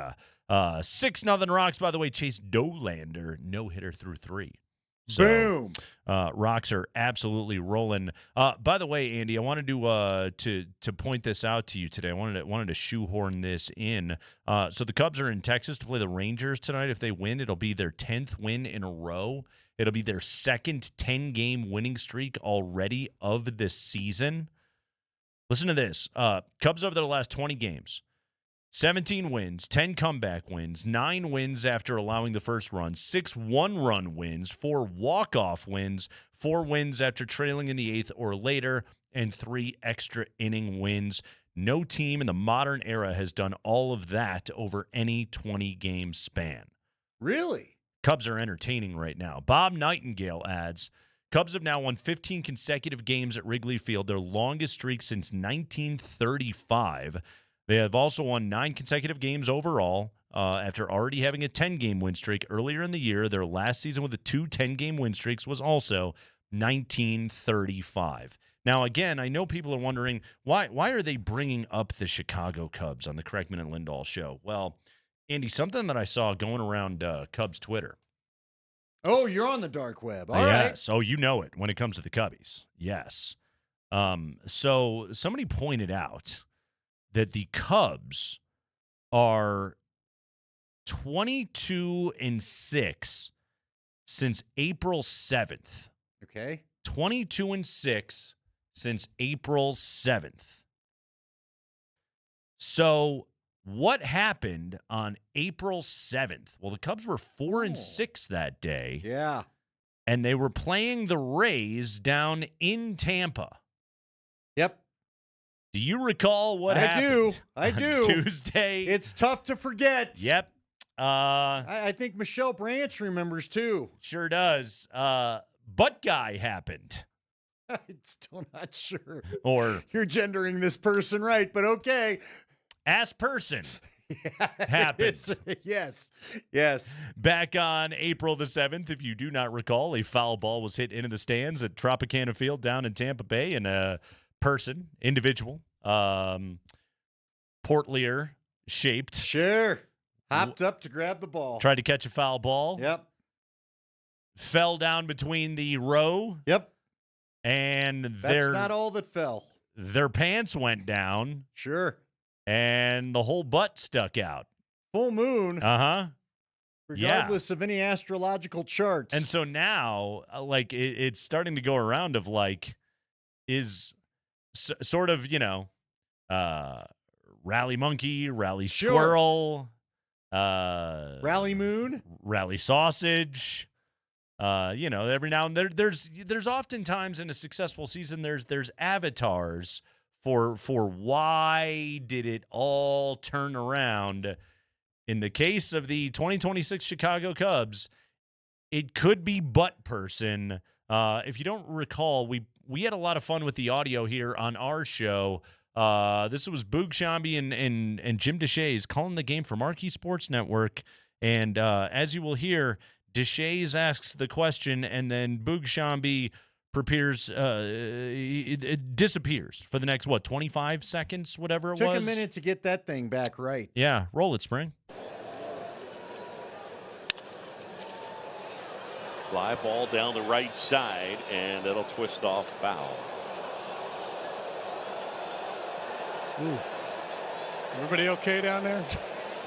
That's where the pants have dropped. Now the person tries to recover. Now the broadcast has gone silent. They've cut away because it's no longer suitable for younger viewing audiences, the amount of skin that's on the TV. It was a giant white butt. It was. Like really big. Yep. No more explanation offered. Nope. There's the next pitch. There's the next pitch. Now we got an ABS challenge. Still no commentary. Catcher's challenge is called. Yeah. It's a lot of what we like to call in the biz nat sound, natural sound. Well put. Pitches the ball. Tampa Bay has 1 remaining. ABS is powered by T-Mobile. Yep. The only reason Jim Deshaies spoke was because he was contractually obligated to read T-Mobile. Now, to be fair, we don't know if he was laughing or throwing up. Because a whole lot of backside was shown to the world. Everybody okay down there? It was dimpled. Dimpled. It was wavy. Yeah. Craterous. Cottage cheese came to mind. Yeah. There was a lot happening down the right field line that day. You know, if somebody is trying to get you to buy some bulbs, I would say they are selling you light. Yes. And that is what we saw right there, Andy. Quite a bit of that. There's a lot, again, happening. So now, if the Cubs go on and win the NL Central and win the World Series, it's going to be because of the ass person. That person's got to be in the building. Gotta find them. Gotta find them. And if the inning's going wrong, the drawers have to drop. We all thought it was a guy at first, and then upon further closer inspection, people wondered otherwise. I think it may have been a bigger lady. I'm worried it might have been a grandma. But nobody knows. Has anyone spoke to said person? Like, shouldn't some enterprising Chicago TV station reporter send have found this the individual? 9 wants to know crew, to borrow a term from back in the day, out 7 News investigates? You know, to go figure out Steve on your side needs to get out there and be on your side. They have a hard time finding Bartman. Well, I don't know for good reason. I don't know if they're going to be able to find Is anyone not claiming that the level of hiding that backside you would have to go into? Nobody fought for that ball. I'll tell you that. No, that person. You see a lot of shenanigans going for a foul ball. Not that ball. They let that person have it. You know, that's your ball. But that person, sure, the